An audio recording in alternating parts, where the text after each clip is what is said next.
Dombey and Son. By Charles Dickens. Chapter 1. Dombey and Son. Dombey sat in the corner of the darkened room in the great armchair by the bedside, and Son lay tucked up warm in a little basket bedstead, carefully disposed on a low settee immediately in front of the fire and close to it, as if his constitution were analogous to that of a muffin, and it was essential to toast him brown while he was very new. Dombey was about 48 years of age. Son about 48 . Dombey was rather bald, rather red, and though a handsome well-made man, too stern and pompous in appearance, to be prepossessing. Son was very bald, and very red, and though, of course, an undeniably fine infant, somewhat crushed and spotty in his general effect, as yet.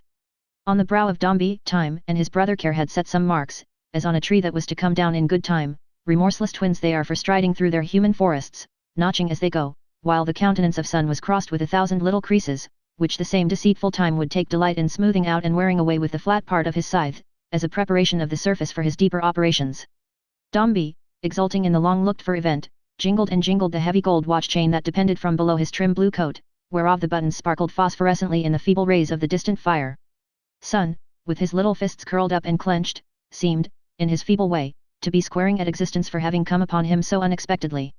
"The house will once again, Mrs. Dombey," said Mr. Dombey, "be not only in name but in fact Dombey and Son," and he added, in a tone of luxurious satisfaction, with his eyes half closed as if he were reading the name in a device of flowers, and inhaling their fragrance at the same time, Dombey and Son. The words had such a softening influence, that he appended a term of endearment to Mrs. Dombey's name, though not without some hesitation, as being a man but little used to that form of address, and said, "Mrs. Dombey, my dear." A transient flush of faint surprise overspread the sick lady's face as she raised her eyes towards him. "He will be christened Paul, my Mrs. Dombey, of course." She feebly echoed, "Of course," or rather expressed it by the motion of her lips, and closed her eyes again. "His father's name, Mrs. Dombey, and his grandfather's. I wish his grandfather were alive this day." "There is some inconvenience in the necessity of writing Junior," said Mr. Dombey, making a fictitious autograph on his knee, "but it is merely of a private and personal complexion. It doesn't enter into the correspondence of the house. Its signature remains the same." And again he said Dombey and Son, in exactly the same tone as before. Those 3 words conveyed the one idea of Mr. Dombey's life. The earth was made for Dombey and Son to trade in, and the sun and moon were made to give them light. Rivers and seas were formed to float their ships, rainbows gave them promise of fair weather, winds blew for or against their enterprises, stars and planets circled in their orbits, to preserve inviolate a system of which they were the center. Common abbreviations took new meanings in his eyes, and had sole reference to them. AD had no concern with Anno Domini, but stood for Anno Domini, and Son. He had risen, as his father had before him, in the course of life and death, from Son to Dombey, and for nearly 20 years had been the sole representative of the firm. Of those years he had been married, 10, married, as some said, to a lady with no heart to give him, whose happiness was in the past, and who was content to bind her broken spirit to the dutiful and meek endurance of the present. Such idle talk was little likely to reach the ears of Mr. Dombey, whom it nearly concerned, and probably no one in the world would have received it with such utter incredulity as he, if it had reached him. Dombey and Son had often dealt in hides, but never in hearts. They left that fancy wear to boys and girls and boarding schools and books. Mr. Dombey would have reasoned, that a matrimonial alliance with himself must, in the nature of things, be gratifying and honorable to any woman of common sense. That the hope of giving birth to a new partner in such a house, could not fail to awaken a glorious and stirring ambition in the breast of the least ambitious of her sex. That Mrs. Dombey had entered on that social contract of matrimony, almost necessarily part of a genteel and wealthy station, even without reference to the perpetuation of family firms, with her eyes fully open to these advantages. That Mrs. Dombey had had daily practical knowledge of his position in society. That Mrs. Dombey had always sat at the head of his table, and done the honors of his house in a remarkably ladylike and becoming manner. That Mrs. Dombey must have been happy. That she couldn't help it. Or, at all events, with one drawback. Yes. That he would have allowed. With only one, but that one certainly involving much. With the drawback of hope deferred. That hope deferred, which, as the scripture very correctly tells us, Mr. Dombey would have added in a patronizing way, for his highest distinct idea even of scripture, if examined, would have been found to be, that as forming part of a general whole, of which Dombey and Son formed another part, it was therefore to be commended and upheld, make the heart sick. They had been married 10 years, and until this present day on which Mr. Dombey sat jingling and jingling his heavy gold watch chain in the great armchair by the side of the bed, had had no issue. To speak of, none worth mentioning. There had been a girl some 6 years before, and the child, who had stolen into the chamber unobserved, was now crouching timidly, in a corner whence she could see her mother's face. But what was a girl to Dombey and Son? In the capital of the house's name and dignity, such a child was merely a piece of base coin that couldn't be invested, a bad boy, nothing more. Mr. Dombey's cup of satisfaction was so full at this moment, however, that he felt he could afford a drop or two of its contents, even to sprinkle on the dust in the bypath of his little daughter. So he said, "Florence, you may go and look at your pretty brother, if you like, I dare say. Don't touch him." The child glanced keenly at the blue coat and stiff white cravat, which, with a pair of creaking boots and a very loud ticking watch, embodied her idea of a father, but her eyes returned to her mother's face immediately, and she neither moved nor answered. "Her insensibility is as proof against a brother as against everything else," said Mr. Dombey to himself. He seemed so confirmed in a previous opinion by the discovery, as to be quite glad of it. Next moment, the lady had opened her eyes and seen the child, and the child had run towards her, and, standing on tiptoe, the better to hide her face in her embrace, had clung about her with a desperate affection very much at variance with her years. "Oh Lord bless me," said Mr. Dombey, rising testily. "A very ill-advised and feverish proceeding this, I am sure. Please to ring there for Miss Florence's nurse. Really the person should be more care. Wait. I had better ask Dr. Peps if he'll have the goodness to step upstairs again perhaps. I'll go down. I'll go down. I needn't beg you," he added, pausing for a moment at the settee before the fire, "to take particular care of this young gentleman, Mrs. Blockitt, sir," suggested the nurse, a simpering piece of faded gentility, who did not presume to state her name as a fact, but merely offered it as a mild suggestion. "Of this young gentleman, Mrs. Blockitt? No, sir, indeed. I remember when Miss Florence was born." I, said Mr. Dombey, bending over the basket bedstead, and slightly bending his brows at the same time. "Miss Florence was all very well, but this is another matter. This young gentleman has to accomplish a destiny. A destiny, little fellow." As he thus apostrophized the infant he raised one of his hands to his lips, and kissed it, then, seeming to fear that the action involved some compromise of his dignity, went, awkwardly enough, away. Dr. Parker Peps, one of the court physicians, and a man of immense reputation for assisting at the increase of great families, was walking up and down the drawing room with his hands behind him, to the unspeakable admiration of the family surgeon, who had regularly puffed the case for the last 6 weeks, among all his patients, friends and acquaintances, as one to which he was in hourly expectation day and night of being summoned, in conjunction with Dr. Parker Pep. "Well, sir," said Dr. Parker Peps in a round, deep, sonorous voice, muffled for the occasion, like the knocker, "do you find that your dear lady is at all roused by your visit?" "Stimulated as it were," said the family practitioner faintly, bowing at the same time to the doctor, as much as to say, "Excuse my putting in a word, but this is a valuable connection." Mr. Dombey was quite discomfited by the question. He had thought so little of the patient, that he was not in a condition to answer it. He said that it would be a satisfaction to him, if Dr. Parker Peps would walk upstairs again. "Good. We must not disguise from you, sir," said Dr. Parker Peps, "that there is a want of power in her Grace the Duchess, I beg your pardon, I confound names, I should say, in your amiable lady. That there is a certain degree of languor, and a general absence of elasticity, which we would rather, not see," interposed the family practitioner with another inclination of the head. "Quite so," said Dr. Parker Peps, "which we would rather not see. It would appear that the system of Lady Cancaby, excuse me, I should say of Mrs. Dombey, I confuse the names of cases. So very numerous," murmured the family practitioner, "can't be expected I'm sure, quite wonderful if otherwise, Dr. Parker Peps' West End practice." "Thank you," said the doctor, "quite so. It would appear, I was observing, that the system of our patient has sustained a shock, from which it can only hope to rally by a great and strong and vigorous," murmured the family practitioner. "Quite so," assented the doctor, "and vigorous effort. Mr. Pilkins here, who from his position of medical advisor in this family, no one better qualified to fill that position, I am sure." "Oh," murmured the family practitioner. "Praise from Sir Hubert Stanley." "You are good enough," returned Dr. Parker Peps, "to say so. Mr. Pilkins who, from his position, is best acquainted with the patient's constitution in its normal state, an acquaintance very valuable to us in forming our opinions in these occasions, is of opinion, with me, that nature must be called upon to make a vigorous effort in this instance, and that if our interesting friend the Countess of Dombey, I beg your pardon, Mrs. Dombey, should not be able, said the family practitioner. To make, said Dr. Parker Peps. That effort, said the family practitioner. Successfully, said they both together. Then, added Dr. Parker Peps, alone and very gravely, a crisis might arise, which we should both sincerely deplore. With that, they stood for a few seconds looking at the ground. Then, on the motion, made in dumb show, of Dr. Parker Peps, they went upstairs, the family practitioner opening the room door for that distinguished professional, and following him out, with most obsequious politeness. To record of Mr. Dombey that he was not in his way affected by this intelligence, would be to do him an injustice. He was not a man of whom it could properly be said that he was ever startled, or shocked, but he certainly had a sense within him, that if his wife should sicken and decay, he would be very sorry, and that he would find a something gone from among his plate and furniture, and other household possessions, which was well worth the having, and could not be lost without sincere regret. Though it would be a cool, business-like, gentlemanly, self-possessed regret, no doubt.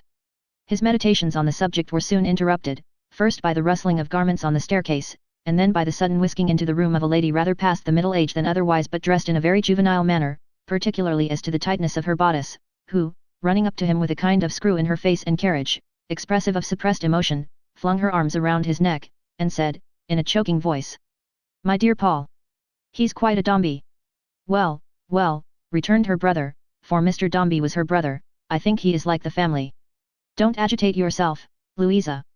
"It's very foolish of me," said Louisa, sitting down, and taking out her pocket handkerchief, "but he's such a perfect Dombey." Mr. Dombey coughed. "It's so extraordinary," said Louisa, smiling through her tears, which indeed were not overpowering, as to be perfectly ridiculous. "So completely our family. I never saw anything like it in my life." "But what is this about Fanny, herself?" said Mr. Dombey. "How is Fanny?" "My dear Paul," returned Louisa, "it's nothing whatever. Take my word, it's nothing whatever. There is exhaustion, certainly, but nothing like what I underwent myself, either with George or Frederick. An effort is necessary. That's all. If dear Fanny were a Dombey, but I dare say she'll make it, I have no doubt she'll make it. Knowing it to be required of her, as a duty, of course she'll make it. My dear Paul, it's very weak and silly of me, I know, to be so trembly and shaky from head to foot, but I am so very queer that I must ask you for a glass of wine and a morsel of that cake." Mr. Dombey promptly supplied her with these refreshments from a tray on the table. "I shall not drink my love to you, Paul," said Louisa, "I shall drink to the little Dombey. Good gracious me, it's the most astonishing thing I ever knew in all my days, he's such a perfect Dombey." Quenching this expression of opinion in a short hysterical laugh which terminated in tears, Louisa cast up her eyes, and emptied her glass. "I know it's very weak and silly of me," she repeated, "to be so trembly and shaky from head to foot, and to allow my feelings so completely to get the better of me, but I cannot help it. I thought I should have fallen out of the staircase window as I came down from seeing dear Fanny, and that Titty ickle sing." These last words originated in a sudden vivid reminiscence of the baby. They were succeeded by a gentle tap at the door.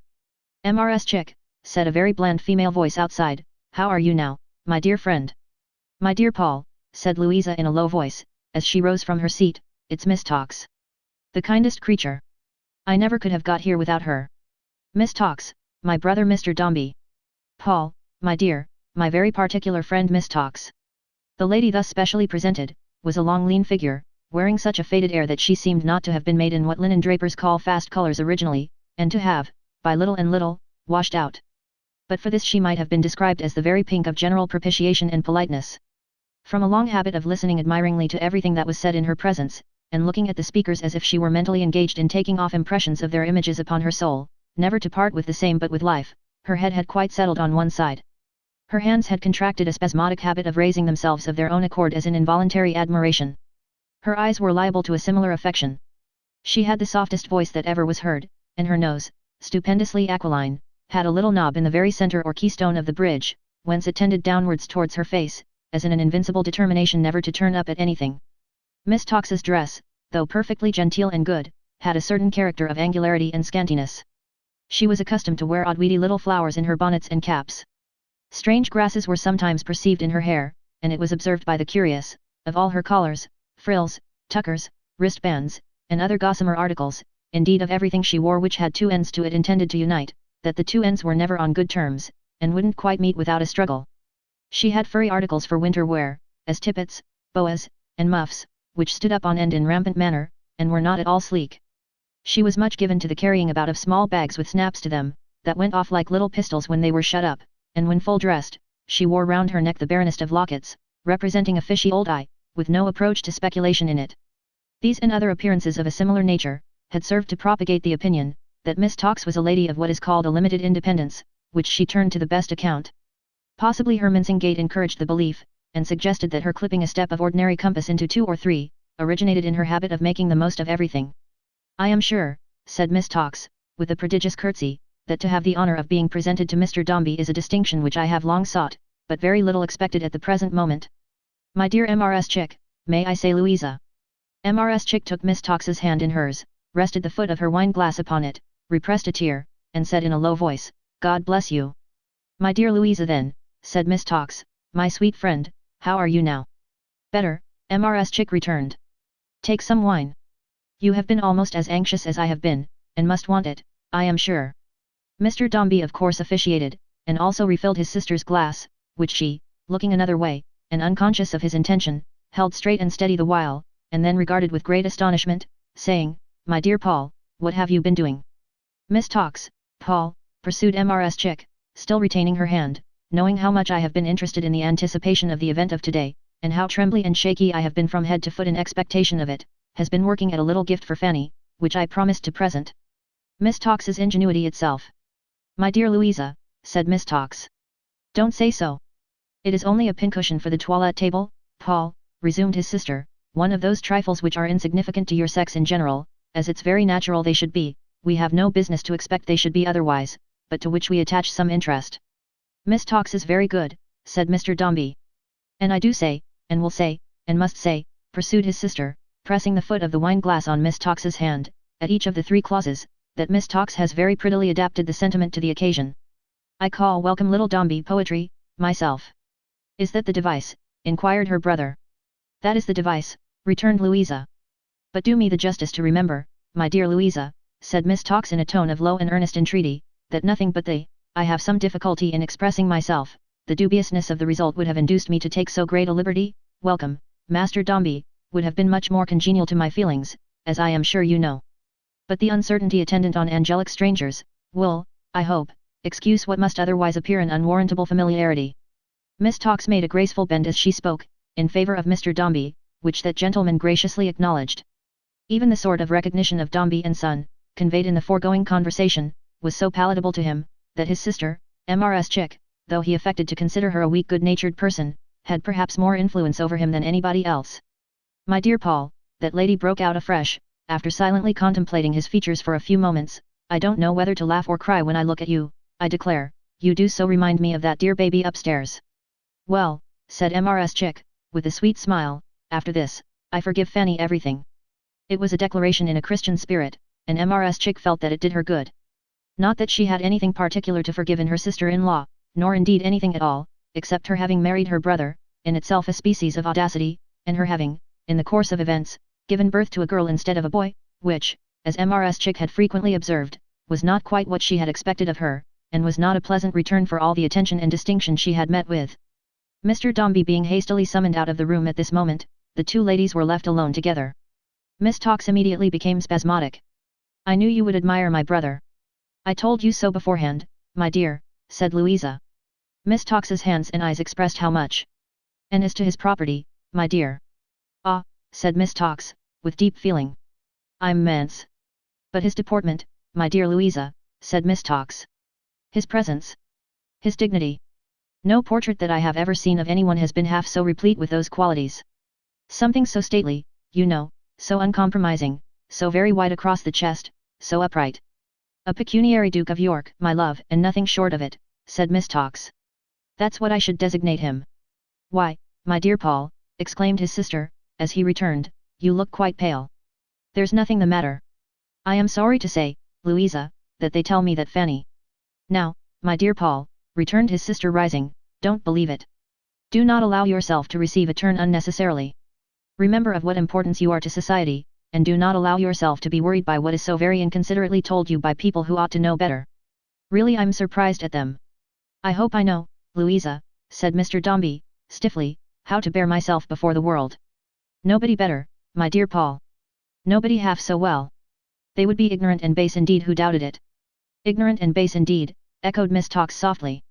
But, pursued Louisa, if you have any reliance on my experience, Paul, you may rest assured that there is nothing wanting but an effort on Fanny's part. And that effort, she continued, taking off her bonnet, and adjusting her cap and gloves, in a business-like manner, she must be encouraged, and really, if necessary, urged to make. Now, my dear Paul, come upstairs with me. Mr. Dombey, who, besides being generally influenced by his sister for the reason already mentioned, had really faith in her as an experienced and bustling matron, acquiesced, and followed her, at once, to the sick chamber. The lady lay upon her bed as he had left her, clasping her little daughter to her breast. The child clung close about her, with the same intensity as before, and never raised her head, or moved her soft cheek from her mother's face, or looked on those who stood around, or spoke, or moved, or shed a tear. Restless without the little girl, the doctor whispered Mr. Dombey. "We found it best to have her in again." "Can nothing be done?" asked Mr. Dombey. The doctor shook his head. "We can do no more." The windows stood open, and the twilight was gathering without. The scent of the restoratives that had been tried was pungent in the room, but had no fragrance in the dull and languid air the lady breathed. There was such a solemn stillness round the bed, and the two medical attendants seemed to look on the impassive form with so much compassion and so little hope, that Mrs. Chick was for the moment diverted from her purpose. But presently summoning courage, and what she called presence of mind, she sat down by the bedside, and said in the low precise tone of one who endeavours to awaken a sleeper, "Fanny! Fanny!" There was no sound in answer but the loud ticking of Mr. Dombey's watch and Dr. Parker Pep's watch, which seemed in the silence to be running a race. "Fanny, my dear," said Mrs. Chick, with assumed lightness, "here's Mr. Dombey come to see you. Won't you speak to him? They want to lay your little boy, the baby, Fanny, you know, you have hardly seen him yet, I think, in bed, but they can't till you rouse yourself a little. Don't you think it's time you roused yourself a little?" She bent her ear to the bed, and listened, at the same time looking round at the bystanders, and holding up her finger. She repeated, "What was it you said, Fanny? I didn't hear you." No word or sound in answer. Mr. Dombey's watch and Dr. Parker Pep's watch seemed to be racing faster. "Now, really, Fanny my dear," said the sister-in-law, altering her position, and speaking less confidently, and more earnestly, in spite of herself, "I shall have to be quite cross with you, if you don't rouse yourself. It's necessary for you to make an effort, and perhaps a very great and painful effort which you are not disposed to make, but this is a world of effort you know, Fanny, and we must never yield, when so much depends upon us. Come. Try. I must really scold you if you don't." The race in the ensuing pause was fierce and furious. The watches seemed to jostle, and to trip each other up. "Fanny," said Louisa, glancing round, with a gathering alarm. "Only look at me. Only open your eyes to show me that you hear and understand me, will you? Good heaven, gentlemen, what is to be done?" The two medical attendants exchanged a look across the bed, and the physician, stooping down, whispered in the child's ear. Not having understood the purport of his whisper, the little creature turned her perfectly colourless face and deep dark eyes towards him, but without loosening her hold in the least. The whisper was repeated. "Mamma," said the child. The little voice, familiar and dearly loved, awakened some show of consciousness, even at that ebb. For a moment, the closed eyelids trembled, and the nostril quivered, and the faintest shadow of a smile was seen. "Mamma," cried the child sobbing aloud. "Oh dear mamma, oh dear mamma." The doctor gently brushed the scattered ringlets of the child, aside from the face and mouth of the mother. Alas, how calm they lay there, how little breath there was to stir them. Thus, clinging fast to that slight spar within her arms, the mother drifted out upon the dark and unknown sea that rolls round all the world. Chapter 2. In which timely provision is made for an emergency that will sometimes arise in the best regulated families. "I shall never cease to congratulate myself," said Mrs. Chick, on having said, "when I little thought what was in store for us, really as if I was inspired by something, that I forgave poor dear Fanny everything. Whatever happens, that must always be a comfort to me." Mrs. Chick made this impressive observation in the drawing-room, after having descended thither from the inspection of the mantua-makers upstairs, who were busy on the family mourning. She delivered it for the behoof of Mr. Chick, who was a stout bald gentleman, with a very large face, and his hands continually in his pockets, and who had a tendency in his nature to whistle and hum tunes, which, sensible of the indecorum of such sounds in a house of grief, he was at some pains to repress at present. "Don't you overexert yourself, Lou," said Mr. Chick, "or you'll be laid up with spasms, I see. Right toll lower RUL. Bless my soul, I forgot. We're here one day and gone the next." Mrs. Chick contented herself with a glance of reproof, and then proceeded with the thread of her discourse. "I am sure," she said, "I hope this heart-rending occurrence will be a warning to all of us, to accustom ourselves to rouse ourselves, and to make efforts in time where they're required of us. There's a moral in everything, if we would only avail ourselves of it. It will be our own faults if we lose sight of this one."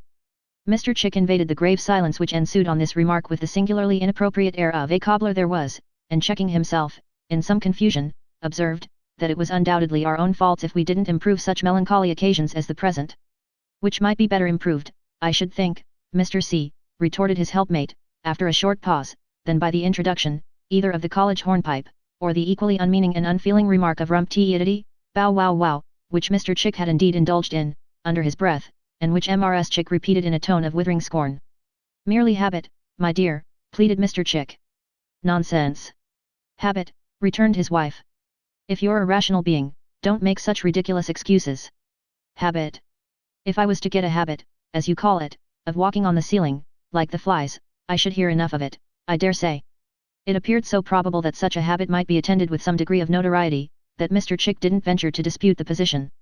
Bow wow wow, repeated Mrs. Chick with an emphasis of blighting contempt on the last syllable. More like a professional singer with the hydrophobia, than a man in your station of life. How's the baby, Lou? Asked Mr. Chick, to change the subject. What baby do you mean? Answered Mrs. Chick. The poor bereaved little baby, said Mr. Chick. I don't know of any other, my dear. You don't know of any other, retorted Mrs. Chick. More shame for you, I was going to say. Mr. Chick looked astonished. I am sure the morning I have had, with that dining room downstairs, one mass of babies, no one in their senses would believe. One mass of babies, repeated Mr. Chick, staring with an alarmed expression about him. It would have occurred to most men, said Mrs. Chick, that poor dear Fanny being no more, those words of mine will always be a balm and comfort to me. Here she dried her eyes, it becomes necessary to provide a nurse. Oh. Ah, said Mr. Chick. Tor are you, such is life, I mean. I hope you are suited, my dear. Indeed I am not, said Mrs. Chick, nor likely to be, so far as I can see, and in the meantime the poor child seems likely to be starved to death. Paul is so very particular, naturally so, of course, having set his whole heart on this one boy, and there are so many objections to everybody that offers, that I don't see, myself, the least chance of an arrangement. Meanwhile, of course, the child is going to the devil, said Mr. Chick, thoughtfully, to be sure. Admonished, however, that he had committed himself, by the indignation expressed in Mrs. Chick's countenance at the idea of a Dombey going there, and thinking to atone for his misconduct by a bright suggestion, he added. Couldn't something temporary be done with a teapot? If he had meant to bring the subject prematurely to a close, he could not have done it more effectually.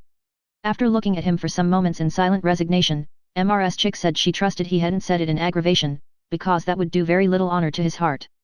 She trusted he hadn't said it seriously, because that would do very little honor to his head.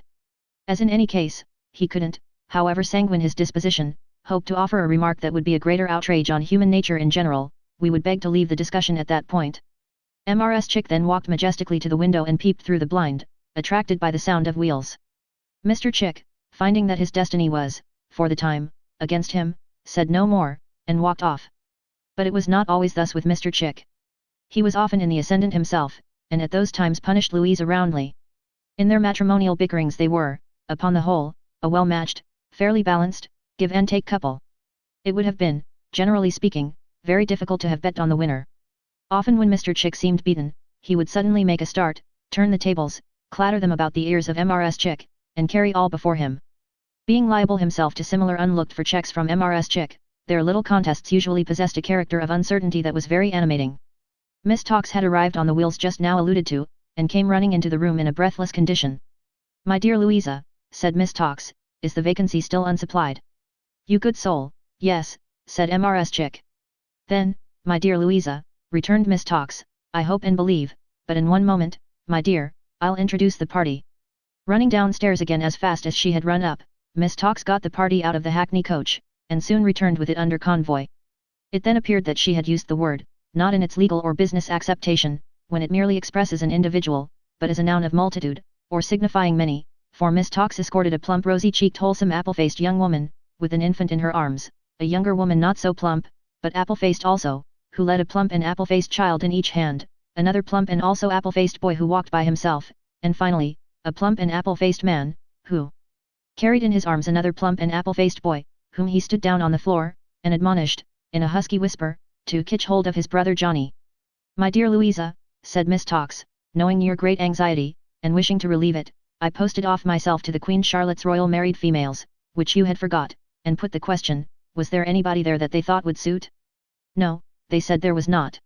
When they gave me that answer, I do assure you, my dear, I was almost driven to despair on your account. But it did so happen, that one of the Royal Married Females, hearing the inquiry, reminded the matron of another who had gone to her own home, and who, she said, would in all likelihood be most satisfactory. The moment I heard this, and had it corroborated by the matron, excellent references and unimpeachable character, I got the address, my dear, and posted off again. Like the dear good Tox, you are, said Louisa. Not at all, returned Miss Tox. Don't say so. Arriving at the house, the cleanest place, my dear. You might eat your dinner off the floor. I found the whole family sitting at table, and feeling that no account of them could be half so comfortable to you and Mr. Dombey as the sight of them all together, I brought them all away. This gentleman, said Miss Tox, pointing out the apple-faced man, is the father. Will you have the goodness to come a little forward, sir? The apple-faced man, having sheepishly complied with this request, stood chuckling and grinning in a front row. This is his wife, of course, said Miss Tox, singling out the young woman with the baby. How do you do, Polly? I'm pretty well, I thank you, ma'am, said Polly. By way of bringing her out dexterously, Miss Tox had made the inquiry as in condescension to an old acquaintance whom she hadn't seen for a fortnight or so. I'm glad to hear it, said Miss Tox. The other young woman is her unmarried sister who lives with them, and would take care of her children. Her name's Jemima. How do you do, Jemima? I'm pretty well, I thank you, ma'am, returned Jemima. I'm very glad indeed to hear it, said Miss Tox. I hope you'll keep so. 5 children. Youngest 6 weeks. The fine little boy with the blister on his nose is the eldest. The blister, I believe, said Miss Tox, looking round upon the family, is not constitutional, but accidental. The apple-faced man was understood to growl, flat iron. I beg your pardon, sir, said Miss Tox, did you? Flat iron, he repeated. Oh yes, said Miss Tox. Yes, quite true. I forgot. The little creature, in his mother's absence, smelt a warm flat iron. You're quite right, sir. You were going to have the goodness to inform me, when we arrived at the door, that you were by trade a stoker, said the man. A choker, said Miss Tox, quite aghast. Stoker, said the man. Steaming iron. Oh. Yes, returned Miss Tox, looking thoughtfully at him, and seeming still to have but a very imperfect understanding of his meaning. And how do you like it, sir? Which, mum, said the man. That, replied Miss Tox. Your trade. Oh. Pretty well, mum. The ashes sometimes gets in here, touching his chest, and makes a man speak gruff, as at the present time. But it is ashes, mum, not crustiness. Miss Tox seemed to be so little enlightened by this reply, as to find a difficulty in pursuing the subject. But Mrs. Chick relieved her, by entering into a close private examination of Polly, her children, her marriage certificate, testimonials, and so forth. Polly coming out unscathed from this ordeal, Mrs. Chick withdrew with her report to her brother's room, and as an emphatic comment on it, and corroboration of it, carried the 2 rosiest little Toodles with her. Toodle being the family name of the apple-faced family. Mr. Dombey had remained in his own apartment since the death of his wife, absorbed in visions of the youth, education, and destination of his baby son. Something lay at the bottom of his cool heart, colder and heavier than its ordinary load, but it was more a sense of the child's loss than his own, awakening within him an almost angry sorrow. That the life and progress on which he built such hopes, should be endangered in the outset by so mean a want, that Dombey and Son should be tottering for a nurse, was a sore humiliation. And yet in his pride and jealousy, he viewed with so much bitterness the thought of being dependent for the very first step towards the accomplishment of his soul's desire, on a hired serving woman who would be to the child, for the time, all that even his alliance could have made his own wife, that in every new rejection of a candidate he felt a secret pleasure. The time had now come, however, when he could no longer be divided between these 2 sets of feelings. The less so, as there seemed to be no flaw in the title of Polly Toodle after his sister had set it forth, with many commendations on the indefatigable friendship of Miss Tox. These children look healthy, said Mr. Dombey. But my God, to think of their some day claiming a sort of relationship to Paul. But what relationship is there? Louisa began. Is there, echoed Mr. Dombey, who had not intended his sister to participate in the thought he had unconsciously expressed. Is there, did you say, Louisa? Can there be, I mean? Why none, said Mr. Dombey, sternly. The whole world knows that, I presume. Grief has not made me idiotic, Louisa. Take them away, Louisa. Let me see this woman and her husband. Mrs. Chick bore off the tender pair of Toodles, and presently returned with that tougher couple whose presence her brother had commanded. My good woman, said Mr. Dombey, turning round in his easy chair, as one piece, and not as a man with limbs and joints, I understand you are poor, and wish to earn money by nursing the little boy, my son, who has been so prematurely deprived of what can never be replaced. I have no objection to your adding to the comforts of your family by that means. So far as I can tell, you seem to be a deserving object. But I must impose 1 or 2 conditions on you, before you enter my house in that capacity. While you are here, I must stipulate that you are always known as, say as Richards, an ordinary name, and convenient. Have you any objection to be known as Richards? You had better consult your husband. Well, said Mr. Dombey, after a pretty long pause. What does your husband say to your being called Richards? As the husband did nothing but chuckle and grin, and continually draw his right hand across his mouth, moistening the palm, Mrs. Tootle, after nudging him twice or thrice in vain, dropped a curtsy and replied that perhaps if she was to be called out of her name, it would be considered in the wages. Oh, of course, said Mr. Dombey. I desire to make it a question of wages, altogether. Now, Richards, if you nurse my bereaved child, I wish you to remember this always. You will receive a liberal stipend in return for the discharge of certain duties, in the performance of which, I wish you to see as little of your family as possible. When those duties cease to be required and rendered, and the stipend ceases to be paid, there is an end of all relations between us. Do you understand me? Mrs. Tootle seemed doubtful about it, and as to Tootle himself, he had evidently no doubt whatever, that he was all abroad. You have children of your own, said Mr. Dombey. It is not at all in this bargain that you need become attached to my child, or that my child need become attached to you. I don't expect or desire anything of the kind. Quite the reverse. When you go away from here, you will have concluded what is a mere matter of bargain and sale, hiring and letting, and will stay away. The child will cease to remember you, and you will cease, if you please, to remember the child. Mrs. Tootle, with a little more colour in her cheeks than she had had before, said she hoped she knew her place. I hope you do, Richards, said Mr. Dombey. I have no doubt you know it very well. Indeed it is so plain and obvious that it could hardly be otherwise. Louisa, my dear, arrange with Richards about money, and let her have it when and how she pleases. What's your name, a word with you, if you please. Thus arrested on the threshold as he was following his wife out of the room, Tootle returned and confronted Mr. Dombey alone. He was a strong, loose, round-shouldered, shuffling, shaggy fellow, on whom his clothes sat negligently, with a good deal of hair and whisker, deepened in its natural tint, perhaps by smoke and coal dust, hard knotty hands, and a square forehead, as coarse in grain as the bark of an oak. A thorough contrast in all respects, to Mr. Dombey, who was one of those close-shaved close-cut moneyed gentlemen who are glossy and crisp like new banknotes, and who seem to be artificially braced and tightened as by the stimulating action of golden shower baths. You have a son, I believe, said Mr. Dombey. 4 on 'em, sir. 4 hims and a her. All alive. Why, it's as much as you can afford to keep them, said Mr. Dombey. I couldn't hardly afford but one thing in the world less, sir. What is that? To lose 'em, sir. Can you read? Asked Mr. Dombey. Why, not particular, sir. Right. With chalk, sir. With anything. I could make shift to chalk a little bit, I think, if I was put to it, said Tootle after some reflection. And yet, said Mr. Dombey, you are 2 or 3 and 30, I suppose. Thereabouts, I suppose, sir, answered Tootle, after more reflection. Then why don't you learn? Asked Mr. Dombey. So I'm a-going to, sir. One of my little boys is a-going to learn me, when he's old enough, and been to school himself. Well, said Mr. Dombey, after looking at him attentively, and with no great favour, as he stood gazing round the room, principally round the ceiling, and still drawing his hand across and across his mouth. You heard what I said to your wife just now. Polly heard it, said Tootle, jerking his hat over his shoulder in the direction of the door, with an air of perfect confidence in his better half. It's all right. But I ask you if you heard it. You did, I suppose, and understood it, pursued Mr. Dombey. I heard it, said Tootle, but I don't know as I understood it rightly, sir, account of being no scholar, and the words being, ask your pardon, rather high. But Polly heard it. It's all right. As you appear to leave everything to her, said Mr. Dombey, frustrated in his intention of impressing his views still more distinctly on the husband, as the stronger character, I suppose it is of no use my saying anything to you. Not a bit, said Tootle. Polly heard it. She's awake, sir.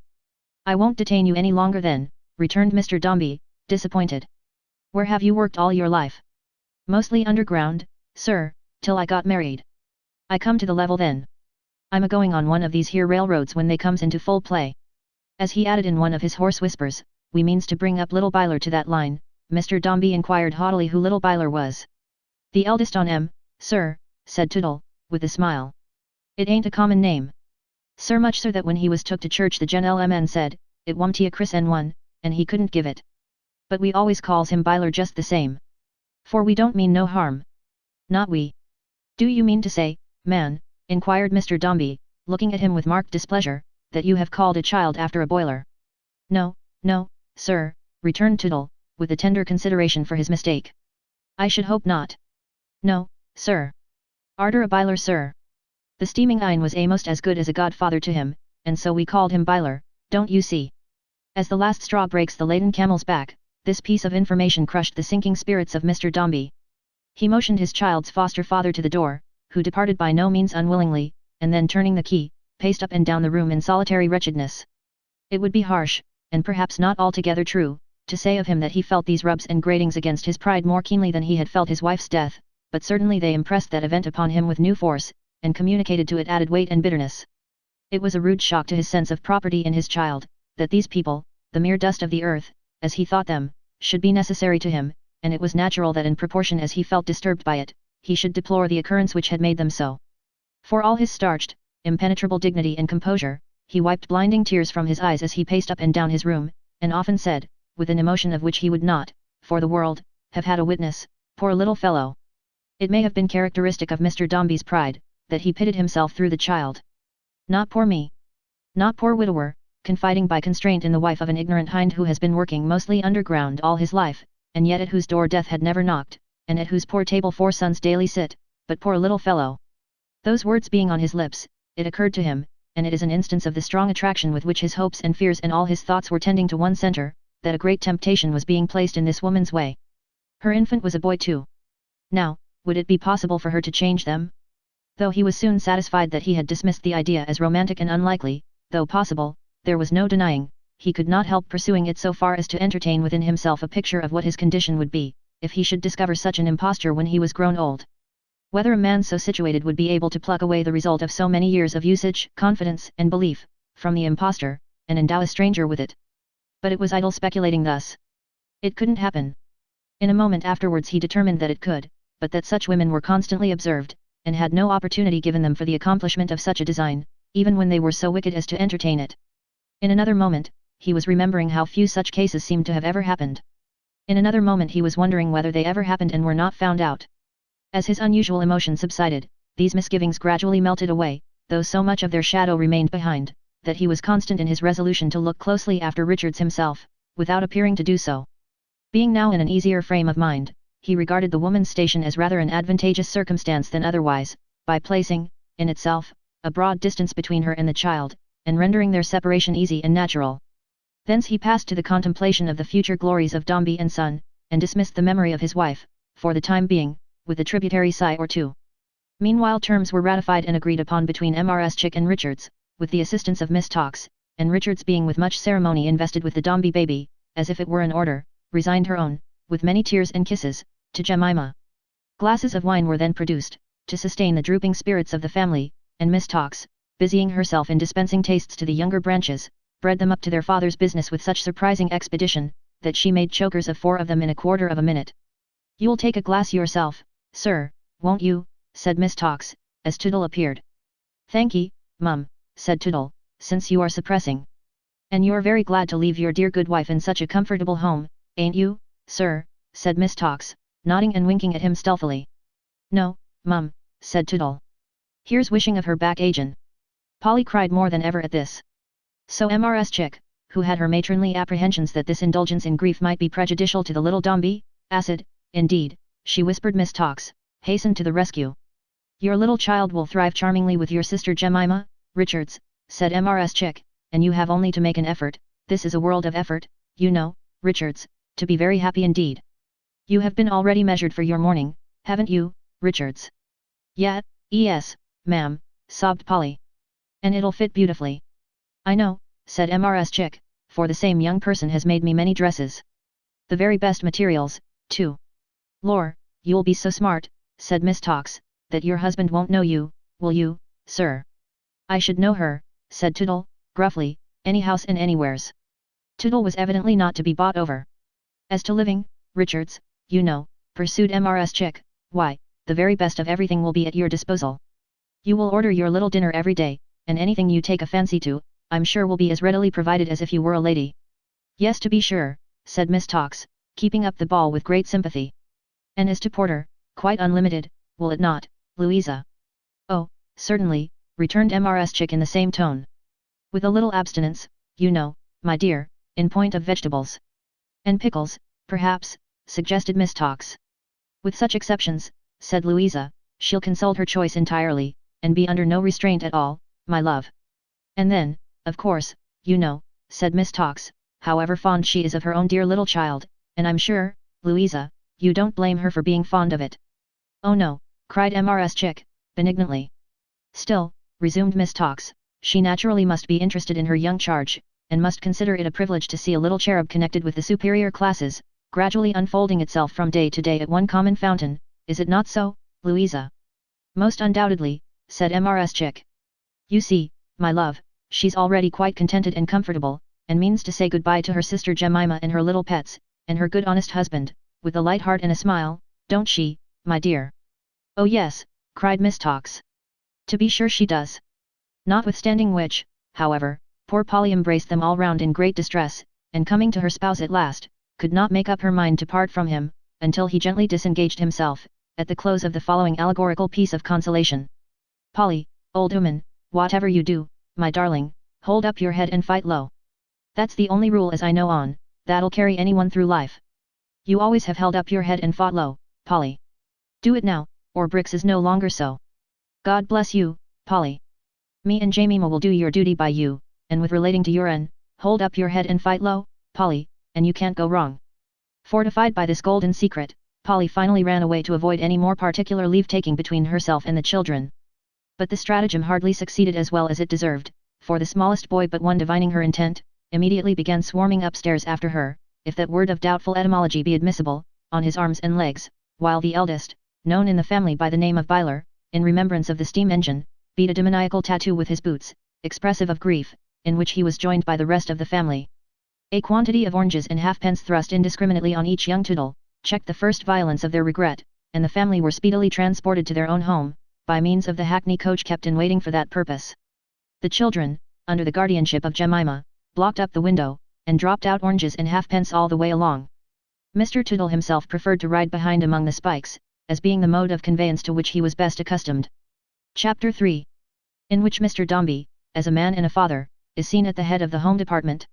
The funeral of the deceased lady having been performed to the entire satisfaction of the undertaker, as well as of the neighbourhood at large, which is generally disposed to be captious on such a point, and is prone to take offence at any omissions or shortcomings in the ceremonies, the various members of Mr. Dombey's household subsided into their several places in the domestic system. That small world, like the great one out of doors, had the capacity of easily forgetting its dead, and when the cook had said she was a quiet-tempered lady, and the housekeeper had said it was the common lot, and the butler had said who'd have thought it, and the housemaid had said she couldn't hardly believe it, and the footman had said it seemed exactly like a dream, they had quite worn the subject out, and began to think their mourning was wearing rusty too. On Richards, who was established upstairs in a state of honourable captivity, the dawn of her new life seemed to break cold and grey. Mr. Dombey's house was a large one, on the shady side of a tall, dark, dreadfully genteel street in the region between Portland Place and Bryanstone Square. It was a corner house, with great wide areas containing cellars frowned upon by barred windows, and leered at by crooked-eyed doors leading to dust-bins. It was a house of dismal state, with a circular back to it, containing a whole suite of drawing-rooms looking upon a gravelled yard, where two gaunt trees, with blackened trunks and branches, rattled rather than rustled, their leaves were so smoke-dried. The summer sun was never on the street, but in the morning about breakfast time, when it came with the water carts and the old clothesmen, and the people with geraniums, and the umbrella mender, and the man who trilled the little bell of the Dutch clock as he went along. It was soon gone again to return no more that day, and the bands of music and the straggling punches shows going after it, left it a prey to the most dismal of organs, and white mice, with now and then a porcupine, to vary the entertainments, until the butlers whose families were dining out, began to stand at the house doors in the twilight, and the lamplighter made his nightly failure in attempting to brighten up the street with gas. It was as blank a house inside as outside. When the funeral was over, Mr. Dombey ordered the furniture to be covered up, perhaps to preserve it for the son with whom his plans were all associated, and the rooms to be ungarnished, saving such as he retained for himself on the ground floor. Accordingly, mysterious shapes were made of tables and chairs, heaped together in the middle of rooms, and covered over with great winding sheets. Bell handles, window blinds, and looking glasses, being papered up in journals, daily and weekly, obtruded fragmentary accounts of deaths and dreadful murders. Every chandelier or lustre, muffled in Holland, looked like a monstrous tear depending from the ceiling's eye. Odours, as from vaults and damp places, came out of the chimneys. The dead and buried lady was awful in a picture frame of ghastly bandages. Every gust of wind that rose, brought eddying round the corner from the neighbouring mews, some fragments of the straw that had been strewn before the house when she was ill, mildewed remains of which were still cleaving to the neighbourhood, and these, being always drawn by some invisible attraction to the threshold of the dirty house to let immediately opposite, addressed a dismal eloquence to Mr. Dombey's windows. The apartments which Mr. Dombey reserved for his own inhabiting, were attainable from the hall, and consisted of a sitting room, a library, which was in fact a dressing room, so that the smell of hot pressed paper, vellum, morocco, and Russia leather, contended in it with the smell of divers pairs of boots, and a kind of conservatory or little glass breakfast room beyond, commanding a prospect of the trees before mentioned, and, generally speaking, of a few prowling cats. These 3 rooms opened upon one another. In the morning, when Mr. Dombey was at his breakfast in one or other of the 2 first mentioned of them, as well as in the afternoon when he came home to dinner, a bell was rung for Richards to repair to this glass chamber, and there walk to and fro with her young charge. From the glimpses she caught of Mr. Dombey at these times, sitting in the dark distance, looking out towards the infant from among the dark heavy furniture, the house had been inhabited for years by his father, and in many of its appointments was old-fashioned and grim. She began to entertain ideas of him in his solitary state, as if he were a lone prisoner in a cell, or a strange apparition that was not to be accosted or understood. Mr. Dombey came to be, in the course of a few days, invested in his own person, to her simple thinking, with all the mystery and gloom of his house. As she walked up and down the glass room, or sat hushing the baby there, which she very often did for hours together, when the dusk was closing in, too, she would sometimes try to pierce the gloom beyond, and make out how he was looking and what he was doing. Sensible that she was plainly to be seen by him, however, she never dared to pry in that direction but very furtively and for a moment at a time. Consequently she made out nothing, and Mr. Dombey in his den remained a very shade. Little Paul Dombey's foster mother had led this life herself, and had carried little Paul through it for some weeks, and had returned upstairs one day from a melancholy saunter through the dreary rooms of state. She never went out without Mrs. Chick, who called on fine mornings, usually accompanied by Miss Tox, to take her and baby for an airing, or in other words, to march them gravely up and down the pavement, like a walking funeral, when, as she was sitting in her own room, the door was slowly and quietly opened, and a dark-eyed little girl looked in. "It's Miss Florence come home from her aunt's, no doubt," thought Richards, who had never seen the child before. "Hope I see you well, miss." "Is that my brother?" asked the child, pointing to the baby. "Yes, my pretty," answered Richards. "Come and kiss him." But the child, instead of advancing, looked her earnestly in the face, and said, "What have you done with my mamma?" "Lord bless the little creature," cried Richards, "what a sad question." "I done? Nothing, miss." "What have they done with my mamma?" inquired the child, with exactly the same look and manner. "I never saw such a melting thing in all my life," said Richards, who naturally substituted for this child one of her own, inquiring for herself in like circumstances. "Come nearer here, my dear miss. Don't be afraid of me." "I am not afraid of you," said the child, drawing nearer. "But I want to know what they have done with my mamma." Her heart swelled so as she stood before the woman, looking into her eyes, that she was fain to press her little hand upon her breast and hold it there. Yet there was a purpose in the child that prevented both her slender figure and her searching gaze from faltering. "My darling," said Richards, "you wear that pretty black frock in remembrance of your mamma." "I can remember my mamma," returned the child, with tears springing to her eyes, "in any frock.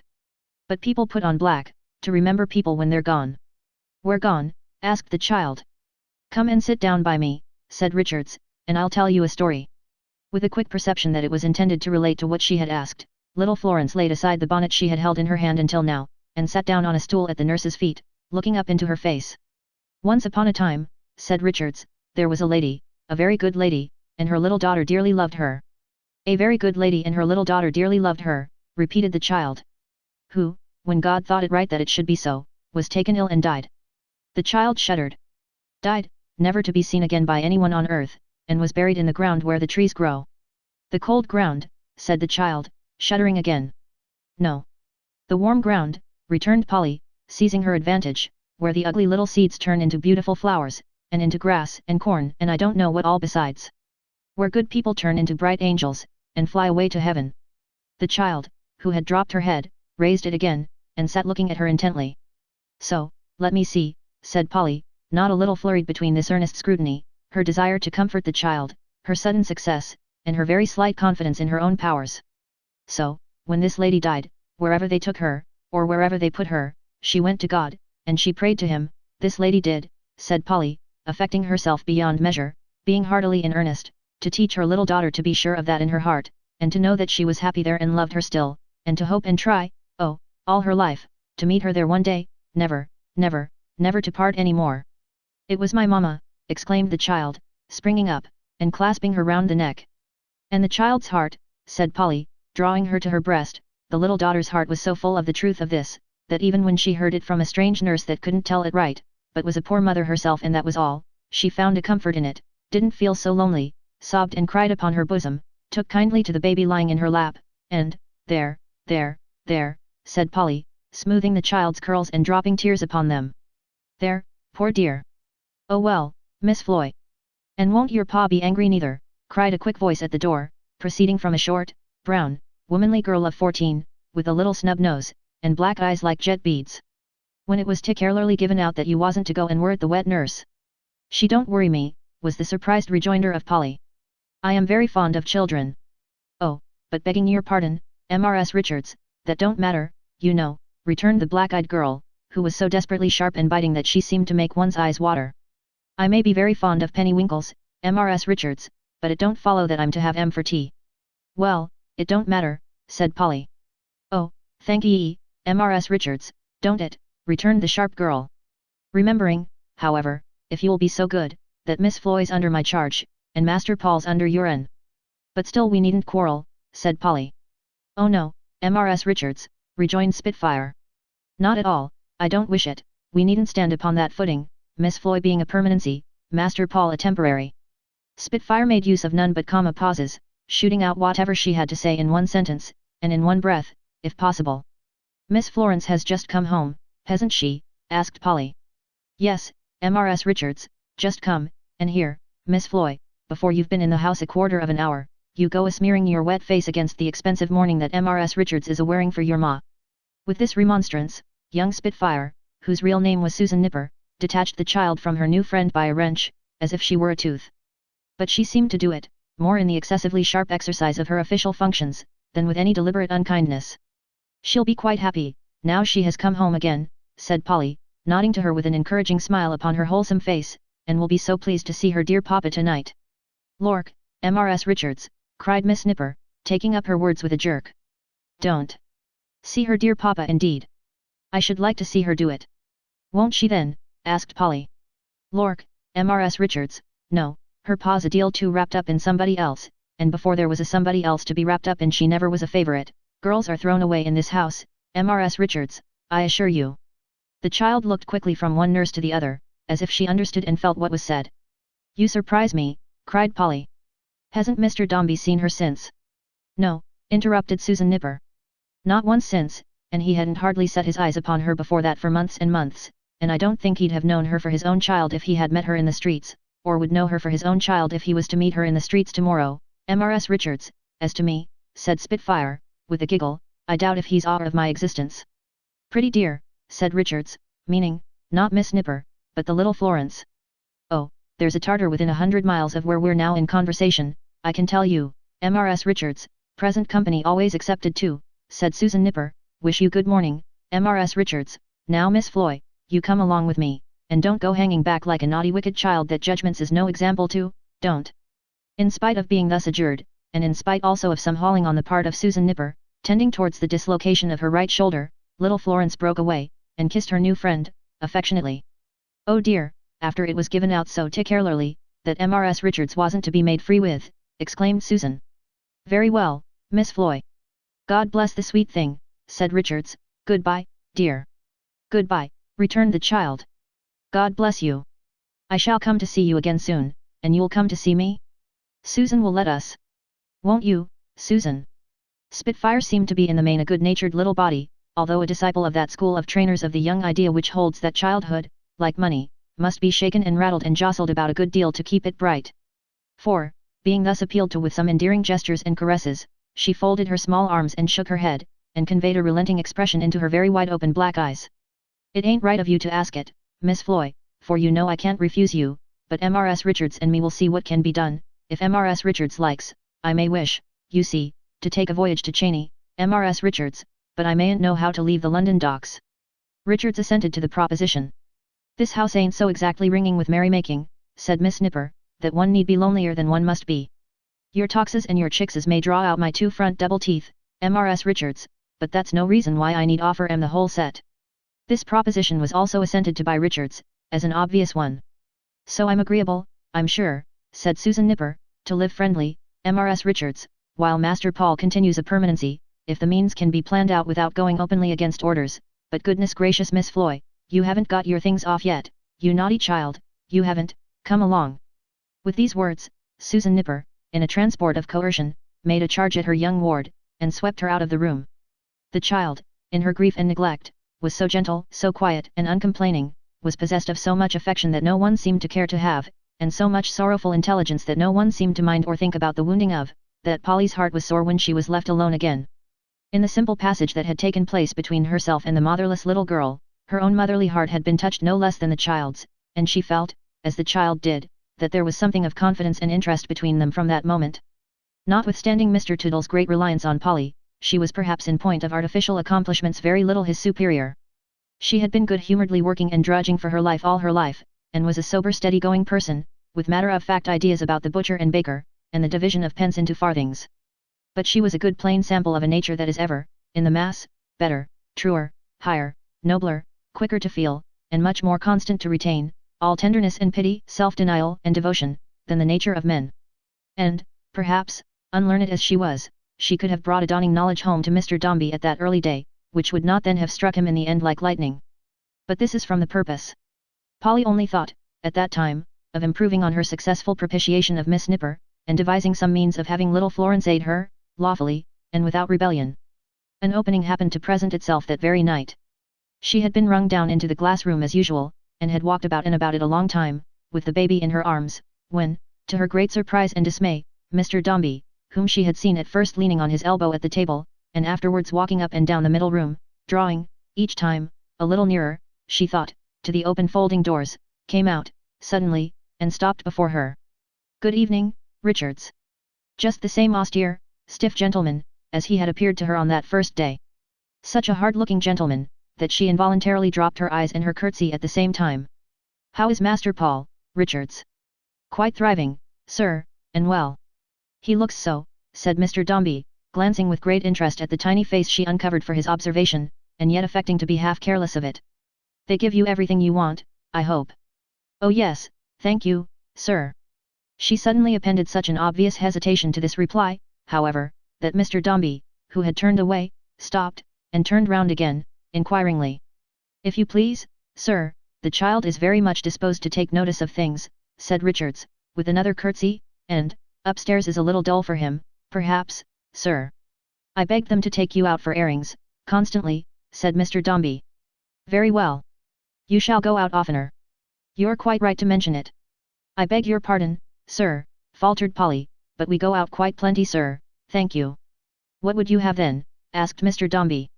"Indeed, sir, I don't exactly know," said Polly, "unless—" "Yes. I believe nothing is so good for making children lively and cheerful, sir, as seeing other children playing about 'em," observed Polly, taking courage. "I think I mentioned to you, Richards, when you came here," said Mr. Dombey, with a frown, "that I wished you to see as little of your family as possible." "Oh dear yes, sir, I wasn't so much as thinking of that." "I am glad of it," said Mr. Dombey hastily. "You can continue your walk if you please." With that, he disappeared into his inner room, and Polly had the satisfaction of feeling that he had thoroughly misunderstood her object, and that she had fallen into disgrace without the least advancement of her purpose. Next night, she found him walking about the conservatory when she came down. As she stopped at the door, checked by this unusual sight, and uncertain whether to advance or retreat, he called her in. His mind was too much set on Dombey and Son, it soon appeared, to admit of his having forgotten her suggestion. "If you really think that sort of society is good for the child," he said sharply, as if there had been no interval since she proposed it, "where's Miss Florence?" "Nothing could be better than Miss Florence, sir," said Polly eagerly, "but I understood from her maid that they were not to." Mr. Dombey rang the bell, and walked till it was answered. "Tell them always to let Miss Florence be with Richards when she chooses, and go out with her, and so forth. Tell them to let the children be together, when Richards wishes it." The iron was now hot, and Richards striking on it boldly, it was a good cause and she bold in it, though instinctively afraid of Mr. Dombey, requested that Miss Florence might be sent down then and there, to make friends with her little brother. She feigned to be dandling the child as the servant retired on this errand, but she thought that she saw Mr. Dombey's colour changed, that the expression of his face quite altered, that he turned, hurriedly, as if to gainsay what he had said, or she had said, or both, and was only deterred by very shame. And she was right. The last time he had seen his slighted child, there had been that in the sad embrace between her and her dying mother, which was at once a revelation and a reproach to him. Let him be absorbed as he would in the son on whom he built such high hopes, he could not forget that closing scene. He could not forget that he had had no part in it. That, at the bottom of its clear depths of tenderness and truth lay those two figures clasped in each other's arms, while he stood on the bank above them, looking down a mere spectator, not a sharer with them, quite shut out. Unable to exclude these things from his remembrance, or to keep his mind free from such imperfect shapes of the meaning with which they were fraught, as were able to make themselves visible to him through the mist of his pride, his previous feeling of indifference towards little Florence changed into an uneasiness of an extraordinary kind. Young as she was, and possessing in any eyes but his, and perhaps in his too, even more than the usual amount of childish simplicity and confidence, he almost felt as if she watched and distrusted him. As if she held the clue to something secret in his breast, of the nature of which he was hardly informed himself. As if she had an innate knowledge of one jarring and discordant string within him, and her very breath could sound it. His feeling about the child had been negative from her birth. He had never conceived an aversion to her, it had not been worth his while or in his humor. She had never been a positively disagreeable object to him. But now he was ill at ease about her. She troubled his peace. He would have preferred to put her idea aside altogether, if he had known how. Perhaps, who shall decide on such mysteries, he was afraid that he might come to hate her. When little Florence timidly presented herself, Mr. Dombey stopped in his pacing up and down and looked towards her. Had he looked with greater interest and with a father's eye, he might have read in her keen glance the impulses and fears that made her waver, the passionate desire to run clinging to him, crying, as she hid her face in his embrace, "Oh father, try to love me, there's no one else," the dread of a repulse, the fear of being too bold, and of offending him, the pitiable need in which she stood of some assurance and encouragement, and how her overcharged young heart was wandering to find some natural resting place, for its sorrow and affection. But he saw nothing of this. He saw her pause irresolutely at the door and look towards him, and he saw no more. "Come in," he said, "come in, what is the child afraid of?" She came in, and after glancing round her for a moment with an uncertain air, stood pressing her small hands hard together, close within the door. "Come here, Florence," said her father, coldly. "Do you know who I am?" "Yes, Papa." "Have you nothing to say to me?" The tears that stood in her eyes as she raised them quickly to his face, were frozen by the expression it wore. She looked down again, and put out her trembling hand. Mr. Dombey took it loosely in his own, and stood looking down upon her for a moment, as if he knew as little as the child, what to say or do. "There. Be a good girl," he said, patting her on the head, and regarding her as it were by stealth with a disturbed and doubtful look. "Go to Richard's. Go." His little daughter hesitated for another instant as though she would have clung about him still, or had some lingering hope that he might raise her in his arms and kiss her. She looked up in his face once more. He thought how like her expression was then, to what it had been when she looked round at the doctor, that night, and instinctively dropped her hand and turned away. It was not difficult to perceive that Florence was at a great disadvantage in her father's presence. It was not only a constraint upon the child's mind, but even upon the natural grace and freedom of her actions. As she sported and played about her baby brother that night, her manner was seldom so winning and so pretty as it naturally was, and sometimes when in his pacing to and fro, he came near her, she had, perhaps, for the moment, forgotten him, it changed upon the instant and became forced and embarrassed. Still, Polly persevered with all the better heart for seeing this, and, judging of Mr. Dombey by herself, had great confidence in the mute appeal of poor little Florence's morning dress. "It's hard indeed," thought Polly, "if he takes only to one little motherless child, when he has another, and that a girl, before his eyes." So, Polly kept her before his eyes, as long as she could, and managed so well with little Paul, as to make it very plain that he was all the livelier for his sister's company. When it was time to withdraw upstairs again, she would have sent Florence into the inner room to say good night to her father, but the child was timid and drew back, and when she urged her again, said, spreading her hands before her eyes, as if to shut out her own unworthiness, "Oh no, no. He don't want me. He don't want me." The little altercation between them had attracted the notice of Mr. Dombey, who inquired from the table where he was sitting at his wine, what the matter was. Miss Florence was afraid of interrupting. "Sir, if she came in to say good night," said Richards. "It doesn't matter," returned Mr. Dombey. "You can let her come and go without regarding me." The child shrunk as she listened, and was gone, before her humble friend looked round again. However, Polly triumphed not a little in the success of her well-intentioned scheme, and in the address with which she had brought it to bear, whereof she made a full disclosure to Spitfire when she was once more safely entrenched upstairs. Miss Nipper received that proof of her confidence, as well as the prospect of their free association for the future, rather coldly, and was anything but enthusiastic in her demonstrations of joy. "I thought you would have been pleased," said Polly. "Oh yes, Mrs. Richards, I'm very well pleased, thank you," returned Susan, who had suddenly become so very upright that she seemed to have put an additional bone in her stays. "You don't show it," said Polly. "Oh. Being only a permanency I couldn't be expected to show it like a temporary," said Susan Nipper. "Temporaries carries it all before here, I find, but though there's a excellent party wall between this house and the next, I mayn't exactly like to go to it, Mrs. Richards, notwithstanding." Chapter 4. In which some more first appearances are made on the stage of these adventures. Though the offices of Dombey and Son were within the liberties of the City of London, and within hearing of Bow Bells, when their clashing voices were not drowned by the uproar in the streets, yet were there hints of adventurous and romantic story to be observed in some of the adjacent objects. Gog and Magog held their state within 10 minutes' walk, the Royal Exchange was close at hand, the Bank of England, with its vaults of gold and silver down among the dead men underground, was their magnificent neighbour. Just round the corner stood the rich East India House, teeming with suggestions of precious stuffs and stones, tigers, elephants, howdahs, hookahs, umbrellas, palm trees, palanquins, and gorgeous princes of a brown complexion sitting on carpets, with their slippers very much turned up at the toes. Anywhere in the immediate vicinity there might be seen pictures of ships speeding away full sail to all parts of the world, outfitting warehouses ready to pack off anybody anywhere, fully equipped in half an hour, and little timber midshipmen in obsolete naval uniforms, eternally employed outside the shop doors of nautical instrument makers in taking observations of the hackney carriages. Sole master and proprietor of one of these effigies, of that which might be called, familiarly, the woodinest, of that which thrust itself out above the pavement, right leg foremost, with the suavity the least endurable, and had the shoe buckles and flapped waistcoat the least reconcilable to human reason, and bore at its right eye the most offensively disproportionate piece of machinery, sole master and proprietor of that midshipman, and proud of him too, an elderly gentleman in a Welsh wig had paid house rent, taxes, rates, and dues, for more years than many a full-grown midshipman of flesh and blood has numbered in his life, and midshipmen who have attained a pretty green old age, have not been wanting in the English Navy. The stock in trade of this old gentleman comprised chronometers, barometers, telescopes, compasses, charts, maps, sextants, quadrants, and specimens of every kind of instrument used in the working of a ship's course, or the keeping of a ship's reckoning, or the prosecuting of a ship's discoveries. Objects in brass and glass were in his drawers and on his shelves, which none but the initiated could have found the top of, or guessed the use of, or having once examined, could have ever got back again into their mahogany nests without assistance.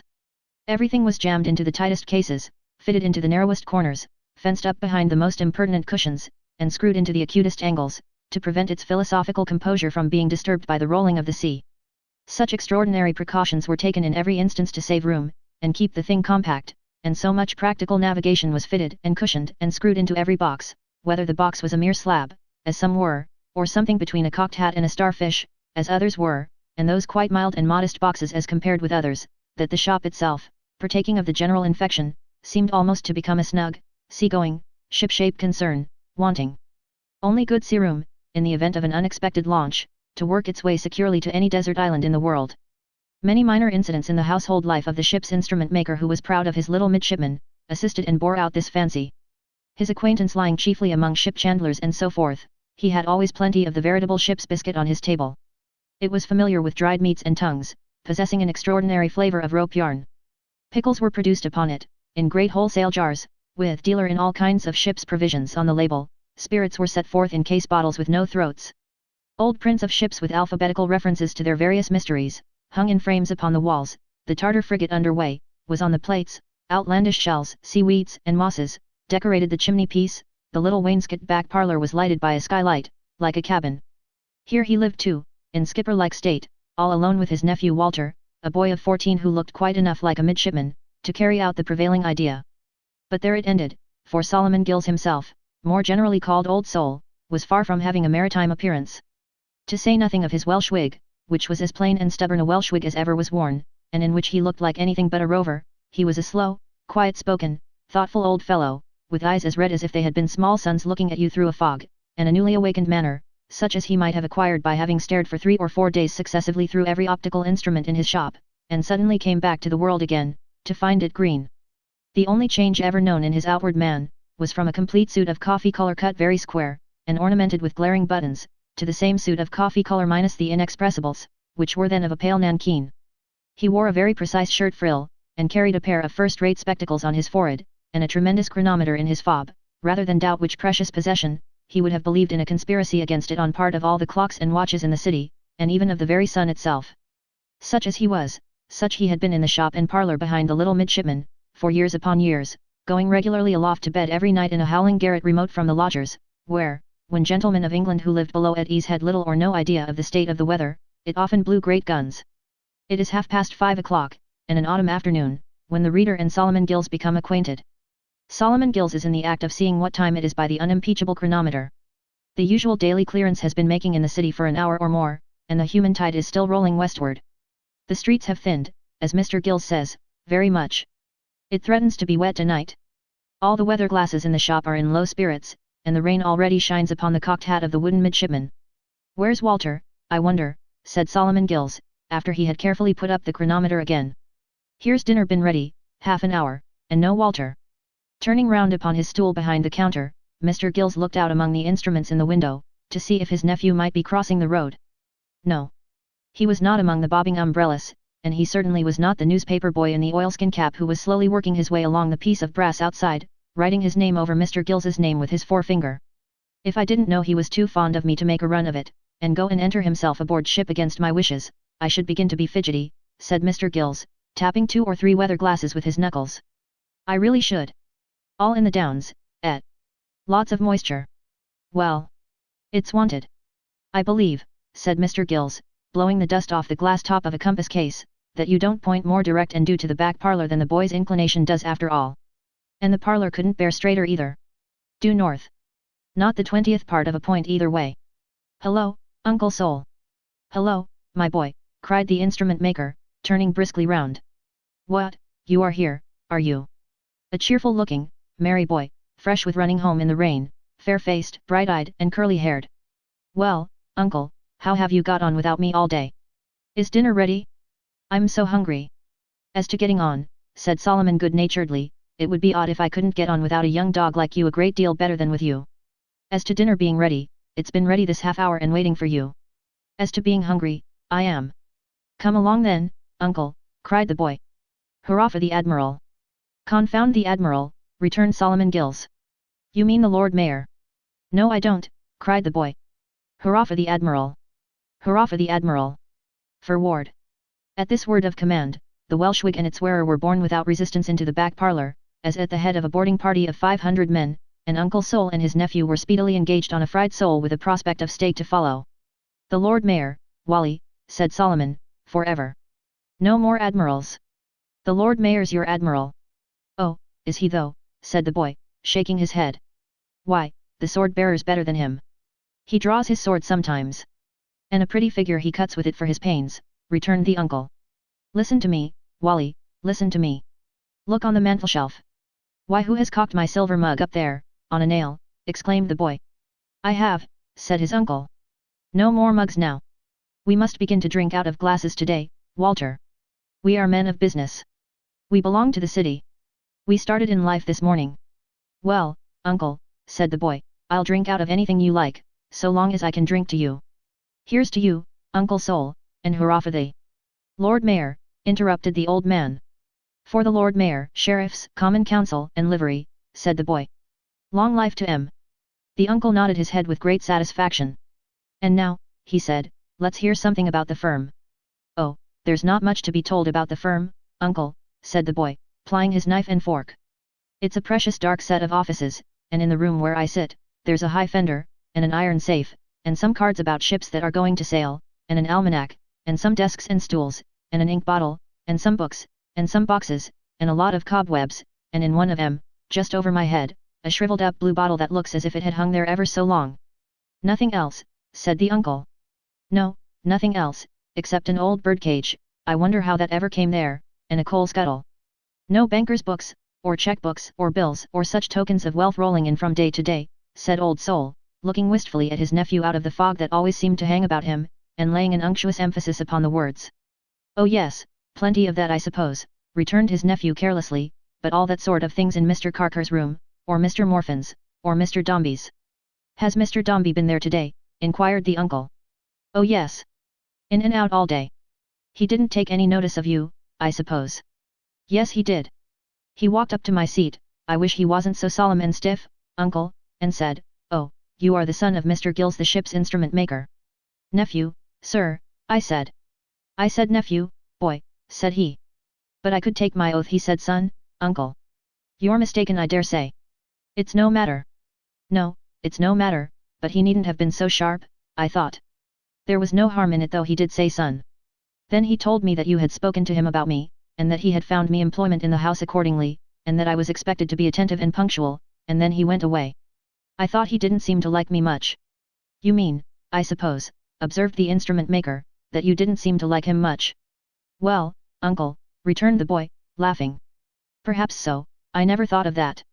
Solomon looked a little graver as he finished his dinner, and glanced from time to time at the boy's bright face. When dinner was done, and the cloth was cleared away, the entertainment had been brought from a neighboring eating house, he lighted a candle, and went down below into a little cellar, while his nephew, standing on the mouldy staircase, dutifully held the light. After a moment's groping here and there, he presently returned with a very ancient-looking bottle, covered with dust and dirt. Why, Uncle Sol, said the boy, what are you about? That's the wonderful Madeira, there's only one more bottle. Uncle Sol nodded his head, implying that he knew very well what he was about, and having drawn the cork in solemn silence, filled 2 glasses and set the bottle and a third clean glass on the table.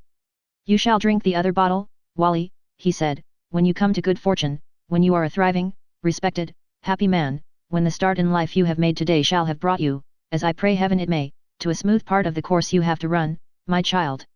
My love to you. Some of the fog that hung about Old Sol seemed to have got into his throat, for he spoke huskily. His hand shook too, as he clinked his glass against his nephew's. But having once got the wine to his lips, he tossed it off like a man, and smacked them afterwards. Dear uncle, said the boy, affecting to make light of it, while the tears stood in his eyes, for the honour you have done me, etc., etc. I shall now beg to propose Mr. Solomon Gills with 3 times 3 and 1 cheer more. Hurrah!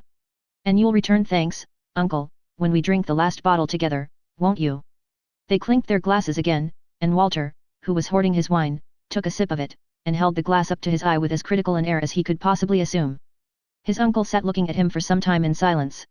When their eyes at last met, he began at once to pursue the theme that had occupied his thoughts, aloud, as if he had been speaking all the time. You see, Walter, he said, in truth this business is merely a habit with me. I am so accustomed to the habit that I could hardly live if I relinquished it, but there's nothing doing, nothing doing.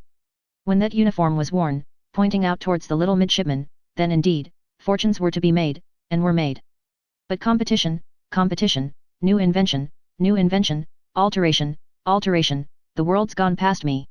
I hardly know where I am myself, much less where my customers are. Never mind uncle.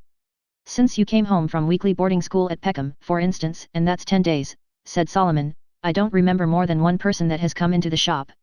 2, uncle, don't you recollect? There was the man who came to ask for change for a sovereign. That's the one, said Solomon. Why uncle, don't you call the woman anybody, who came to ask the way to Mile End Turnpike? Oh, it's true, said Solomon, I forgot her. 2 persons. To be sure, they didn't buy anything, cried the boy. No. They didn't buy anything, said Solomon, quietly. Nor want anything, cried the boy. No. If they had, they'd gone to another shop, said Solomon, in the same tone. But there were 2 of 'em, uncle, cried the boy, as if that were a great triumph. You said only one.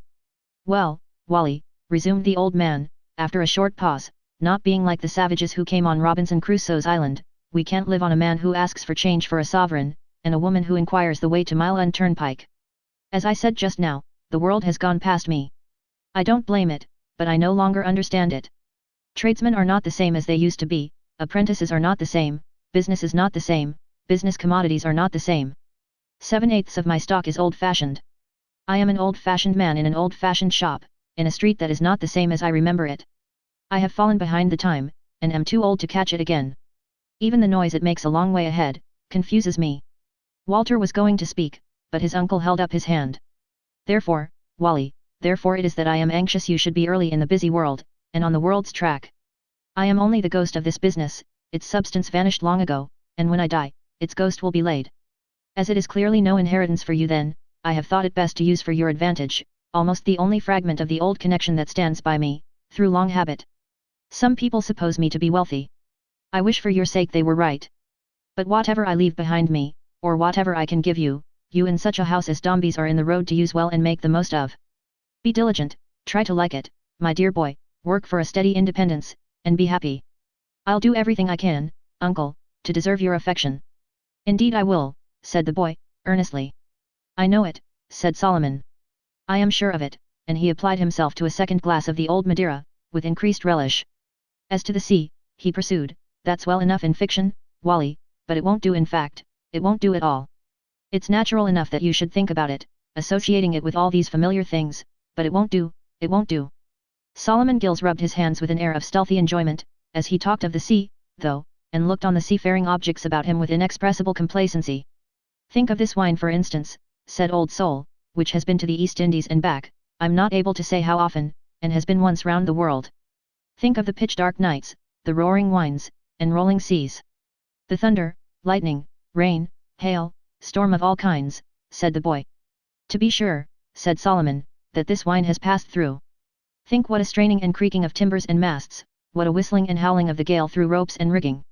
What a clambering aloft of men, vying with each other who shall lie out first upon the yards to furl the icy sails, while the ship rolls and pitches, like mad, cried his nephew. Exactly so, said Solomon, has gone on, over the old cask that held this wine.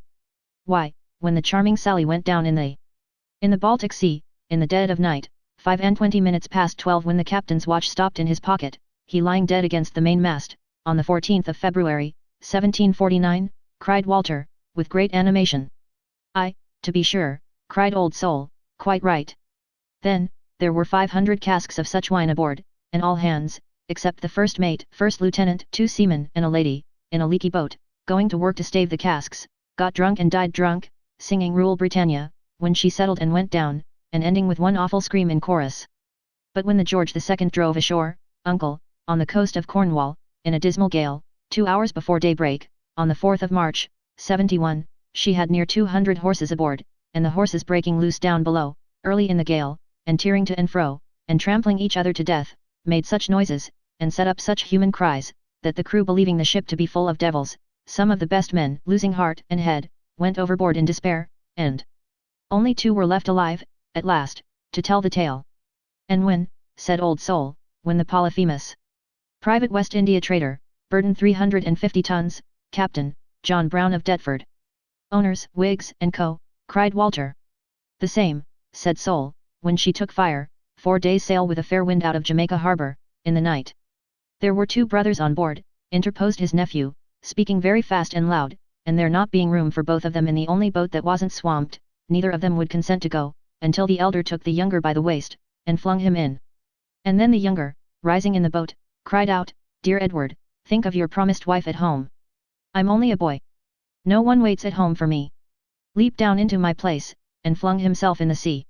The kindling eye and heightened colour of the boy, who had risen from his seat in the earnestness of what he said and felt, seemed to remind Old Soul of something he had forgotten, or that his encircling mist had hitherto shut out. Instead of proceeding with any more anecdotes, as he had evidently intended but a moment before, he gave a short dry cough, and said, Well, suppose we change the subject. The truth was, that the simple-minded uncle in his secret attraction towards the marvellous and adventurous, of which he was, in some sort, a distant relation, by his trade, had greatly encouraged the same attraction in the nephew, and that everything that had ever been put before the boy to deter him from a life of adventure, had had the usual unaccountable effect of sharpening his taste for it. This is invariable. It would seem as if there never was a book written, or a story told, expressly with the object of keeping boys on shore, which did not lure and charm them to the ocean, as a matter of course. But an addition to the little party now made its appearance, in the shape of a gentleman in a white suit of blue, with a hook instead of a hand attached to his right wrist, very bushy black eyebrows, and a thick stick in his left hand, covered all over, like his nose, with knobs. He wore a loose black silk handkerchief round his neck, and such a very large coarse shirt collar, that it looked like a small sail.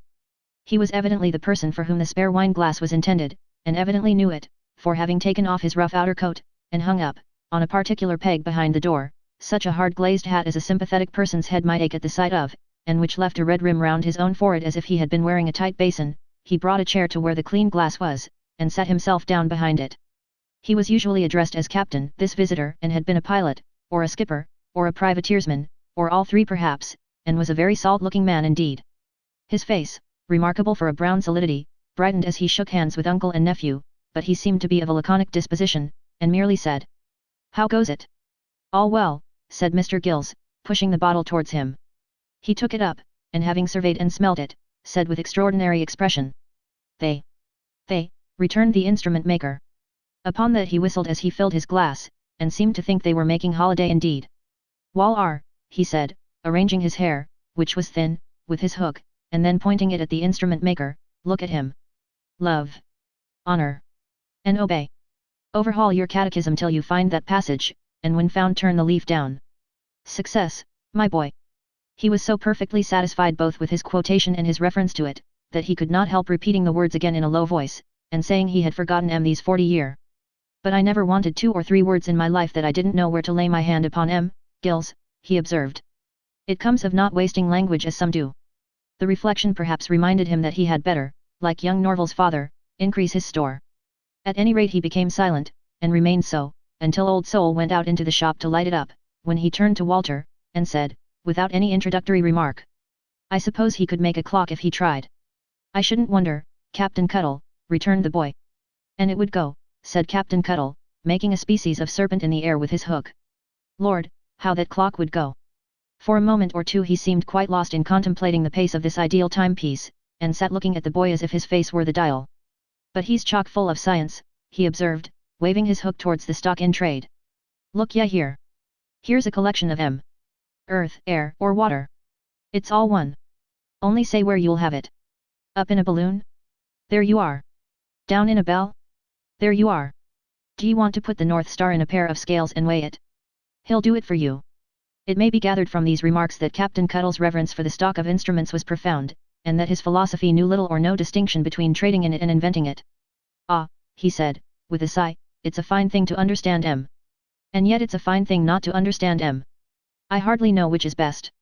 It's so comfortable to sit here and feel that you might be weighed, measured, magnified, electrified, polarized, played the very devil with, and never know how. Nothing short of the wonderful Madeira, combined with the occasion, which rendered it desirable to improve and expand Walter's mind, could have ever loosened his tongue to the extent of giving utterance to this prodigious oration. He seemed quite amazed himself at the manner in which it opened up to view the sources of the taciturn delight he had had in eating Sunday dinners in that parlour for 10 years. Becoming a sadder and a wiser man, he mused and held his peace. Come, cried the subject of this admiration, returning. Before you have your glass of grog, Ned, we must finish the bottle. Stand by, said Ned, filling his glass. Give the boy some more. No more, thank'ee, uncle. Yes, yes, said Sol, a little more. We'll finish the bottle. To the house, Ned, Walter's house. Why, it may be his house one of these days, in part. Who knows? Sir Richard Whittington married his master's daughter. Turn again, Whittington, Lord Mayor of London, and when you are old you will never depart from it, interposed the captain. Wall are. Overhaul the book, my lad. And although Mr. Dombey hasn't a daughter, Sol began. Yes, yes, he has, uncle, said the boy, reddening and laughing. Has he? Cried the old man. Indeed I think he has too. Oh. I know he has, said the boy. Some of 'em were talking about it in the office today.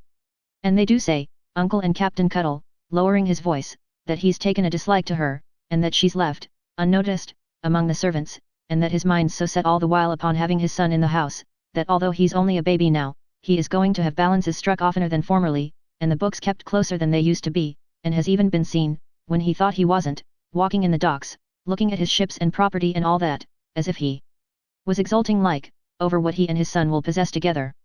That's what they say. Of course, I don't know. He knows all about her already, you see, said the instrument maker. Nonsense, uncle, cried the boy, still reddening and laughing, boy-like. How can I help hearing what they tell me? The sun's a little in our way at present, I'm afraid, Ned, said the old man, humouring the joke. Very much, said the captain. Nevertheless, we'll drink him, pursued Sol. So, here's to Dombey and Son. Oh, very well, uncle, said the boy, merrily. Since you have introduced the mention of her, and have connected me with her and have said that I know all about her, I shall make bold to amend the toast. So here's to Dombey, and son, and daughter. Chapter 5. Paul's progress in christening. Little Paul, suffering no contamination from the blood of the Toodles, grew stouter and stronger every day. Every day, too, he was more and more ardently cherished by Miss Tox, whose devotion was so far appreciated by Mr. Dombey that he began to regard her as a woman of great natural good sense, whose feelings did her credit and deserved encouragement. He was so lavish of this condescension, that he not only bowed to her, in a particular manner, on several occasions, but even entrusted such stately recognitions of her to his sister as "Pray tell your friend, Louisa, that she is very good," or mentioned to Miss Tox, "Louisa, that I am obliged to her," specialties which made a deep impression on the lady thus distinguished. Whether Miss Tox conceived that having been selected by the fates to welcome the little Dombey before he was born in Kirby, beard, and Kirby's best mixed pins, it therefore naturally devolved upon her to greet him with all other forms of welcome in all other early stages of his existence, or whether her overflowing goodness induced her to volunteer into the domestic militia as a substitute in some sort for his deceased mamma, or whether she was conscious of any other motives, are questions which, in this stage of the firm's history, herself only could have solved. Nor have they much bearing on the fact, of which there is no doubt, that Miss Tox's constancy and zeal were a heavy discouragement to Richards, who lost flesh hourly under her patronage, and was in some danger of being superintended to death. Miss Tox was often in the habit of assuring Mrs. Chick that nothing could exceed her interest in all connected with the development of that sweet child, and an observer of Miss Tox's proceedings might have inferred so much without declaratory confirmation. She would preside over the innocent repasts of the young heir, with ineffable satisfaction, almost with an air of joint proprietorship with Richards in the entertainment.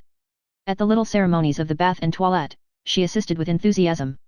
The administration of infantine doses of physic awakened all the active sympathy of her character, and being on one occasion secreted in a cupboard, whither she had fled in modesty, when Mr. Dombey was introduced into the nursery by his sister, to behold his son, in the course of preparation for bed, taking a short walk uphill over Richards's gown, in a short and airy linen jacket, Miss Tox was so transported beyond the ignorant present as to be unable to refrain from crying out, "Is he not beautiful, Mr. Dombey?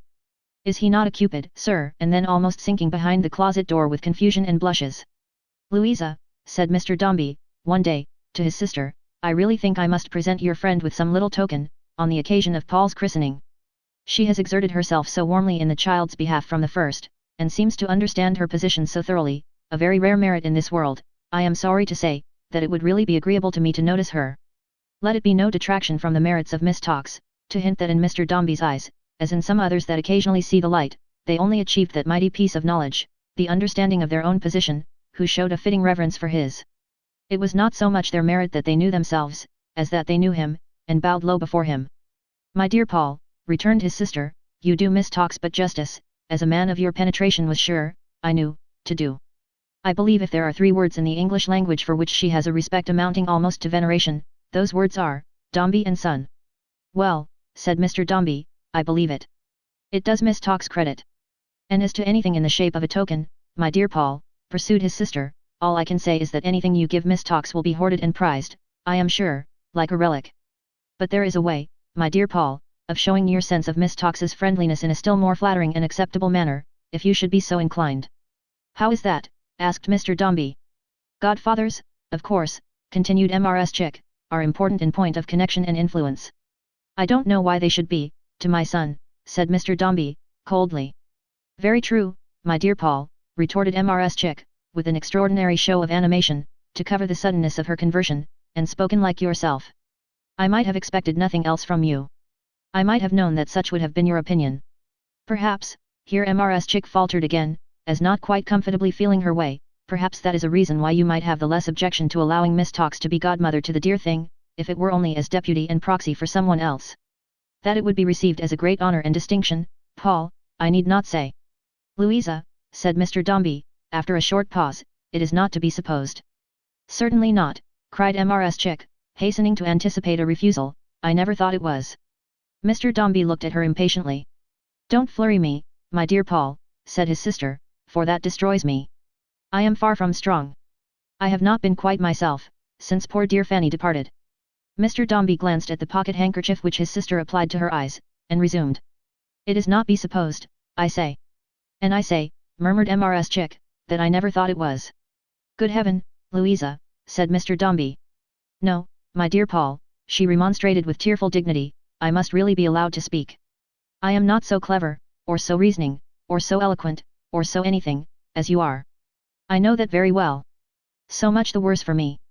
But if they were the last words I had to utter, and last words should be very solemn to you and me, Paul, after poor dear Fanny, I would still say I never thought it was. And what is more," added Mrs. Chick with increased dignity, as if she had withheld her crushing argument until now, "I never did think it was." Mr. Dombey walked to the window and back again. "It is not to be supposed, Louisa," he said. Mrs. Chick had nailed her colours to the mast, and repeated, "I know it isn't," but he took no notice of it, but that there are many persons who, supposing that I recognized any claim at all in such a case, have a claim upon me superior to Miss Tox's. But I do not. I recognize no such thing. Paul and myself will be able, when the time comes, to hold our own. The house, in other words, will be able to hold its own, and maintain its own, and hand down its own of itself, and without any such commonplace aids. The kind of foreign help which people usually seek for their children, I can afford to despise, being above it, I hope. So that Paul's infancy and childhood pass away well, and I see him becoming qualified without waste of time for the career on which he is destined to enter, I am satisfied. He will make what powerful friends he pleases in after life, when he is actively maintaining, and extending, if that is possible, the dignity and credit of the firm. Until then, I am enough for him, perhaps, and all in all. I have no wish that people should step in between us. I would much rather show my sense of the obliging conduct of a deserving person like your friend. Therefore let it be so, and your husband and myself will do well enough for the other sponsors, I dare say. In the course of these remarks, delivered with great majesty and grandeur, Mr. Dombey had truly revealed the secret feelings of his breast.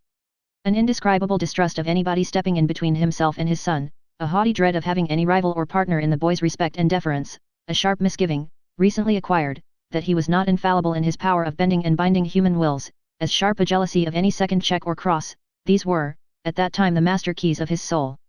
In all his life, he had never made a friend. His cold and distant nature had neither sought one, nor found one. And now, when that nature concentrated its whole force so strongly on a partial scheme of parental interest and ambition, it seemed as if its icy current, instead of being released by this influence, and running clear and free, had thought for but an instant to admit its burden, and then frozen with it into one unyielding block. Elevated thus to the godmothership of little Paul, in virtue of her insignificance, Miss Tox was from that hour chosen and appointed to office, and Mr. Dombey further signified his pleasure that the ceremony, already long delayed, should take place without further postponement. His sister, who had been far from anticipating so signal a success, withdrew as soon as she could, to communicate it to her best of friends, and Mr. Dombey was left alone in his library. He had already laid his hand upon the bell rope to convey his usual summons to Richards, when his eye fell upon a writing desk, belonging to his deceased wife, which had been taken, among other things, from a cabinet in her chamber. It was not the first time that his eye had lighted on it. He carried the key in his pocket, and he brought it to his table and opened it now, having previously locked the room door, with a well-accustomed hand. From beneath a leaf of torn and cancelled scraps of paper, he took one letter that remained entire. Involuntarily holding his breath as he opened this document, and bating in the stealthy action something of his arrogant demeanor, he sat down, resting his head upon one hand, and read it through. He read it slowly and attentively, and with a nice particularity to every syllable. Otherwise than as his great deliberation seemed unnatural, and perhaps the result of an effort equally great, he allowed no sign of emotion to escape him. When he had read it through, he folded and refolded it slowly several times, and tore it carefully into fragments. Checking his hand in the act of throwing these away, he put them in his pocket, as if unwilling to trust them even to the chances of being reunited and deciphered, and instead of ringing, as usual, for little Paul, he sat solitary, all the evening, in his cheerless room. There was anything but solitude in the nursery, for there, Mrs. Chick and Miss Tox were enjoying a social evening, so much to the disgust of Miss Susan Nipper, that young lady embraced every opportunity of making wry faces behind the door.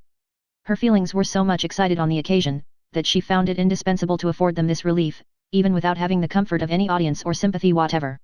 As the knight-errants of old relieved their minds by carving their mistresses' names in deserts and wildernesses and other savage places where there was no probability of there ever being anybody to read them, so did Miss Susan Nipper curl her snub nose into drawers and wardrobes, put away winks of disparagement in cupboards, shed derisive squints into stone pitchers, and contradict and call names out in the passage. The two interlopers, however, blissfully unconscious of the young lady's sentiments, saw little Paul safe through all the stages of undressing, airy exercise, supper and bed, and then sat down to tea before the fire. The two children now lay, through the good offices of Polly, in one room, and it was not until the ladies were established at their tea table that, happening to look towards the little beds, they thought of Florence. "How sound she sleeps," said Miss Tox. "Why, you know, my dear, she takes a great deal of exercise in the course of the day," returned Mrs. Chick, playing about little Paul so much.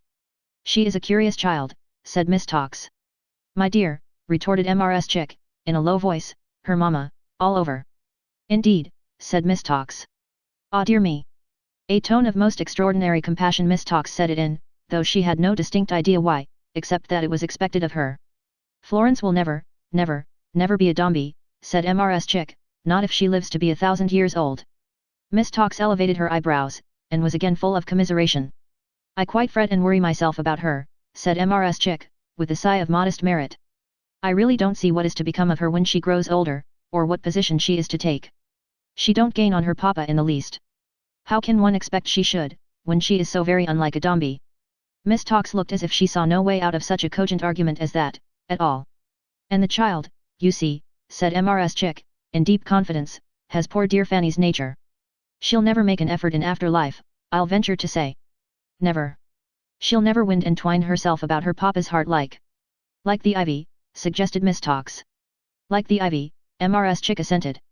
Never. She'll never glide and nestle into the bosom of her papa's affections like the startled fawn, suggested Miss Tox. Like the startled fawn, said Mrs. Chick. Never. Poor Fanny. Yet, how I loved her. You must not distress yourself, my dear, said Miss Tox, in a soothing voice. Now really. You have too much feeling. We have all our faults, said Mrs. Chick, weeping and shaking her head. I dare say we have. I never was blind to hers. I never said I was. Far from it. Yet how I loved her. What a satisfaction it was to Mrs. Chick, a commonplace piece of folly enough, compared with whom her sister-in-law had been a very angel of womanly intelligence and gentleness, to patronize and be tender to the memory of that lady, in exact pursuance of her conduct to her in her lifetime, and to thoroughly believe herself, and take herself in, and make herself uncommonly comfortable on the strength of her toleration. What a mighty pleasant virtue toleration should be when we are right, to be so very pleasant when we are wrong, and quite unable to demonstrate how we come to be invested with the privilege of exercising it. Mrs. Chick was yet drying her eyes and shaking her head, when Richards made bold to caution her that Miss Florence was awake and sitting in her bed. She had risen, as the nurse said, and the lashes of her eyes were wet with tears. But no one saw them glistening save Polly. No one else leant over her, and whispered soothing words to her, or was near enough to hear the flutter of her beating heart. Oh, dear nurse, said the child, looking earnestly up in her face, let me lie by my brother. Why, my pet, said Richards.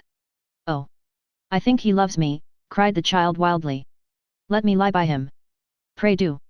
Mrs. Chick interposed with some motherly words about going to sleep like a dear, but Florence repeated her supplication, with a frightened look, and in a voice broken by sobs and tears. I'll not wake him, she said, covering her face and hanging down her head. I'll only touch him with my hand, and go to sleep. Oh, pray, let me lie by my brother tonight, for I believe he's fond of me. Richards took her without a word, and carrying her to the little bed in which the infant was sleeping, laid her down by his side. She crept as near him as she could without disturbing his rest, and stretching out one arm so that it timidly embraced his neck, and hiding her face on the other, over which her damp and scattered hair fell loose, lay motionless. Poor little thing, said Miss Tox, she has been dreaming, I dare say. Dreaming, perhaps, of loving tones forever silent, of loving eyes forever closed, of loving arms again wound round her, and relaxing in that dream within the dam which no tongue can relate.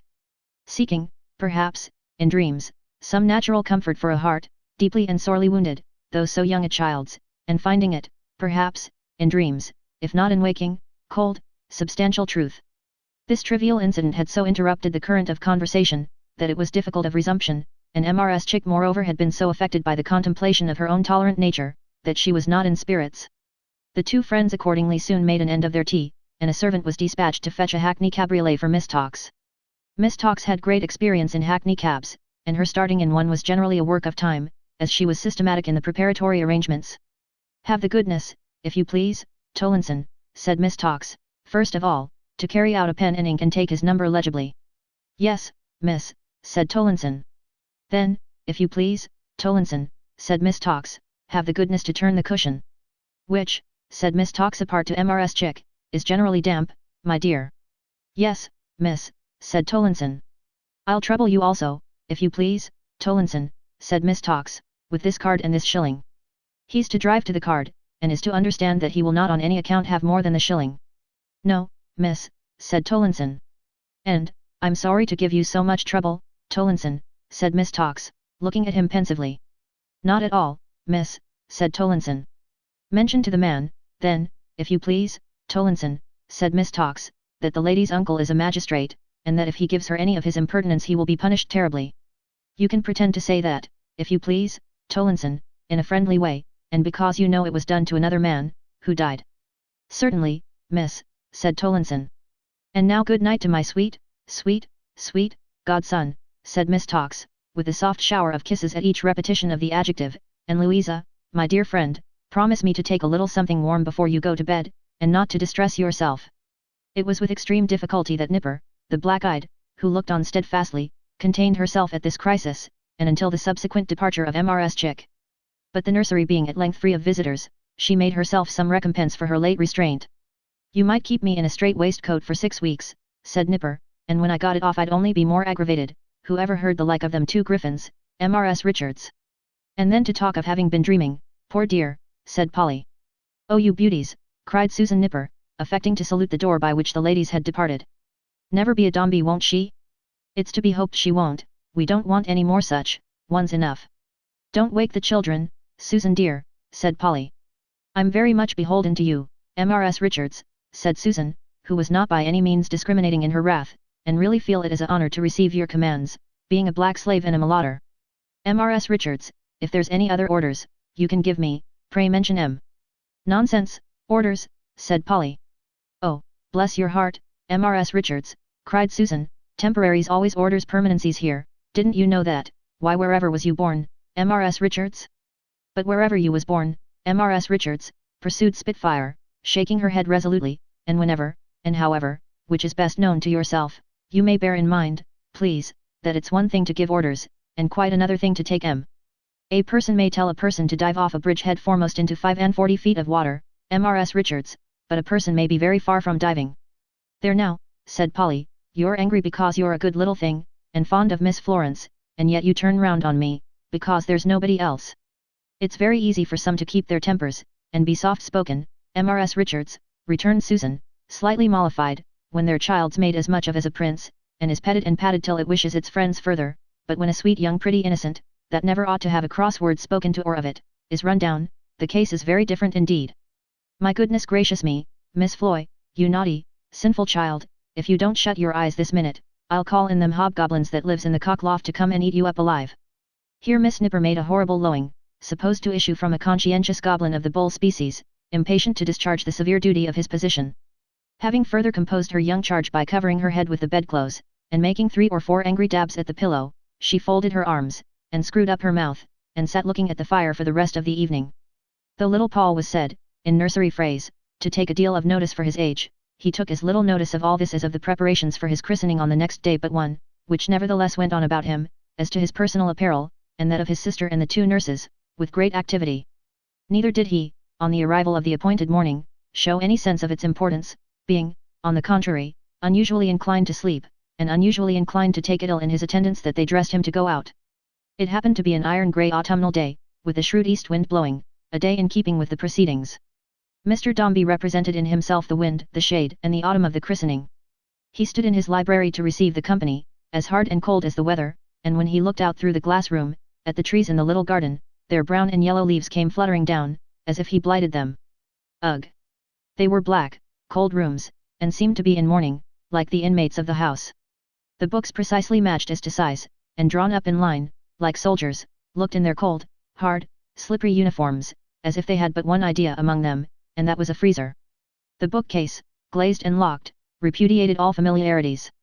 Mr. Pitt, in bronze, on the top, with no trace of his celestial origin about him, guarded the unattainable treasure like an enchanted Moor. A dusty urn at each high corner, dug up from an ancient tomb, preached desolation and decay, as from 2 pulpits, and the chimney glass, reflecting Mr. Dombey and his portrait at one blow, seemed fraught with melancholy meditations. The stiff and stark fire irons appeared to claim a nearer relationship than anything else there to Mr. Dombey, with his buttoned coat, his white cravat, his heavy gold watch chain, and his creaking boots.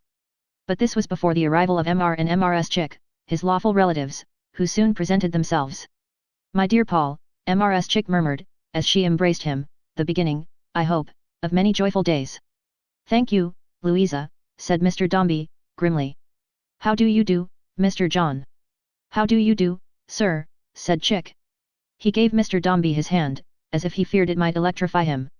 Mr. Dombey took it as if it were a fish or seaweed or some such clammy substance, and immediately returned it to him with exalted politeness.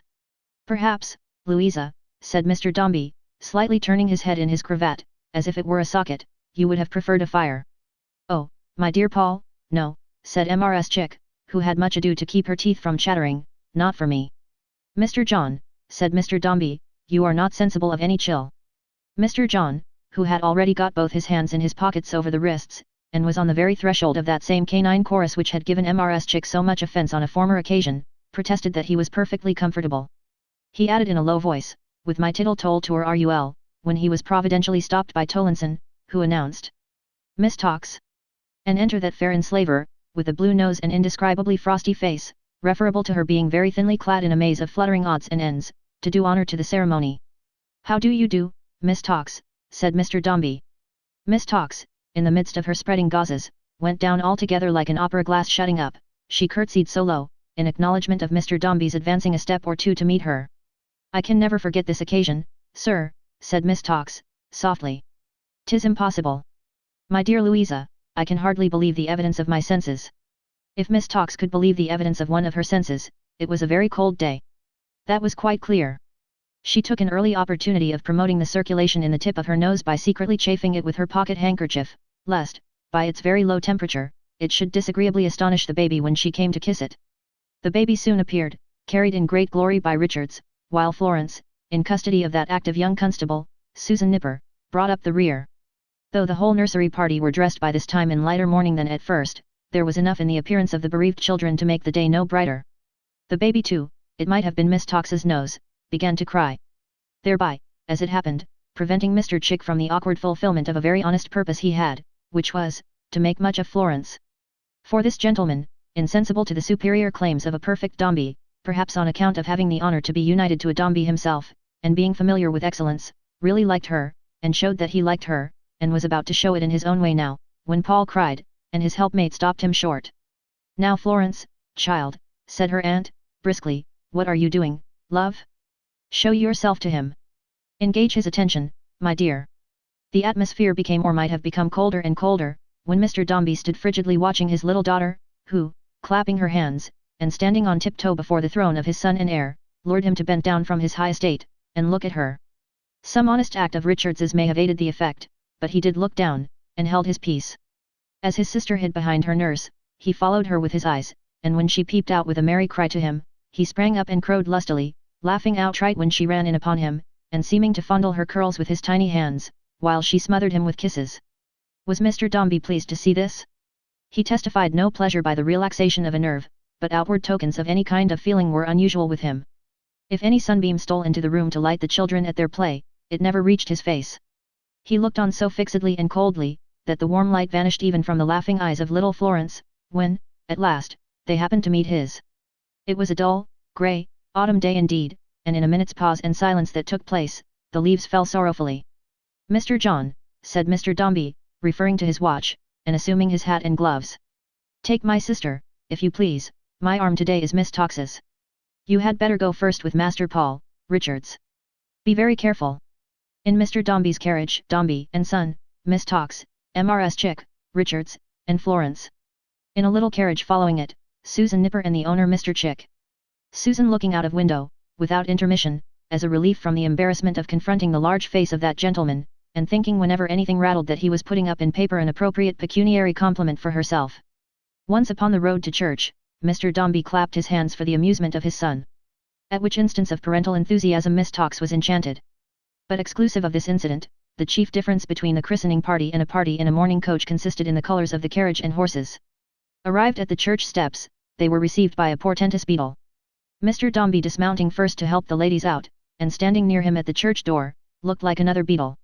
A beadle less gorgeous but more dreadful, the beadle of private life, the beadle of our business and our bosoms. Miss Tox's hand trembled as she slipped it through Mr. Dombey's arm, and felt herself escorted up the steps, preceded by a cocked hat and a Babylonian collar. It seemed for a moment like that other solemn institution, "Wilt thou have this man, Lucretia?" "Yes, I will." "Please to bring the child in quick out of the air there," whispered the beadle, holding open the inner door of the church. Little Paul might have asked with Hamlet into my grave, so chill and earthy was the place. The tall, shrouded pulpit and reading desk, the dreary perspective of empty pews stretching away under the galleries, and empty benches mounting to the roof and lost in the shadow of the great grim organ, the dusty matting and cold stone slabs, the grisly free seats in the aisles, and the damp corner by the bell rope, where the black trestles used for funerals were stowed away, along with some shovels and baskets, and a coil or two of deadly-looking rope, the strange, unusual, uncomfortable smell, and the cadaverous light, were all in unison. It was a cold and dismal scene. There's a wedding just on, sir, said the beadle, but it'll be over directly, if you'll walk into the vestry here. Before he turned again to lead the way, he gave Mr. Dombey a bow and a half smile of recognition, importing that he, the beadle, remembered to have had the pleasure of attending on him when he buried his wife, and hoped he had enjoyed himself since. The very wedding looked dismal as they passed in front of the altar. The bride was too old and the bridegroom too young, and a superannuated beau with one eye and an eyeglass stuck in its blank companion, was giving away the lady, while the friends were shivering.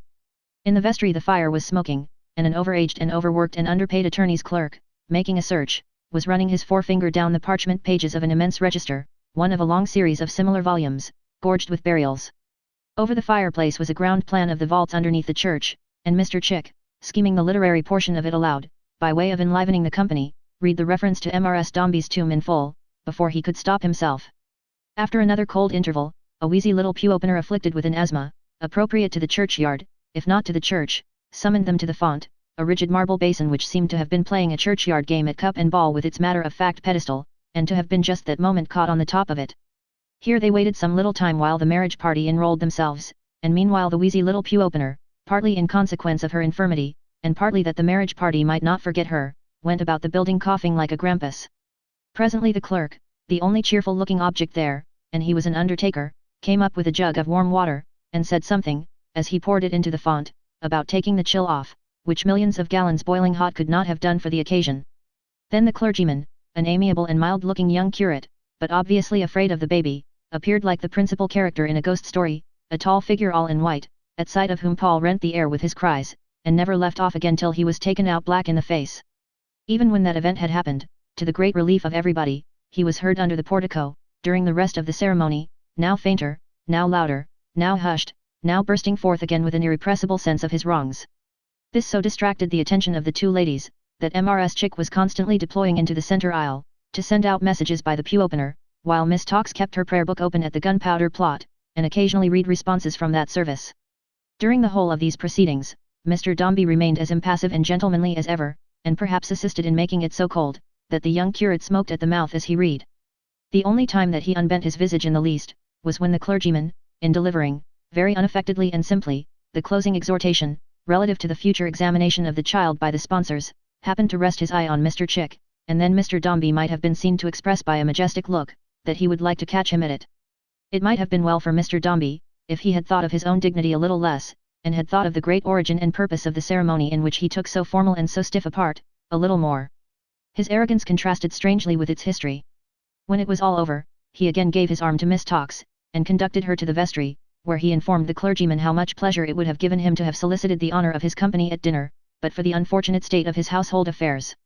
The register signed, and the fees paid, and the pew-opener, whose cough was very bad again, remembered, and the beadle gratified, and the sexton, who was accidentally on the doorsteps, looking with great interest at the weather, not forgotten, they got into the carriage again, and drove home in the same bleak fellowship.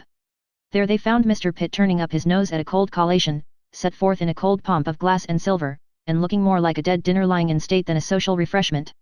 On their arrival Miss Tox produced a mug for her godson, and Mr. Chick a knife and fork and spoon in a case. Mr. Dombey also produced a bracelet for Miss Tox, and, on the receipt of this token, Miss Tox was tenderly affected. "Mr. John," said Mr. Dombey, "will you take the bottom of the table, if you please?" "What have you got there, Mr. John?" "I have got a cold fillet of veal here, sir," replied Mr. Chick, rubbing his numbed hands hard together. "What have you got there, sir?" "This," returned Mr. Dombey, "is some cold preparation of calf's head, I think. I see cold fowls, ham, patties, salad, lobster. Miss Tox will do me the honour of taking some wine?" Champagne to Miss Tox. There was a toothache in everything.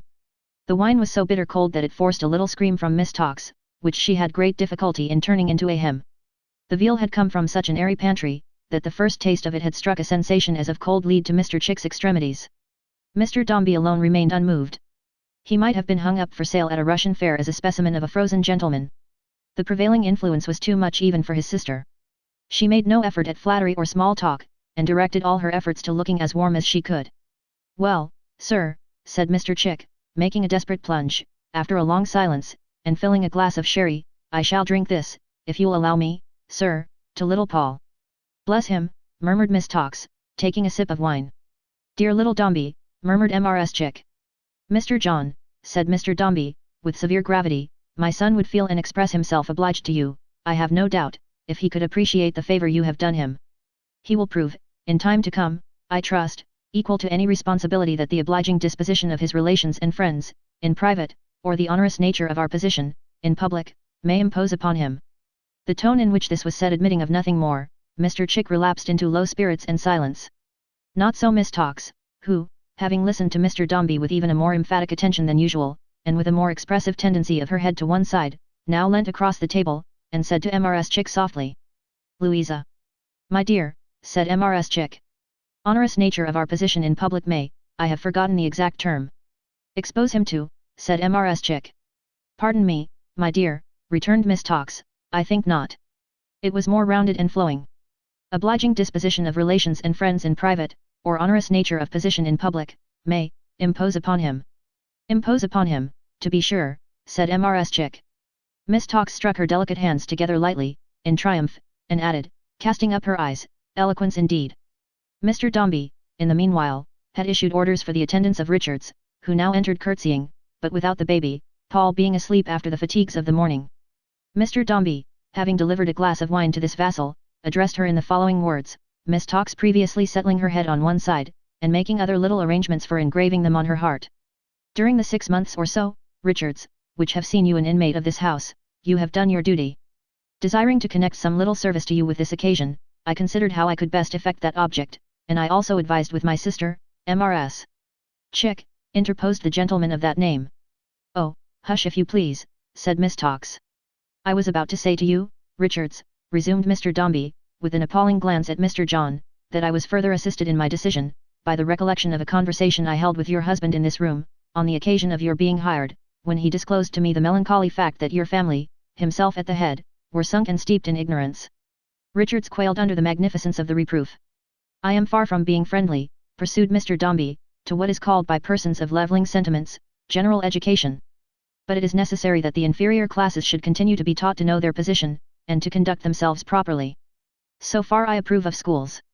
Having the power of nominating a child on the foundation of an ancient establishment, called, from a worshipful company, the charitable grinders, where not only is a wholesome education bestowed upon the scholars, but where a dress and badge is likewise provided for them, I have, first communicating, through Mrs. Chick, with your family, nominated your eldest son to an existing vacancy, and he has this day, I am informed, assumed the habit. The number of her son, I believe, said Mr. Dombey, turning to his sister and speaking of the child as if he were a hackney coach, is 147. Louisa, you can tell her. 147, said Mrs. Chick. The dress, Richards, is a nice, warm, blue baize-tailed coat and cap, turned up with orange-colored binding, red worsted stockings, and very strong leather small clothes. One might wear the articles oneself, said Mrs. Chick with enthusiasm, and be grateful. There, Richards, said Miss Tox. Now, indeed, you may be proud. The charitable grinders. I am sure I am very much obliged, sir, returned Richards faintly, and take it very kind that you should remember my little ones. At the same time a vision of Byler as a charitable grinder, with his very small legs encased in the serviceable clothing described by Mrs. Chick, swam before Richards's eyes, and made them water. I am very glad to see you have so much feeling, Richards, said Miss Tox. It makes one almost hope, it really does, said Mrs. Chick, who prided herself on taking trustful views of human nature, that there may yet be some faint spark of gratitude and right feeling in the world. Richards deferred to these compliments by curtsying and murmuring her thanks, but finding it quite impossible to recover her spirits from the disorder into which they had been thrown by the image of her son in his precocious nether garments, she gradually approached the door and was heartily relieved to escape by it. Such temporary indications of a partial thaw that had appeared with her, vanished with her, and the frost set in again, as cold and hard as ever. Mr. Chick was twice heard to hum a tune at the bottom of the table, but on both occasions it was a fragment of the Dead March in Saul. The party seemed to get colder and colder, and to be gradually resolving itself into a congealed and solid state, like the collation round which it was assembled. At length Mrs. Chick looked at Miss Tox, and Miss Tox returned the look, and they both rose and said it was really time to go. Mr. Dombey receiving this announcement with perfect equanimity, they took leave of that gentleman, and presently departed under the protection of Mr. Chick, who, when they had turned their backs upon the house and left its master in his usual solitary state, put his hands in his pockets, threw himself back in the carriage, and whistled with a hey-ho chevy, all through, conveying into his face as he did so, an expression of such gloomy and terrible defiance, that Mrs. Chick dared not protest, or in any way molest him. Richards, though she had little Paul on her lap, could not forget her own firstborn. She felt it was ungrateful, but the influence of the day fell even on the charitable Grinders, and she could hardly help regarding his pewter badge, number 147, as, somehow, a part of its formality and sternness. She spoke, too, in the nursery, of his blessed legs, and was again troubled by his spectre in uniform. "I don't know what I wouldn't give," said Polly, "to see the poor little dear before he gets used to Why, then, I tell you what, Mrs. Richards," retorted Nipper, who had been admitted to her confidence, "see him and make your mind easy." "Mr. Dombey wouldn't like it," said Polly. "Oh, wouldn't he, Mrs. Richards," retorted Nipper, "he'd like it very much, I think, when he was asked." "You wouldn't ask him, I suppose, at all," said Polly. "No, Mrs. Richards, quite contrary," returned Susan, "and them two inspectors talks and chick, not intending to be on duty tomorrow, as I heard say, me and Miss Floy will go along with you tomorrow morning, and welcome, Mrs. Richards, if you like, for we may as well walk there as up and down a street, and better too." Polly rejected the idea pretty stoutly at first, but by little and little she began to entertain it, as she entertained more and more distinctly the forbidden pictures of her children, and her own home. At length, arguing that there could be no great harm in calling for a moment at the door, she yielded to the Nipper proposition. The matter being settled thus, little Paul began to cry most piteously, as if he had a foreboding that no good would come of it. "What's the matter with the child?" asked Susan. "He's cold, I think," said Polly, walking with him to and fro, and hushing him. It was a bleak autumnal afternoon indeed, and as she walked, and hushed, and, glancing through the dreary windows, pressed the little fellow closer to her breast, the withered leaves came showering down. Chapter 6. Paul's second deprivation. Polly was beset by so many misgivings in the morning, that but for the incessant promptings of her black-eyed companion, she would have abandoned all thoughts of the expedition, and formally petitioned for leave to see number 147, under the awful shadow of Mr. Dombey's roof.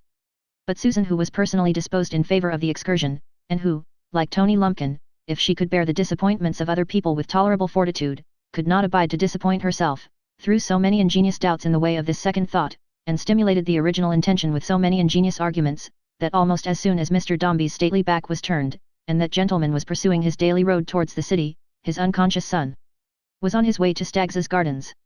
This euphonious locality was situated in a suburb, known by the inhabitants of Stagg's Gardens by the name of Camberling Town, a designation which the stranger's map of London, as printed, with a view to pleasant and commodious reference, on pocket handkerchiefs, condenses, with some show of reason, into Camden Town.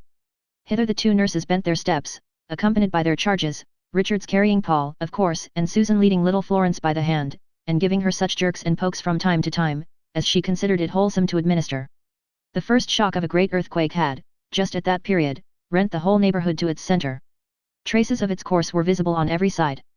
Houses were knocked down, streets broken through and stopped, deep pits and trenches dug in the ground, enormous heaps of earth and clay thrown up, buildings that were undermined and shaking, propped by great beams of wood. Here, a chaos of carts, overthrown and jumbled together, lay topsy-turvy at the bottom of a steep unnatural hill. There, confused treasures of iron soaked and rusted in something that had accidentally become a pond.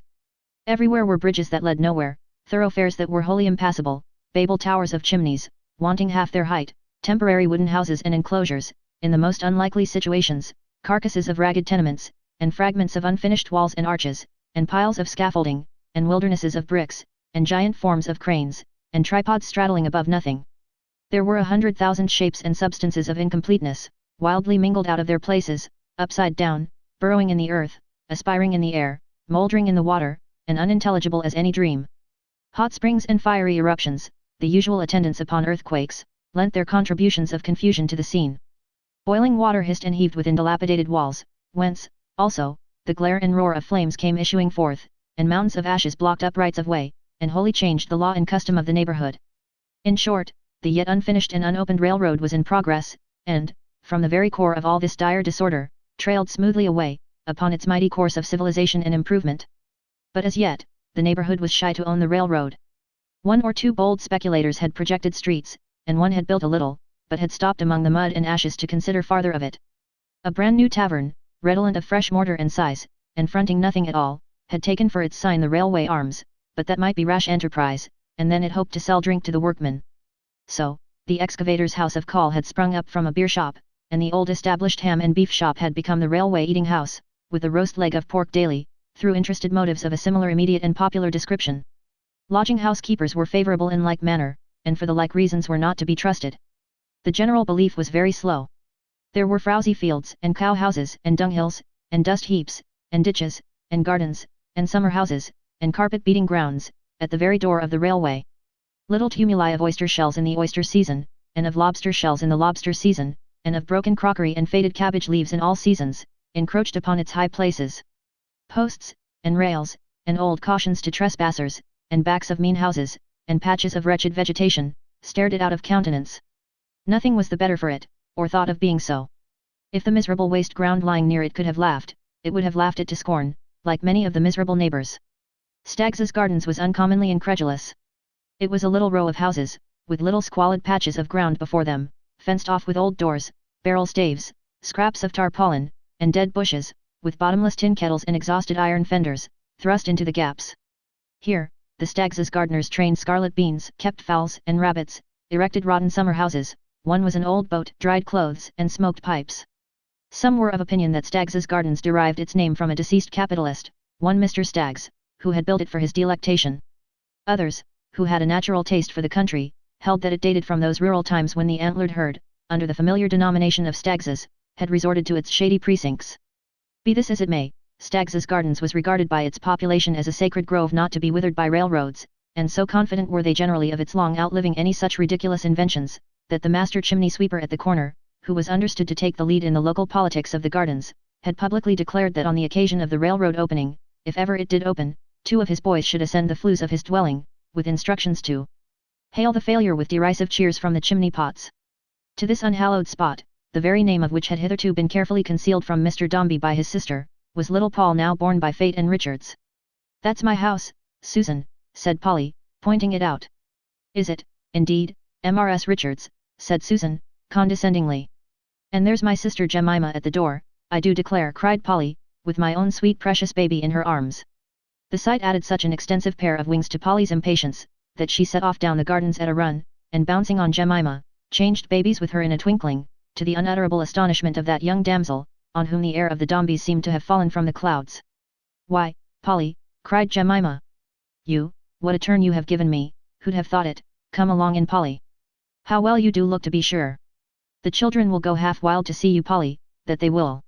That they did, if one might judge from the noise they made, and the way in which they dashed at Polly and dragged her to a low chair in the chimney corner, where her own honest apple face became immediately the centre of a bunch of smaller pippins, all laying their rosy cheeks close to it, and all evidently the growth of the same tree.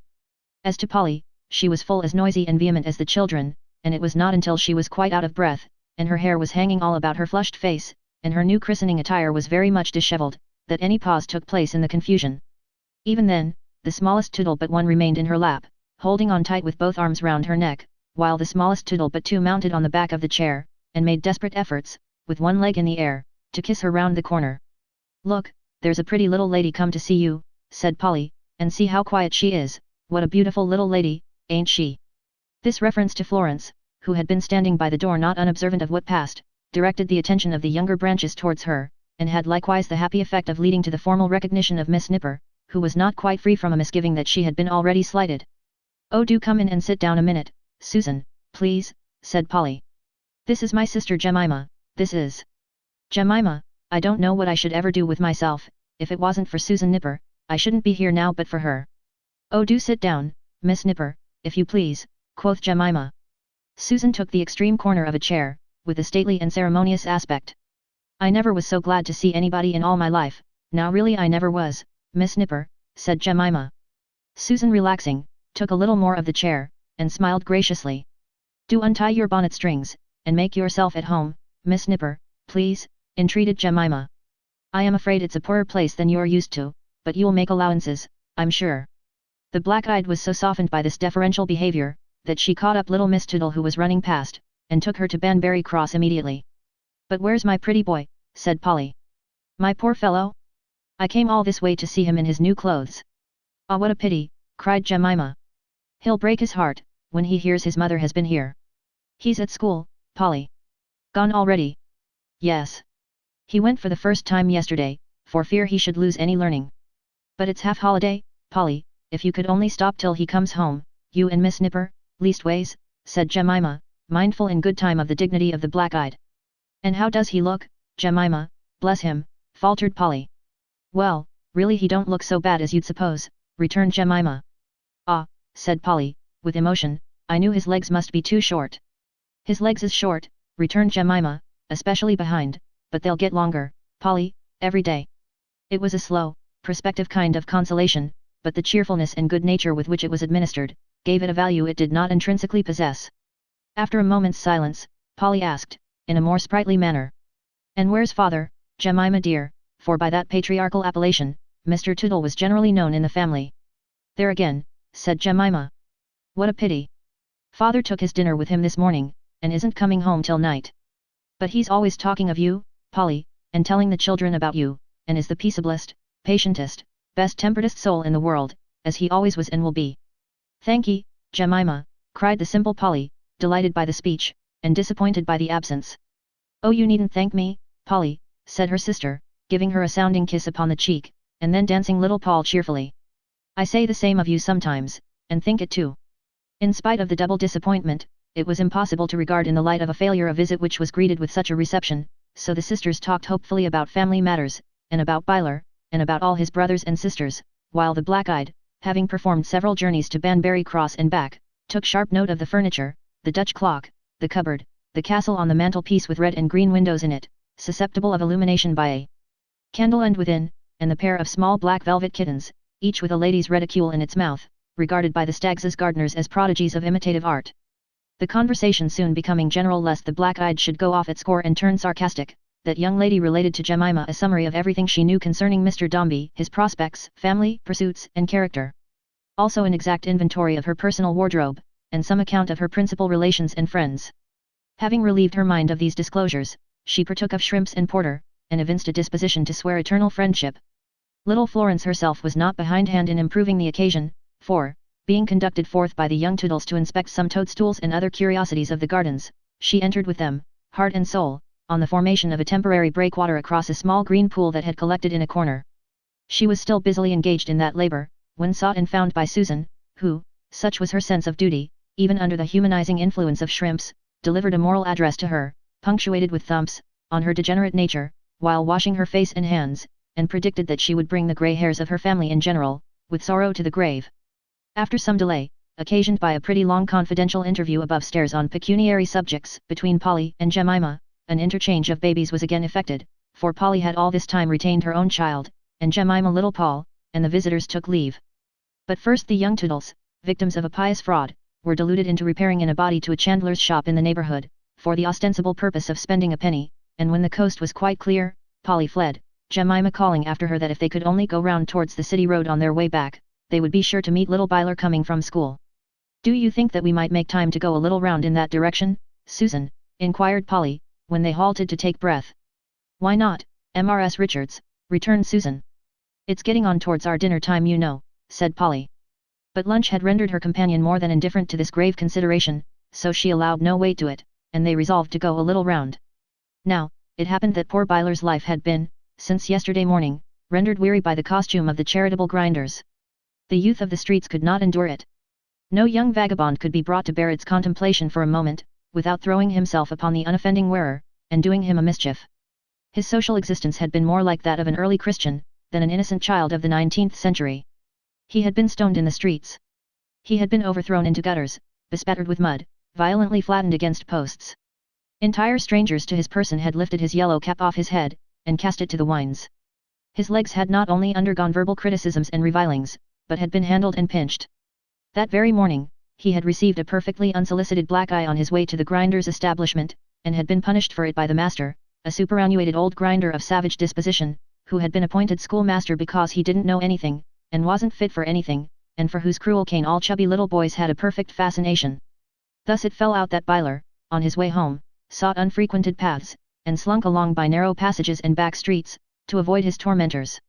Being compelled to emerge into the main road, his ill fortune brought him at last where a small party of boys, headed by a ferocious young butcher, were lying in wait for any means of pleasurable excitement that might happen. These, finding a charitable grinder in the midst of them, unaccountably delivered over, as it were, into their hands, set up a general yell and rushed upon him. But it so fell out likewise, that, at the same time, Polly, looking hopelessly along the road before her, after a good hour's walk, had said it was no use going any further, when suddenly she saw this sight. She no sooner saw it than, uttering a hasty exclamation, and giving Master Dombey to the black-eyed, she started to the rescue of her unhappy little son. Surprises, like misfortunes, rarely come alone. The astonished Susan Nipper and her 2 young charges were rescued by the bystanders from under the very wheels of a passing carriage before they knew what had happened, and at that moment, it was market day, a thundering alarm of Mad Bull was raised. With a wild confusion before her, of people running up and down, and shouting, and wheels running over them, and boys fighting, and Mad Bulls coming up, and the nurse in the midst of all these dangers being torn to pieces, Florence screamed and ran. She ran till she was exhausted, urging Susan to do the same, and then, stopping and wringing her hands as she remembered they had left the other nurse behind, found, with a sensation of terror not to be described, that she was quite alone. Susan! Susan! Cried Florence, clapping her hands in the very ecstasy of her alarm. Oh, where are they, where are they? Where are they? Said an old woman, coming hobbling across as fast as she could from the opposite side of the way. Why did you run away from em? I was frightened, answered Florence. I didn't know what I did. I thought they were with me. Where are they? The old woman took her by the wrist, and said, I'll show you. She was a very ugly old woman, with red rims round her eyes, and a mouth that mumbled and chattered of itself when she was not speaking. She was miserably dressed, and carried some skins over her arm.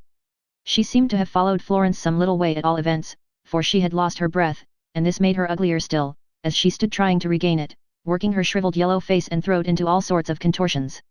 Florence was afraid of her, and looked, hesitating, up the street, of which she had almost reached the bottom. It was a solitary place, more a back road than a street, and there was no one in it but herself and the old woman. You needn't be frightened now, said the old woman, still holding her tight. Come along with me. I don't know you. What's your name? Asked Florence. Mrs. Brown, said the old woman. Good Mrs. Brown. Are they near here? Asked Florence, beginning to be led away. Susan ain't far off, said good Mrs. Brown, and the others are close to her. Is anybody hurt? Cried Florence. Not a bit of it, said good Mrs. Brown. The child shed tears of delight on hearing this, and accompanied the old woman willingly, though she could not help glancing at her face as they went along, particularly at that industrious mouth, and wondering whether bad Mrs. Brown, if there were such a person, was at all like her. They had not gone far, but had gone by some very uncomfortable places, such as brick fields and tile yards, when the old woman turned down a dirty lane, where the mud lay in deep black ruts in the middle of the road. She stopped before a shabby little house, as closely shut up as a house that was full of cracks and crevices could be. Opening the door with a key she took out of her bonnet, she pushed the child before her into a back room, where there was a great heap of rags of different colors lying on the floor, a heap of bones, and a heap of sifted dust or cinders, but there was no furniture at all, and the walls and ceiling were quite black. The child became so terrified that she was stricken speechless, and looked as though about to swoon. Now don't be a young mule, said good Mrs. Brown, reviving her with a shake. I'm not a-going to hurt you. Sit upon the rags. Florence obeyed her, holding out her folded hands, in mute supplication. I'm not a-going to keep you, even, above an hour, said Mrs. Brown. D'ye understand what I say? The child answered with great difficulty, yes. Then, said good Mrs. Brown, taking her own seat on the bones, don't vex me. If you don't, I tell you I won't hurt you. But if you do, I'll kill you. I could have you killed at any time, even if you was in your own bed at home. Now let's know who you are, and what you are, and all about it. The old woman's threats and promises, the dread of giving her offence, and the habit, unusual to a child, but almost natural to Florence now, of being quiet, and repressing what she felt and feared and hoped, enabled her to do this bidding, and to tell her little history, or what she knew of it. Mrs. Brown listened attentively, until she had finished. So your name's Dombey, said Mrs. Brown. I want that pretty frock, Miss Dombey, said good Mrs. Brown, and that little bonnet, and a petticoat or two, and anything else you can spare. Come. Take 'em off. Florence obeyed, as fast as her trembling hands would allow, keeping, all the while, a frightened eye on Mrs. Brown. When she had divested herself of all the articles of apparel mentioned by that lady, Mrs. B examined them at leisure, and seemed tolerably well satisfied with their quality and value. Humph, she said, running her eyes over the child's slight figure, I don't see anything else, except the shoes. I must have the shoes, Miss Dombey. Poor little Florence took them off with equal alacrity, only too glad to have any more means of conciliation about her. The old woman then produced some wretched substitutes from the bottom of the heap of rags, which she turned up for that purpose, together with a girl's cloak, quite worn out and very old, and the crushed remains of a bonnet that had probably been picked up from some ditch or dunghill. In this dainty raiment, she instructed Florence to dress herself, and as such preparation seemed a prelude to her release, the child complied with increased readiness, if possible. In hurriedly putting on the bonnet, if that may be called a bonnet which was more like a pad to carry loads on, she caught it in her hair which grew luxuriantly, and could not immediately disentangle it. Good Mrs. Brown whipped out a large pair of scissors, and fell into an unaccountable state of excitement. "Why couldn't you let me be," said Mrs. Brown, "when I was contented? You little fool! I beg your pardon. I don't know what I have done," panted Florence. "I couldn't help it." "Couldn't help it," cried Mrs. Brown. "How do you expect I can help it?" "Why, Lord," said the old woman, ruffling her curls with a furious pleasure, "anybody but me would have had 'em off, first of all." Florence was so relieved to find that it was only her hair and not her head which Mrs. Brown coveted, that she offered no resistance or entreaty, and merely raised her mild eyes towards the face of that good soul. "If I hadn't once had a gal of my own, beyond seas now, that was proud of her hair," said Mrs. Brown, "I'd have had every lock of it. She's far away, she's far away. Oh ho! Oh ho!" Mrs. Brown's was not a melodious cry, but, accompanied with a wild tossing up of her lean arms, it was full of passionate grief, and thrilled to the heart of Florence, whom it frightened more than ever.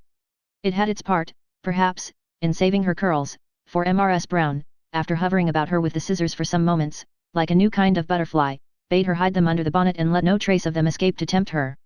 Having accomplished this victory over herself, Mrs. Brown resumed her seat on the bones, and smoked a very short black pipe, mowing and mumbling all the time, as if she were eating the stem. When the pipe was smoked out, she gave the child a rabbit skin to carry, that she might appear the more like her ordinary companion, and told her that she was now going to lead her to a public street whence she could inquire her way to her friends. But she cautioned her, with threats of summary and deadly vengeance in case of disobedience, not to talk to strangers, nor to repair to her own home, which may have been too near for Mrs. Brown's convenience, but to her father's office in the city, also to wait at the street corner where she would be left, until the clock struck 3. These directions Mrs. Brown enforced with assurances that there would be potent eyes and ears in her employment cognizant of all she did, and these directions Florence promised faithfully and earnestly to observe. At length, Mrs. Brown, issuing forth, conducted her changed and ragged little friend through a labyrinth of narrow streets and lanes and alleys, which emerged, after a long time, upon a stable yard, with a gateway at the end, whence the roar of a great thoroughfare made itself audible. Pointing out this gateway, and informing Florence that when the clock struck 3 she was to go to the left, Mrs. Brown, after making a parting grasp at her hair which seemed involuntary and quite beyond her own control, told her she knew what to do, and bade her go and do it, remembering that she was watched. With a lighter heart, but still sore afraid, Florence felt herself released, and tripped off to the corner. When she reached it, she looked back and saw the head of good Mrs. Brown peeping out of the low wooden passage, where she had issued her parting injunctions, likewise the fist of good Mrs. Brown shaking towards her. But though she often looked back afterwards, every minute, at least, in her nervous recollection of the old woman, she could not see her again. Florence remained there, looking at the bustle in the street, and more bewildered by it, and in the meanwhile the clocks appeared to have made up their minds never to strike 3 any more. At last the steeples rang out 3 o'clock, there was one close by, so she couldn't be mistaken, and, after often looking over her shoulder, and often going a little way, and as often coming back again, lest the all-powerful spies of Mrs. Brown should take offence, she hurried off, as fast as she could in her slipshod shoes, holding the rabbit skin tight in her hand. All she knew of her father's offices was that they belonged to Dombey and Son, and that was a great power belonging to the city. So she could only ask the way to Dombey and Sons in the city, and as she generally made inquiry of children, being afraid to ask grown people, she got very little satisfaction indeed. But by dint of asking her way to the city after a while, and dropping the rest of her inquiry for the present, she really did advance, by slow degrees, towards the heart of that great region which is governed by the terrible Lord Mayor.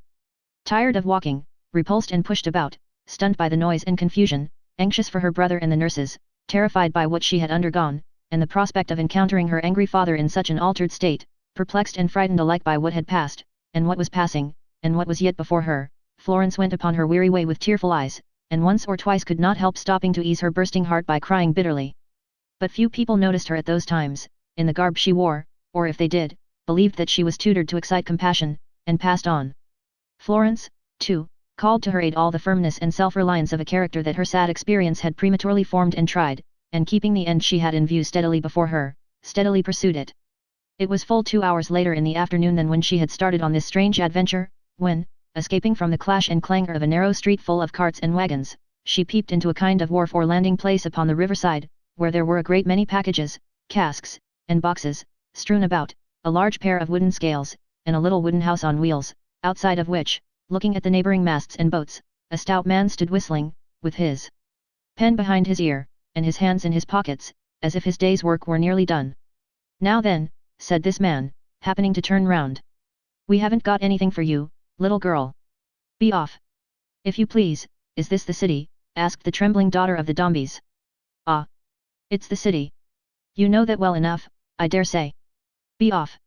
We haven't got anything for you. I don't want anything, thank you, was the timid answer. Except to know the way to Dombey and Sons. The man who had been strolling carelessly towards her, seemed surprised by this reply, and looking attentively in her face, rejoined.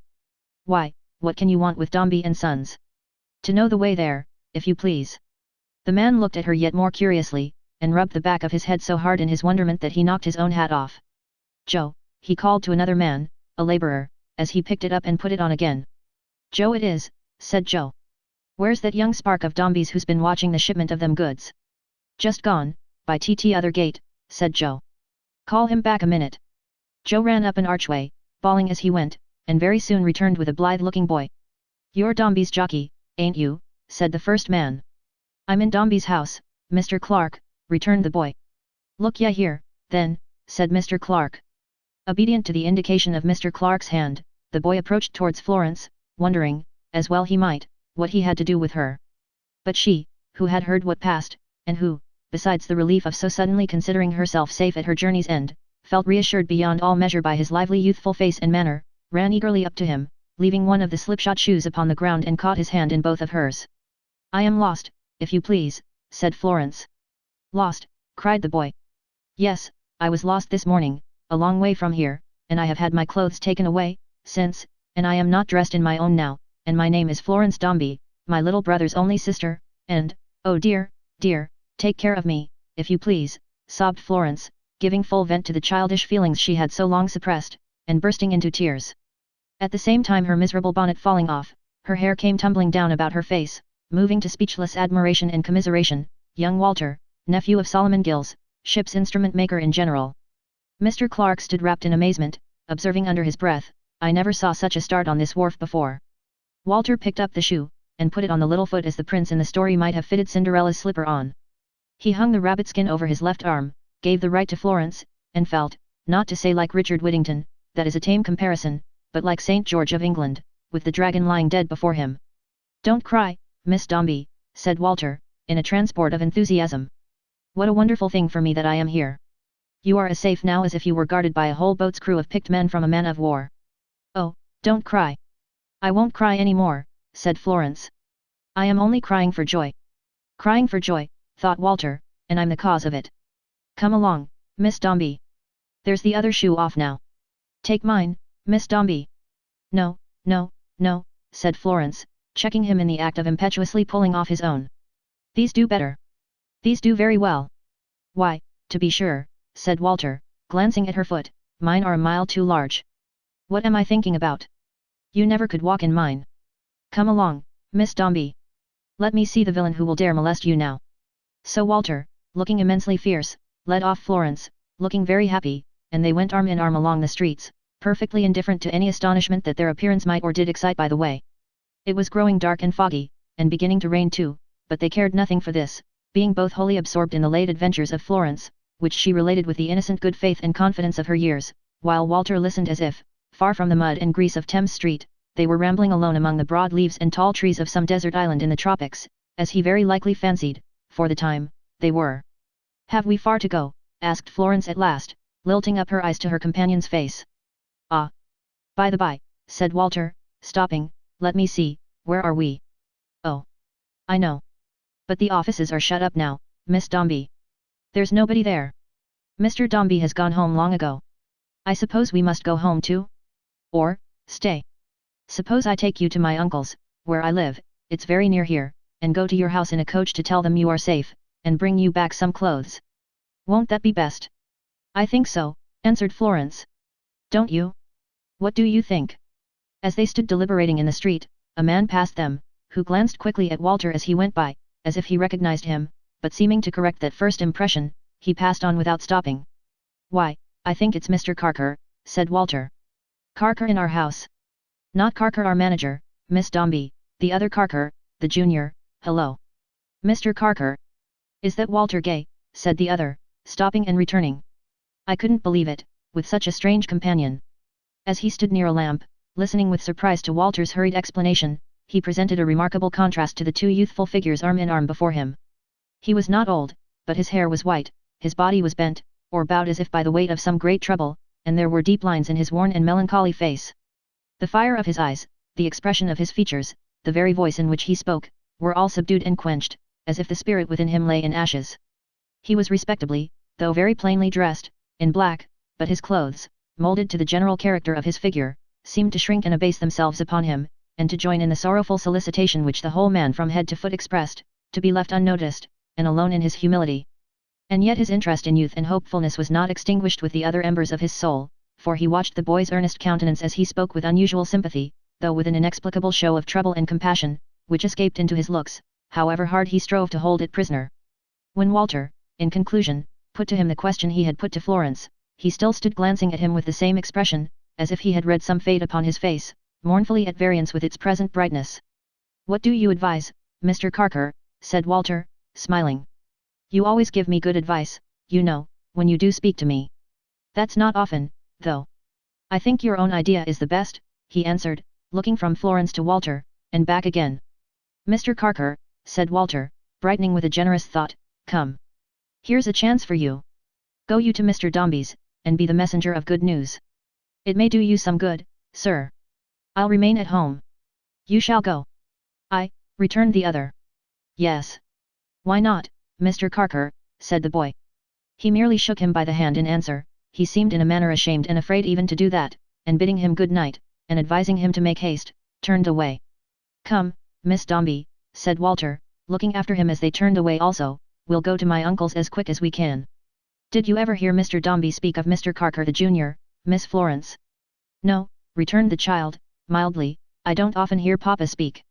Ah, true, more shame for him, thought Walter. After a minute's pause, during which he had been looking down upon the gentle patient little face moving on at his side, he said, the strangest man, Mr. Carker the Junior is, Miss Florence, that ever you heard of. If you could understand what an extraordinary interest he takes in me, and yet how he shuns me and avoids me, and what a low place he holds in our office, and how he is never advanced, and never complains, though year after year he sees young men passed over his head, and though his brother, younger than he is our head manager, you would be as much puzzled about him as I am. As Florence could hardly be expected to understand much about it, Walter bestirred himself with his accustomed boyish animation and restlessness to change the subject, and one of the unfortunate shoes coming off again opportunely, proposed to carry Florence to his uncle's in his arms. Florence, though very tired, laughingly declined the proposal, lest he should let her fall, and as they were already near the wooden midshipman, and as Walter went on to cite various precedents, from shipwrecks and other moving accidents, where younger boys than he had triumphantly rescued and carried off older girls than Florence, they were still in full conversation about it when they arrived at the instrument maker's door. Holloa, Uncle Sol, cried Walter, bursting into the shop, and speaking incoherently and out of breath, from that time forth, for the rest of the evening. Here's a wonderful adventure. Here's Mr. Dombey's daughter lost in the streets, and robbed of her clothes by an old witch of a woman, found by me, brought home to our parlour to rest, look here. Good heaven, said Uncle Sol, starting back against his favourite compass case. It can't be. Well, no, nor anybody else, said Walter, anticipating the rest. Nobody would, nobody could, you know. Here. Just help me lift the little sofa near the fire, will you, Uncle Sol, take care of the plates, cut some dinner for her, will you, Uncle, throw those shoes under the grate. Miss Florence, put your feet on the fender to dry, how damp they are, here's an adventure, Uncle, God bless my soul, how hot I am. Solomon Gills was quite as hot, by sympathy, and in excessive bewilderment. He patted Florence's head, pressed her to eat, pressed her to drink, rubbed the solace of her feet with his pocket handkerchief heated at the fire, followed his locomotive nephew with his eyes and ears and had no clear perception of anything except that he was being constantly knocked against and tumbled over by that excited young gentleman, as he darted about the room attempting to accomplish 20 things at once, and doing nothing at all. Here, wait a minute, Uncle, he continued, catching up a candle, till I run upstairs, and get another jacket on, and then I'll be off. I say, Uncle, isn't this an adventure? My dear boy, said Solomon, who, with his spectacles on his forehead and the great chronometer in his pocket, was incessantly oscillating between Florence on the sofa, and his nephew in all parts of the parlour, it's the most extraordinary. No, but do, Uncle, please, Do, Miss Florence, dinner, you know, uncle. Yes, yes, yes, cried Solomon, cutting instantly into a leg of mutton, as if he were catering for a giant. I'll take care of her, Wally. I understand. Pretty dear. Famished, of course. You go and get ready. Lord bless me. Sir Richard Whittington, thrice Lord Mayor of London. Walter was not very long in mounting to his lofty garret and descending from it, but in the meantime Florence, overcome by fatigue, had sunk into a doze before the fire. The short interval of quiet, though only a few minutes in duration, enabled Solomon Gills so far to collect his wits as to make some little arrangements for her comfort, and to darken the room, and to screen her from the blaze. Thus, when the boy returned, she was sleeping peacefully. That's capital, he whispered, giving Solomon such a hug that it squeezed a new expression into his face. Now I'm off. I'll just take a crust of bread with me, for I'm very hungry, and don't wake her, Uncle Solution. No, no, said Solomon. Pretty child. Pretty, indeed, cried Walter. I never saw such a face, Uncle Sol. Now I'm off. That's right, said Solomon, greatly relieved. I say, Uncle Sol, cried Walter, putting his face in at the door. Here he is again, said Solomon. How does she look now? Quite happy, said Solomon. That's famous, now I'm off. I hope you are, said Solomon to himself. I say, Uncle Sol, cried Walter, reappearing at the door. Here he is again, said Solomon. We met Mr. Carker the Junior in the street, queerer than ever. He bade me goodbye, but came behind us here. There's an odd thing, for when we reached the shop door, I looked round, and saw him going quietly away, like a servant who had seen me home, or a faithful dog. How does she look now, uncle? Pretty much the same as before, Wally, replied Uncle Sol. That's right. Now I am off. And this time he really was, and Solomon Gills, with no appetite for dinner, sat on the opposite side of the fire, watching Florence in her slumber, building a great many airy castles of the most fantastic architecture, and looking, in the dim shade, and in the close vicinity of all the instruments, like a magician disguised in a Welsh wig and a suit of coffee colour, who held the child in an enchanted sleep. In the meantime, Walter proceeded towards Mr. Dombey's house at a pace seldom achieved by a hack horse from the stand, and yet with his head out of window every 2 or 3 minutes, in impatient remonstrance with the driver. Arriving at his journey's end, he leaped out, and breathlessly announcing his errand to the servant, followed him straight into the library, where there was a great confusion of tongues, and where Mr. Dombey, his sister, and Miss Tox, Richards, and Nipper, were all congregated together. Oh! I beg your pardon, sir, said Walter, rushing up to him, but I'm happy to say it's all right, sir. Miss Dombey's found. The boy with his open face, and flowing hair, and sparkling eyes, panting with pleasure and excitement, was wonderfully opposed to Mr. Dombey, as he sat confronting him in his library chair. I told you, Louisa, that she would certainly be found, said Mr. Dombey, looking slightly over his shoulder at that lady, who wept in company with Miss Tox. Let the servants know that no further steps are necessary. This boy who brings the information, is young Gay, from the office. How was my daughter found, sir? I know how she was lost. Here he looked majestically at Richards. But how was she found? Who found her? Why, I believe I found Miss Dombey, sir, said Walter modestly. At least I don't know that I can claim the merit of having exactly found her, sir, but I was the fortunate instrument of. What do you mean, sir? Interrupted Mr. Dombey, regarding the boy's evident pride and pleasure in his share of the transaction with an instinctive dislike, by not having exactly found my daughter, and by being a fortunate instrument. Be plain and coherent, if you please. It was quite out of Walter's power to be coherent, but he rendered himself as explanatory as he could, in his breathless state, and stated why he had come alone. You hear this, girl, said Mr. Dombey sternly to the black-eyed. Take what is necessary, and return immediately with this young man to fetch Miss Florence home. Gay, you will be rewarded tomorrow. Oh, thank you, sir, said Walter. You are very kind. I'm sure I was not thinking of any reward, sir. You are a boy, said Mr. Dombey, suddenly and almost fiercely, and what you think of, or affect to think of, is of little consequence. You have done well, sir. Don't undo it. Louisa, please to give the lad some wine. Mr. Dombey's glance followed Walter Gay with sharp disfavour, as he left the room under the pilotage of Mrs. Chick, and it may be that his mind's eye followed him with no greater relish, as he rode back to his uncle's with Miss Susan Nipper. There they found that Florence, much refreshed by sleep, had dined, and greatly improved the acquaintance of Solomon Gills, with whom she was on terms of perfect confidence and ease. The black-eyed, who had cried so much that she might now be called the red-eyed, and who was very silent and depressed, caught her in her arms without a word of contradiction or reproach, and made a very hysterical meeting of it. Then converting the parlour, for the nonce, into a private tiring room, she dressed her, with great care, in proper clothes, and presently led her forth, as like a Dombey as her natural disqualifications admitted of her being made. "Good night," said Florence, running up to Solomon. "You have been very good to me." Old Soul was quite delighted, and kissed her like her grandfather. "Good night, Walter." "Goodbye," said Florence. "Goodbye," said Walter, giving both his hands. "I'll never forget you," pursued Florence. "No, indeed I never will." "Goodbye, Walter." In the innocence of her grateful heart, the child lifted up her face to his. Walter, bending down his own, raised it again, all red and burning, and looked at Uncle Sol, quite sheepishly. "Where's Walter?" "Good night, Walter." "Goodbye, Walter." "Shake hands once more, Walter." This was still Florence's cry, after she was shut up with her little maid, in the coach. And when the coach at length moved off, Walter on the doorstep gaily returned the waving of her handkerchief, while the wooden midshipman behind him seemed, like himself, intent upon that coach alone, excluding all the other passing coaches from his observation. In good time Mr. Dombey's mansion was gained again, and again there was a noise of tongues in the library. Again, too, the coach was ordered to wait, for Mrs. Richards, one of Susan's fellow servants ominously whispered, as she passed with Florence.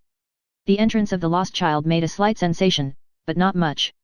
Mr. Dombey, who had never found her, kissed her once upon the forehead, and cautioned her not to run away again, or wander anywhere with treacherous attendants. Mrs. Chick stopped in her lamentations on the corruption of human nature, even when beckoned to the paths of virtue by a charitable grinder, and received her with a welcome something short of the reception due to none but perfect Dombeys. Miss Tox regulated her feelings by the models before her. Richards, the culprit Richards, alone poured out her heart in broken words of welcome, and bowed herself over the little wandering head as if she really loved it. "Ah, Richards," said Mrs. Chick, with a sigh. "It would have been much more satisfactory to those who wish to think well of their fellow creatures, and much more becoming in you, if you had shown some proper feeling, in time, for the little child that is now going to be prematurely deprived of its natural nourishment." "Cut off," said Miss Tox, in a plaintive whisper, "from one common fountain." "If it was my ungrateful case," said Mrs. Chick, solemnly, "and I had your reflections, Richards, I should feel as if the charitable grinder's dress would blight my child, and the education choke him. For the matter of that, but Mrs. Chick didn't know it, he had been pretty well blighted by the dress already, and as to the education, even its retributive effect might be produced in time, for it was a storm of sobs and blows." "Louisa," said Mr. Dombey. "It is not necessary to prolong these observations. The woman is discharged and paid. You leave this house, Richards, for taking my son," said Mr. Dombey, emphatically repeating these two words, "into haunts and into society which are not to be thought of without a shudder. As to the accident which befell Miss Florence this morning, I regard that as, in one great sense, a happy and fortunate circumstance, inasmuch as, but for that occurrence, I never could have known, and from your own lips too, of what you had been guilty. I think, Louisa, the other nurse, the young person," here Miss Nipper sobbed aloud, "being so much younger, and necessarily influenced by Paul's nurse, may remain. Have the goodness to direct that this woman's coach is paid to," Mr. Dombey stopped and winced, "to Staggs's Gardens." Polly moved towards the door, with Florence holding to her dress, and crying to her in the most pathetic manner not to go away. It was a dagger in the haughty father's heart, an arrow in his brain, to see how the flesh and blood he could not disown clung to this obscure stranger, and he sitting by. Not that he cared to whom his daughter turned, or from whom turned away. The swift sharp agony struck through him, as he thought of what his son might do. His son cried lustily that night, at all events. Sooth to say, poor Paul had better reason for his tears than sons of that age often have, for he had lost his second mother, his first, so far as he knew, by a stroke as sudden as that natural affliction which had darkened the beginning of his life.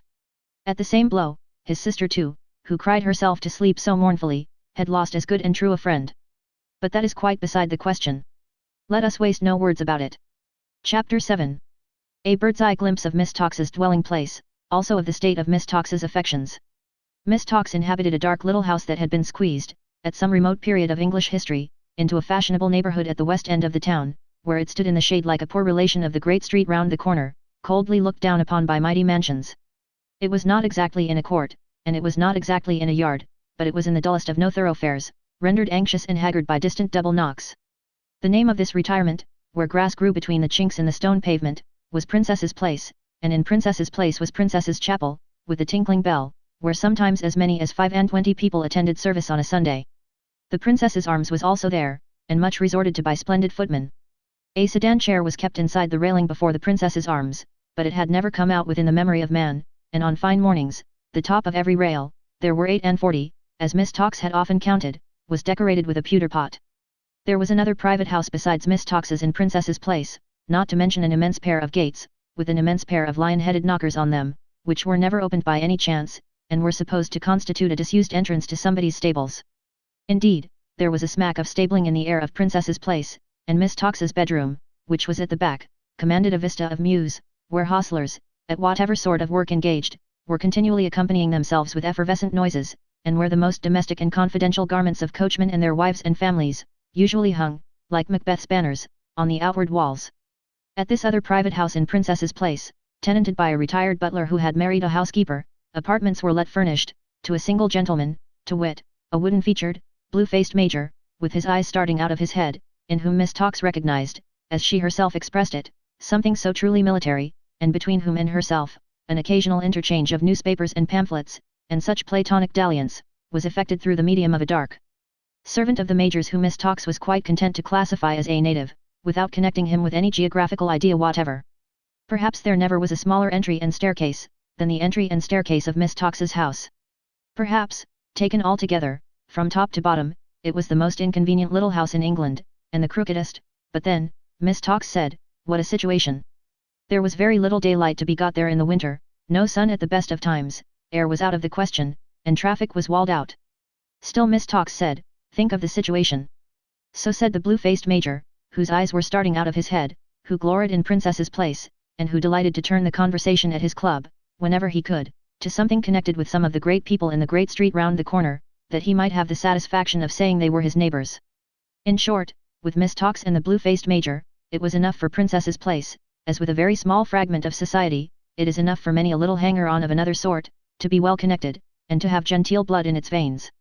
It might be poor, mean, shabby, stupid, dull. No matter. The great street round the corner trailed off into Princess's Place, and that which of High Holborn would have become a choleric word, spoken of Princess's Place became flat blasphemy. The dingy tenement inhabited by Miss Tox was her own, having been devised and bequeathed to her by the deceased owner of the fishy eye in the locket, of whom a miniature portrait, with a powdered head and a pigtail, balanced the kettle holder on opposite sides of the parlour fireplace. The greater part of the furniture was of the powdered head and pigtail period, comprising a plate warmer, always languishing and sprawling its four attenuated bow legs in somebody's way, and an obsolete harpsichord, illuminated round the maker's name with a painted garland of sweet peas. In any part of the house, visitors were usually cognizant of a prevailing mustiness, and in warm weather Miss Tox had been seen apparently writing in sundry chinks and crevices of the wainscot with the wrong end of a pen dipped in spirits of turpentine.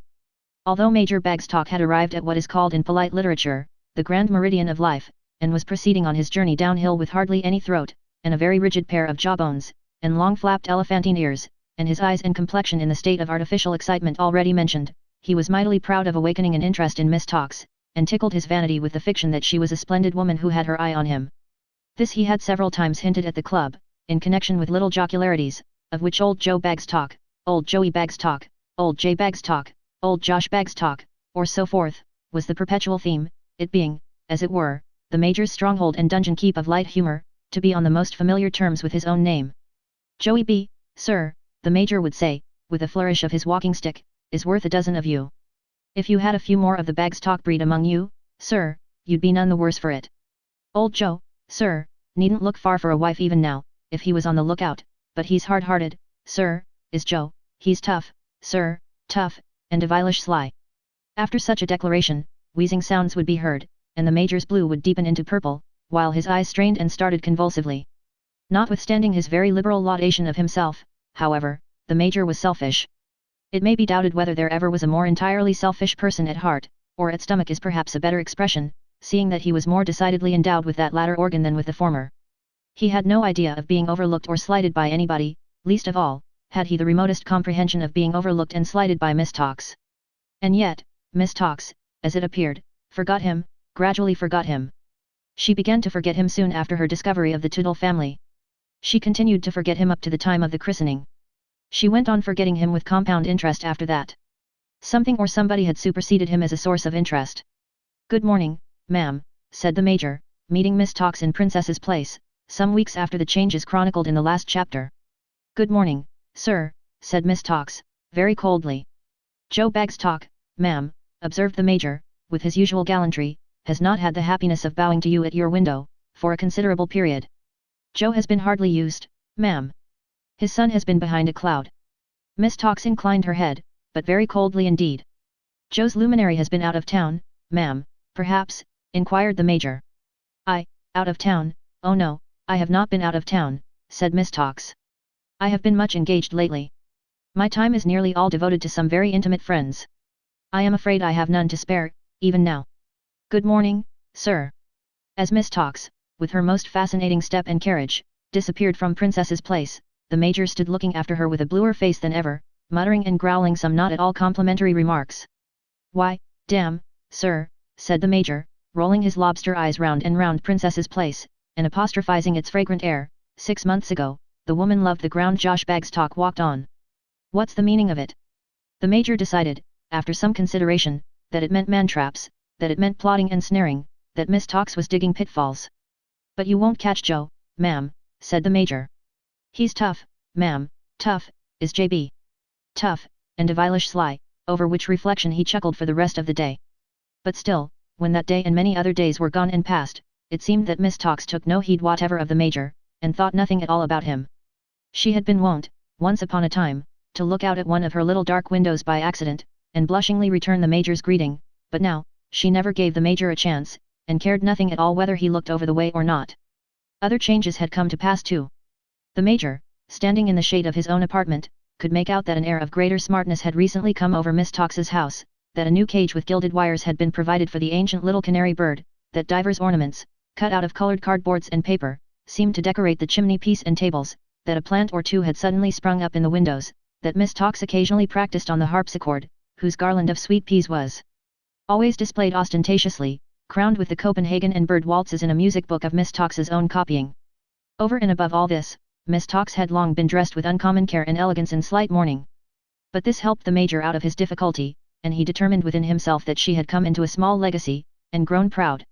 It was on the very next day after he had eased his mind by arriving at this decision, that the Major, sitting at his breakfast, saw an apparition so tremendous and wonderful in Miss Tox's little drawing room, that he remained for some time rooted to his chair, then, rushing into the next room, returned with a double-barreled opera glass, through which he surveyed it intently for some minutes.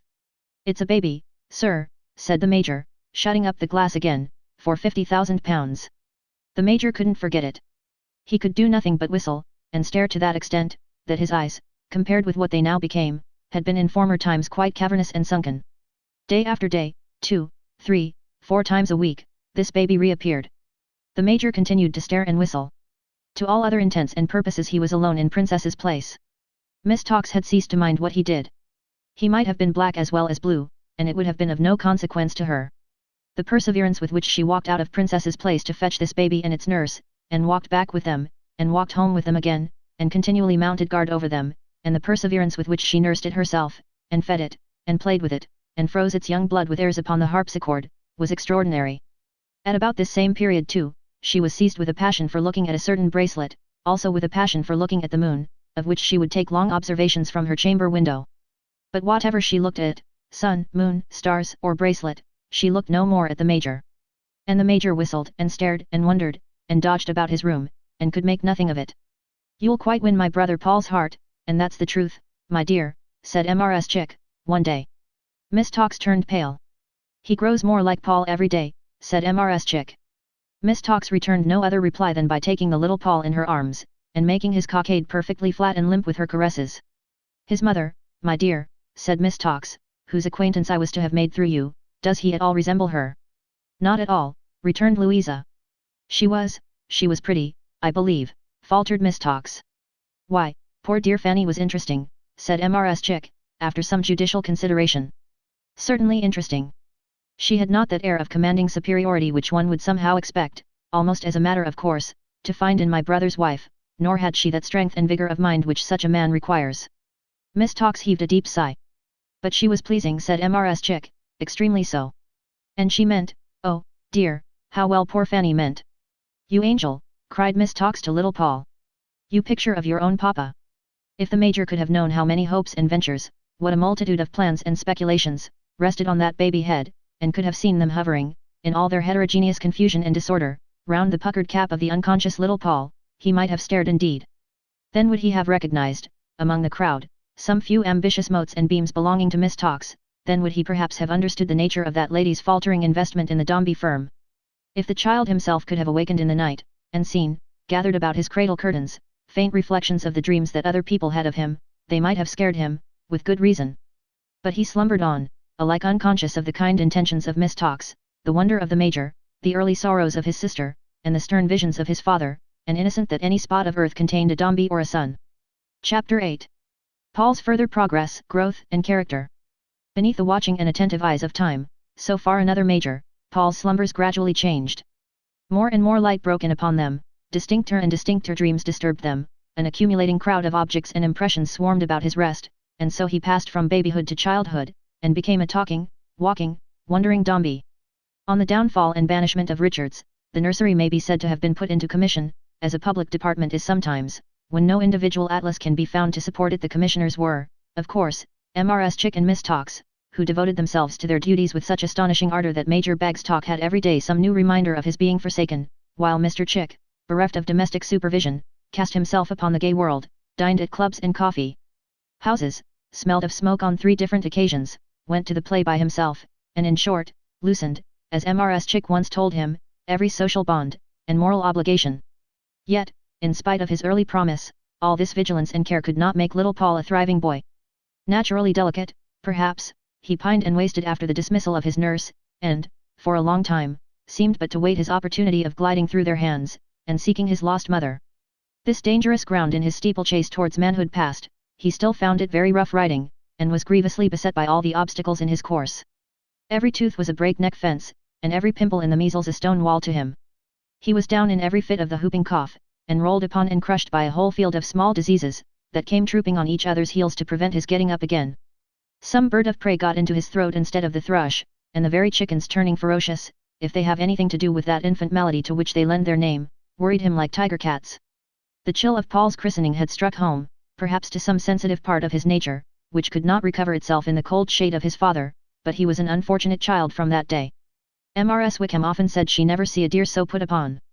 Mrs. Wickham was a waiter's wife, which would seem equivalent to being any other man's widow, whose application for an engagement in Mr. Dombey's service had been favourably considered, on account of the apparent impossibility of her having any followers, or anyone to follow, and who, from within a day or two of Paul's sharp weaning, had been engaged as his nurse. Mrs. Wickham was a meek woman, of a fair complexion, with her eyebrows always elevated, and her head always drooping, who was always ready to pity herself, or to be pitied, or to pity anybody else, and who had a surprising natural gift of viewing all subjects in an utterly forlorn and pitiable light, and bringing dreadful precedents to bear upon them, and deriving the greatest consolation from the exercise of that talent. It is hardly necessary to observe, that no touch of this quality ever reached the magnificent knowledge of Mr. Dombey.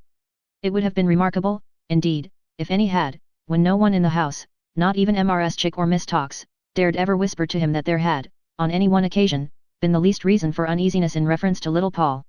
He had settled, within himself, that the child must necessarily pass through a certain routine of minor maladies, and that the sooner he did so the better.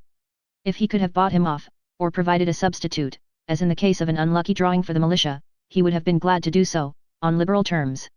But as this was not feasible, he merely wondered, in his haughty manner, now and then, what nature meant by it, and comforted himself with the reflection that there was another milestone passed upon the road, and that the great end of the journey lay so much the nearer. For the feeling uppermost in his mind, now and constantly intensifying, and increasing in it as Paul grew older, was impatience. Impatience for the time to come, when his visions of their united consequence and grandeur would be triumphantly realized. Some philosophers tell us that selfishness is at the root of our best loves and affections. Mr. Dombey's young child was, from the beginning, so distinctly important to him as a part of his own greatness, or, which is the same thing, of the greatness of Dombey and Son, that there is no doubt his parental affection might have been easily traced, like many a goodly superstructure of fair fame, to a very low foundation. But he loved his son with all the love he had. If there were a warm place in his frosty heart, his son occupied it. If its very hard surface could receive the impression of any image, the image of that son was there, though not so much as an infant, or as a boy, but as a grown man, the son of the firm. Therefore he was impatient to advance into the future, and to hurry over the intervening passages of his history. Therefore he had little or no anxiety about them, in spite of his love, feeling as if the boy had a charmed life, and must become the man with whom he held such constant communication in his thoughts, and for whom he planned and projected, as for an existing reality, every day. Thus Paul grew to be nearly 5 years old. He was a pretty little fellow, though there was something wan and wistful in his small face, that gave occasion to many significant shakes of Mrs. Wickham's head, and many long-drawn inspirations of Mrs. Wickham's breath. His temper gave abundant promise of being imperious in after life, and he had as hopeful an apprehension of his own importance, and the rightful subservience of all other things and persons to it, as heart could desire. He was childish and sportive enough at times, and not of a sullen disposition, but he had a strange, old-fashioned, thoughtful way, at other times, of sitting brooding in his miniature armchair, when he looked, and talked, like one of those terrible little beings in the fairy tales, who, at 150 or 200 years of age, fantastically represent the children for whom they have been substituted. He would frequently be stricken with this precocious mood upstairs in the nursery, and would sometimes lapse into it suddenly, exclaiming that he was tired, even while playing with Florence, or driving Miss Tox in single harness. But at no time did he fall into it so surely, as when, his little chair being carried down into his father's room, he sat there with him after dinner, by the fire. They were the strangest pair at such a time that ever firelight shone upon. Mr. Dombey so erect and solemn, gazing at the glare, his little image, with an old face, peering into the red perspective with the fixed and rapt attention of a sage. Mr. Dombey entertaining complicated worldly schemes and plans, the little image entertaining heaven knows what wild fancies, half-formed thoughts and wandering speculations. Mr. Dombey stiff with starch and arrogance, the little image by inheritance, and in unconscious imitation. The two so very much alike, and yet so monstrously contrasted.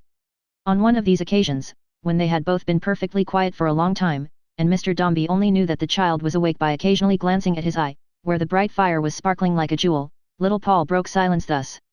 "Papa, what's money?" The abrupt question had such immediate reference to the subject of Mr. Dombey's thoughts, that Mr. Dombey was quite disconcerted. "What is money, Paul?" he answered. "Money.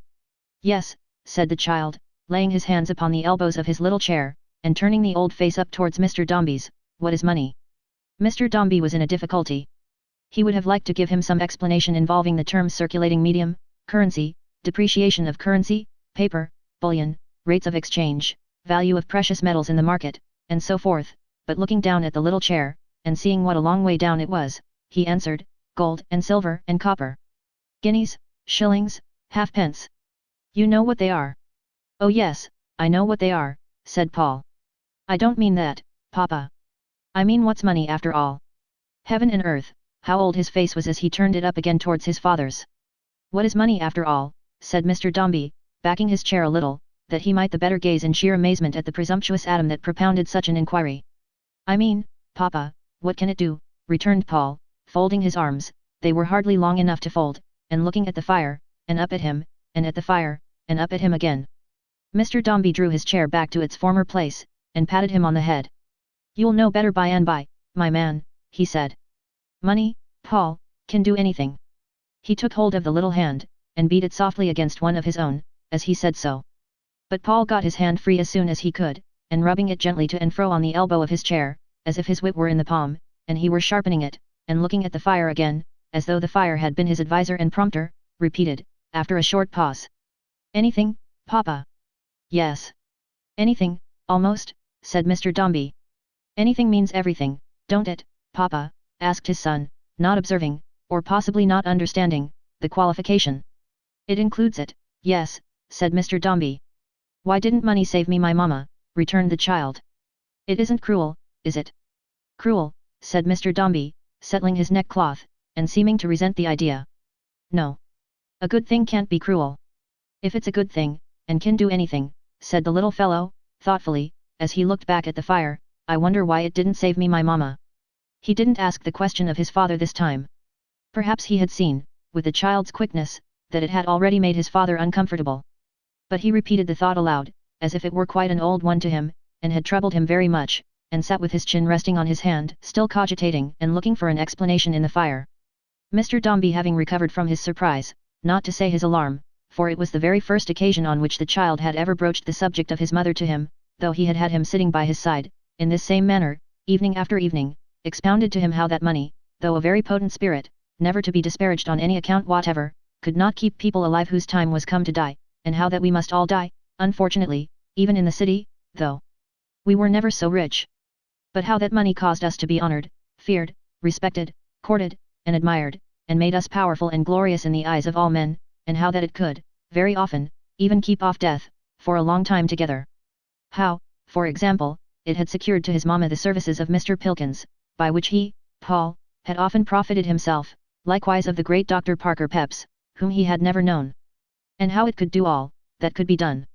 This, with more to the same purpose, Mr. Dombey instilled into the mind of his son, who listened attentively, and seemed to understand the greater part of what was said to him. "It can't make me strong and quite well, either, Papa, can it?"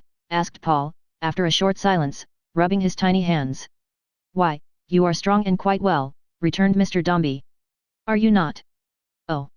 The age of the face that was turned up again, with an expression, half of melancholy, half of slyness, on it. "You are as strong and well as such little people usually are?" Said Mr. Dombey. "Florence is older than I am, but I'm not as strong and well as Florence, I know," returned the child, "and I believe that when Florence was as little as me, she could play a great deal longer at a time without tiring herself." "I am so tired sometimes," said little Paul, warming his hands, and looking in between the bars of the grate, as if some ghostly puppet show were performing there, "and my bones ache so, Wickham says it's my bones, that I don't know what to do." "But that's at night," said Mr. Dombey, drawing his own chair closer to his son's, and laying his hand gently on his back. "Little people should be tired at night, for then they sleep well." "Oh, it's not at night, Papa," returned the child, "it's in the day, and I lie down in Florence's lap, and she sings to me. At night I dream about such curious things." And he went on, warming his hands again, and thinking about them, like an old man or a young goblin. Mr. Dombey was so astonished, and so uncomfortable, and so perfectly at a loss how to pursue the conversation, that he could only sit looking at his son by the light of the fire, with his hand resting on his back, as if it were detained there by some magnetic attraction. Once he advanced his other hand, and turned the contemplative face towards his own for a moment. But it sought the fire again as soon as he released it, and remained, addressed towards the flickering blaze, until the nurse appeared, to summon him to bed. "I want Florence to come for me," said Paul. "Won't you come with your poor nurse Wickham, Master Paul?" inquired that attendant, with great pathos. "No, I won't," replied Paul, composing himself in his armchair again, like the master of the house. Invoking a blessing upon his innocence, Mrs. Wickham withdrew, and presently Florence appeared in her stead. The child immediately started up with sudden readiness and animation, and raised towards his father in bidding him good night, a countenance so much brighter, so much younger, and so much more childlike altogether, that Mr. Dombey, while he felt greatly reassured by the change, was quite amazed at it. After they had left the room together, he thought he heard a soft voice singing, and remembering that Paul had said his sister sung to him, he had the curiosity to open the door and listen, and look after them. She was toiling up the great, wide, vacant staircase, with him in her arms. His head was lying on her shoulder, one of his arms thrown negligently round her neck. So they went, toiling up, she singing all the way, and Paul sometimes crooning out a feeble accompaniment. Mr. Dombey looked after them until they reached the top of the staircase, not without halting to rest by the way, and passed out of his sight, and then he still stood gazing upwards, until the dull rays of the moon, glimmering in a melancholy manner through the dim skylight, sent him back to his room. Mrs. Chick and Miss Tox were convoked in council at dinner next day, and when the cloth was removed, Mr. Dombey opened the proceedings by requiring to be informed, without any gloss or reservation, whether there was anything the matter with Paul, and what Mr. Pilkins said about him.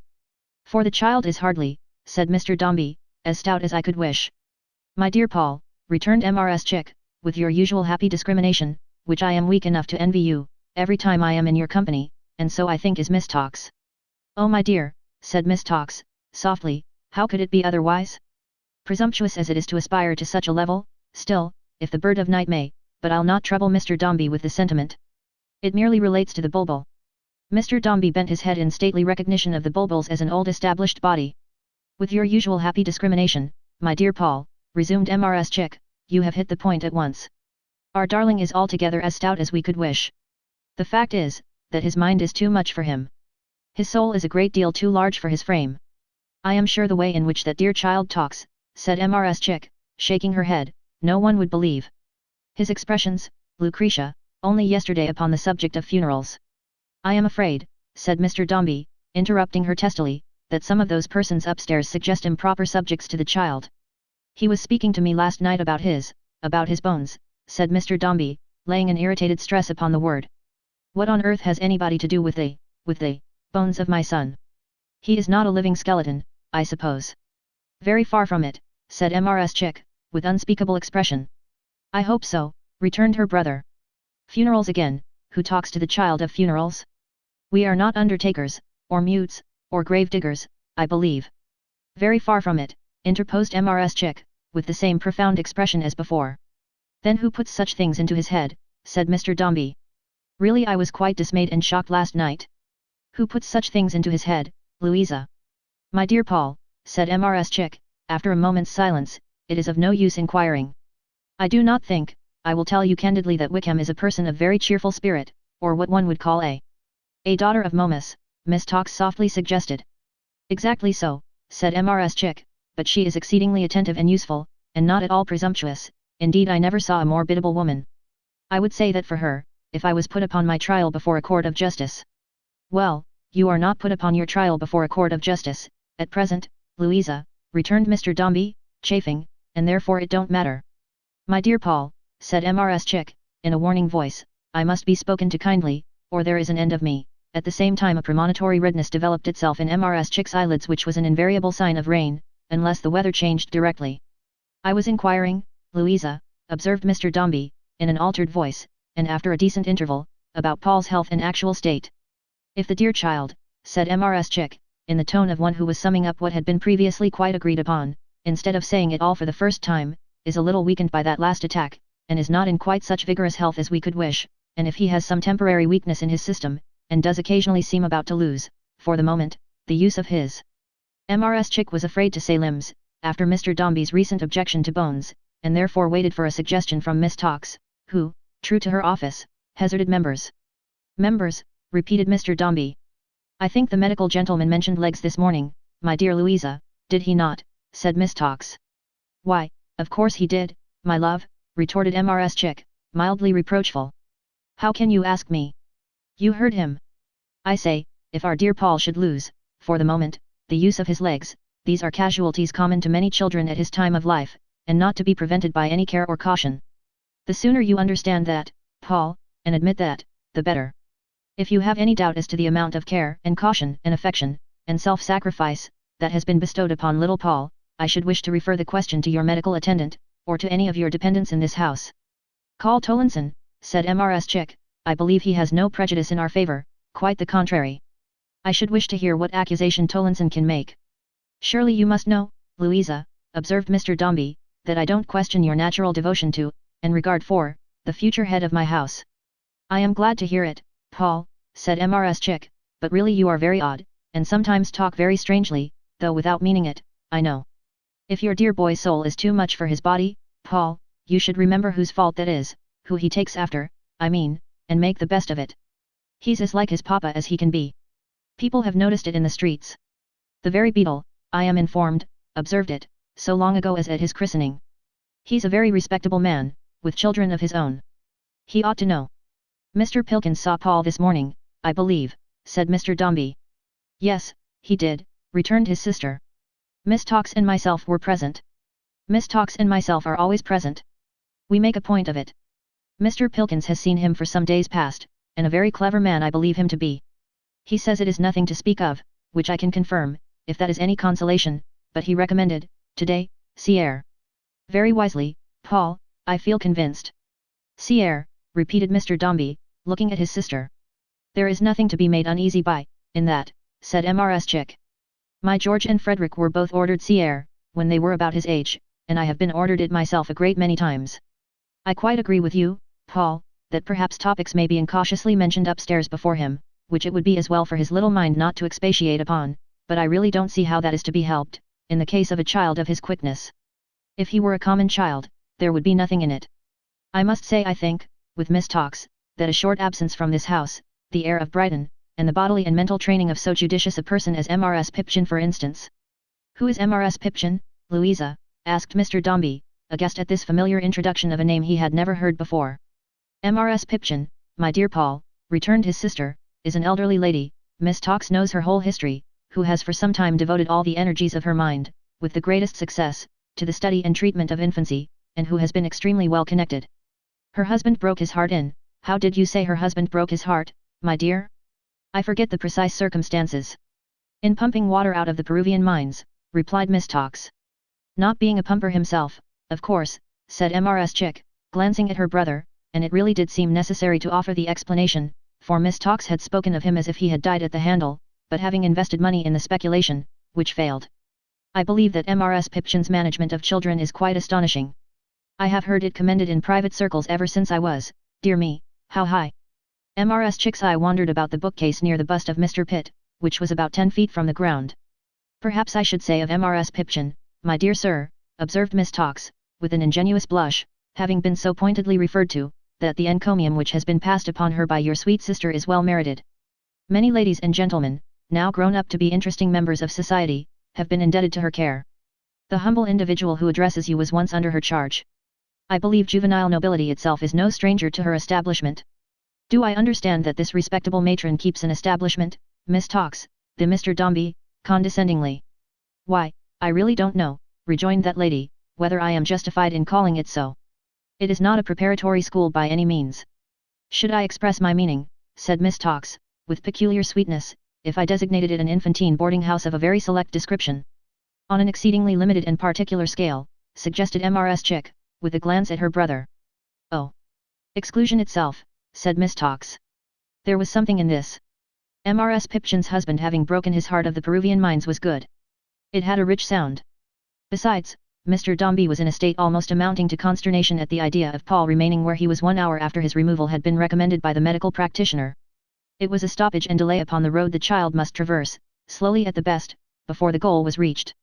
Their recommendation of Mrs. Pipchin had great weight with him, for he knew that they were jealous of any interference with their charge, and he never for a moment took it into account that they might be solicitous to divide a responsibility, of which he had, as shown just now, his own established views. Broke his heart of the Peruvian mines, mused Mr. Dombey. Well, a very respectable way of doing it. Supposing we should decide, on tomorrow's inquiries, to send Paul down to Brighton to this lady, who would go with him, inquired Mr. Dombey, after some reflection. I don't think you could send the child anywhere at present without Florence, my dear Paul, returned his sister, hesitating. It's quite an infatuation with him. He's very young, you know, and has his fancies. Mr. Dombey turned his head away, and going slowly to the bookcase, and unlocking it, brought back a book to read. Anybody else, Louisa, he said, without looking up, and turning over the leaves. Wickham, of course. Wickham would be quite sufficient, I should say, returned his sister. Paul being in such hands as Mrs. Pipchin's, you could hardly send anybody who would be a further check upon her. You would go down yourself once a week at least, of course. Of course, said Mr. Dombey, and sat looking at one page for an hour afterwards, without reading one word. This celebrated Mrs. Pipchin was a marvellous ill-favoured, ill-conditioned old lady, of a stooping figure, with a mottled face, like bad marble, a hook nose, and a hard grey eye, that looked as if it might have been hammered at on an anvil without sustaining any injury. 40 years at least had elapsed since the Peruvian mines had been the death of Mr. Pipchin, but his relict still wore black Bombaysian, of such a lustreless, deep, dead, sombre shade, that gas itself couldn't light her up after dark, and her presence was a quencher to any number of candles. She was generally spoken of as a great manager of children, and the secret of her management was, to give them everything that they didn't like, and nothing that they did, which was found to sweeten their dispositions very much.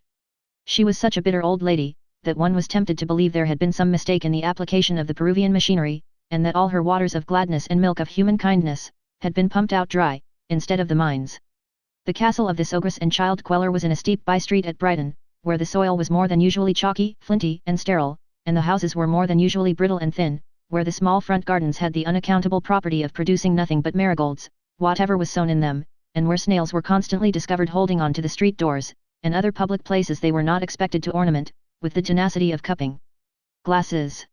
In the winter time the air couldn't be got out of the castle, and in the summer time it couldn't be got in. There was such a continual reverberation of wind in it, that it sounded like a great shell, which the inhabitants were obliged to hold to their ears night and day, whether they liked it or no. It was not, naturally, a fresh-smelling house, and in the window of the front parlour, which was never opened, Mrs. Pipchin kept a collection of plants in pots, which imparted an earthy flavour of their own to the establishment. However choice examples of their kind, too, these plants were of a kind peculiarly adapted to the embowelment of Mrs. Pipchin. There were half a dozen specimens of the cactus, writhing round bits of lath, like hairy serpents, another specimen shooting out broad claws, like a green lobster, several creeping vegetables, possessed of sticky and adhesive leaves, and one uncomfortable flower pot hanging to the ceiling, which appeared to have boiled over, and tickling people underneath with its long green ends, reminded them of spiders, in which Mrs. Pipchin's dwelling was uncommonly prolific, though perhaps it challenged competition still more proudly, in the season, in point of earwigs. Mrs. Pipchin's scale of charges being high, however, to all who could afford to pay, and Mrs. Pipchin very seldom sweetening the equable acidity of her nature in favor of anybody. She was held to be an old lady of remarkable firmness, who was quite scientific in her knowledge of the childish character. On this reputation, and on the broken heart of Mr. Pipchin, she had contrived, taking one year with another, to eke out a tolerable sufficient living since her husband's demise. Within 3 days after Mrs. Chick's first allusion to her, this excellent old lady had the satisfaction of anticipating a handsome addition to her current receipts, from the pocket of Mr. Dombey, and of receiving Florence and her little brother Paul, as inmates of the castle. Mrs. Chick and Miss Tox, who had brought them down on the previous night, which they all passed at an hotel, had just driven away from the door, on their journey home again, and Mrs. Pipchin, with her back to the fire, stood, reviewing the newcomers, like an old soldier. Mrs. Pipchin's middle-aged niece, her good-natured and devoted slave, but possessing a gaunt and iron-bound aspect, and much afflicted with boils on her nose, was divesting Master Bitherstone of the clean collar he had worn on parade. Miss Pankey, the only other little boarder at present, had that moment been walked off to the castle dungeon, an empty apartment at the back, devoted to correctional purposes, for having sniffed thrice, in the presence of visitors. "Well, sir," said Mrs. Pipchin to Paul, "how do you think you shall like me?" "I don't think I shall like you at all," replied Paul.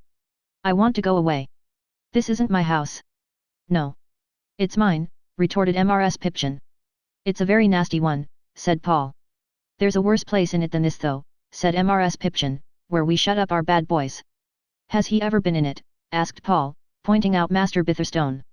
Mrs. Pipchin nodded assent, and Paul had enough to do, for the rest of that day, in surveying Master Bitherstone from head to foot, and watching all the workings of his countenance, with the interest attaching to a boy of mysterious and terrible experiences. At 1 o'clock there was a dinner, chiefly of the farinaceous and vegetable kind, when Miss Pankey, a mild little blue-eyed morsel of a child, who was shampooed every morning, and seemed in danger of being rubbed away, altogether, was led in from captivity by the ogress herself, and instructed that nobody who sniffed before visitors ever went to heaven. When this great truth had been thoroughly impressed upon her, she was regaled with rice, and subsequently repeated the form of grace established in the castle, in which there was a special clause, thanking Mrs. Pipchin for a good dinner. Mrs. Pipchin's niece, Berinthia, took cold pork. Mrs. Pipchin, whose constitution required warm nourishment, made a special repast of mutton chops, which were brought in hot, between 2 plates, and smelt very nice. As it rained after dinner, and they couldn't go out walking on the beach, and Mrs. Pipchin's constitution required rest after chops, they went away with Berry, otherwise Berinthia, to the dungeon, an empty room looking out upon a chalk wall and a water butt, and made ghastly by a ragged fireplace without any stove in it. Enlivened by company, however, this was the best place after all, for Berry played with them there, and seemed to enjoy a game at rumps as much as they did, until Mrs. Pipchin knocking angrily at the wall, like the Cock Lane ghost revived, they left off, and Berry told them stories in a whisper until twilight. For tea there was plenty of milk and water and bread and butter, with a little black teapot for Mrs. Pipchin and Berry, and buttered toast unlimited for Mrs. Pipchin, which was brought in, hot, like the chops. Though Mrs. Pipchin got very greasy, outside, over this dish, it didn't seem to lubricate her internally, at all, for she was as fierce as ever, and the hard grey eye knew no softening. After tea, Berry brought out a little work-box, with the royal pavilion on the lid, and fell to working busily, while Mrs. Pipchin, having put on her spectacles and opened a great volume bound in green baize, began to nod. And whenever Mrs. Pipchin caught herself falling forward into the fire, and woke up, she filliped Master Bitherstone on the nose for nodding too. At last it was the children's bedtime, and after prayers they went to bed. As little Miss Pankey was afraid of sleeping alone in the dark, Mrs. Pipchin always made a point of driving her upstairs herself, like a sheep, and it was cheerful to hear Miss Pankey moaning long afterwards, in the least eligible chamber, and Mrs. Pipchin now and then going in to shake her. At about 9:30 o'clock the odour of a warm sweet bread, Mrs. Pipchin's constitution wouldn't go to sleep without sweet bread, diversified the prevailing fragrance of the house, which Mrs. Wickham said was a smell of building, and slumber fell upon the castle shortly after. The breakfast next morning was like the tea overnight, except that Mrs. Pipchin took her roll instead of toast, and seemed a little more irate when it was over. Master Bitherstone read aloud to the rest a pedigree from Genesis, judiciously selected by Mrs. Pipchin, getting over the names with the ease and clearness of a person tumbling up the treadmill. That done, Miss Pankey was borne away to be shampooed, and Master Bitherstone to have something else done to him with salt water, from which he always returned very blue and dejected. Paul and Florence went out in the meantime on the beach with Wickham, who was constantly in tears, and at about noon Mrs. Pipchin presided over some early readings. It being a part of Mrs. Pipchin's system not to encourage a child's mind to develop and expand itself like a young flower, but to open it by force like an oyster, the moral of these lessons was usually of a violent and stunning character, the hero, a naughty boy, seldom, in the mildest catastrophe, being finished off anything less than a lion, or a bear. Such was life at Mrs. Pipchin's. On Saturday Mr. Dombey came down, and Florence and Paul would go to his hotel, and have tea. They passed the whole of Sunday with him, and generally rode out before dinner, and on these occasions Mr. Dombey seemed to grow, like Falstaff's assailants, and instead of being one man in buckram, to become a dozen. Sunday evening was the most melancholy evening in the week, for Mrs. Pipchin always made a point of being particularly cross on Sunday nights. Miss Pankey was generally brought back from an aunt's at Rottingdean, in deep distress, and Master Bitherstone, whose relatives were all in India, and who was required to sit, between the services, in an erect position with his head against the parlour wall, neither moving hand nor foot, suffered so acutely in his young spirits that he once asked Florence, on a Sunday night, if she could give him any idea of the way back to Bengal. But it was generally said that Mrs. Pipchin was a woman of system with children, and no doubt she was. Certainly the wild ones went home tame enough, after sojourning for a few months beneath her hospitable roof. It was generally said, too, that it was highly creditable of Mrs. Pipchin to have devoted herself to this way of life, and to have made such a sacrifice of her feelings, and such a resolute stand against her troubles, when Mr. Pipchin broke his heart in the Peruvian mines. At this exemplary old lady, Paul would sit staring in his little armchair by the fire, for any length of time. He never seemed to know what weariness was, when he was looking fixedly at Mrs. Pipchin. He was not fond of her, he was not afraid of her, but in those old moods of his, she seemed to have a grotesque attraction for him. There he would sit, looking at her, and warming his hands, and looking at her, until he sometimes quite confounded Mrs. Pipchin, ogress as she was. Once she asked him, when they were alone, what he was thinking about. "You," said Paul, without the least reserve. "And what are you thinking about me?" asked Mrs. Pipchin. "I'm thinking how old you must be," said Paul. "You mustn't say such things as that, young gentleman," returned the dame. "That'll never do." "Why not?" asked Paul. "Because it's not polite," said Mrs. Pipchin, snappishly. "Not polite," said Paul. "No. It's not polite," said Paul, innocently, "to eat all the mutton chops and toast, Wickham says." "Wickham," retorted Mrs. Pipchin, colouring, "is a wicked, impudent, bold-faced hussy." "What's that?" inquired Paul. "Never you mind, sir," retorted Mrs. Pipchin. "Remember the story of the little boy that was gored to death by a mad bull for asking questions." "If the bull was mad," said Paul, "how did he know that the boy had asked questions? Nobody can go and whisper secrets to a mad bull." "I don't believe that story." "You don't believe it, sir?" repeated Mrs. Pipchin, amazed. "No," said Paul. "Not if it should happen to have been a tame bull, you little infidel," said Mrs. Pipchin. As Paul had not considered the subject in that light, and had founded his conclusions on the alleged lunacy of the bull, he allowed himself to be put down for the present. But he sat turning it over in his mind, with such an obvious intention of fixing Mrs. Pipchin presently, that even that hardy old lady deemed it prudent to retreat until he should have forgotten the subject. From that time, Mrs. Pipchin appeared to have something of the same odd kind of attraction towards Paul, as Paul had towards her. She would make him move his chair to her side of the fire, instead of sitting opposite, and there he would remain in a nook between Mrs. Pipchin and the fender, with all the light of his little face absorbed into the black Bombaysian drapery, studying every line and wrinkle of her countenance, and peering at the hard grey eye, until Mrs. Pipchin was sometimes fain to shut it, on pretence of dozing. Mrs. Pipchin had an old black cat, who generally lay coiled upon the centre foot of the fender, purring egotistically, and winking at the fire until the contracted pupils of his eyes were like two notes of admiration. The good old lady might have been, not to record it disrespectfully, a witch, and Paul and the cat her two familiars, as they all sat by the fire together. It would have been quite in keeping with the appearance of the party if they had all sprung up the chimney in a high wind one night, and never been heard of any more. This, however, never came to pass. The cat and Paul and Mrs. Pipchin were constantly to be found in their usual places after dark, and Paul, eschewing the companionship of Master Bitherstone, went on studying Mrs. Pipchin, and the cat, and the fire, night after night, as if they were a book of necromancy, in 3 volumes. Mrs. Wickham put her own construction on Paul's eccentricities, and being confirmed in her low spirits by a perplexed view of chimneys from the room where she was accustomed to sit, and by the noise of the wind, and by the general dullness, gashliness was Mrs. Wickham's strong expression, of her present life, deduced the most dismal reflections from the foregoing premises. It was a part of Mrs. Pipchin's policy to prevent her own young hussy, that was Mrs. Pipchin's generic name for female servant, from communicating with Mrs. Wickham, to which end she devoted much of her time to concealing herself behind doors, and springing out on that devoted maiden, whenever she made an approach towards Mrs. Wickham's apartment.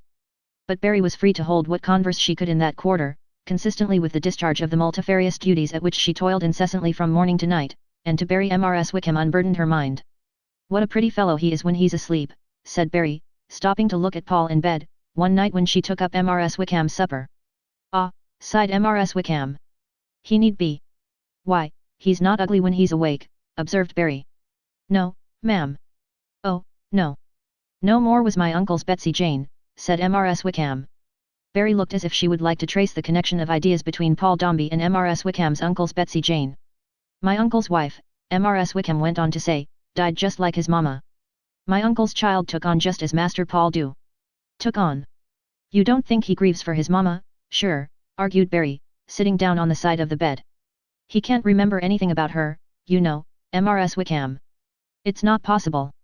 No, ma'am, said Mrs. Wickham, no more did my uncle's child. But my uncle's child said very strange things sometimes, and looked very strange, and went on very strange, and was very strange altogether. My uncle's child made people's blood run cold, sometimes, she did. How? Asked Barry.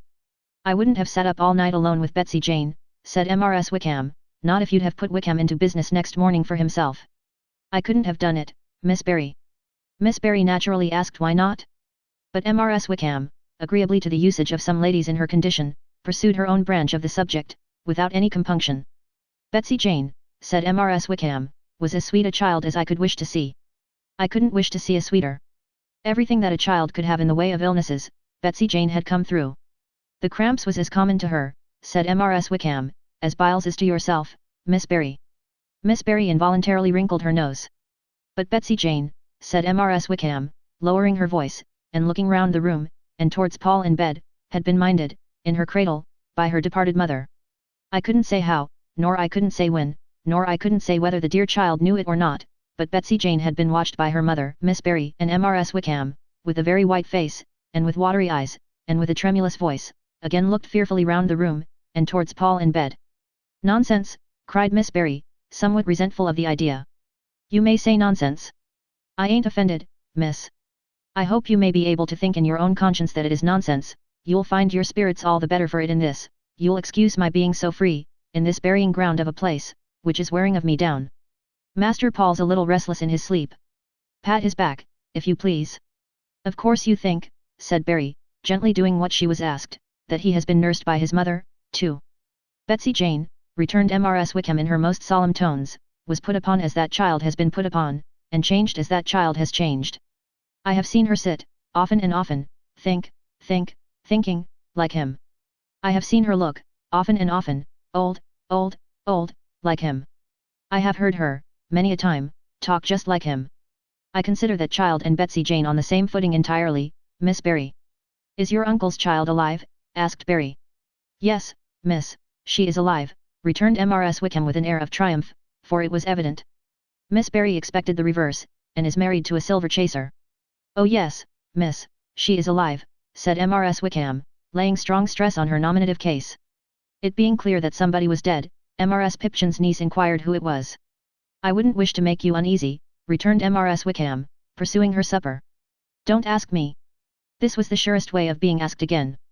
Miss Barry repeated her question, therefore, and after some resistance, and reluctance, Mrs. Wickham laid down her knife, and again glancing round the room and at Paul in bed, replied. She took fancies to people, whimsical fancies, some of them, others, affections that one might expect to see, only stronger than common. They all died. This was so very unexpected and awful to Mrs. Pipchin's niece, that she sat upright on the hard edge of the bedstead, breathing short, and surveying her informant with looks of undisguised alarm. Mrs. Wickham shook her left forefinger stealthily towards the bed where Florence lay, then turned it upside down, and made several emphatic points at the floor, immediately below which was the parlour in which Mrs. Pipchin habitually consumed the toast. Remember my words, Miss Barry, said Mrs. Wickham, and be thankful that Master Paul is not too fond of you. I am, that he's not too fond of me, I assure you, though there isn't much to live for, you'll excuse my being so free, in this jail of a house. Miss Barry's emotion might have led to her patting Paul too hard on the back, or might have produced a cessation of that soothing monotony, but he turned in his bed just now, and, presently awaking, sat up in it with his hair hot and wet from the effects of some childish dream, and asked for Florence. She was out of her own bed at the first sound of his voice, and bending over his pillow immediately, sang him to sleep again. Mrs. Wickham shaking her head, and letting fall several tears, pointed out the little group to Barry, and turned her eyes up to the ceiling. He's asleep now, my dear, said Mrs. Wickham after a pause, you'd better go to bed again. Don't you feel cold? No, nurse, said Florence, laughing. Not at all. Ah, sighed Mrs. Wickham, and she shook her head again, expressing to the watchful Barry, we shall be cold enough, some of us, by and by. Barry took the frugal supper tray, with which Mrs. Wickham had by this time done, and bade her good night. Good night, miss, returned Wickham softly. Good night. Your aunt is an old lady, Miss Barry, and it's what you must have looked for, often. This consolatory farewell, Mrs. Wickham accompanied with a look of heartfelt anguish, and being left alone with the two children again, and becoming conscious that the wind was blowing mournfully, she indulged in melancholy, that cheapest and most accessible of luxuries, until she was overpowered by slumber. Although the niece of Mrs. Pipchin did not expect to find that exemplary dragon prostrate on the hearthrug when she went downstairs, she was relieved to find her unusually fractious and severe, and with every present appearance of intending to live a long time to be a comfort to all who knew her. Nor had she any symptoms of declining, in the course of the ensuing week, when the constitutional viands still continued to disappear in regular succession, notwithstanding that Paul studied her as attentively as ever, and occupied his usual seat between the black skirts and the fender, with unwavering constancy. But as Paul himself was no stronger at the expiration of that time than he had been on his first arrival, though he looked much healthier in the face, a little carriage was got for him, in which he could lie at his ease, with an alphabet and other elementary works of reference, and be wheeled down to the seaside. Consistent in his odd tastes, the child set aside a ruddy-faced lad who was proposed as the drawer of this carriage, and selected, instead, his grandfather, a weazen, old, crab-faced man, in a suit of battered oilskin, who had got tough and stringy from long pickling in salt water, and who smelt like a weedy sea beach when the tide is out. With this notable attendant to pull him along, and Florence always walking by his side, and the despondent Wickham bringing up the rear, he went down to the margin of the ocean every day, and there he would sit or lie in his carriage for hours together, never so distressed as by the company of children, Florence alone excepted, always. Go away, if you please, he would say to any child who came to bear him company. Thank you, but I don't want you. Some small voice, near his ear, would ask him how he was, perhaps. I am very well, I thank you, he would answer. But you had better go and play, if you please. Then he would turn his head, and watch the child away, and say to Florence, we don't want any others, do we? Kiss me, Floy. He had even a dislike, at such times, to the company of Wickham, and was well pleased when she strolled away, as she generally did, to pick up shells and acquaintances. His favourite spot was quite a lonely one, far away from most loungers, and with Florence sitting by his side at work, or reading to him, or talking to him, and the wind blowing on his face, and the water coming up among the wheels of his bed, he wanted nothing more. Floy, he said one day, where's India, where that boy's friends live? Oh, it's a long, long distance off, said Florence, raising her eyes from her work. Weeks off? Asked Paul. Yes, dear. Many weeks' journey, night and day. If you were in India, Floy, said Paul, after being silent for a minute, I should, what is it that Mamma did? I forget. Loved me, answered Florence. No, no. Don't I love you now, Floy? What is it, died? If you were in India, I should die, Floy. She hurriedly put her work aside, and laid her head down on his pillow, caressing him. And so would she said, if he were there. He would be better soon. Oh. I am a great deal better now, he answered. I don't mean that. I mean that I should die of being so sorry and so lonely, Floy. Another time, in the same place, he fell asleep, and slept quietly for a long time. Awaking suddenly, he listened, started up, and sat listening. Florence asked him what he thought he heard. I want to know what it says, he answered, looking steadily in her face. The sea, Floy, what is it that it keeps on saying?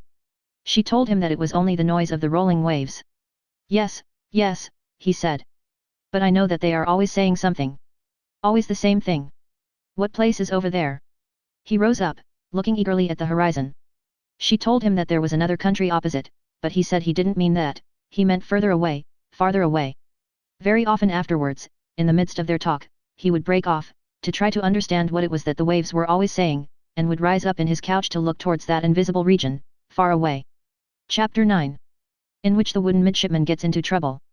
That spice of romance and love of the marvellous, of which there was a pretty strong infusion in the nature of young Walter Gay, and which the guardianship of his uncle, old Solomon Gills, had not very much weakened by the waters of stern practical experience, was the occasion of his attaching an uncommon and delightful interest to the adventure of Florence with good Mrs. Brown. He pampered and cherished it in his memory, especially that part of it with which he had been associated, until it became the spoiled child of his fancy, and took its own way, and did what it liked with it. The recollection of those incidents, and his own share in them, may have been made the more captivating, perhaps, by the weekly dreamings of Old Soul and Captain Cuttle on Sundays. Hardly a Sunday passed, without mysterious references being made by one or other of those worthy chums to Richard Whittington, and the latter gentleman had even gone so far as to purchase a ballad of considerable antiquity, that had long fluttered among many others, chiefly expressive of maritime sentiments, on a dead wall in the Commercial Road, which poetical performance set forth the courtship and nuptials of a promising young coal whipper with a certain lovely Peg, the accomplished daughter of the master and part owner of a Newcastle collier. In this stirring legend, Captain Cuttle descried a profound metaphysical bearing on the case of Walter and Florence, and it excited him so much, that on very festive occasions as birthdays and a few other non-dominical holidays, he would roar through the whole song in the little back parlour, making an amazing shake on the word P-E-G, with which every verse concluded, in compliment to the heroine of the piece. But a frank, free-spirited, open-hearted boy, is not much given to analysing the nature of his own feelings, however strong their hold upon him, and Walter would have found it difficult to decide this point. He had a great affection for the wharf where he had encountered Florence, and for the streets, albeit not enchanting in themselves, by which they had come home. The shoes that had so often tumbled off by the way, he preserved in his own room, and, sitting in the little back parlour of an evening, he had drawn a whole gallery of fancy portraits of good M.R.S. Brown. It may be that he became a little smarter in his dress after that memorable occasion, and he certainly liked in his leisure time to walk towards that quarter of the town where Mr. Dombey's house was situated, on the vague chance of passing little Florence in the street. But the sentiment of all this was as boyish and innocent as could be. Florence was very pretty, and it is pleasant to admire a pretty face. Florence was defenceless and weak, and it was a proud thought that he had been able to render her any protection and assistance. Florence was the most grateful little creature in the world, and it was delightful to see her bright gratitude beaming in her face. Florence was neglected and coldly looked upon, and his breast was full of youthful interest for the slighted child in her dull, stately home. Thus it came about that, perhaps some half a dozen times in the course of the year, Walter pulled off his hat to Florence in the street, and Florence would stop to shake hands. M.R.S. Wickham, who, with the characteristic alteration of his name, invariably spoke of him as young Graves, was so well used to this, knowing the story of their acquaintance, that she took no heed of it at all. Miss Nipper, on the other hand, rather looked out for these occasions, her sensitive young heart being secretly propitiated by Walter's good looks, and inclining to the belief that its sentiments were responded to. In this way, Walter, so far from forgetting or losing sight of his acquaintance with Florence, only remembered it better and better. As to its adventurous beginning, and all those little circumstances which gave it a distinctive character and relish, he took them into account, more as a pleasant story very agreeable to his imagination, and not to be dismissed from it, than as a part of any matter of fact with which he was concerned. They set off Florence very much, to his fancy, but not himself.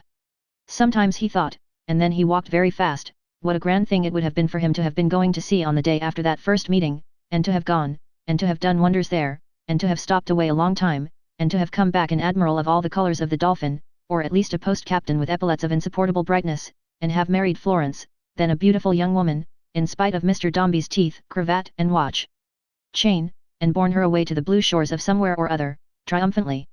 But these flights of fancy seldom burnished the brass plate of Dombey and Son's offices into a tablet of golden hope, or shed a brilliant lustre on their dirty skylights, and when the captain and Uncle Sol talked about Richard Whittington and Master's daughters, Walter felt that he understood his true position at Dombey and Son's, much better than they did. So it was that he went on doing what he had to do from day to day, in a cheerful, painstaking, merry spirit, and saw through the sanguine complexion of Uncle Sol and Captain Cuttle, and yet entertained 1,000 indistinct and visionary fancies of his own, to which theirs were work-a-day probabilities.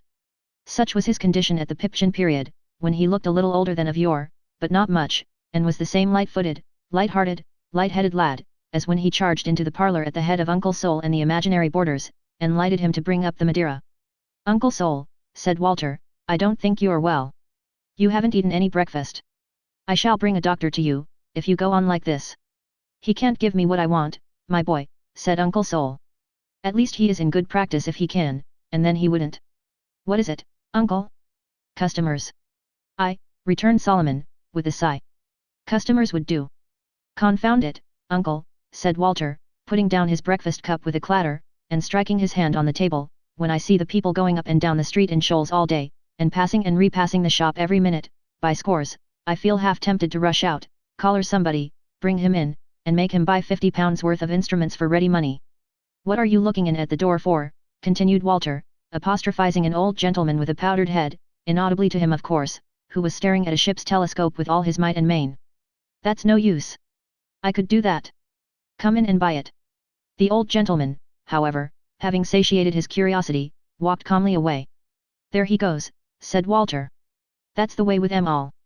"But, uncle, I say, Uncle Sol," for the old man was meditating and had not responded to his first appeal.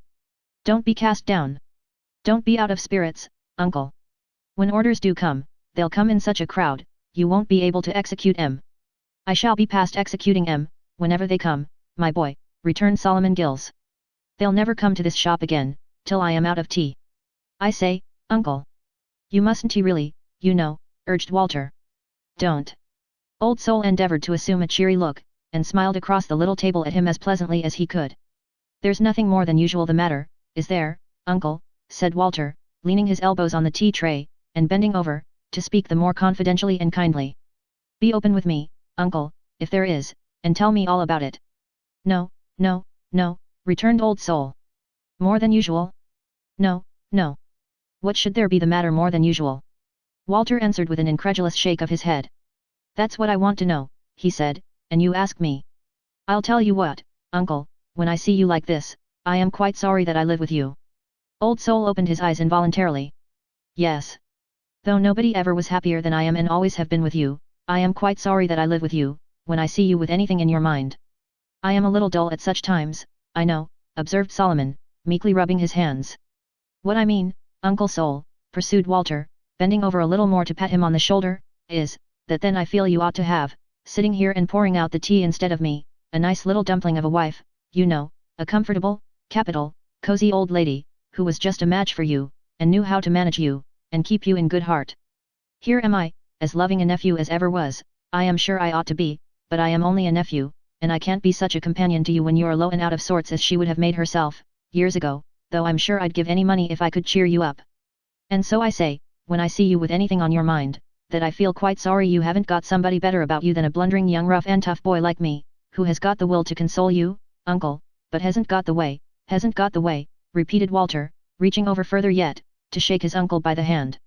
"Wally, my dear boy," said Solomon, "if the cozy little old lady had taken her place in this parlour 45 years ago, I never could have been fonder of her than I am of you." "I know that, Uncle Sol," returned Walter. "Lord bless you, I know that. But you wouldn't have had the whole weight of any uncomfortable secrets if she had been with you, because she would have known how to relieve you of 'em, and I don't." "Yes, yes, you do," returned the instrument maker. "Well then, what's the matter, Uncle Sol?" said Walter, coaxingly. "Come. What's the matter?" Solomon Gills persisted that there was nothing the matter, and maintained it so resolutely, that his nephew had no resource but to make a very indifferent imitation of believing him. "All I can say is, Uncle Sol, that if there is—" "But there isn't," said Solomon. "Very well," said Walter. "Then I've no more to say, and that's lucky, for my time's up for going to business. I shall look in by and by when I'm out, to see how you get on, uncle. And mind, uncle, I'll never believe you again, and never tell you anything more about Mr. Carker the Jr., if I find out that you have been deceiving me." Solomon Gills laughingly defied him to find out anything of the kind, and Walter, revolving in his thoughts all sorts of impracticable ways of making fortunes and placing the wooden midshipman in a position of independence, betook himself to the offices of Dombey and Son with a heavier countenance than he usually carried there. There lived in those days, round the corner, in Bishopsgate Street without, one Brogley, sworn broker and appraiser, who kept a shop where every description of second-hand furniture was exhibited in the most uncomfortable aspect, and under circumstances and in combinations the most completely foreign to its purpose. Dozens of chairs hooked onto washing stands, which with difficulty poised themselves on the shoulders of sideboards, which in their turn stood upon the wrong side of dining tables, gymnastic with their legs upward on the tops of other dining tables, were among its most reasonable arrangements. A banquet array of dish covers, wine glasses and decanters was generally to be seen, spread forth upon the bosom of a four-post bedstead, for the entertainment of such genial company as half a dozen pokers, and a hall lamp. A set of window curtains with no windows belonging to them, would be seen gracefully draping a barricade of chests of drawers, loaded with little jars from chemists' shops, while a homeless hearthrug severed from its natural companion the fireside, braved the shrewd east wind in its adversity, and trembled in melancholy accord with the shrill complainings of a cabinet piano, wasting away, a string a day, and faintly resounding to the noises of the street in its jangling and distracted brain. Of motionless clocks that never stirred a finger, and seemed as incapable of being successfully wound up, as the pecuniary affairs of their former owners, there was always great choice in Mr. Brogley's shop, and various looking glasses, accidentally placed at compound interest of reflection and refraction, presented to the eye an eternal perspective of bankruptcy and ruin. Mr. Brogley himself was a moist-eyed, pink-complexioned, crisp-haired man, of a bulky figure and an easy temper, for that class of Caius Marius who sits upon the ruins of other people's Carthages, can keep up his spirits well enough. He had looked in at Solomon's shop sometimes, to ask a question about articles in Solomon's way of business, and Walter knew him sufficiently to give him good day when they met in the street. But as that was the extent of the broker's acquaintance with Solomon Gills also, Walter was not a little surprised when he came back in the course of the forenoon, agreeably to his promise, to find Mr. Brogley sitting in the back parlour with his hands in his pockets, and his hat hanging up behind the door. "Well, Uncle Sol," said Walter. The old man was sitting ruefully on the opposite side of the table, with his spectacles over his eyes, for a wonder, instead of on his forehead. "How are you now?" Solomon shook his head, and waved one hand towards the broker, as introducing him. "Is there anything the matter?" asked Walter, with a catching in his breath. "No, no. There's nothing the matter," said Mr. Brogley. "Don't let it put you out of the way." Walter looked from the broker to his uncle in mute amazement. "The fact is," said Mr. Brogley, "there's a little payment on a bond debt, 370 odd overdue, and I'm in possession." "In possession?" cried Walter, looking round at the shop. "Ah," said Mr. Brogley, in confidential assent, and nodding his head as if he would urge the advisability of their all being comfortable together. "It's an execution. That's what it is. Don't let it put you out of the way. I come myself, because of keeping it quiet and sociable. You know me. It's quite private." "Uncle Sol," faltered Walter. "Wally, my boy," returned his uncle. "It's the first time. Such a calamity never happened to me before. I'm an old man to begin." Pushing up his spectacles again, for they were useless any longer to conceal his emotion, he covered his face with his hand, and sobbed aloud, and his tears fell down upon his coffee-coloured waistcoat. "Uncle Sol! Pray! Oh, don't!" exclaimed Walter, who really felt a thrill of terror in seeing the old man weep. "For God's sake, don't do that! Mr. Brogley, what shall I do?" "I should recommend you looking up a friend or so," said Mr. Brogley, "and talking it over." "To be sure," cried Walter, catching at anything. "Certainly. Thank'ee. Captain Cuttle's the man, uncle. Wait till I run to Captain Cuttle. Keep your eye upon my uncle, will you, Mr. Brogley, and make him as comfortable as you can while I am gone? Don't despair, Uncle Sol. Try and keep a good heart, there's a dear fellow." Saying this with great fervour, and disregarding the old man's broken remonstrances, Walter dashed out of the shop again as hard as he could go, and, having hurried round to the office to excuse himself on the plea of his uncle's sudden illness, set off, full speed, for Captain Cuttle's residence. Everything seemed altered as he ran along the streets. There were the usual entanglement and noise of carts, drays, omnibuses, wagons, and foot passengers, but the misfortune that had fallen on the wooden midshipman made it strange and new. Houses and shops were different from what they used to be, and bore Mr. Brogley's warrant on their fronts in large characters. The broker seemed to have got hold of the very churches, for their spires rose into the sky with an unwonted air. Even the sky itself was changed, and had an execution in it plainly. Captain Cuttle lived on the brink of a little canal near the India Docks, where there was a swivel bridge which opened now and then to let some wandering monster of a ship come roaming up the street like a stranded leviathan. The gradual change from land to water, on the approach to Captain Cuttle's lodgings, was curious. It began with the erection of flagstaffs, as appurtenances to public houses, then came slop sellers' shops, with Guernsey shirts, sou'wester hats, and canvas pantaloons, at once the tightest and the loosest of their order, hanging up outside. These were succeeded by anchor and chain cable forges, where sledge-hammers were dinging upon iron all day long. Then came rows of houses, with little vane-surmounted masts uprearing themselves from among the scarlet beans. Then, ditches. Then, pollard willows. Then, more ditches. Then, unaccountable patches of dirty water, hardly to be descried, for the ships that covered them. Then, the air was perfumed with chips, and all other trades were swallowed up in mast, oar, and block-making, and boat-building. Then, the ground grew marshy and unsettled. Then, there was nothing to be smelt but rum and sugar. Then, Captain Cuttle's lodgings, at once a first floor and a top story, in Brig Place, were close before you. The captain was one of those timber-looking men, suits of oak as well as hearts, whom it is almost impossible for the liveliest imagination to separate from any part of their dress, however insignificant. Accordingly, when Walter knocked at the door, and the captain instantly poked his head out of one of his little front windows, and hailed him, with the hard-glared hat already on it, and the shirt-collar like a sail, and the wide suit of blue, all standing as usual, Walter was as fully persuaded that he was always in that state, as if the captain had been a bird and those had been his feathers. "Wall are, my lad," said Captain Cuttle. "Stand by and knock again. Hard. It's washing day." Walter, in his impatience, gave a prodigious thump with the knocker. "Hard it is," said Captain Cuttle, and immediately drew in his head, as if he expected a squall. Nor was he mistaken, for a widow lady, with her sleeves rolled up to her shoulders, and her arms frothy with soap suds and smoking with hot water, replied to the summons with startling rapidity. Before she looked at Walter she looked at the knocker, and then, measuring him with her eyes from head to foot, said she wondered he had left any of it. "Captain Cuttle's at home, I know," said Walter with a conciliatory smile. "Is he?" replied the widow lady. "Indeed. He has just been speaking to me," said Walter, in breathless explanation. "Has he?" replied the widow lady. "Then perhaps you'll give him Mrs. Maxtinger's respects, and say that the next time he lowers himself in his lodgings by talking out of the winder she'll thank him to come down and open the door too." Mrs. Maxtinger spoke loud, and listened for any observations that might be offered from the first floor. "I'll mention it," said Walter, "if you'll have the goodness to let me in, ma'am." For he was repelled by a wooden fortification extending across the doorway, and put there to prevent the little Maxtingers in their moments of recreation from tumbling down the steps. "A boy that can knock my door down," said Mrs. Maxtinger, contemptuously, "can get over that, I should hope." But Walter, taking this as a permission to enter, and getting over it, Mrs. Maxtinger immediately demanded whether an Englishwoman's house was her castle or not, and whether she was to be broken upon by wrath. On these subjects her thirst for information was still very importunate, when Walter, having made his way up the little staircase through an artificial fog occasioned by the washing, which covered the banisters with a clammy perspiration, entered Captain Cuttle's room, and found that gentleman in ambush behind the door. "Never owed her a penny, Wal R," said Captain Cuttle, in a low voice, and with visible marks of trepidation on his countenance. "Done her a world of good turns, and the children too. Vixen at times, though. Whew! I should go away, Captain Cuttle," said Walter. "Dursn't he do it, Wal R," returned the captain.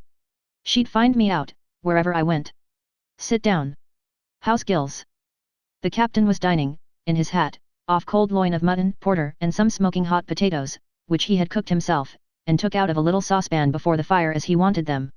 He unscrewed his hook at dinner time, and screwed a knife into its wooden socket instead, with which he had already begun to peel one of these potatoes for Walter.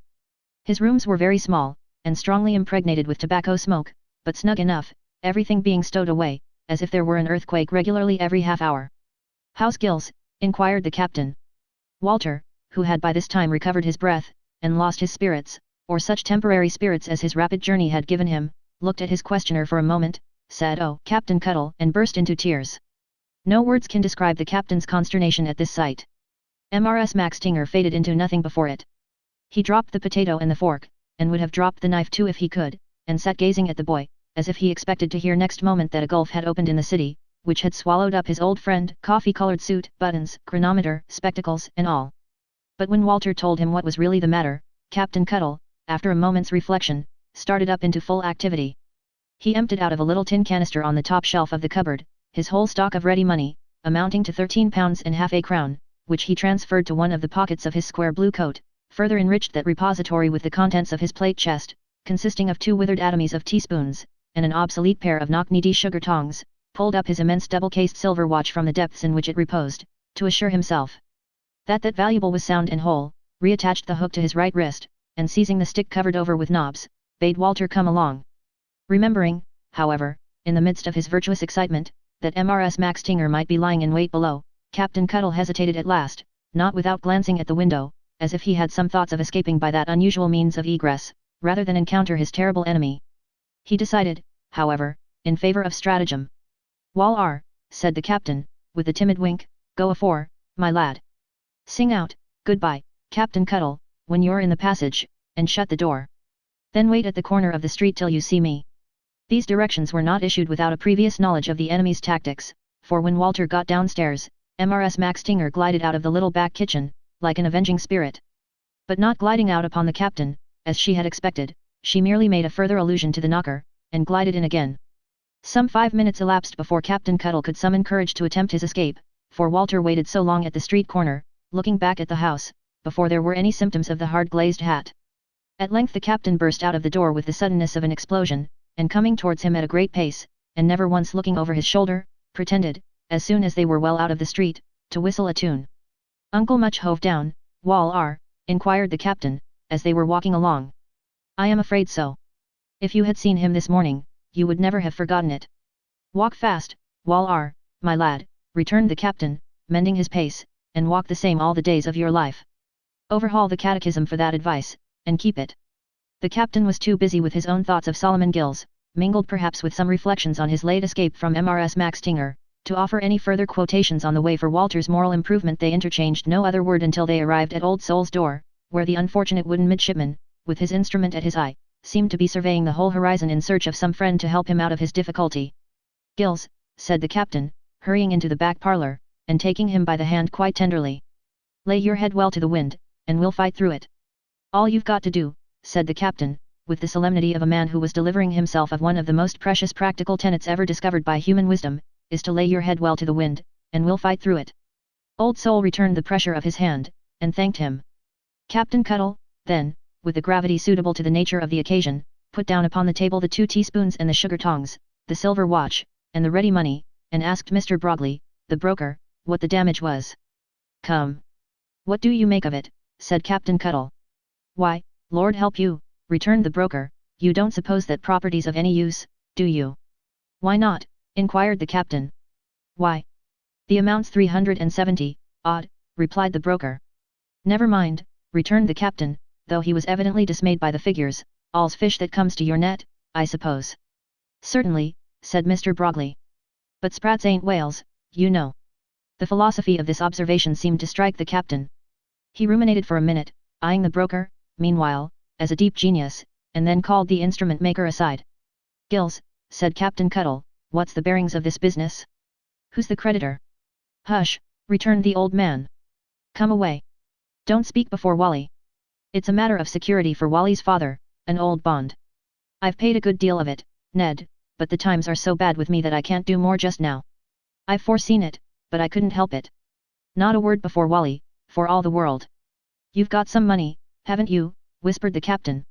"Yes, yes, oh yes, I've got some," returned Old Soul, first putting his hands into his empty pockets, and then squeezing his Welsh wig between them, as if he thought he might wring some gold out of it, "but the little I have got, isn't convertible, Ned, it can't be got it. I have been trying to do something with it for Wally, and I'm old-fashioned, and behind the time. It's here and there, and, in short, it's as good as nowhere," said the old man, looking in bewilderment about him. He had so much the air of a half-witted person who had been hiding his money in a variety of places, and had forgotten where, that the captain followed his eyes, not without a faint hope that he might remember some few £100 concealed up the chimney, or down in the cellar. But Solomon Gills knew better than that. "I'm behind the time altogether, my dear Ned," said Sol, in resigned despair, "a long way. It's no use my lagging on so far behind it. The stock had better be sold, it's worth more than this debt, and I had better go and die somewhere, on the balance. I haven't any energy left. I don't understand things. This had better be the end of it. Let 'em sell the stock and take him down," said the old man, pointing feebly to the wooden midshipman, "and let us both be broken up together." "And what d'ye mean to do with Wall R?" said the captain. There. Sit ye down, Gills, sit ye down, and let me think o' this. If I warranty a man on a small annuity, that was large enough till today, I hadn't need to think of it. But you only lay your head well to the wind," said the captain, again administering that unanswerable piece of consolation, "and you're all right." Old Soul thanked him from his heart, and went and laid it against the back parlour fireplace instead. Captain Cuttle walked up and down the shop for some time, cogitating profoundly, and bringing his bushy black eyebrows to bear so heavily on his nose, like clouds setting on a mountain, that Walter was afraid to offer any interruption to the current of his reflections. Mr. Brogley, who was averse to being any constraint upon the party, and who had an ingenious cast of mind, went, softly whistling, among the stock, rattling weather glasses, shaking compasses as if they were physic, catching up keys with lodestones, looking through telescopes, endeavouring to make himself acquainted with the use of the globes, setting parallel rulers astride on to his nose, and amusing himself with other philosophical transactions. "Wall R," said the captain at last. "I've got it."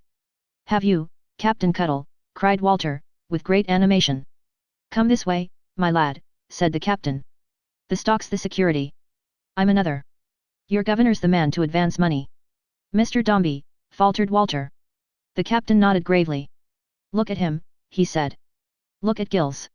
If they was to sell off these things now, he'd die of it. You know he would. We mustn't leave a stone unturned, and there's a stone for you."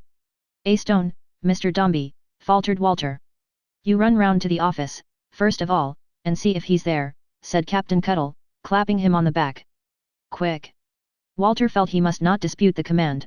A glance at his uncle would have determined him if he had felt otherwise, and disappeared to execute it. He soon returned, out of breath, to say that Mr. Dombey was not there.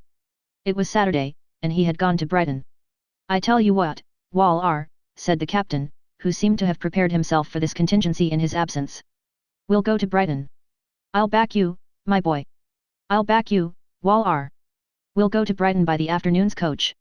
If the application must be made to Mr. Dombey at all, which was awful to think of, Walter felt that he would rather prefer it alone and unassisted, than backed by the personal influence of Captain Cuttle, to which he hardly thought Mr. Dombey would attach much weight. But as the captain appeared to be of quite another opinion, and was bent upon it, and as his friendship was too zealous and serious to be trifled with by one so much younger than himself, he forbore to hint the least objection. Cuttle, therefore, taking a hurried leave of Solomon Gills, and returning the ready money, the teaspoons, the sugar tongs, and the silver watch, to his pocket, with a view, as Walter thought, with horror, to making a gorgeous impression on Mr. Dombey, bore him off to the coach office, without a minute's delay, and repeatedly assured him, on the road, that he would stick by him to the last. Chapter 10. Containing the sequel of the midshipman's disaster. Major Bagstock, after long and frequent observation of Paul, across Princess's Place, through his double-barreled opera glass, and after receiving many minute reports, daily, weekly, and monthly, on that subject, from the native who kept himself in constant communication with Miss Tox's maid for that purpose, came to the conclusion that Dombey, sir, was a man to be known, and that J.B. was the boy to make his acquaintance.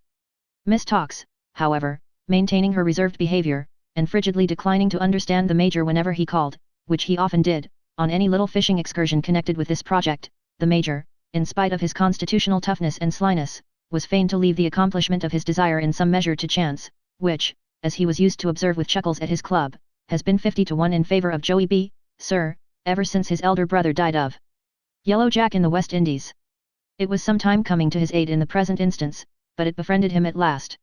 When the dark servant, with full particulars, reported Miss Tox absent on Brighton service, the Major was suddenly touched with affectionate reminiscences of his friend Bill Bitherstone of Bengal, who had written to ask him, if he ever went that way, to bestow a call upon his only son. But when the same dark servant reported Paul at Mrs. Pipchin's, and the Major, referring to the letter favoured by Master Bitherstone on his arrival in England, to which he had never had the least idea of paying any attention, saw the opening that presented itself, he was made so rabid by the gout, with which he happened to be then laid up, that he threw a footstool at the dark servant in return for his intelligence, and swore he would be the death of the rascal before he had done with him. Which the dark servant was more than half disposed to believe. At length the Major, being released from his fit, went one Saturday growling down to Brighton, with the native behind him, apostrophising Miss Tox all the way, and gloating over the prospect of carrying by storm the distinguished friend to whom she attached so much mystery, and for whom she had deserted him. "Would you, ma'am, would you," said the Major, straining with vindictiveness, and swelling every already swollen vein in his head. "Would you give Joey B. the go-by, ma'am?" "Not yet, ma'am, not yet. Damn, not yet, sir. Joe is awake, ma'am. Bagstock is alive, sir. J.B. knows a move or two, ma'am. Josh has his weather eye open, sir. You'll find him tough, ma'am. Tough, sir, tough is Joseph. Tough, and devilish sly. And very tough indeed Master Bitherstone found him, when he took that young gentleman out for a walk." But the Major, with his complexion like a Stilton cheese, and his eyes like a prawn's, went roving about, perfectly indifferent to Master Bitherstone's amusement, and dragging Master Bitherstone along, while he looked about him high and low, for Mr. Dombey and his children. In good time the Major, previously instructed by Mrs. Pipchin, spied out Paul and Florence, and bore down upon them, there being a stately gentleman, Mr. Dombey, doubtless, in their company. Charging with Master Bitherstone into the very heart of the little squadron, it fell out, of course, that Master Bitherstone spoke to his fellow sufferers. Upon that the Major stopped to notice and admire them, remembered with amazement that he had seen and spoken to them at his friend Miss Tox's in Princess's Place, opined that Paul was a devilish fine fellow, and his own little friend, inquired if he remembered Joey B. the Major, and finally, with the sudden recollection of the conventionalities of life, turned and apologized to Mr. Dombey. "But my little friend here, sir," said the Major, "makes a boy of me again, an old soldier, sir, Major Bagstock, at your service, is not ashamed to confess it." Here the Major lifted his hat. "Damn, sir," cried the Major with sudden warmth, "I envy you." Then he recollected himself, and added, "Excuse my freedom. Mr. Dombey begged he wouldn't mention it." "An old campaigner, sir," said the Major, "a smoke-dried, sunburnt, used-up, invalid old dog of a Major, sir, was not afraid of being condemned for his whim by a man like Mr. Dombey. I have the honour of addressing Mr. Dombey, I believe." "I am the present unworthy representative of that name, Major," returned Mr. Dombey. "By G, Sir, said the Major, it's a great name. It's a name, sir, said the Major firmly, as if he defied Mr. Dombey to contradict him, and would feel it his painful duty to bully him if he did, that is known and honoured in the British possessions abroad. It is a name, sir, that a man is proud to recognise. There is nothing adulatory in Joseph Bag's talk, sir. His Royal Highness the Duke of York observed on more than one occasion, there is no adulation in Joey. He is a plain old soldier is Joe. He is tough to a fault is Joseph, but it's a great name, sir. By the Lord, it's a great name, said the Major, solemnly. You are good enough to rate it higher than it deserves, perhaps, Major, returned Mr. Dombey. No, sir, said the Major, in a severe tone. No, Mr. Dombey, let us understand each other. That is not the Bag's talk vein, sir. You don't know Joseph B. He is a blunt old blade is Josh. No flattery in him, sir. Nothing like it. Mr. Dombey inclined his head, and said he believed him to be in earnest, and that his high opinion was gratifying. My little friend here, sir, croaked the Major, looking as amiably as he could, on Paul, will certify for Joseph Bag's talk that he is a thoroughgoing, downright, plain-spoken, old trump, sir, and nothing more. That boy, sir, said the Major in a lower tone, will live in history. That boy, sir, is not a common production. Take care of him, Mr. Dombey. Mr. Dombey seemed to intimate that he would endeavour to do so. Here is a boy here, sir, pursued the Major, confidentially, and giving him a thrust with his cane. Son of Bitherstone of Bengal. Bill Bitherstone, formerly of ours. That boy's father and myself, sir, were sworn friends. Wherever you went, sir, you heard of nothing but Bill Bitherstone and Joe Bag's talk. Am I blind to that boy's defects? By no means. He's a fool, sir. Mr. Dombey glanced at the libelled Master Bitherstone, of whom he knew at least as much as the Major did, and said, in quite a complacent manner, really. That is what he is, sir, said the Major. He's a fool. Joe Bag's talk never minces matters. The son of my old friend Bill Bitherstone, of Bengal, is a born fool, sir. Here the Major laughed till he was almost black. My little friend is destined for a public school, I presume, Mr. Dombey, said the Major when he had recovered. I am not quite decided, returned Mr. Dombey. I think not. He is delicate. If he's delicate, sir, said the Major, you are right. None but the tough fellows could live through it, sir, at Sandhurst. We put each other to the torture there, sir. We roasted the new fellows at a slow fire, and hung 'em out of a 3 pair of stairs window, with their heads downwards. Joseph Bag's talk, sir, was held out of the window by the heels of his boots, for 13 minutes by the college clock. The Major might have appealed to his countenance in corroboration of this story. It certainly looked as if he had hung out a little too long. But it made us what we were, sir, said the Major, settling his shirt frill. We were iron, sir, and it forged us. Are you remaining here, Mr. Dombey? I generally come down once a week, Major, returned that gentleman. I stay at the Bedford. I shall have the honour of calling at the Bedford, sir, if you'll permit me, said the Major. Joey B., sir, is not in general a calling man, but Mr. Dombey's is not a common name.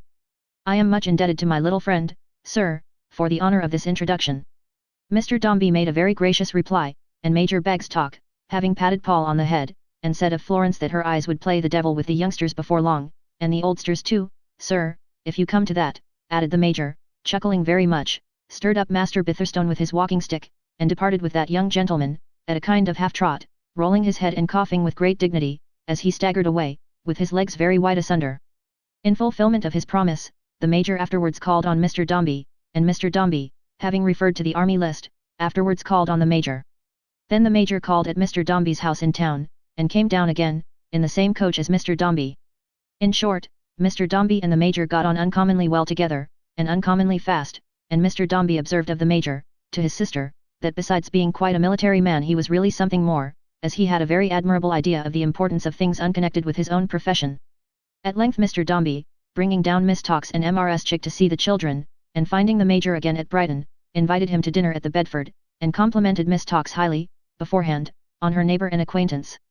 My dearest Louisa, said Miss Tox to Mrs. Chick, when they were alone together, on the morning of the appointed day, if I should seem at all reserved to Major Bag's talk, or under any constraint with him, promise me not to notice it. My dear Lucretia, returned Mrs. Chick, what mystery is involved in this remarkable request? I must insist upon knowing. Since you are resolved to extort a confession from me, Louisa, said Miss Tox instantly, I have no alternative but to confide to you that the Major has been particular. Particular, repeated Mrs. Chick. The Major has long been very particular indeed, my love, in his attentions, said Miss Tox. Occasionally they have been so very marked, that my position has been one of no common difficulty. Is he in good circumstances? Inquired Mrs. Chick. I have every reason to believe, my dear, indeed I may say I know, returned Miss Tox, that he is wealthy. He is truly military, and full of anecdote. I have been informed that his valor, when he was in active service, knew no bounds. I am told that he did all sorts of things in the peninsula, with every description of firearm, and in the East and West Indies, my love, I really couldn't undertake to say what he did not do. Very creditable to him indeed, said Mrs. Chick, extremely so, and you have given him no encouragement, my dear. If I were to say, Louisa, replied Miss Tox, with every demonstration of making an effort that rent her soul, that I never encouraged Major Bagstock slightly, I should not do justice to the friendship which exists between you and me. It is, perhaps, hardly in the nature of woman to receive such attentions as the Major once lavished upon myself without betraying some sense of obligation. But that is past, long past. Between the Major and me there is now a yawning chasm, and I will not feign to give encouragement, Louisa, where I cannot give my heart. My affections, said Miss Tox, but, Louisa, this is madness, and departed from the room. All this Mrs. Chick communicated to her brother before dinner, and it by no means indisposed Mr. Dombey to receive the Major with unwonted cordiality. The Major, for his part, was in a state of plethoric satisfaction that knew no bounds, and he coughed and choked and chuckled, and gasped, and swelled, until the waiters seemed positively afraid of him. Your family monopolizes Joe's light, sir, said the Major, when he had saluted Miss Tox. Joe lives in darkness. Princess's place is changed into Kamchatka in the winter time. There is no ray of sun, sir, for Joey B, now. Miss Tox is good enough to take a great deal of interest in Paul, Major, returned Mr. Dombey on behalf of that blushing virgin. Damn sir, said the Major, I'm jealous of my little friend. I'm pining away sir. The Bagstock breed is degenerating in the forsaken person of old Joe. And the Major, becoming bluer and puffing his cheeks further and further over the stiff ridge of his tight cravat, stared at Miss Tox, until his eyes seemed as if he were at that moment being overdone before the slow fire at the military college. Notwithstanding the palpitation of the heart which these allusions occasioned her, they were anything but disagreeable to Miss Tox, as they enabled her to be extremely interesting, and to manifest an occasional incoherence and distraction which she was not at all unwilling to display. The Major gave her abundant opportunities of exhibiting this emotion, being profuse in his complaints, at dinner, of her desertion of him and Princess's place, and as he appeared to derive great enjoyment from making them, they all got on very well. None the worse on account of the Major taking charge of the whole conversation, and showing as great an appetite in that respect as in regard of the various dainties on the table, among which he may be almost said to have wallowed, greatly to the aggravation of his inflammatory tendencies. Mr. Dombey's habitual silence and reserve yielding readily to this usurpation, the Major felt that he was coming out and shining, and in the flow of spirits thus engendered, rang such an infinite number of new changes on his own name that he quite astonished himself. In a word, they were all very well pleased. The Major was considered to possess an inexhaustible fund of conversation, and when he took a late farewell, after a long rubber, Mr. Dombey again complimented the blushing Miss Tox on her neighbour and acquaintance. But all the way home to his own hotel, the Major incessantly said to himself, and of himself, sly, sir, devilish sly. And when he got there, sat down in a chair, and fell into a silent fit of laughter, with which he was sometimes seized, and which was always particularly awful. It held him so long on this occasion that the dark servant, who stood watching him at a distance, but dared not for his life approach, twice or thrice gave him over for lost. His whole form, but especially his face and head, dilated beyond all former experience, and presented to the dark man's view, nothing but a heaving mass of indigo. At length he burst into a violent paroxysm of coughing, and when that was a little better burst into such ejaculations as the following. Would you, ma'am, would you? Mrs. Dombey, ma'am? I think not, ma'am. Not while Joe B. can put a spoke in your wheel, ma'am. JB's even with you now, ma'am. He isn't altogether bowled out, yet, sir, isn't Bagstock. She's deep, sir, deep, but Josh is deeper.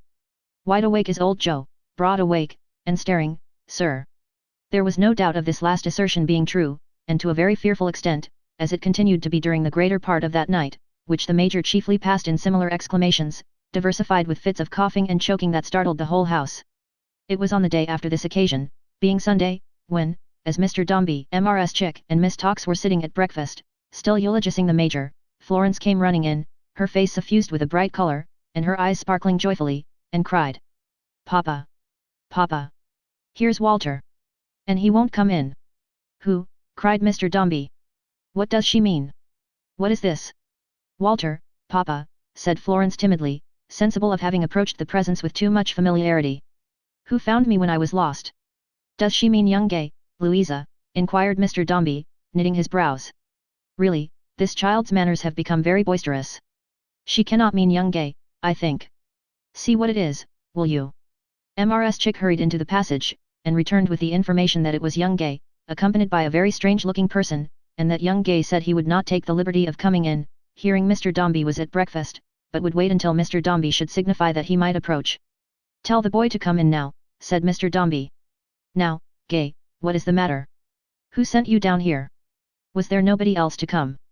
I beg your pardon, sir, returned Walter. I have not been sent. I have been so bold as to come on my own account, which I hope you'll pardon when I mention the cause. But Mr. Dombey, without attending to what he said, was looking impatiently on either side of him, as if he were a pillar in his way, at some object behind. What's that? Said Mr. Dombey. Who is that? I think you have made some mistake in the door, sir. Oh, I'm very sorry to intrude with anyone, sir, cried Walter, hastily, but this is Captain Cuttle, sir. Wall my lad, observed the captain in a deep voice, stand by.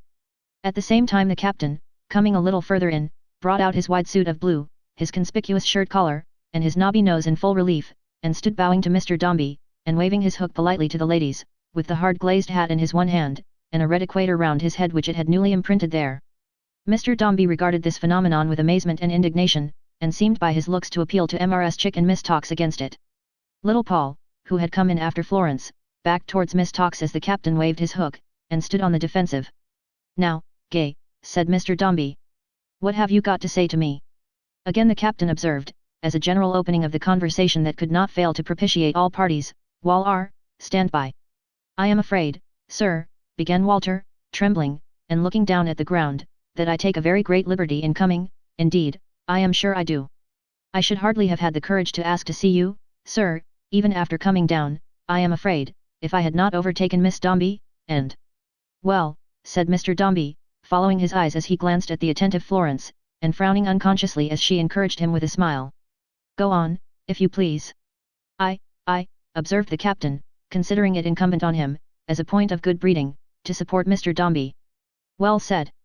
Go on, Wall Captain Cuttle ought to have been withered by the look which Mr. Dombey bestowed upon him in acknowledgement of his patronage. But quite innocent of this, he closed one eye in reply, and gave Mr. Dombey to understand, by certain significant motions of his hook, that Walter was a little bashful at first, and might be expected to come out shortly. It is entirely a private and personal matter, that has brought me here, sir, continued Walter, faltering, and Captain Cuttle. Here, interposed the captain, as an assurance that he was at hand, and might be relied upon. Who is a very old friend of my poor uncle's, and a most excellent man, sir, pursued Walter, raising his eyes with a look of entreaty in the captain's behalf, was so good as to offer to come with me, which I could hardly refuse. No, observed the captain complacently. Of course not. No call for refusing. Go on, Wall And therefore, sir, said Walter, venturing to meet Mr. Dombey's eye, and proceeding with better courage in the very desperation of the case, now that there was no avoiding it, therefore I have come, with him, sir, to say that my poor old uncle is in very great affliction and distress. That, through the gradual loss of his business, and not being able to make a payment, the apprehension of which has weighed very heavily upon his mind months and months, as indeed I know, sir, he has an execution in his house, and is in danger of losing all he has, and breaking his heart. And that if you would, in your kindness, and in your old knowledge of him as a respectable man, do anything to help him out of his difficulty, sir, we never could thank you enough for it. Walter's eyes filled with tears as he spoke, and so did those of Florence. Her father saw them glistening, though he appeared to look at Walter only. It is a very large sum, sir, said Walter. More than 300 pounds. My uncle is quite beaten down by his misfortune, it lies so heavy on him, and is quite unable to do anything for his own relief. He doesn't even know yet, that I have come to speak to you. You would wish me to say, sir, added Walter, after a moment's hesitation, exactly what it is I want. I really don't know, sir. There is my uncle's stock, on which I believe I may say, confidently, there are no other demands, and there is Captain Cuttle, who would wish to be security too. I hardly like to mention, said Walter, such earnings as mine, but if you would allow them, accumulate, payment, advance, uncle, frugal, honorable, old man. Walter trailed off, threw these broken sentences into silence and stood with downcast head, before his employer. Considering this a favourable moment for the display of the valuables, Captain Cuttle advanced to the table, and clearing a space among the breakfast cups at Mr. Dombey's elbow, produced the silver watch, the ready money, the teaspoons and the sugar tongs, and piling them up into a heap that they might look as precious as possible, delivered himself of these words. Half a loaf's better than no bread, and the same remark holds good with crumbs. There's a few. Annuity of £100 premium also ready to be made over. If there is a man chock full of science in the world, it's old Soul Gills. If there is a lad of promise, one flowing, added the captain, in one of his happy quotations, with milk and honey, it's his Navee. The captain then withdrew to his former place, where he stood arranging his scattered locks with the air of a man who had given the finishing touch to a difficult performance. When Walter ceased to speak, Mr. Dombey's eyes were attracted to little Paul, who, seeing his sister hanging down her head and silently weeping in her commiseration for the distress she had heard described, went over to her, and tried to comfort her, looking at Walter and his father as he did so, with a very expressive face. After the momentary distraction of Captain Cuttle's address, which he regarded with lofty indifference, Mr. Dombey again turned his eyes upon his son, and sat steadily regarding the child, for some moments, in silence. "What was this debt contracted for?" asked Mr. Dombey, at length. "Who is the creditor?" "He don't know," replied the captain, putting his hand on Walter's shoulder. "I do. It came of helping a man that's dead now, and that's cost my friend Gills many £100 already. More particulars in private, if agreeable." "People who have enough to do to hold their own way," said Mr. Dombey, unobservant of the captain's mysterious signs behind Walter, and still looking at his son, "had better be content with their own obligations and difficulties, and not increase them by engaging for other men. It is an act of dishonesty and presumption, too," said Mr. Dombey, sternly, "great presumption, for the wealthy could do no more. Paul, come here." The child obeyed, and Mr. Dombey took him on his knee. "If you had money now," said Mr. Dombey. "Look at me." Paul, whose eyes had wandered to his sister, and to Walter, looked his father in the face. "If you had money now," said Mr. Dombey, "as much money as young Gay has talked about, what would you do?" "Give it to his old uncle," returned Paul. "Lend it to his old uncle, retorted Mr. Dombey. "Well, when you are old enough, you know, you will share my money, and we shall use it together." "Dombey and Son," interrupted Paul, who had been tutored early in the phrase. "Dombey and Son," repeated his father. "Would you like to begin to be Dombey and Son, now, and lend this money to young Gay's uncle?"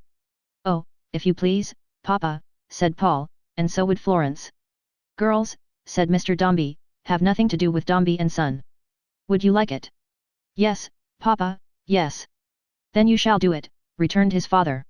"And you see, Paul," he added, dropping his voice, "how powerful money is, and how anxious people are to get it. Young Gay comes all this way to beg for money, and you, who are so grand and great, having got it, are going to let him have it, as a great favour and obligation." Paul turned up the old face for a moment, in which there was a sharp understanding of the reference conveyed in these words, but it was a young and childish face immediately afterwards, when he slipped down from his father's knee, and ran to tell Florence not to cry any more, for he was going to let young Gay have the money. Mr. Dombey then turned to a side table, and wrote a note and sealed it. During the interval, Paul and Florence whispered to Walter, and Captain Cuttle beamed on the three, with such aspiring and ineffably presumptuous thoughts as Mr. Dombey never could have believed in. The note being finished, Mr. Dombey turned round to his former place, and held it out to Walter. "Give that," he said, "the first thing tomorrow morning, to Mr. Carker. He will immediately take care that one of my people releases your uncle from his present position, by paying the amount at issue, and that such arrangements are made for its repayment as may be consistent with your uncle's circumstances. You will consider that this is done for you by Master Paul." Walter, in the emotion of holding in his hand the means of releasing his good uncle from his trouble, would have endeavoured to express something of his gratitude and joy. But Mr. Dombey stopped him short. "You will consider that it is done," he repeated, "by Master Paul. I have explained that to him, and he understands it. I wish no more to be said." As he motioned towards the door, Walter could only bow his head and retire. Miss Tox, seeing that the captain appeared about to do the same, interposed. "My dear sir," she said, addressing Mr. Dombey, at whose munificence both she and Mrs. Chick were shedding tears copiously, "I think you have overlooked something. Pardon me, Mr. Dombey, I think, in the nobility of your character, and its exalted scope, you have omitted a matter of detail." "Indeed, Miss Tox," said Mr. Dombey. "The gentleman with the instrument," pursued Miss Tox, glancing at Captain Cuttle, "has left upon the table, at your elbow." "Good heaven," said Mr. Dombey, sweeping the captain's property from him, as if it were so much crumb indeed. "Take these things away." "I am obliged to you, Miss Talks, it is like your usual discretion. Have the goodness to take these things away, sir." Captain Cuttle felt he had no alternative but to comply. But he was so much struck by the magnanimity of Mr. Dombey, in refusing treasures lying heaped up to his hand, that when he had deposited the teaspoons and sugar tongs in one pocket, and the ready money in another, and had lowered the great watch down slowly into its proper vault, he could not refrain from seizing that gentleman's right hand in his own solitary left, and while he held it open with his powerful fingers, bringing the hook down upon its palm in a transport of admiration. At this touch of warm feeling and cold iron, Mr. Dombey shivered all over. Captain Cuttle then kissed his hook to the ladies several times, with great elegance and gallantry, and having taken a particular leave of Paul and Florence, accompanied Walter out of the room. Florence was running after them in the earnestness of her heart, to send some message to Old Soul, when Mr. Dombey called her back, and bade her stay where she was. "Will you never be a Dombey, my dear child?" said Mrs. Chick, with pathetic reproachfulness. "Dear aunt," said Florence. "Don't be angry with me. I am so thankful to Papa." She would have run and thrown her arms about his neck if she had dared, but as she did not dare, she glanced with thankful eyes towards him, as he sat musing, sometimes bestowing an uneasy glance on her, but, for the most part, watching Paul, who walked about the room with the new-blown dignity of having let young Gay have the money. And young Gay, Walter, what of him? He was overjoyed to purge the old man's hearth from bailiffs and brokers, and to hurry back to his uncle with the good tidings. He was overjoyed to have it all arranged and settled next day before noon, and to sit down at evening in the little back parlour with Old Soul and Captain Cuttle, and to see the instrument maker already reviving, and hopeful for the future, and feeling that the wooden midshipman was his own again. But without the least impeachment of his gratitude to Mr. Dombey, it must be confessed that Walter was humbled and cast down. It is when our budding hopes are nipped beyond recovery by some rough wind, that we are the most disposed to picture to ourselves what flowers they might have borne, if they had flourished, and now, when Walter found himself cut off from that great Dombey height, by the depth of a new and terrible tumble, and felt that all his old wild fancies had been scattered to the winds in the fall, he began to suspect that they might have led him on to harmless visions of aspiring to Florence in the remote distance of time. The captain viewed the subject in quite a different light. He appeared to entertain a belief that the interview at which he had assisted was so very satisfactory and encouraging, as to be only a step or two removed from a regular betrothal of Florence to Walter, and that the late transaction had immensely forwarded, if not thoroughly established, the Whittingtonian hopes. Stimulated by this conviction, and by the improvement in the spirits of his old friend, and by his own consequent gaiety, he even attempted, in favouring them with the ballad of Lovely Peg for the third time in one evening, to make an extemporaneous substitution of the name Florence, but finding this difficult, on account of the word peg invariably rhyming to leg, in which personal beauty the original was described as having excelled all competitors, he hit upon the happy thought of changing it to fleeg, which he accordingly did, with an archness almost supernatural, and a voice quite vociferous, notwithstanding that the time was close at hand when he must seek the abode of the dreadful Mrs. Max Tinger. That same evening the Major was diffuse at his club, on the subject of his friend Dombey in the city. "Damn, sir," said the Major, "he's a prince, is my friend Dombey in the city. I tell you what, sir. If you had a few more men among you like old Joe Bagstock and my friend Dombey in the city, sir, you'd do." Chapter 11. Paul's introduction to a new scene. Mrs. Pipchin's constitution was made of such hard metal, in spite of its liability to the fleshly weaknesses of standing in need of repose after chops, and of requiring to be coaxed to sleep by the soporific agency of sweetbreads, that it utterly set at naught the predictions of Mrs. Wickham, and showed no symptoms of decline. Yet, as Paul's rapt interest in the old lady continued unabated, Mrs. Wickham would not budge an inch from the position she had taken up. Fortifying and entrenching herself on the strong ground of her uncle's Betsy Jane, she advised Miss Barry, as a friend, to prepare herself for the worst, and forewarned her that her aunt might, at any time, be expected to go off suddenly, like a powder mill. "I hope, Miss Barry," Mrs. Wickham would observe, "that you'll come into whatever little property there may be to leave. You deserve it, I am sure, for yours is a trying life. Though there don't seem much worth coming into, you'll excuse my being so open, in this dismal den." Poor Barry took it all in good part, and drudged and slaved away as usual, perfectly convinced that Mrs. Pipchin was one of the most meritorious persons in the world, and making every day innumerable sacrifices of herself upon the altar of that noble old woman.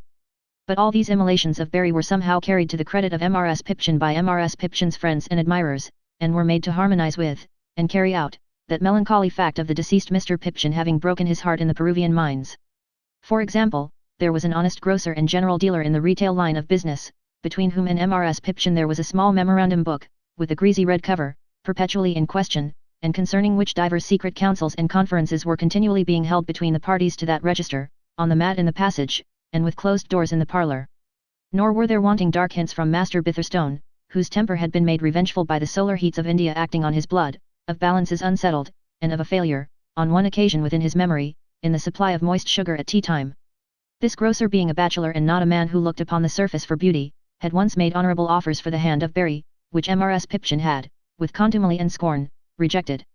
Everybody said how laudable this was in Mrs. Pipchin, relict of a man who had died of the Peruvian mines, and what a staunch, high, independent spirit the old lady had.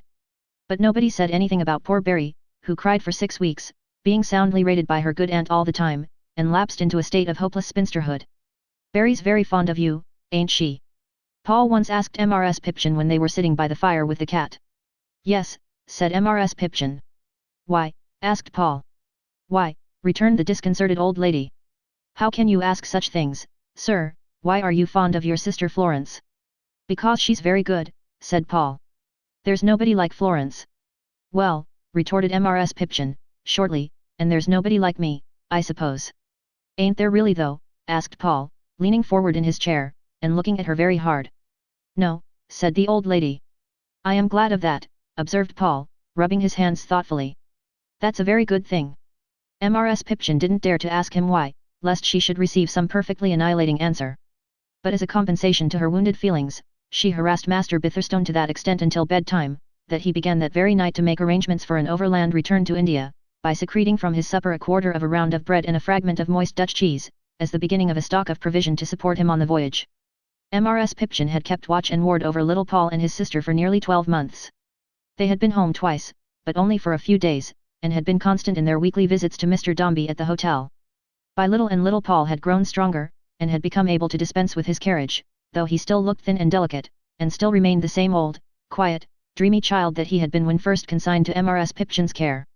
One Saturday afternoon, at dusk, great consternation was occasioned in the castle by the unlooked-for announcement of Mr. Dombey as a visitor to Mrs. Pipchin.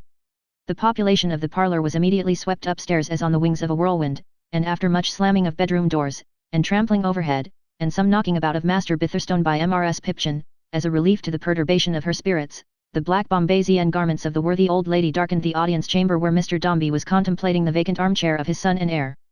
"Mrs. Pipchin," said Mr. Dombey, "how do you do?" "Thank you, sir," said Mrs. Pipchin, "I am pretty well, considering."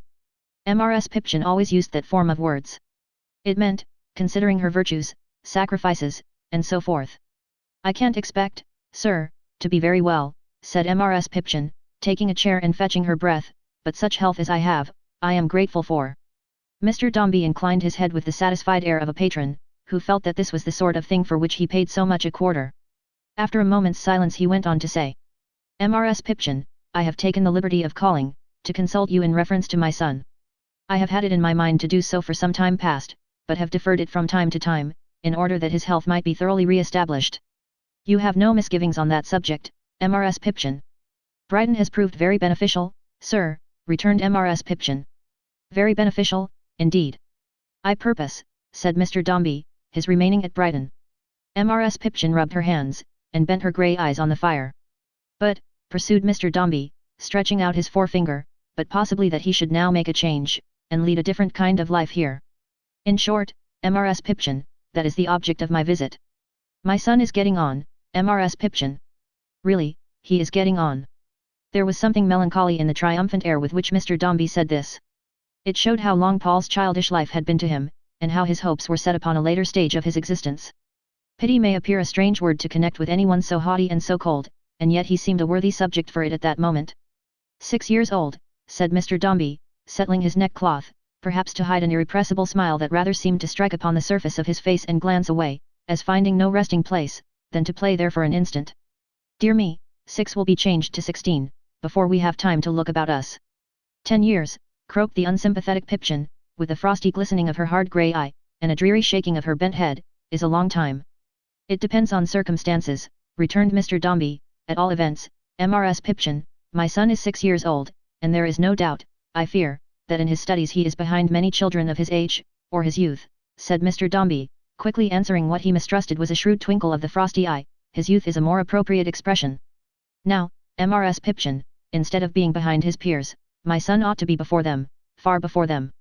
There is an eminence ready for him to mount upon. There is nothing of chance or doubt in the course before my son. His way in life was clear and prepared, and marked out before he existed. The education of such a young gentleman must not be delayed. It must not be left imperfect. It must be very steadily and seriously undertaken. Mrs. Pipchin. Well, sir, said Mrs. Pipchin, I can say nothing to the contrary. I was quite sure, Mrs. Pipchin, returned Mr. Dombey, approvingly, that a person of your good sense could not, and would not. There is a great deal of nonsense, and worse, talked about young people not being pressed too hard at first, and being tempted on, and all the rest of it, sir, said Mrs. Pipchin, impatiently rubbing her hooked nose. It never was thought of in my time, and it has no business to be thought of now. My opinion is keep at it. My good madam, returned Mr. Dombey, you have not acquired your reputation undeservedly, and I beg you to believe, Mrs. Pipchin, that I am more than satisfied with your excellent system of management, and shall have the greatest pleasure in commending it whenever my poor commendation, Mr. Dombey's loftiness when he affected to disparage his own importance, past all bounds, can be of any service. I have been thinking of Dr. Blimbers, Mrs. Pipchin. My neighbour, sir, said Mrs. Pipchin. I believe the doctor's is an excellent establishment. I've heard that it's very strictly conducted, and there is nothing but learning going on from morning to night. And it's very expensive, added Mr. Dombey. And it's very expensive, sir, returned Mrs. Pipchin, catching at the fact, as if in omitting that, she had omitted one of its leading merits. I have had some communication with the doctor, Mrs. Pipchin, said Mr. Dombey, hitching his chair anxiously a little nearer to the fire, and he does not consider Paul at all too young for his purpose. He mentioned several instances of boys in Greek at about the same age. If I have any little uneasiness in my own mind, Mrs. Pipchin, on the subject of this change, it is not on that head. My son not having known a mother has gradually concentrated much, too much, of his childish affection on his sister. Whether their separation, Mr. Dombey said no more, but sat silent. Hoity-toity, exclaimed Mrs. Pipchin, shaking out her black Bombaysian skirts, and plucking up all the ogress within her. If she don't like it, Mr. Dombey, she must be taught to lump it. The good lady apologized immediately afterwards for using so common a figure of speech, but said, and truly, that was the way she reasoned with him. Mr. Dombey waited until Mrs. Pipchin had done bridling and shaking her head, and frowning down a legion of bitherstones and pankies, and then said quietly, but correctively, my good madam, Mrs. Pipchin's system would have applied very much the same mode of cure to any uneasiness on the part of Paul, too, but as the hard grey eye was sharp enough to see that the recipe, however Mr. Dombey might admit its efficacy in the case of the daughter, was not a sovereign remedy for the son, she argued the point, and contended that change, and new society, and the different form of life he would lead at Dr. Blimbers, and the studies he would have to master, would very soon prove sufficient. Alienations. As this chimed in with Mr. Dombey's own hope and belief, it gave that gentleman a still higher opinion of Mrs. Pipchin's understanding, and as Mrs. Pipchin, at the same time, bewailed the loss of her dear little friend, which was not an overwhelming shock to her, as she had long expected it, and had not looked, in the beginning, for his remaining with her longer than 3 months, he formed an equally good opinion of Mrs. Pipchin's disinterestedness. It was plain that he had given the subject anxious consideration, for he had formed a plan, which he announced to the ogress, of sending Paul to the doctor's as a weekly boarder for the first half-year, during which time Florence would remain at the castle, that she might receive her brother there, on Saturdays. This would wean him by degrees, Mr. Dombey said, possibly with a recollection of his not having been weaned by degrees on a former occasion. Mr. Dombey finished the interview by expressing his hope that Mrs. Pipchin would still remain in office as general superintendent and overseer of his son, pending his studies at Brighton, and having kissed Paul, and shaken hands with Florence, and beheld Master Bitherstone in his collar of state, and made Miss Panky cry by patting her on the head, in which region she was uncommonly tender, on account of a habit Mrs. Pipchin had of sounding it with her knuckles, like a cask, he withdrew to his hotel and dinner, resolved that Paul, now that he was getting so old and well, should begin a vigorous course of education forthwith, to qualify him for the position in which he was to shine, and that Dr. Blimber should take him in hand immediately. Whenever a young gentleman was taken in hand by Dr. Blimber, he might consider himself sure of a pretty tight squeeze. The doctor only undertook the charge of 10 young gentlemen, but he had, always ready, a supply of learning for 100, on the lowest estimate, and it was at once the business and delight of his life to gorge the unhappy 10 with it. In fact, Dr. Blimber's establishment was a great hothouse, in which there was a forcing apparatus incessantly at work. All the boys blew before their time. Mental green peas were produced at Christmas, and intellectual asparagus all the year round. Mathematical gooseberries, very sour ones too, were common at untimely seasons, and from mere sprouts of bushes, under Dr. Blimber's cultivation. Every description of Greek and Latin vegetable was got off the driest twigs of boys, under the frostiest circumstances. Nature was of no consequence at all. No matter what a young gentleman was intended to bear, Dr. Blimber made him bear to pattern, somehow or other. This was all very pleasant and ingenious, but the system of forcing was attended with its usual disadvantages. There was not the right taste about the premature productions, and they didn't keep well.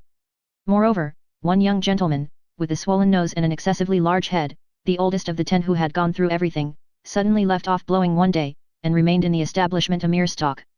And people did say that the doctor had rather overdone it with young Toots, and that when he began to have whiskers he left off having brains. Their young Toots was, at any rate, possessed of the gruffest of voices and the shrillest of minds, sticking ornamental pins into his shirt, and keeping a ring in his waistcoat pocket to put on his little finger by stealth, when the pupils went out walking, constantly falling in love by sight with nursery maids, who had no idea of his existence, and looking at the gas-lighted world over the little iron bars in the left-hand corner window of the front 3 pairs of stairs, after bedtime, like a greatly overgrown cherub who had sat up aloft much too long. The doctor was a portly gentleman in a suit of black, with strings at his knees, and stockings below them. He had a bald head, highly polished, a deep voice, and a chin so very double, that it was a wonder how he ever managed to shave into the creases. He had likewise a pair of little eyes that were always half shut up, and a mouth that was always half expanded into a grin, as if he had, that moment, posed a boy, and were waiting to convict him from his own lips. Insomuch, that when the doctor put his right hand into the breast of his coat, and with his other hand behind him, and a scarcely perceptible wag of his head, made the commonest observation to a nervous stranger, it was like a sentiment from the SPHYNX, and settled his business. The doctor's was a mighty fine house, fronting the sea. Not a joyful style of house within, but quite the contrary. Sad-coloured curtains, whose proportions were spare and lean, hid themselves despondently behind the windows. The tables and chairs were put away in rows, like figures in a sum. Fires were so rarely lighted in the rooms of ceremony, that they felt like wells, and a visitor represented the bucket. The dining room seemed the last place in the world where any eating or drinking was likely to occur. There was no sound through all the house but the ticking of a great clock in the hall, which made itself audible in the very garrets, and sometimes a dull cooing of young gentlemen at their lessons, like the murmurings of an assemblage of melancholy pigeons. Miss Blimber, too, although a slim and graceful maid, did no soft violence to the gravity of the house. There was no light nonsense about Miss Blimber. She kept her hair short and crisp, and wore spectacles. She was dry and sandy with working in the graves of deceased languages. None of your live languages for Miss Blimber. They must be dead, stone dead, and then Miss Blimber dug them up like a ghoul. Mrs. Blimber, her mamma, was not learned herself, but she pretended to be, and that did quite as well. She said at evening parties, that if she could have known Cicero, she thought she could have died contented. It was the steady joy of her life to see the doctor's young gentlemen go out walking, unlike all other young gentlemen, in the largest possible shirt collars, and the stiffest possible cravats. It was so classical, she said. As to Mr. Feeder, B.A., Dr. Blimber's assistant, he was a kind of human barrel organ, with a little list of tunes at which he was continually working, over and over again, without any variation. He might have been fitted up with a change of barrels, perhaps, in early life, if his destiny had been favourable, but it had not been, and he had only one, with which, in a monotonous round, it was his occupation to bewilder the young ideas of Dr. Blimber's young gentlemen. The young gentlemen were prematurely full of carking anxieties. They knew no rest from the pursuit of stony-hearted verbs, savage noun substantives, inflexible syntactic passages, and ghosts of exercises that appeared to them in their dreams. Under the forcing system, a young gentleman usually took leave of his spirits in 3 weeks. He had all the cares of the world on his head in 3 months. He conceived bitter sentiments against his parents or guardians in 4, he was an old misanthrope, in 5, envied courteous that blessed refuge in the earth, in 6, and at the end of the first 12-month had arrived at the conclusion, from which he never afterwards departed, that all the fancies of the poets, and lessons of the sages, were a mere collection of words and grammar, and had no other meaning in the world. But he went on blowing, in the doctor's hothouse, all the time, and the doctor's glory and reputation were great, when he took his wintry growth home to his relations and friends. Upon the doctor's doorsteps one day, Paul stood with a fluttering heart, and with his small right hand in his father's. His other hand was locked in that of Florence. How tight the tiny pressure of that one, and how loose and cold the other. Mrs. Pipchin hovered behind the victim, with her sable plumage and her hooked beak, like a bird of ill omen. She was out of breath, for Mr. Dombey, full of great thoughts, had walked fast, and she croaked hoarsely as she waited for the opening of the door. Now, Paul, said Mr. Dombey, exultingly. This is the way indeed to be Dombey and Son, and have money. You are almost a man already. Almost, returned the child. Even his childish agitation could not master the sly and quaint yet touching look, with which he accompanied the reply. It brought a vague expression of dissatisfaction into Mr. Dombey's face, but the door being opened, it was quickly gone. Dr. Blimber is at home, I believe, said Mr. Dombey. The man said yes, and as they passed in, looked at Paul as if he were a little mouse, and the house were a trap.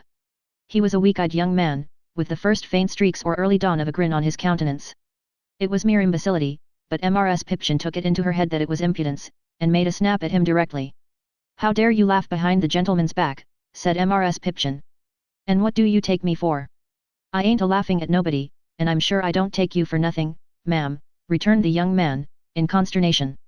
A pack of idle dogs, said Mrs. Pipchin, only fit to be turnspits. Go and tell your master that Mr. Dombey's here, or it'll be worse for you.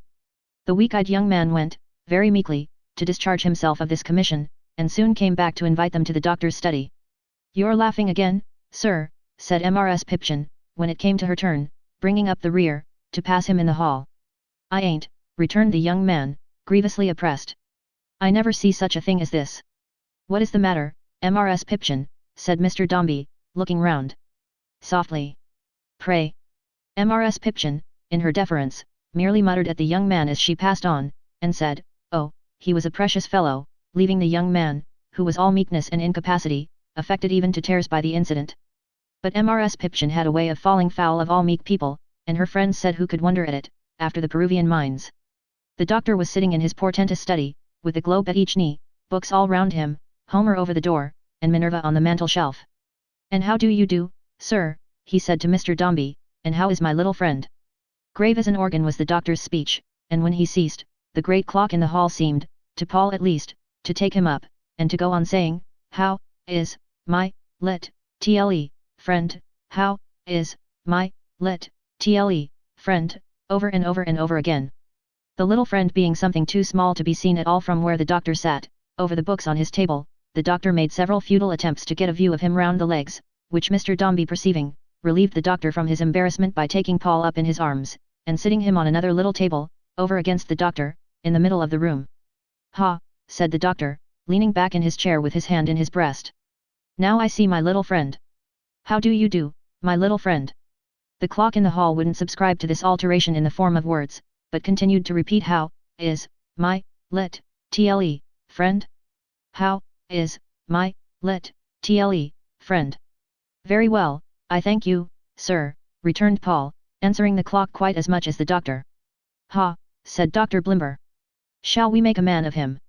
Do you hear, Paul, added Mr. Dombey, Paul being silent. Shall we make a man of him, repeated the doctor. I had rather be a child, replied Paul. Indeed, said the doctor. Why? The child sat on the table looking at him, with a curious expression of suppressed emotion in his face, and beating one hand proudly on his knee as if he had the rising tears beneath it, and crushed them. But his other hand strayed a little way the while, a little farther, farther from him yet, until it lighted on the neck of Florence. This is why, it seemed to say, and then the steady look was broken up and gone, the working lip was loosened, and the tears came streaming forth. Mrs. Pipchin, said his father, in a querulous manner, I am really very sorry to see this. Come away from him, do, Miss Dombey, quoth the matron. Never mind, said the doctor, blandly nodding his head, to keep Mrs. Pipchin back. Never mind, we shall substitute new cares and new impressions, Mr. Dombey, very shortly. You would still wish my little friend to acquire everything, if you please, doctor, returned Mr. Dombey, firmly. Yes, said the doctor, who, with his half-shut eyes, and his usual smile, seemed to survey Paul with the sort of interest that might attach to some choice little animal he was going to stuff. Yes, exactly. Ha! We shall impart a great variety of information to our little friend, and bring him quickly forward, I dare say. I dare say. Quite a virgin soil, I believe you said, Mr. Dombey. Except some ordinary preparation at home, and from this lady, replied Mr. Dombey, introducing Mrs. Pipchin, who instantly communicated a rigidity to her whole muscular system, and snorted defiance beforehand, in case the doctor should disparage her, except so far, Paul has, as yet, applied himself to no studies at all. Dr. Blimber inclined his head, in gentle tolerance of such insignificant poaching as Mrs. Pipchin's, and said he was glad to hear it. It was much more satisfactory, he observed, rubbing his hands, to begin at the foundation. And again he leered at Paul, as if he would have liked to tackle him with the Greek alphabet, on the spot. That circumstance, indeed, Dr. Blimber, pursued Mr. Dombey, glancing at his little son, and the interview I have already had the pleasure of holding with you, renders any further explanation, and consequently, any further intrusion on your valuable time, so unnecessary, that Now, Miss Dombey, said the acid Pipchin. Permit me, said the doctor, one moment. Allow me to present Mrs. Blimber and my daughter, who will be associated with the domestic life of our young pilgrim to Parnassus. Mrs. Blimber, for the lady, who had perhaps been in waiting, opportunely entered, followed by her daughter, that fair sexton in spectacles, Mr. Dombey. My daughter Cornelia, Mr. Dombey. Mr. Dombey, my love, pursued the doctor, turning to his wife, is so confiding as to, do you see our little friend? Mrs. Blimber, in an excess of politeness, of which Mr. Dombey was the object, apparently did not, for she was backing against the little friend, and very much endangering his position on the table. But, on this hint, she turned to admire his classical and intellectual lineaments, and turning again to Mr. Dombey, said, with a sigh, that she envied his dear son. Like a bee, sir, said Mrs. Blimber, with uplifted eyes, about to plunge into a garden of the choicest flowers, and sip the sweets for the first time. Virgil, Horace, Ovid, Terence, Plautus, Cicero. What a world of honey have we here! It may appear remarkable, Mr. Dombey, in one who is a wife, the wife of such a husband. Hush, hush, said Dr. Blimber. Fie for shame. Mr. Dombey will forgive the partiality of a wife, said Mrs. Blimber, with an engaging smile. Mr. Dombey answered, not at all applying those words, it is to be presumed, to the partiality, and not to the forgiveness. And it may seem remarkable in one who is a mother also, resumed Mrs. Blimber. And such a mother, observed Mr. Dombey, bowing with some confused idea of being complimentary to Cornelia. But really, pursued Mrs. Blimber, I think if I could have known Cicero, and been his friend, and talked with him in his retirement at Tusculum, Botii full Tusculum, I could have died contented. A learned enthusiasm is so very contagious, that Mr. Dombey half believed this was exactly his case, and even Mrs. Pipchin, who was not, as we have seen, of an accommodating disposition generally, gave utterance to a little sound between a groan and a sigh, as if she would have said that nobody but Cicero could have proved a lasting consolation under that failure of the Peruvian mines, but that he indeed would have been a very Davy lamp of refuge. Cornelia looked at Mr. Dombey through her spectacles, as if she would have liked to crack a few quotations with him from the authority in question. But this design, if she entertained it, was frustrated by a knock at the room door. Who is that? Said the doctor. Oh! Come in, Toots, come in. Mr. Dombey, sir. Toots bowed. Quite a coincidence, said Dr. Blimber. Here we have the beginning and the end. Alpha and Omega. Our head boy, Mr. Dombey. The doctor might have called him their head and shoulders boy, for he was at least that much taller than any of the rest. He blushed very much at finding himself among strangers, and chuckled aloud. An addition to our little portico, Toots, said the doctor, Mr. Dombey's son. Young Toots blushed again, and finding, from a solemn silence which prevailed, that he was expected to say something, said to Paul, How are you, in a voice so deep, and a manner so sheepish, that if a lamb had roared it couldn't have been more surprising. Ask Mr. Feeder, if you please, Toots, said the doctor, to prepare a few introductory volumes for Mr. Dombey's son, and to allot him a convenient seat for study. My dear, I believe Mr. Dombey has not seen the dormitories. If Mr. Dombey will walk upstairs, said Mrs. Blimber, I shall be more than proud to show him the dominions of the drowsy god. With that, Mrs. Blimber, who was a lady of great suavity, and a wiry figure, and who wore a cap composed of sky-blue materials, proceeded upstairs with Mr. Dombey and Cornelia, Mrs. Pipchin following, and looking out sharp for her enemy the footman. While they were gone, Paul sat upon the table, holding Florence by the hand, and glancing timidly from the doctor round and round the room, while the doctor, leaning back in his chair, with his hand in his breast as usual, held a book from him at arm's length, and read. There was something very awful in this manner of reading. It was such a determined, unimpassioned, inflexible, cold-blooded way of going to work. It left the doctor's countenance exposed to view, and when the doctor smiled suspiciously at his author, or knit his brows, or shook his head and made wry faces at him, as much as to say, Don't tell me, sir, I know better, it was terrific. Toots, too, had no business to be outside the door, ostentatiously examining the wheels in his watch, and counting his half-crowns. But that didn't last long, for Dr. Blimber, happening to change the position of his tight plump legs, as if he were going to get up, Toots swiftly vanished, and appeared no more. Mr. Dombey and his conductress were soon heard coming downstairs again, talking all the way, and presently they re-entered the doctor's study. I hope, Mr. Dombey, said the doctor, laying down his book, that the arrangements meet your approval. They are excellent, sir, said Mr. Dombey. Very fair, indeed, said Mrs. Pipchin, in a low voice, never disposed to give too much encouragement. Mrs. Pipchin, said Mr. Dombey, wheeling round, will, with your permission, doctor, and Mrs. Blimber, visit Paul now and then. Whenever Mrs. Pipchin pleases, observed the doctor. Always happy to see her, said Mrs. Blimber. I think, said Mr. Dombey, I have given all the trouble I need, and may take my leave. Paul, my child, he went close to him, as he sat upon the table. Goodbye. Goodbye, Papa. The limp and careless little hand that Mr. Dombey took in his, was singularly out of keeping with the wistful face. But he had no part in its sorrowful expression. It was not addressed to him. No, no. To Florence, all to Florence.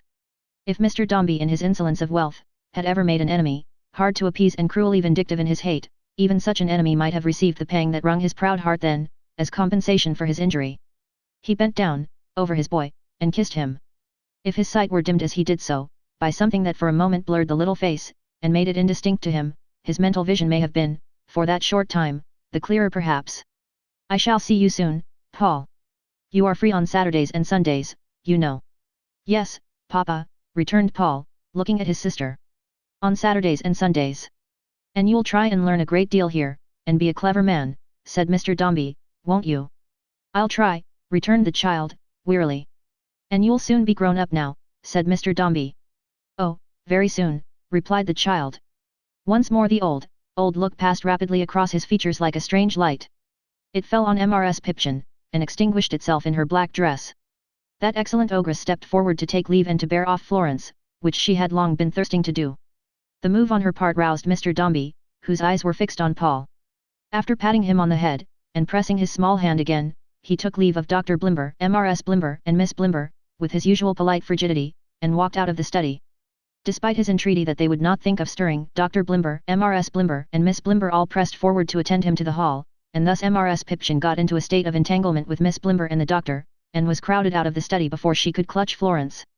To which happy accident Paul stood afterwards indebted for the dear remembrance, that Florence ran back to throw her arms round his neck, and that hers was the last face in the doorway, turned towards him with a smile of encouragement, the brighter for the tears through which it beamed. It made his childish bosom heave and swell when it was gone, and sent the globes, the books, blind Homer and Minerva, swimming round the room. But they stopped, all of a sudden, and then he heard the loud clock in the hall still gravely inquiring how is my friend, how is my friend, as it had done before. He sat, with folded hands, upon his pedestal, silently listening. But he might have answered weary, very lonely, very sad. And there, with an aching void in his young heart, and all outside so cold and bare and strange, Paul sat as if he had taken life unfurnished, and the upholsterer were never coming. Chapter 12. Paul's education. After the lapse of some minutes, which appeared an immense time to little Paul Dombey on the table, Dr. Blimber came back. The doctor's walk was stately, and calculated to impress the juvenile mind with solemn feelings. It was a sort of march, but when the doctor put out his right foot, he gravely turned upon his axis, with a semicircular sweep towards the left, and when he put out his left foot, he turned in the same manner towards the right. So that he seemed, at every stride he took, to look about him as though he were saying, "Can anybody have the goodness to indicate any subject, in any direction, on which I am uninformed? I rather think not." Mrs. Blimber and Miss Blimber came back in the doctor's company, and the doctor, lifting his new pupil off the table, delivered him over to Miss Blimber. "Cornelia," said the doctor, "Dombey will be your charge at first. Bring him on, Cornelia, bring him on." Miss Blimber received her young ward from the doctor's hands, and Paul, feeling that the spectacles were surveying him, cast down his eyes. "How old are you, Dombey?" said Miss Blimber. 6, answered Paul, wondering, as he stole a glance at the young lady, why her hair didn't grow long like Florence's, and why she was like a boy. "How much do you know of your Latin grammar, Dombey?" said Miss Blimber. "None of it," answered Paul. Feeling that the answer was a shock to Miss Blimber's sensibility, he looked up at the three faces that were looking down at him, and said, "I haven't been well. I have been a weak child. I couldn't learn a Latin grammar when I was out, every day, with old Glubb. I wish you'd tell old Glubb to come and see me, if you please." "What a dreadfully low name," said Mrs. Blimber. "Unclassical to a degree. Who is the monster, child?" "What monster?" inquired Paul. "Glubb," said Mrs. Blimber, with a great disrelish. "He's no more a monster than you are," returned Paul. "What?" cried the doctor, in a terrible voice. I. Aha! What's that?" Paul was dreadfully frightened, but still he made a stand for the absent Glubb, though he did it trembling. "He's a very nice old man, ma'am," he said. "He used to draw my couch. He knows all about the deep sea, and the fish that are in it, and the great monsters that come and lie on rocks in the sun, and dive into the water again when they're startled, blowing and splashing so, that they can be heard for miles. There are some creatures, said Paul, warming with his subject, I don't know how many yards long, and I forget their names, but Florence knows, that pretend to be in distress, and when a man goes near them, out of compassion, they open their great jaws, and attack him. But all he has got to do, said Paul, boldly tendering this information to the very doctor himself, is to keep on turning as he runs away, and then, as they turn slowly, because they are so long, and can't bend, he's sure to beat them. And though old Glub don't know why the sea should make me think of my mamma that's dead, or what it is that it is always saying, he knows a great deal about it. And I wish, the child concluded, with a sudden falling of his countenance, and failing in his animation, as he looked like one forlorn, upon the three strange faces, that you'd let old Glub come here to see me, for I know him very well, and he knows me. Ha, said the doctor, shaking his head, this is bad, but study will do much. Mrs. Blimber opined, with something like a shiver, that he was an unaccountable child, and, allowing for the difference of visage, looked at him pretty much as Mrs. Pipchin had been used to do. Take him round the house, Cornelia, said the doctor, and familiarize him with his new sphere. Go with that young lady, Dombey. Dombey obeyed, giving his hand to the abstruse Cornelia, and looking at her sideways, with timid curiosity, as they went away together. For her spectacles, by reason of the glistening of the glasses, made her so mysterious, that he didn't know where she was looking, and was not indeed quite sure that she had any eyes at all behind them. Cornelia took him first to the schoolroom, which was situated at the back of the hall, and was approached through two baize doors, which deadened and muffled the young gentlemen's voices. Here, there were 8 young gentlemen in various stages of mental prostration, all very hard at work, and very grave indeed. Toots, as an old hand, had a desk to himself in one corner, and a magnificent man, of immense age, he looked, in Paul's young eyes, behind it. Mr. Feeder, B.A., who sat at another little desk, had his Virgil stop on, and was slowly grinding that tune to 4 young gentlemen. Of the remaining 4, 2, who grasped their foreheads convulsively, were engaged in solving mathematical problems. One with his face like a dirty window, from much crying, was endeavouring to flounder through a hopeless number of lines before dinner, and one sat looking at his task in stony stupefaction and despair, which it seemed had been his condition ever since breakfast time. The appearance of a new boy did not create the sensation that might have been expected. Mr. Feeder, B.A., who was in the habit of shaving his head for coolness, and had nothing but little bristles on it, gave him a bony hand, and told him he was glad to see him, which Paul would have been very glad to have told him, if he could have done so with the least sincerity. Then Paul, instructed by Cornelia, shook hands with the 4 young gentlemen at Mr. Feeder's desk, then with the 2 young gentlemen at work on the problems, who were very feverish, then with the young gentleman at work against time, who was very inky, and lastly with the young gentleman in a state of stupefaction, who was flabby and quite cold. Paul having been already introduced to Toots, that pupil merely chuckled and breathed hard, as his custom was, and pursued the occupation in which he was engaged. It was not a severe one, for on account of his having gone through so much, in more senses than one, and also of his having, as before hinted, left off blowing in his prime, Toots now had license to pursue his own course of study, which was chiefly to write long letters to himself from persons of distinction, adds P. Toots, Esquire, Brighton, Sussex, and to preserve them in his desk with great care. These ceremonies passed, Cornelia led Paul upstairs to the top of the house, which was rather a slow journey, on account of Paul being obliged to land both feet on every stair, before he mounted another.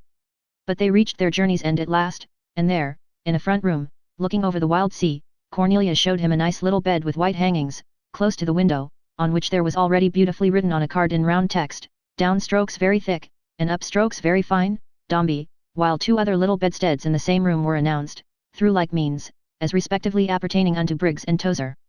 Just as they got downstairs again into the hall, Paul saw the weak-eyed young man who had given that mortal offence to Mrs. Pipchin, suddenly seize a very large drumstick, and fly at a gong that was hanging up, as if he had gone mad, or wanted vengeance.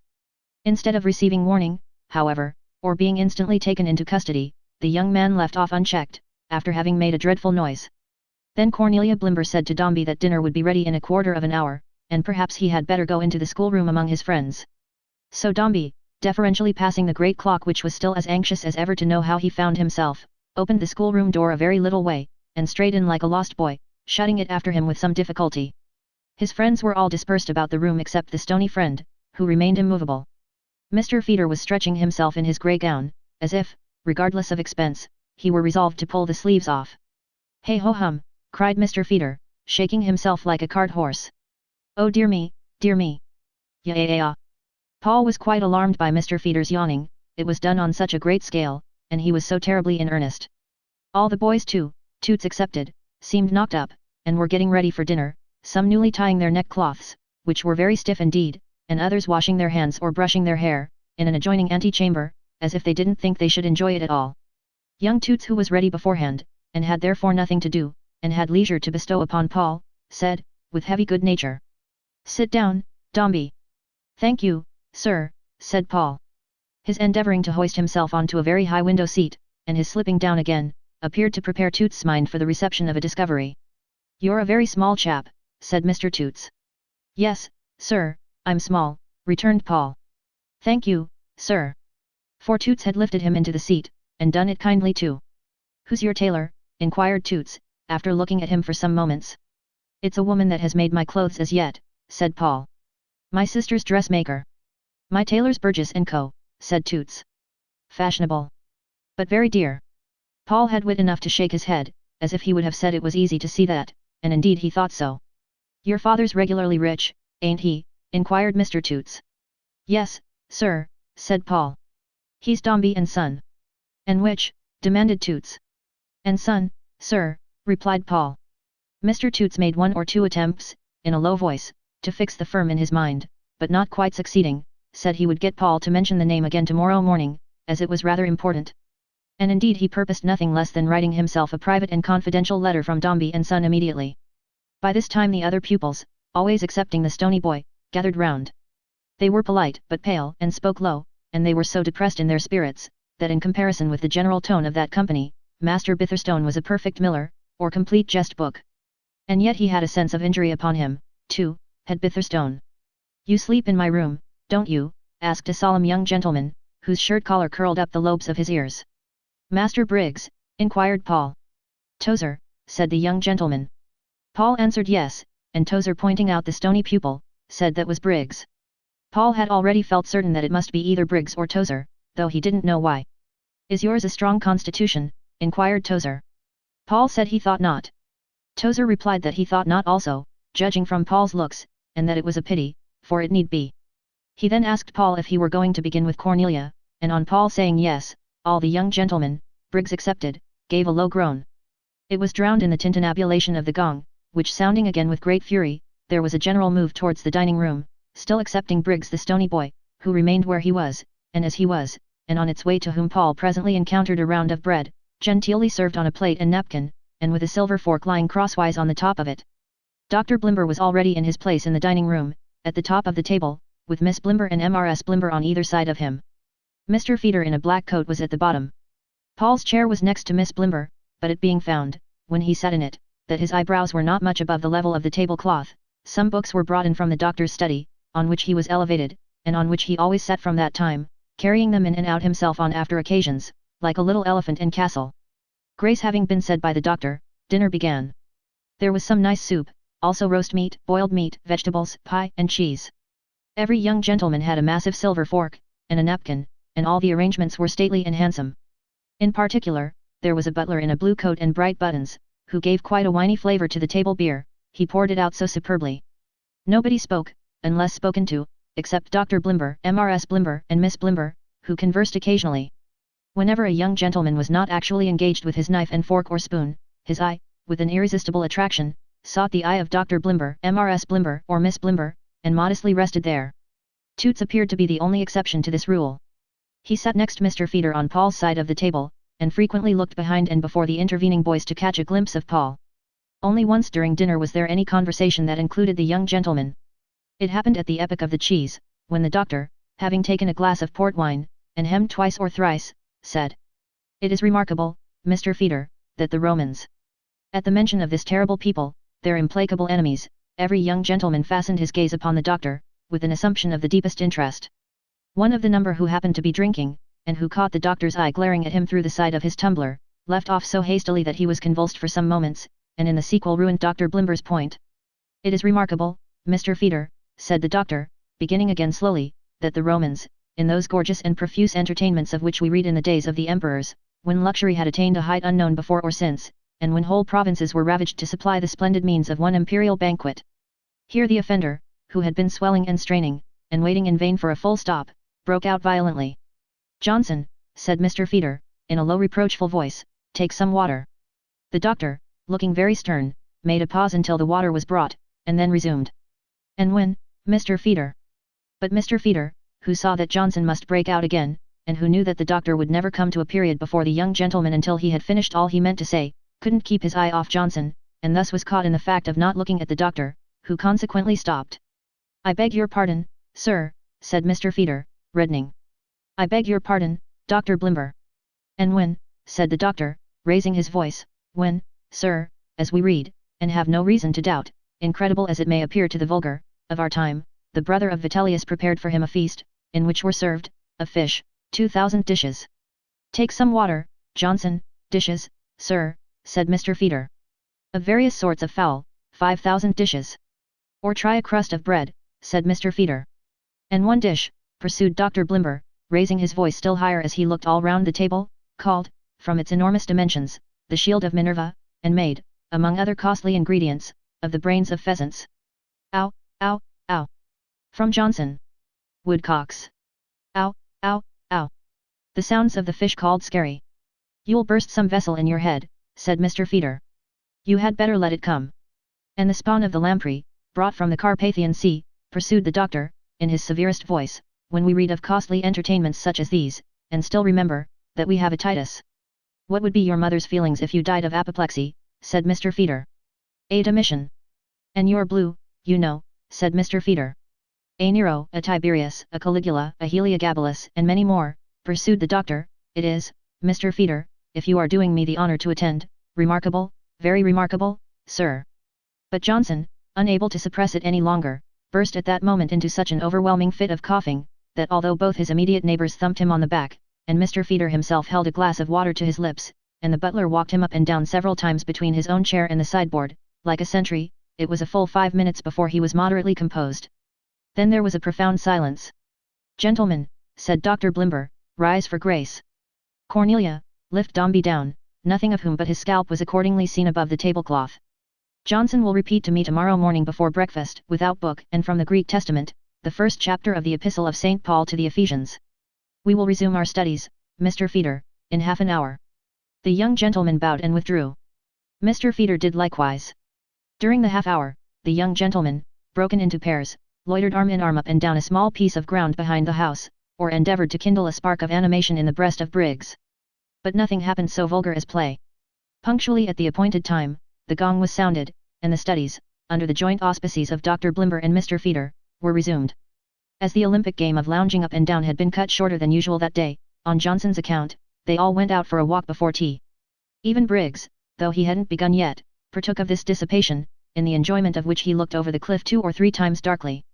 Dr. Blimber accompanied them, and Paul had the honour of being taken in tow by the doctor himself, a distinguished state of things, in which he looked very little and feeble. Tea was served in a style no less polite than the dinner, and after tea, the young gentleman rising and bowing as before, withdrew to fetch up the unfinished tasks of that day, or to get up the already looming tasks of tomorrow. In the meantime Mr. Feeder withdrew to his own room, and Paul sat in a corner wondering whether Florence was thinking of him, and what they were all about at Mrs. Pipchin's. Mr. Toots, who had been detained by an important letter from the Duke of Wellington, found Paul out after a time, and having looked at him for a long while, as before, inquired if he was fond of waistcoats. Paul said yes, sir. "So am I," said Toots. No word more spoke Toots that night, but he stood looking at Paul as if he liked him, and as there was company in that, and Paul was not inclined to talk, it answered his purpose better than conversation. At 8 o'clock or so, the gong sounded again for prayers in the dining room, where the butler afterwards presided over a side table, on which bread and cheese and beer were spread for such young gentlemen as desired to partake of those refreshments. The ceremonies concluded by the doctor's saying, "Gentlemen, we will resume our studies at 7 tomorrow," and then, for the first time, Paul saw Cornelia Blimber's eye, and saw that it was upon him. When the doctor had said these words, "Gentlemen, we will resume our studies at 7 tomorrow," the pupils bowed again, and went to bed. In the confidence of their own room upstairs, Briggs said his head ached ready to split, and that he should wish himself dead if it wasn't for his mother, and a blackbird he had at home. Tozer didn't say much, but he sighed a good deal, and told Paul to look out, for his turn would come tomorrow. After uttering those prophetic words, he undressed himself moodily, and got into bed. Briggs was in his bed too, and Paul in his bed too, before the weak-eyed young man appeared to take away the candle, when he wished them good night and pleasant dreams. But his benevolent wishes were in vain, as far as Briggs and Tozer were concerned, for Paul, who lay awake for a long while, and often woke afterwards, found that Briggs was ridden by his lesson as a nightmare, and that Tozer, whose mind was affected in his sleep by similar causes, in a minor degree talked unknown tongues, or scraps of Greek and Latin, it was all one to Paul, which, in the silence of night, had an inexpressibly wicked and guilty effect. Paul had sunk into a sweet sleep, and dreamed that he was walking hand in hand with Florence through beautiful gardens, when they came to a large sunflower which suddenly expanded itself into a gong, and began to sound. Opening his eyes, he found that it was a dark, windy morning, with a drizzling rain, and that the real gong was giving dreadful note of preparation, down in the hall. So he got up directly, and found Briggs with hardly any eyes, for nightmare and grief had made his face puffy, putting his boots on, while Tozer stood shivering and rubbing his shoulders in a very bad humor. Poor Paul couldn't dress himself easily, not being used to it, and asked them if they would have the goodness to tie some strings for him, but as Briggs merely said bother, and Tozer, oh yes, he went down when he was otherwise ready, to the next story, where he saw a pretty young woman in leather gloves, cleaning a stove. The young woman seemed surprised at his appearance, and asked him where his mother was. When Paul told her she was dead, she took her gloves off, and did what he wanted, and furthermore rubbed his hands to warm them, and gave him a kiss, and told him whenever he wanted anything of that sort, meaning in the dressing way, to ask for Melia, which Paul, thanking her very much, said he certainly would. He then proceeded softly on his journey downstairs, towards the room in which the young gentlemen resumed their studies, when, passing by a door that stood ajar, a voice from within cried, "Is that Dombey?" On Paul replying, "Yes, ma'am," for he knew the voice to be Miss Blimber's, Miss Blimber said, "Come in, Dombey." And in he went. Miss Blimber presented exactly the appearance she had presented yesterday, except that she wore a shawl. Her little light curls were as crisp as ever, and she had already her spectacles on, which made Paul wonder whether she went to bed in them. She had a cool little sitting room of her own up there, with some books in it, and no fire, but Miss Blimber was never cold, and never sleepy. "Now, Dombey," said Miss Blimber, "I am going out for a constitutional." Paul wondered what that was, and why she didn't send the footman out to get it in such unfavourable weather. But he made no observation on the subject, his attention being devoted to a little pile of new books, on which Miss Blimber appeared to have been recently engaged. "These are yours, Dombey," said Miss Blimber. "All of 'em, ma'am," said Paul. "Yes," returned Miss Blimber, "and Mr. Feeder will look you out some more very soon, if you are as studious as I expect you will be, Dombey." "Thank you, ma'am," said Paul. "I am going out for a constitutional," resumed Miss Blimber, "and while I am gone, that is to say in the interval between this and breakfast, Dombey, I wish you to read over what I have marked in these books, and to tell me if you quite understand what you have got to learn. Don't lose time, Dombey, for you have none to spare, but take them downstairs, and begin directly." "Yes, ma'am," answered Paul. There were so many of them, that although Paul put one hand under the bottom book and his other hand and his chin on the top book, and hugged them all closely, the middle book slipped out before he reached the door, and then they all tumbled down on the floor. Miss Blimber said, "Oh, Dombey, Dombey, this is really very careless," and piled them up afresh for him, and this time, by dint of balancing them with great nicety, Paul got out of the room, and down a few stairs before two of them escaped again. But he held the rest so tight, that he only left one more on the first floor, and one in the passage, and when he had got the main body down into the schoolroom, he set off upstairs again to collect the stragglers. Having at last amassed the whole library, and climbed into his place, he fell to work, encouraged by a remark from Tozer to the effect that he was in for it now, which was the only interruption he received till breakfast time. At that meal, for which he had no appetite, everything was quite as solemn and genteel as at the others, and when it was finished, he followed Miss Blimber upstairs. "Now, Dombey," said Miss Blimber, "how have you got on with those books?" They comprised a little English, and a deal of Latin, names of things, declensions of articles and substantives, exercises thereon, and preliminary rules, a trifle of orthography, a glance at ancient history, a wink or two at modern ditto, a few tables, 2 or 3 weights and measures, and a little general information. When poor Paul had spelt out number 2, he found he had no idea of number 1, fragments whereof afterwards obtruded themselves into number 3, which slided into number 4, which grafted itself on to number 2. So that whether 20 Romuluses made a Remus, or hic hec hoc was Troy weight, or a verb always agreed with an ancient Briton, or 3 times 4 was Taurus a bull, were open questions with him. "Oh, Dombey, Dombey," said Miss Blimber, "this is very shocking." "If you please," said Paul, "I think if I might sometimes talk a little to old Glubb, I should be able to do better." "Nonsense, Dombey," said Miss Blimber. "I couldn't hear of it. This is not the place for Glubbs of any kind. You must take the books down, I suppose, Dombey, one by one, and perfect yourself in the day's installment of Subject A, before you turn at all to Subject B. I am sorry to say, Dombey, that your education appears to have been very much neglected. So Papa says, returned Paul, but I told you, I have been a weak child. Florence knows I have. So does Wickham. Who is Wickham? Asked Miss Blimber. She has been my nurse, Paul answered. I must beg you not to mention Wickham to me, then, said Miss Blimber. I couldn't allow it. You asked me who she was, said Paul. Very well, returned Miss Blimber, but this is all very different indeed from anything of that sort, Dombey, and I couldn't think of permitting it. As to having been weak, you must begin to be strong. And now take away the top book, if you please, Dombey, and return when you are master of the theme.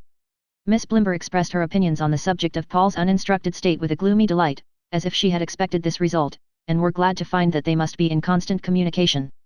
Paul withdrew with the top task, as he was told, and laboured away at it, down below, sometimes remembering every word of it, and sometimes forgetting it all, and everything else besides, until at last he ventured upstairs again to repeat the lesson, when it was nearly all driven out of his head before he began, by Miss Blimber's shutting up the book, and saying, Go on, Dombey, a proceeding so suggestive of the knowledge inside of her, that Paul looked upon the young lady with consternation. As a kind of learned Guy Fawkes, or artificial bogle, stuffed full of scholastic straw.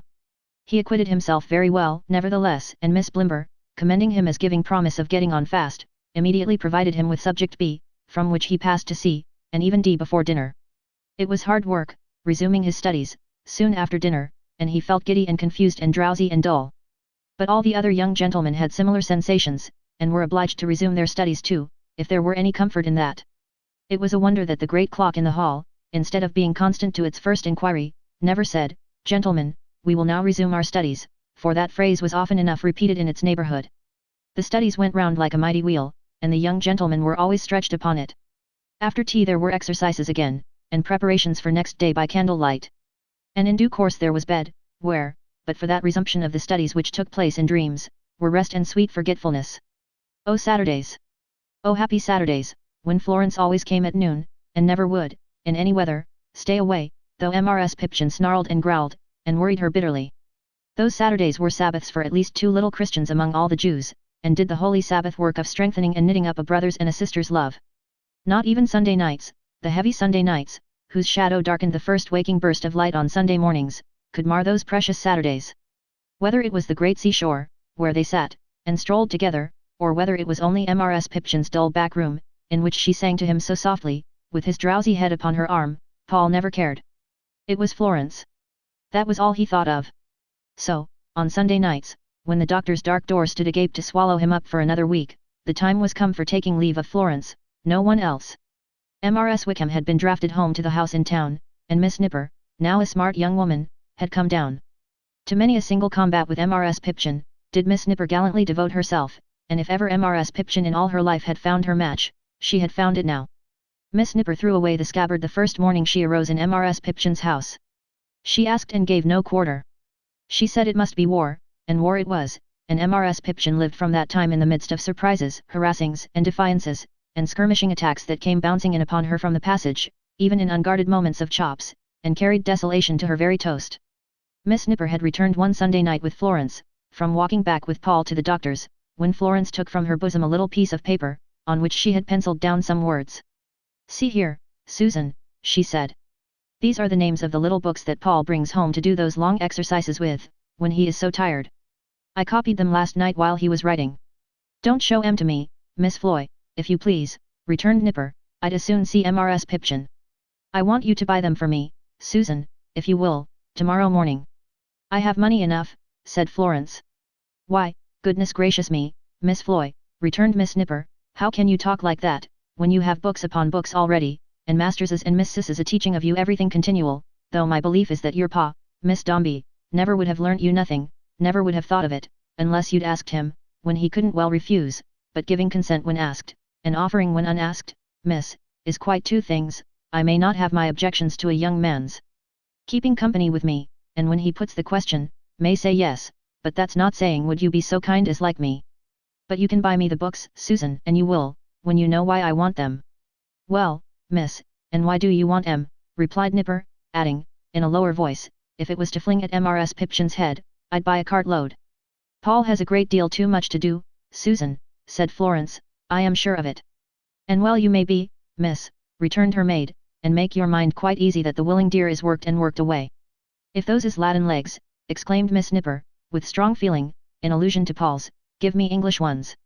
I am afraid he feels lonely and lost at Dr. Blimber's, Susan, pursued Florence, turning away her face. Ah, said Miss Nipper, with great sharpness, oh, them Blimbers. Don't blame anyone, said Florence. It's a mistake. I say nothing about blame, miss, cried Miss Nipper, for I know that you object, but I may wish, miss, that the family was set to work to make new roads, and that Miss Blimber went in front and had the pickaxe. After this speech, Miss Nipper, who was perfectly serious, wiped her eyes. I think I could perhaps give Paul some help, Susan, if I had these books, said Florence, and make the coming week a little easier to him. At least I want to try. So buy them for me, dear, and I will never forget how kind it was of you to do it. It must have been a harder heart than Susan Nipper's that could have rejected the little purse Florence held out with these words, or the gentle look of entreaty with which she seconded her petition. Susan put the purse in her pocket without reply, and trotted out at once upon her errand. The books were not easy to procure, and the answer at several shops was, either that they were just out of them, or that they never kept them, or that they had had a great many last month, or that they expected a great many next week. But Susan was not easily baffled in such an enterprise, and having entrapped a white-haired youth, in a black calico apron, from a library where she was known, to accompany her in her quest, she led him such a life in going up and down, that he exerted himself to the utmost, if it were only to get rid of her, and finally enabled her to return home in triumph. With these treasures then, after her own daily lessons were over, Florence sat down at night to track Paul's footsteps through the thorny ways of learning, and being possessed of a naturally quick and sound capacity, and taught by that most wonderful of masters, love, it was not long before she gained upon Paul's heels, and caught and passed him. Not a word of this was breathed to Mrs. Pipchin, but many a night when they were all in bed, and when Miss Nipper, with her hair in papers and herself asleep in some uncomfortable attitude, reposed unconscious by her side, and when the chinking ashes in the grate were cold and grey, and when the candles were burnt down and guttering out, Florence tried so hard to be a substitute for one small Dombey, that her fortitude and perseverance might have almost won her a free right to bear the name herself. And high was her reward, when one Saturday evening, as little Paul was sitting down as usual to resume his studies, she sat down by his side, and showed him all that was so rough, made smooth, and all that was so dark, made clear and plain, before him. It was nothing but a startled look in Paul's wan face, a flush, a smile, and then a close embrace, but God knows how her heart leapt up at this rich payment for her trouble. Oh, Floy, cried her brother, how I love you! How I love you, Floy! And I you, dear! Oh! I am sure of that, Floy! He said no more about it, but all that evening sat close by her, very quiet, and in the night he called out from his little room within hers, 3 or 4 times, that he loved her. Regularly, after that, Florence was prepared to sit down with Paul on Saturday night, and patiently assist him through so much as they could anticipate together of his next week's work. The cheering thought that he was laboring on where Florence had just toiled before him, would, of itself, have been a stimulant to Paul in the perpetual resumption of his studies, but coupled with the actual lightening of his load, consequent on this assistance, it saved him, possibly, from sinking underneath the burden which the fair Cornelia Blimber piled upon his back. It was not that Miss Blimber meant to be too hard upon him, or that Dr. Blimber meant to bear too heavily on the young gentleman in general. Cornelia merely held the faith in which she had been bred, and the doctor, in some partial confusion of his ideas, regarded the young gentleman as if they were all doctors, and were born grown up. Comforted by the applause of the young gentleman's nearest relations, and urged on by their blind vanity and ill-considered haste, it would have been strange if Dr. Blimber had discovered his mistake, or trimmed his swelling sails to any other tack. Thus in the case of Paul. When Dr. Blimber said he made great progress and was naturally clever, Mr. Dombey was more bent than ever on his being forced and crammed. In the case of Briggs, when Dr. Blimber reported that he did not make great progress yet, and was not naturally clever, Briggs Sr. was inexorable in the same purpose. In short, however high and false the temperature at which the doctor kept his hothouse, the owners of the plants were always ready to lend a helping hand at the bellows, and to stir the fire. Such spirits as he had in the outset, Paul soon lost of course. But he retained all that was strange and old and thoughtful in his character, and under circumstances so favorable to the development of those tendencies, became even more strange and old and thoughtful than before. The only difference was, that he kept his character to himself. He grew more thoughtful and reserved, every day, and had no such curiosity in any living member of the doctor's household, as he had had in Mrs. Pipchin. He loved to be alone, and in those short intervals when he was not occupied with his books, liked nothing so well as wandering about the house by himself, or sitting on the stairs, listening to the great clock in the hall. He was intimate with all the paper hanging in the house, saw things that no one else saw in the patterns, found out miniature tigers and lions running up the bedroom walls, and squinting faces leering in the squares and diamonds of the floor cloth. The solitary child lived on, surrounded by this arabesque work of his musing fancy, and no one understood him. Mrs. Blimber thought him odd, and sometimes the servants said among themselves that little Dombey moped, but that was all. Unless young Toots had some idea on the subject, to the expression of which he was wholly unequal. Ideas, like ghosts, according to the common notion of ghosts, must be spoken to a little before they will explain themselves, and Toots had long left off asking any questions of his own mind. Some mist there may have been, issuing from that leaden casket, his cranium, which, if it could have taken shape and form, would have become a genie, but it could not, and it only so far followed the example of the smoke in the Arabian story, as to roll out in a thick cloud, and there hang and hover. But it left a little figure visible upon a lonely shore, and Toots was always staring at it. "How are you?" he would say to Paul, 50 times a day. "Quite well, sir, thank you," Paul would answer. "Shake hands," would be Toots' next advance. Which Paul, of course, would immediately do. Mr. Toots generally said again, after a long interval of staring and hard breathing, "How are you?" To which Paul again replied, "Quite well, sir, thank you." One evening Mr. Toots was sitting at his desk, oppressed by correspondence, when a great purpose seemed to flash upon him. He laid down his pen, and went off to seek Paul, whom he found at last, after a long search, looking through the window of his little bedroom. "I say," cried Toots, speaking the moment he entered the room, lest he should forget it, "what do you think about?" "Oh, I think about a great many things," replied Paul. "Do you, though?" said Toots, appearing to consider that fact in itself surprising. "If you had to die," said Paul, looking up into his face. Mr. Toots started, and seemed much disturbed. "Don't you think you would rather die on a moonlight night, when the sky was quite clear, and the wind blowing, as it did last night?" Mr. Toots said, looking doubtfully at Paul, and shaking his head, that he didn't know about that. "Not blowing, at least," said Paul, "but sounding in the air like the sea sounds in the shells. It was a beautiful night. When I had listened to the water for a long time, I got up and looked out. There was a boat over there, in the full light of the moon, a boat with a sail." The child looked at him so steadfastly, and spoke so earnestly, that Mr. Toots, feeling himself called upon to say something about this boat, said, "Smugglers." But with an impartial remembrance of there being two sides to every question, he added, "or preventive." "A boat with a sail," repeated Paul, "in the full light of the moon. The sail like an arm, all silver. It went away into the distance, and what do you think it seemed to do as it moved with the waves?" "Pitch," said Mr. Toots. "It seemed to beckon," said the child, "to beckon me to come. There she is. There she is." Toots was almost beside himself with dismay at this sudden exclamation, after what had gone before, and cried, "Who?" "My sister Florence," cried Paul, looking up here, and waving her hand. "She sees me, she sees me. Good night, dear, good night, good night." His quick transition to a state of unbounded pleasure, as he stood at his window, kissing and clapping his hands, and the way in which the light retreated from his features as she passed out of his view, and left a patient melancholy on the little face, were too remarkable wholly to escape even Toots' notice.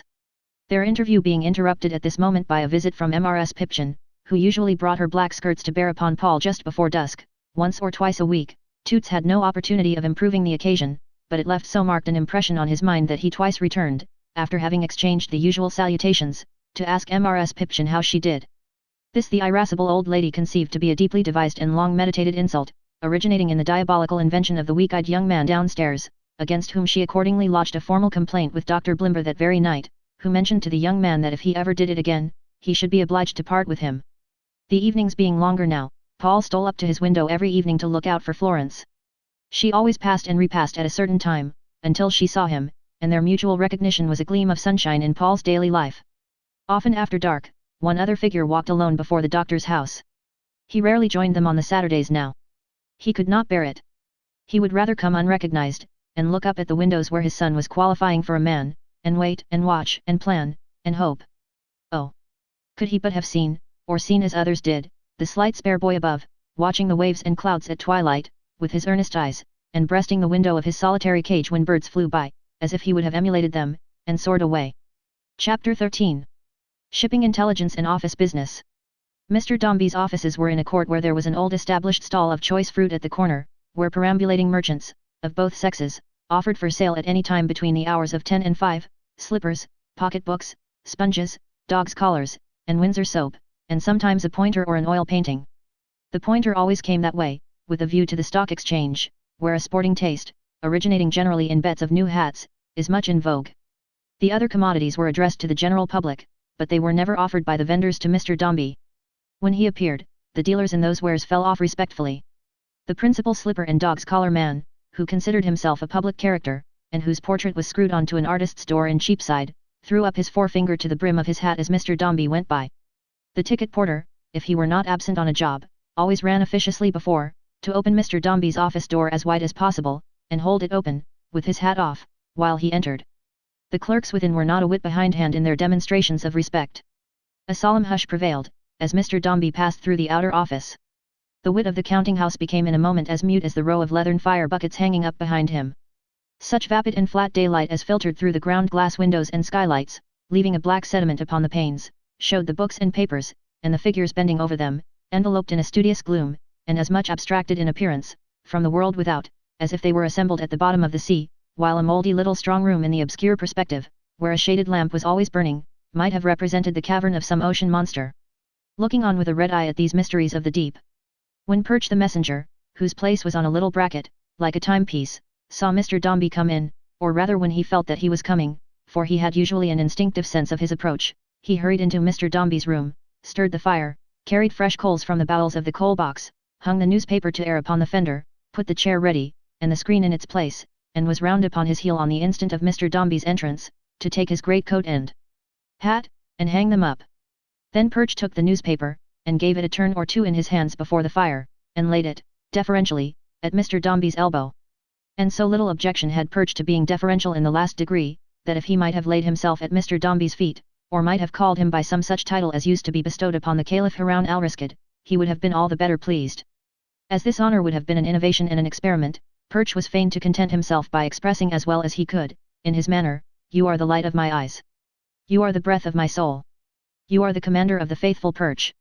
With this imperfect happiness to cheer him, he would shut the door softly, walk away on tiptoe, and leave his great chief to be stared at, through a dome-shaped window in the leads, by ugly chimney-pots and backs of houses, and especially by the bold window of a hair-cutting saloon on a first floor, where a waxen effigy, bald as a Mussulman in the morning, and covered, after 11 o'clock in the day, with luxuriant hair and whiskers in the latest Christian fashion, showed him the wrong side of its head forever. Between Mr. Dombey and the common world, as it was accessible through the medium of the outer office, to which Mr. Dombey's presence in his own room may be said to have struck like damp, or cold air, there were 2 degrees of descent. Mr. Carker in his own office was the first step, Mr. Morphin, in his own office, was the second. Each of these gentlemen occupied a little chamber like a bathroom, opening from the passage outside Mr. Dombey's door. Mr. Carker, as Grand Vizier, inhabited the room that was nearest to the Sultan. Mr. Morphin, as an officer of inferior state, inhabited the room that was nearest to the clerks. The gentleman last mentioned was a cheerful-looking, hazel-eyed elderly bachelor, gravely attired, as to his upper man, in black, and as to his legs, in pepper and salt color. His dark hair was just touched here and there with specks of grey, as though the tread of time had splashed it, and his whiskers were already white. He had a mighty respect for Mr. Dombey, and rendered him due homage, but as he was of a genial temper himself, and never wholly at his ease in that stately presence, he was disquieted by no jealousy of the many conferences enjoyed by Mr. Carker, and felt a secret satisfaction in having duties to discharge, which rarely exposed him to be singled out for such distinction. He was a great musical amateur in his way, after business, and had a paternal affection for his violoncello, which was once in every week transported from Islington, his place of abode, to a certain club room hard by the bank, where quartets of the most tormenting and excruciating nature were executed every Wednesday evening by a private party. Mr. Carker was a gentleman 38 or 40 years old, of a florid complexion, and with 2 unbroken rows of glistening teeth whose regularity and whiteness were quite distressing. It was impossible to escape the observation of them, for he showed them whenever he spoke, and bore so wide a smile upon his countenance, a smile, however, very rarely, indeed, extending beyond his mouth, that there was something in it like the snarl of a cat. He affected a stiff white cravat, after the example of his principal, and was always closely buttoned up and tightly dressed. His manner towards Mr. Dombey was deeply conceived and perfectly expressed. He was familiar with him, in the very extremity of his sense of the distance between them. "Mr. Dombey, to a man in your position from a man in mine, there is no show of subservience compatible with the transaction of business between us, that I should think sufficient. I frankly tell you, sir, I give it up altogether. I feel that I could not satisfy my own mind, and heaven knows, Mr. Dombey, you can afford to dispense with the endeavour."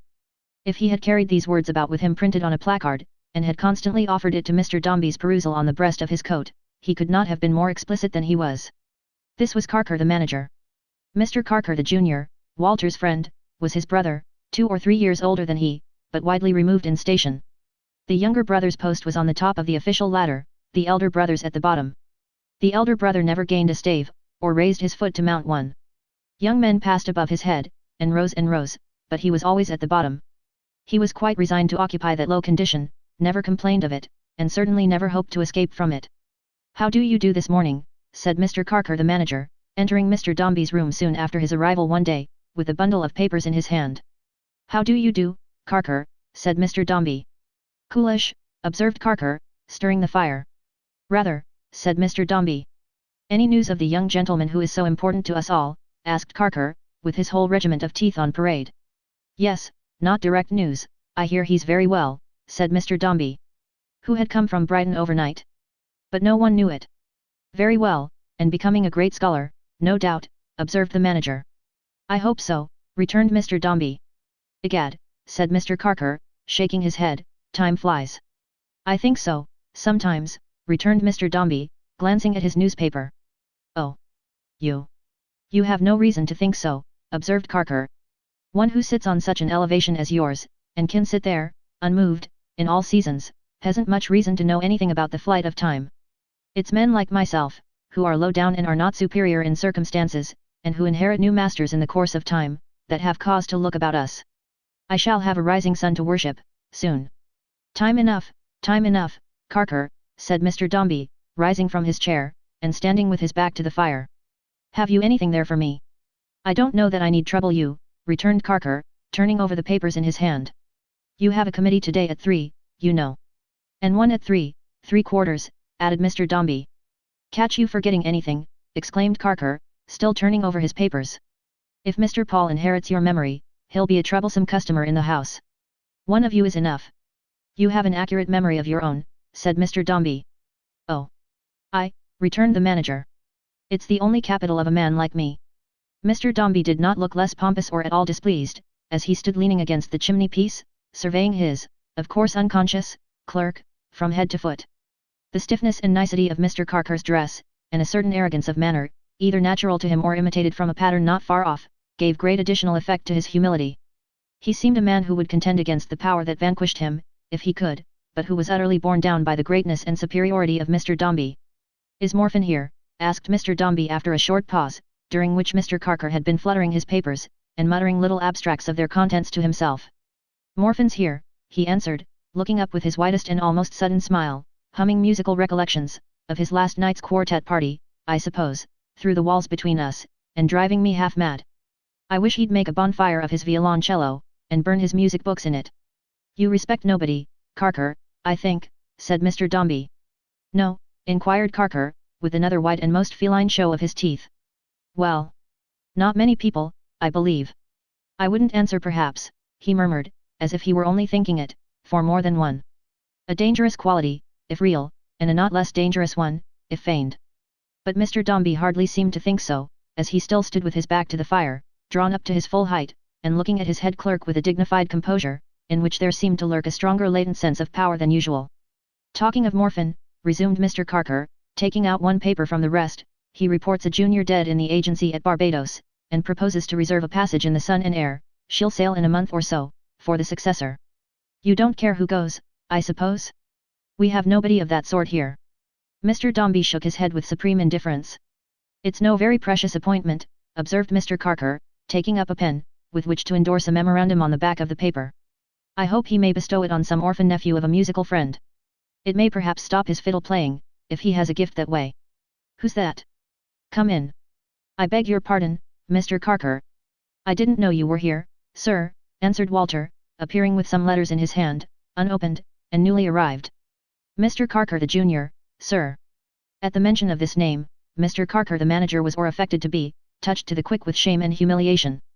He cast his eyes full on Mr. Dombey with an altered and apologetic look, abased them on the ground, and remained for a moment without speaking. "I thought, sir," he said suddenly and angrily, turning on Walter, "that you had been before requested not to drag Mr. Carker the Jr. into your conversation." "I beg your pardon," returned Walter. "I was only going to say that Mr. Carker the Jr. had told me he believed you were gone out, or I should not have knocked at the door when you were engaged with Mr. Dombey. These are letters for Mr. Dombey, sir." Very well, sir, returned Mr. Carker the manager, plucking them sharply from his hand. Go about your business. But in taking them with so little ceremony, Mr. Carker dropped one on the floor, and did not see what he had done, neither did Mr. Dombey observe the letter lying near his feet. Walter hesitated for a moment, thinking that one or other of them would notice it, but finding that neither did, he stopped, came back, picked it up, and laid it himself on Mr. Dombey's desk. The letters were post letters, and it happened that the one in question was M.R.S. Pipchin's regular report, directed as usual, for M.R.S. Pipchin was but an indifferent penwoman, by Florence. Mr. Dombey, having his attention silently called to this letter by Walter, started, and looked fiercely at him, as if he believed that he had purposely selected it from all the rest. You can leave the room, sir, said Mr. Dombey, haughtily. He crushed the letter in his hand, and having watched Walter out at the door, put it in his pocket without breaking the seal. These continual references to Mr. Carker the Junior, Mr. Carker the manager began, as soon as they were alone, are, to a man in my position, uttered before one in yours, so unspeakably distressing. Nonsense, Carker, Mr. Dombey interrupted. You are too sensitive. I am sensitive, he returned. If one in your position could by any possibility imagine yourself in my place, which you cannot, you would be so too. As Mr. Dombey's thoughts were evidently pursuing some other subject, his discreet ally broke off here, and stood with his teeth ready to present to him, when he should look up. You want somebody to send to the West Indies, you were saying, observed Mr. Dombey, hurriedly. Yes, replied Carker. Send young Gay. Good, very good indeed. Nothing easier, said Mr. Carker, without any show of surprise, and taking up the pen to re-endorse the letter, as coolly as he had done before. Send young Gay. Call him back, said Mr. Dombey. Mr. Carker was quick to do so, and Walter was quick to return. Gay, said Mr. Dombey, turning a little to look at him over his shoulder. Here is an opening, said Mr. Carker, with his mouth stretched to the utmost. In the West Indies. At Barbados. I am going to send you, said Mr. Dombey, scorning to embellish the bare truth, to fill a junior situation in the counting house at Barbados. Let your uncle know from me, that I have chosen you to go to the West Indies. Walter's breath was so completely taken away by his astonishment, that he could hardly find enough for the repetition of the words West Indies. Somebody must go, said Mr. Dombey, and you are young and healthy, and your uncle's circumstances are not good. Tell your uncle that you are appointed. You will not go yet. There will be an interval of a month, or two perhaps. Shall I remain there, sir? Inquired Walter. Will you remain there, sir? Repeated Mr. Dombey, turning a little more round towards him. What do you mean? What does he mean, Carker? Live there, sir, faltered Walter. Certainly, returned Mr. Dombey. Walter bowed. That's all, said Mr. Dombey, resuming his letters. You will explain to him in good time about the usual outfit and so forth, Carker, of course. He needn't wait, Carker. You needn't wait, Gay, observed Mr. Carker, bare to the gums. Unless, said Mr. Dombey, stopping in his reading without looking off the letter, and seeming to listen. Unless he has anything to say. No, sir, returned Walter, agitated and confused, and almost stunned, as an infinite variety of pictures presented themselves to his mind, among which Captain Cuttle, in his glazed hat, transfixed with astonishment at M.R.S. Max Dingers, and his uncle bemoaning his loss in the little back parlour, held prominent places. I hardly know, I am much obliged, sir. He needn't wait, Carker, said Mr. Dombey. And as Mr. Carker again echoed the words, and also collected his papers as if he were going away too, Walter felt that his lingering any longer would be an unpardonable intrusion, especially as he had nothing to say, and therefore walked out quite confounded. Going along the passage, with the mingled consciousness and helplessness of a dream, he heard Mr. Dombey's door shut again, as Mr. Carker came out, and immediately afterwards that gentleman called to him. Bring your friend Mr. Carker the Junior to my room, sir, if you please.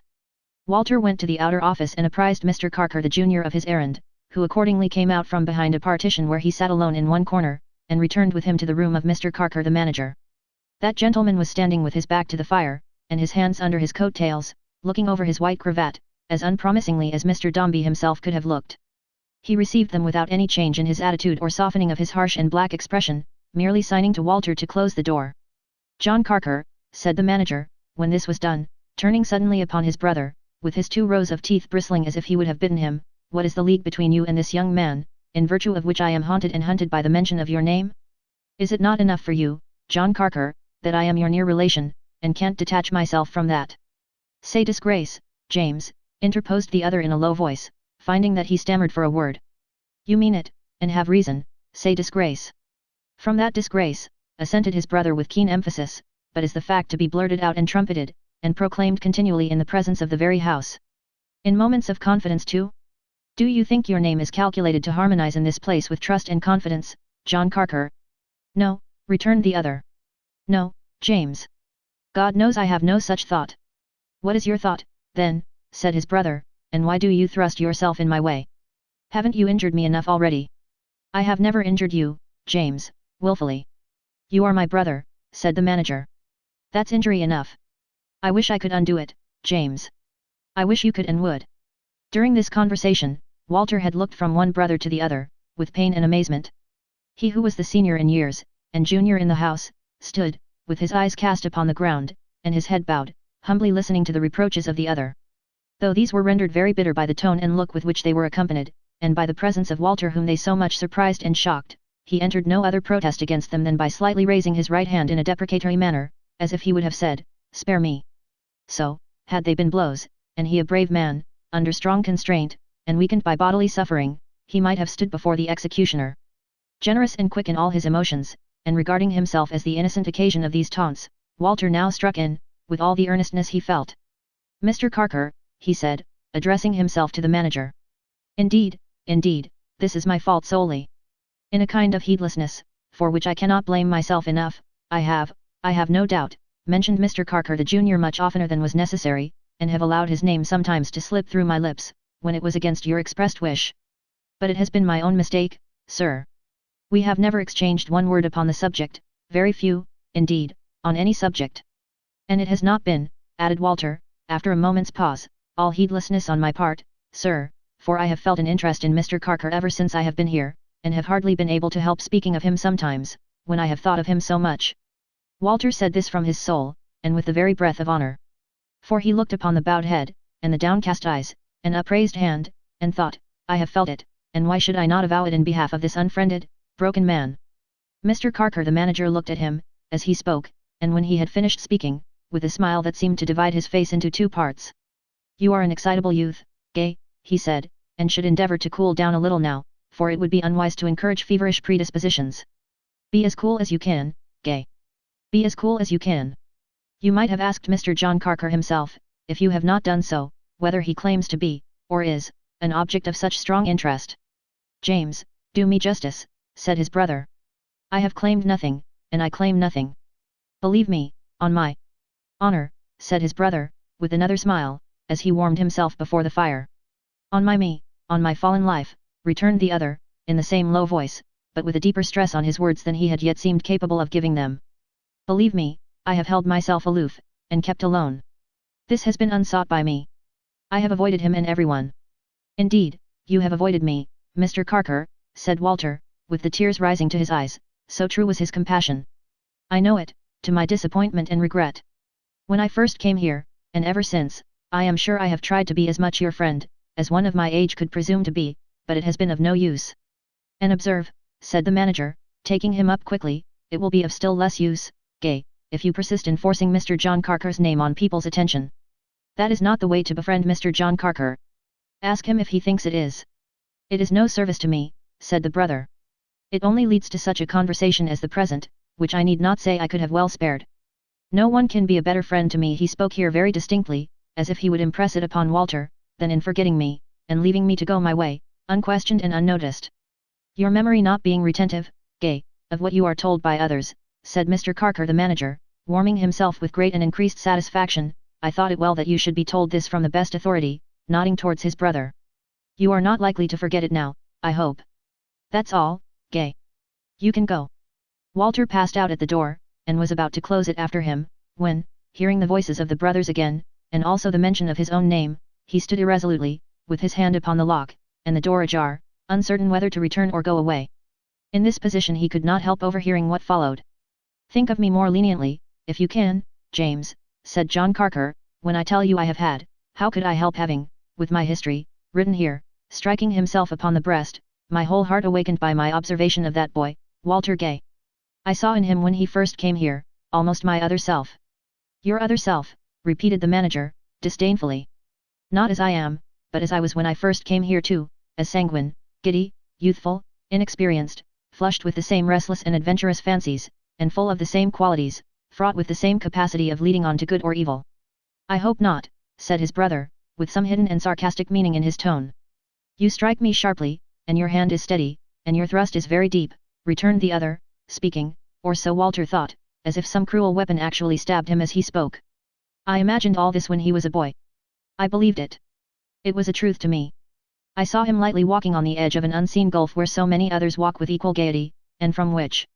The old excuse, interrupted his brother, as he stirred the fire. So many. Go on. Say, so many fall. From which one traveller fell, returned the other, who set forward, on his way, a boy like him, and missed his footing more and more, and slipped a little and a little lower, and went on stumbling still, until he fell headlong and found himself below a shattered man. Think what I suffered, when I watched that boy. You have only yourself to thank for it, returned the brother. Only myself, he assented with a sigh. I don't seek to divide the blame or shame. You have divided the shame, James Carker muttered through his teeth. And, through so many and such close teeth, he could mutter well. Ah, James, returned his brother, speaking for the first time in an accent of reproach, and seeming, by the sound of his voice, to have covered his face with his hands, I have been, since then, a useful foil to you. You have trodden on me freely in your climbing up. Don't spurn me with your heel. A silence ensued. After a time, Mr. Carker the manager was heard rustling among his papers, as if he had resolved to bring the interview to a conclusion. At the same time his brother withdrew nearer to the door. That's all, he said. I watched him with such trembling and such fear, as was some little punishment to me, until he passed the place where I first fell, and then, though I had been his father, I believe I never could have thanked God more devoutly. I didn't dare to warn him, and advise him, but if I had seen direct cause, I would have shown him my example. I was afraid to be seen speaking with him, lest it should be thought I did him harm, and tempted him to evil, and corrupted him, or lest I really should. There may be such contagion in me, I don't know. Piece out my history, in connection with young Walter Gay, and what he has made me feel, and think of me more leniently, James, if you can. With these words he came out to where Walter was standing. He turned a little paler when he saw him there, and paler yet when Walter caught him by the hand, and said in a whisper. Mr. Carker, pray let me thank you. Let me say how much I feel for you. How sorry I am, to have been the unhappy cause of all this. How I almost look upon you now as my protector and guardian. How very, very much, I feel obliged to you and pity you, said Walter, squeezing both his hands, and hardly knowing, in his agitation, what he did or said. Mr. Morfin's room being close at hand and empty, and the door wide open, they moved thither by one accord, the passage being seldom free from someone passing to or fro. When they were there, and Walter saw in Mr. Carker's face some traces of the emotion within, he almost felt as if he had never seen the face before, it was so greatly changed. Walter, he said, laying his hand on his shoulder. I am far removed from you, and may I ever be. Do you know what I am? What you are, appeared to hang on Walter's lips, as he regarded him attentively. It was begun, said Carker, before my 21st birthday, led up to, long before, but not begun till near that time. I had robbed them when I came of age. I robbed them afterwards. Before my 22nd birthday, it was all found out, and then, Walter, from all men's society, I died. Again his last few words hung trembling upon Walter's lips, but he could neither utter them, nor any of his own. The house was very good to me. May heaven reward the old man for his forbearance. This one, too, his son, who was then newly in the firm, where I had held great trust. I was called into that room which is now his, I have never entered it since, and came out, what you know me. For many years I sat in my present seat, alone as now, but then a known and recognized example to the rest. They were all merciful to me, and I lived. Time has altered that part of my poor expiation, and I think, except the three heads of the house, there is no one here who knows my story rightly. Before the little boy grows up, and has it told to him, my corner may be vacant. I would rather that it might be so. This is the only change to me since that day, when I left all youth, and hope, and good men's company, behind me in that room. God bless you, Walter. Keep you, and all dear to you, in honesty, or strike them dead.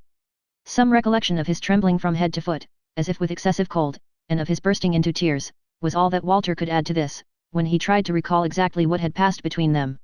When Walter saw him next, he was bending over his desk in his old silent, drooping, humbled way. Then, observing him at his work, and feeling how resolved he evidently was that no further intercourse should arise between them, and thinking again and again on all he had seen and heard that morning in so short a time, in connection with the history of both the Carkers, Walter could hardly believe that he was under orders for the West Indies, and would soon be lost to Uncle Sol, and Captain Cuttle, and to glimpses few and far between of Florence Dombey. No, he meant Paul, and to all he loved, and liked, and looked for, in his daily life. But it was true, and the news had already penetrated to the outer office, for while he sat with a heavy heart, pondering on these things, and resting his head upon his arm, perched the messenger, descending from his mahogany bracket, and jogging his elbow, begged his pardon, but wished to say in his ear, did he think he could arrange to send home to England a jar of preserved ginger, cheap, for Mrs. Perch's own eating, in the course of her recovery from her next confinement? Chapter 14. Paul grows more and more old-fashioned, and goes home for the holidays. When the midsummer vacation approached, no indecent manifestations of joy were exhibited by the leaden-eyed young gentlemen assembled at Dr. Blimber's. Any such violent expression as breaking up, would have been quite inapplicable to that polite establishment. The young gentlemen oozed away, semi-annually, to their own homes, but they never broke up. They would have scorned the action. Tozer, who was constantly galled and tormented by a starched white cambric neckerchief, which he wore at the express desire of Mrs. Tozer, his parent, who, designing him for the church, was of opinion that he couldn't be in that forward state of preparation too soon. Tozer said, indeed, that choosing between two evils, he thought he would rather stay where he was, than go home. However inconsistent this declaration might appear with that passage in Tozer's essay on the subject, wherein he had observed that the thoughts of home and all its recollections, awakened in his mind the most pleasing emotions of anticipation and delight, and had also likened himself to a Roman general, flushed with a recent victory over the Iceni, or laden with Carthaginian spoil, advancing within a few hours' march of the capital, presupposed, for the purposes of the simile, to be the dwelling place of Mrs. Tozer. Still it was very sincerely made. For it seemed that Tozer had a dreadful uncle, who not only volunteered examinations of him, in the holidays, on abstruse points, but twisted innocent events and things, and wrenched them to the same fell purpose. So that if this uncle took him to the play, or, on a similar pretence of kindness, carried him to see a giant, or a dwarf, or a conjurer, or anything, Tozer knew he had read up some classical allusion to the subject beforehand, and was thrown into a state of mortal apprehension, not foreseeing where he might break out, or what authority he might not quote against him. As to Briggs, his father made no show of artifice about it. He never would leave him alone. So numerous and severe were the mental trials of that unfortunate youth in vacation time, that the friends of the family, then resident near Bayswater, London, seldom approached the ornamental piece of water in Kensington Gardens, without a vague expectation of seeing Master Briggs's hat floating on the surface, and an unfinished exercise lying on the bank. Briggs, therefore, was not at all sanguine on the subject of holidays, and these two sharers of little Paul's bedroom were so fair a sample of the young gentlemen in general, that the most elastic among them contemplated the arrival of those festive periods with genteel resignation. It was far otherwise with little Paul. The end of these first holidays was to witness his separation from Florence, but whoever looked forward to the end of holidays whose beginning was not yet come? Not Paul, assuredly. As the happy time drew near, the lions and tigers climbing up the bedroom walls became quite tame and frolicsome. The grim sly faces in the squares and diamonds of the floor cloth, relaxed and peeped out at him with less wicked eyes. The grave old clock had more of personal interest in the tone of its formal inquiry, and the restless sea went rolling on all night, to the sounding of a melancholy strain, yet it was pleasant too, that rose and fell with the waves, and rocked him, as it were, to sleep. Mr. Feeder, B.A., seemed to think that he, too, would enjoy the holidays very much. Mr. Toots projected a life of holidays from that time forth, for, as he regularly informed Paul every day, it was his last half at Dr. Blimber's, and he was going to begin to come into his property directly. It was perfectly understood between Paul and Mr. Toots, that they were intimate friends, notwithstanding their distance in point of years and station. As the vacation approached, and Mr. Toots breathed harder and stared oftener in Paul's society, than he had done before, Paul knew that he meant he was sorry they were going to lose sight of each other, and felt very much obliged to him for his patronage and good opinion. It was even understood by Dr. Blimber, Mrs. Blimber and Miss Blimber, as well as by the young gentlemen in general, that Toots had somehow constituted himself protector and guardian of Dombey, and the circumstance became so notorious, even to Mrs. Pipchin, that the good old creature cherished feelings of bitterness and jealousy against Toots, and, in the sanctuary of her own home, repeatedly denounced him as a chuckle-headed noodle. Whereas the innocent Toots had no more idea of awakening Mrs. Pipchin's wrath, than he had of any other definite possibility or proposition. On the contrary, he was disposed to consider her rather a remarkable character, with many points of interest about her. For this reason he smiled on her with so much urbanity, and asked her how she did, so often, in the course of her visits to little Paul, that at last she one night told him plainly, she wasn't used to it, whatever he might think, and she could not, and she would not bear it, either from himself or any other puppy then existing, at which unexpected acknowledgment of his civilities, Mr. Toots was so alarmed that he secreted himself in a retired spot until she had gone. Nor did he ever again face the dowdy Mrs. Pipchin, under Dr. Blimber's roof. They were within 2 or 3 weeks of the holidays, when, one day, Cornelia Blimber called Paul into her room, and said, "Dombey, I am going to send home your analysis." "Thank you, ma'am," returned Paul. "You know what I mean, do you, Dombey?" inquired Miss Blimber, looking hard at him, through the spectacles. "No, ma'am," said Paul. Dombey, said Miss Blimber, "I begin to be afraid you are a sad boy. When you don't know the meaning of an expression, why don't you seek for information?" "Mrs. Pipchin told me I wasn't to ask questions," returned Paul. "I must beg you not to mention Mrs. Pipchin to me, on any account, Dombey," returned Miss Blimber. "I couldn't think of allowing it. The course of study here, is very far removed from anything of that sort. A repetition of such allusions would make it necessary for me to request to hear, without a mistake, before breakfast time tomorrow morning, from verbum personale down to simillimia signo." "I didn't mean, ma'am," began little Paul.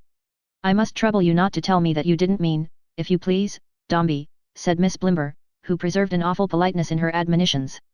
"That is a line of argument I couldn't dream of permitting." Paul felt it safest to say nothing at all, so he only looked at Miss Blimber's spectacles. Miss Blimber, having shaken her head at him gravely, referred to a paper lying before her. "Analysis of the character of P. Dombey. If my recollection serves me," said Miss Blimber, breaking off, "the word analysis as opposed to synthesis, is thus defined by Walker. The resolution of an object, whether of the senses or of the intellect, into its first elements. As opposed to synthesis, you observe. Now you know what analysis is, Dombey." Dombey didn't seem to be absolutely blinded by the light let in upon his intellect, but he made Miss Blimber a little bow. "Analysis," resumed Miss Blimber, casting her eye over the paper, "of the character of P. Dombey. I find that the natural capacity of Dombey is extremely good, and that his general disposition to study may be stated in an equal ratio. Thus, taking 8 as our standard and highest number, I find these qualities in Dombey stated each at 6 3/4. Miss Blimber paused to see how Paul received this news.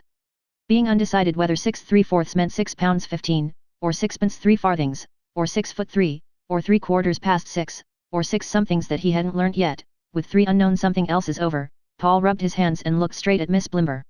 It happened to answer as well as anything else he could have done, and Cornelia proceeded. "Violence 2. Selfishness 2. Inclination to low company, as evinced in the case of a person named Glubb, originally 7, but since reduced. Gentlemanly demeanour 4, and improving with advancing years. Now what I particularly wish to call your attention to, Dombey, is the general observation at the close of this analysis." Paul set himself to follow it with great care. "It may be generally observed of Dombey," said Miss Blimber, reading in a loud voice, and at every second word directing her spectacles towards the little figure before her, "that his abilities and inclinations are good, and that he has made as much progress as under the circumstances could have been expected.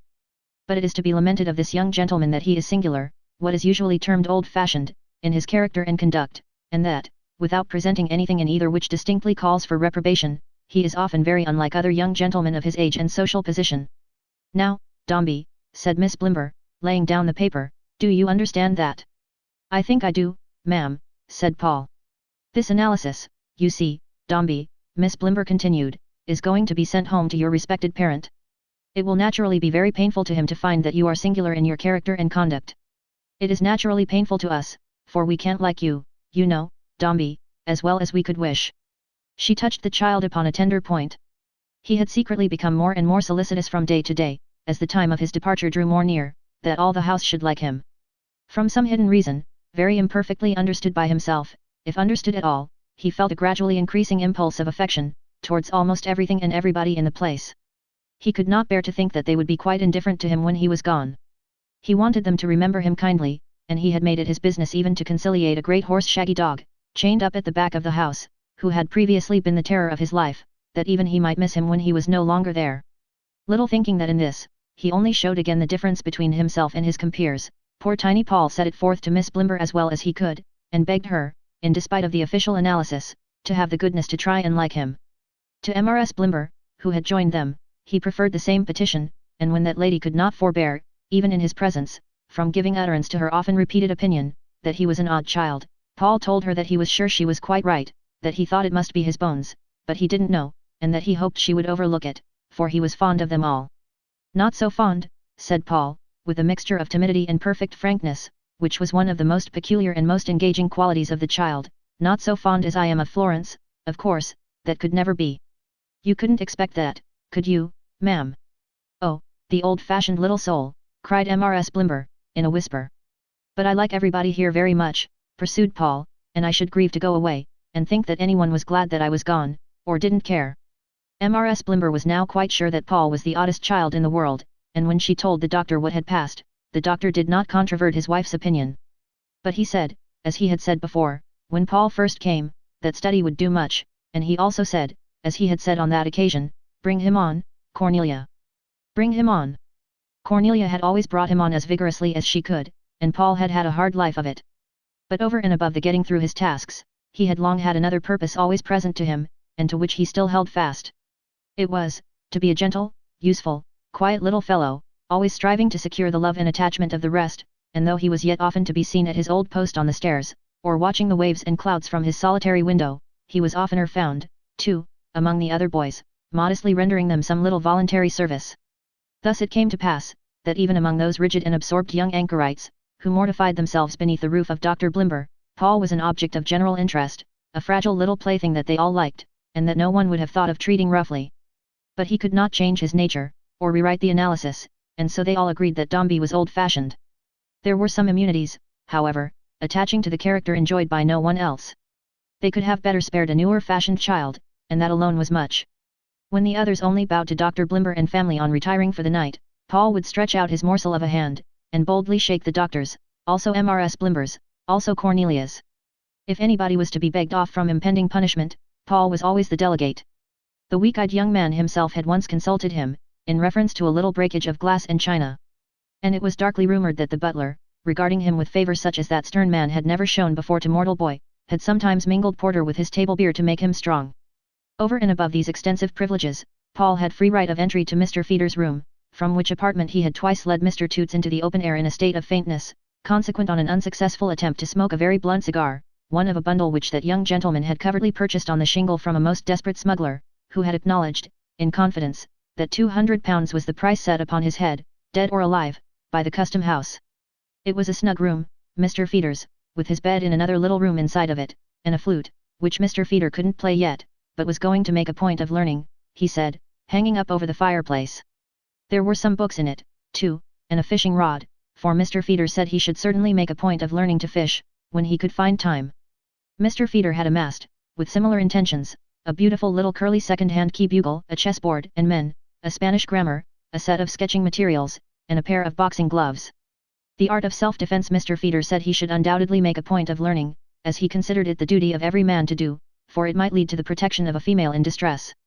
But Mr. Feeder's great possession was a large green jar of snuff, which Mr. Toots had brought down as a present, at the close of the last vacation, and for which he had paid a high price, having been the genuine property of the Prince Regent. Neither Mr. Toots nor Mr. Feeder could partake of this or any other snuff, even in the most stinted and moderate degree, without being seized with convulsions of sneezing. Nevertheless it was their great delight to moisten a box full with cold tea, stir it up on a piece of parchment with a paper knife, and devote themselves to its consumption then and there. In the course of which cramming of their noses, they endured surprising torments with the constancy of martyrs, and, drinking table beer at intervals, felt all the glories of dissipation. To little Paul sitting silent in their company, and by the side of his chief patron, Mr. Toots, there was a dread charm in these reckless occasions, and when Mr. Feeder spoke of the dark mysteries of London, and told Mr. Toots that he was going to observe it himself closely in all its ramifications in the approaching holidays, and for that purpose had made arrangements to board with 2 old maiden ladies at Peckham, Paul regarded him as if he were the hero of some book of travels or wild adventure, and was almost afraid of such a slashing person. Going into this room one evening, when the holidays were very near, Paul found Mr. Feeder filling up the blanks in some printed letters, while some others, already filled up and strewn before him, were being folded and sealed by Mr. Toots. Mr. Feeder said, "Aha, Dombey, there you are you?" For they were always kind to him, and glad to see him, and then said, tossing one of the letters towards him, "And there you are, too, Dombey. That's yours." "Mine, sir," said Paul. "Your invitation," returned Mr. Feeder. Paul, looking at it, found, in copperplate print, with the exception of his own name and the date, which were in Mr. Feeder's penmanship, that Dr. and Mrs. Blimber requested the pleasure of Mr. P. Dombey's company at an early party on Wednesday evening the 17th instant, and that the hour was 7:30 o'clock, and that the object was quadrilles.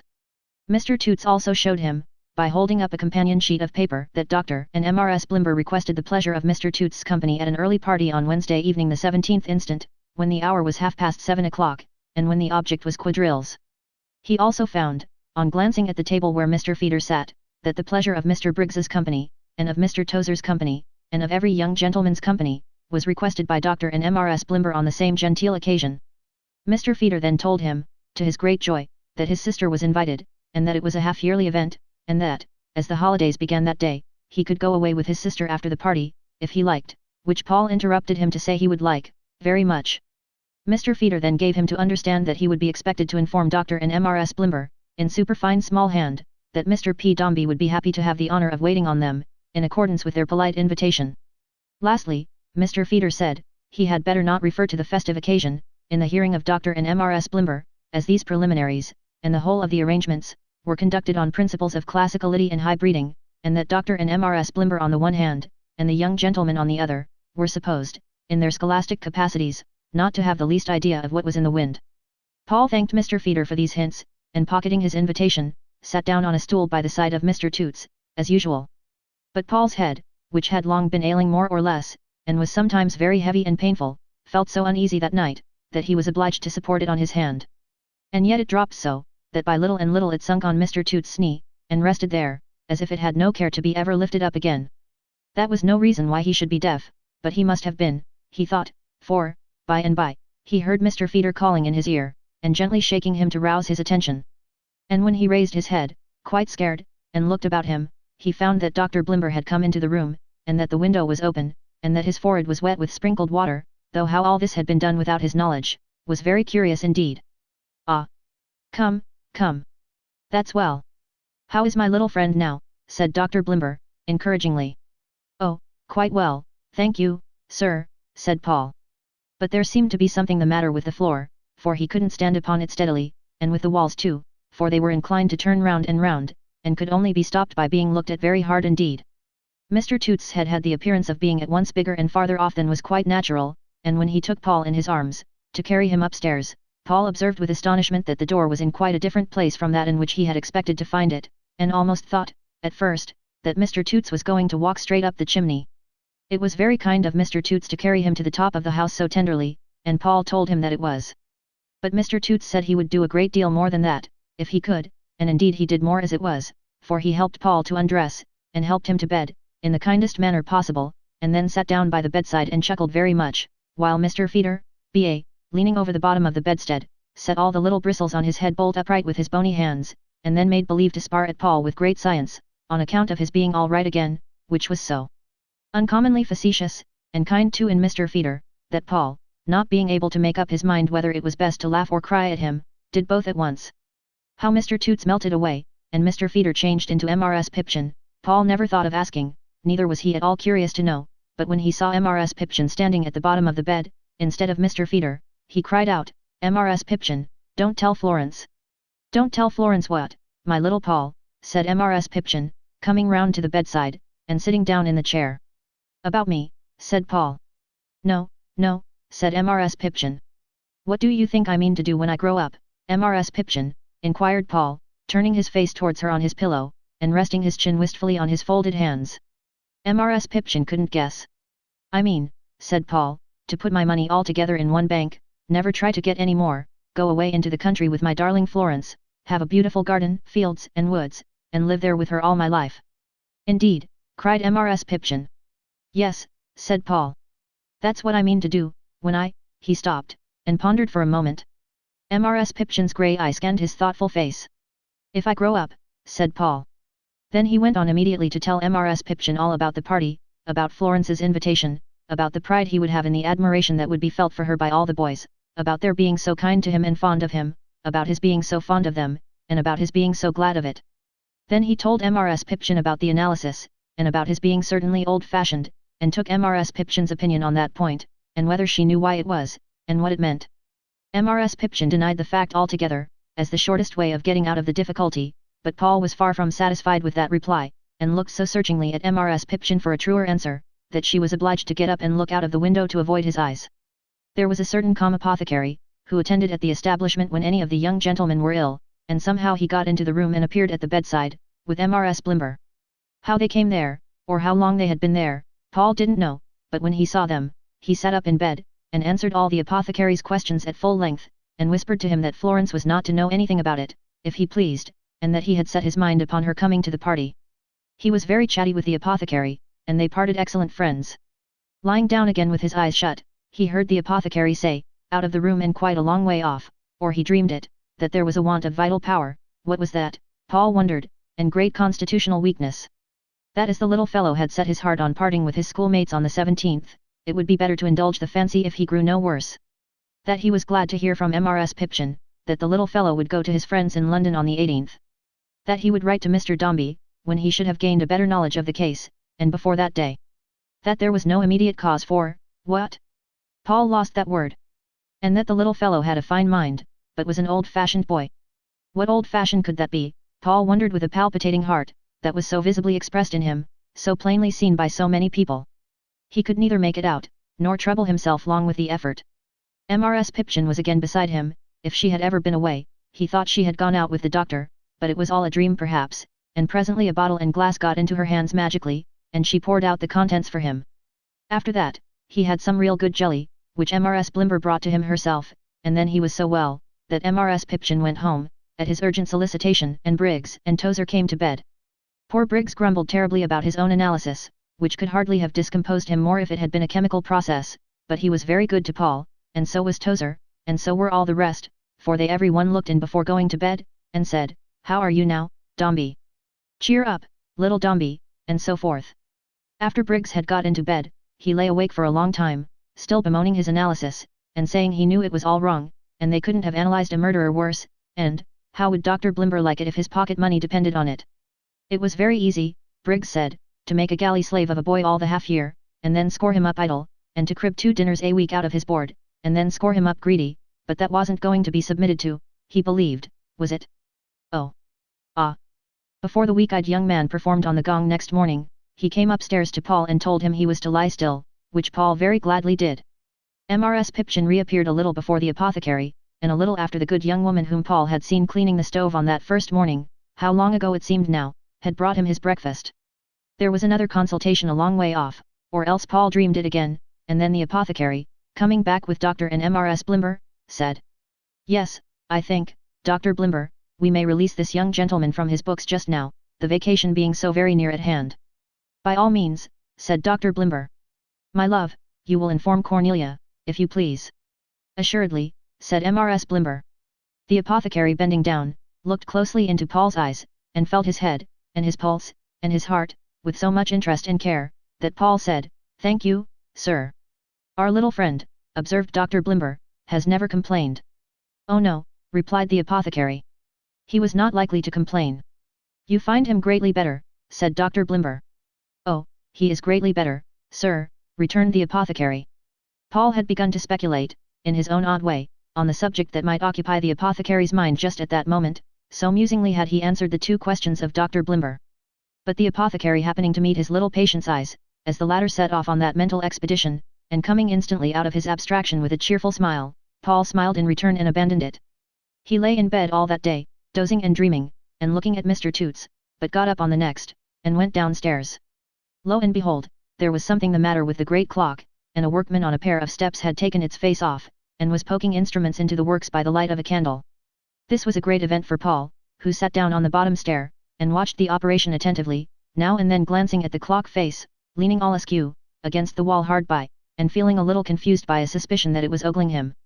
The workman on the steps was very civil, and as he said, when he observed Paul, "How do you do, sir?" Paul got into conversation with him, and told him he hadn't been quite well lately. The ice being thus broken, Paul asked him a multitude of questions about chimes and clocks, as, whether people watched up in the lonely church steeples by night to make them strike, and how the bells were rung when people died, and whether those were different bells from wedding bells, or only sounded dismal in the fancies of the living. Finding that his new acquaintance was not very well informed on the subject of the curfew bell of ancient days, Paul gave him an account of that institution, and also asked him, as a practical man, what he thought about King Alfred's idea of measuring time by the burning of candles, to which the workman replied, that he thought it would be the ruin of the clock trade if it was to come up again. In fine, Paul looked on, until the clock had quite recovered its familiar aspect, and resumed its sedate inquiry, when the workman, putting away his tools in a long basket, bade him good day, and went away. Though not before he had whispered something, on the doormat, to the footman, in which there was the phrase old-fashioned, for Paul heard it. What could that old-fashioned be, that seemed to make the people sorry. What could it be? Having nothing to learn now, he thought of this frequently, though not so often as he might have done, if he had had fewer things to think of. But he had a great many, and was always thinking, all day long. First, there was Florence coming to the party. Florence would see that the boys were fond of him, and that would make her happy. This was his great theme. Let Florence once be sure that they were gentle and good to him, and that he had become a little favorite among them, and then she would always think of the time he had passed there, without being very sorry. Florence might be all the happier too for that, perhaps, when he came back. When he came back. 50 times a day, his noiseless little feet went up the stairs to his own room, as he collected every book, and scrap, and trifle that belonged to him, and put them all together there, down to the minutest thing, for taking home.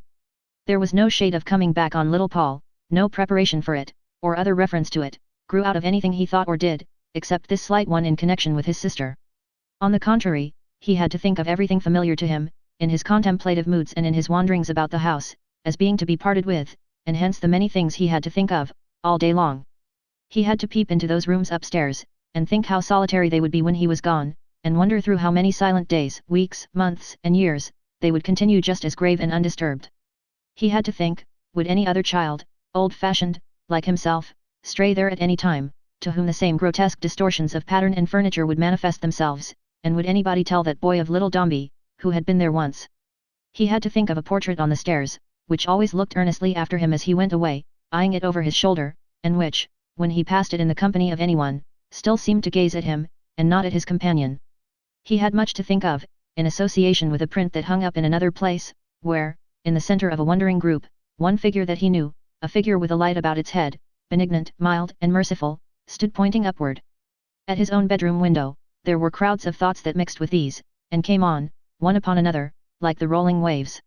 Where those wild birds lived, that were always hovering out at sea in troubled weather, where the clouds rose and first began, whence the wind issued on its rushing flight, and where it stopped, whether the spot where he and Florence had so often sat and watched and talked about these things, could ever be exactly as it used to be without them, whether it could ever be the same to Florence, if he were in some distant place, and she were sitting there alone. He had to think, too, of Mr. Toots, and Mr. Feeder, B.A., of all the boys, and of Dr. Blimber, M.R.S. Blimber and Miss Blimber, of home, and of his aunt and Miss Tox, of his father, Dombey and Son, Walter with the poor old uncle who had got the money he wanted, and that gruff-voiced captain with the iron hand. Besides all this, he had a number of little visits to pay, in the course of the day, to the schoolroom, to Dr. Blimber's study, to M.R.S. Blimber's private apartment, to Miss Blimber's, and to the dog. For he was free of the whole house now, to range it as he chose, and, in his desire to part with everybody on affectionate terms, he attended, in his way, to them all.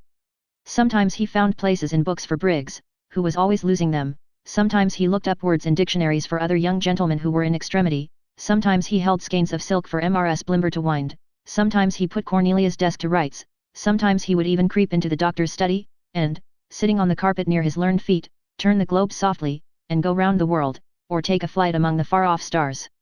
In those days immediately before the holidays, in short, when the other young gentlemen were laboring for dear life through a general resumption of the studies of the whole half-year, Paul was such a privileged pupil as had never been seen in that house before.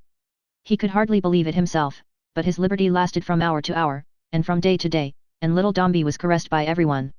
Dr. Blimber was so particular about him, that he requested Johnson to retire from the dinner table one day, for having thoughtlessly spoken to him as poor little Dombey, which Paul thought rather hard and severe, though he had flushed at the moment, and wondered why Johnson should pity him. It was the more questionable justice, Paul thought, in the doctor, from his having certainly overheard that great authority give his assent on the previous evening, to the proposition, stated by M.R.S. Blimber, that poor dear little Dombey was more old-fashioned than ever. And now it was that Paul began to think it must surely be old-fashioned to be very thin, and light, and easily tired, and soon disposed to lie down anywhere and rest, for he couldn't help feeling that these were more and more his habits every day. At last the party day arrived, and Dr. Blimber said at breakfast, "Gentlemen, we will resume our studies on the 25th of next month." Mr. Toots immediately threw off his allegiance, and put on his ring, and mentioning the doctor in casual conversation shortly afterwards, spoke of him as Blimber. This act of freedom inspired the older pupils with admiration and envy, but the younger spirits were appalled, and seemed to marvel that no beam fell down and crushed him. Not the least allusion was made to the ceremonies of the evening, either at breakfast or at dinner, but there was a bustle in the house all day, and in the course of his perambulations, Paul made acquaintance with various strange benches and candlesticks, and met a harp in a green greatcoat standing on the landing outside the drawing-room door.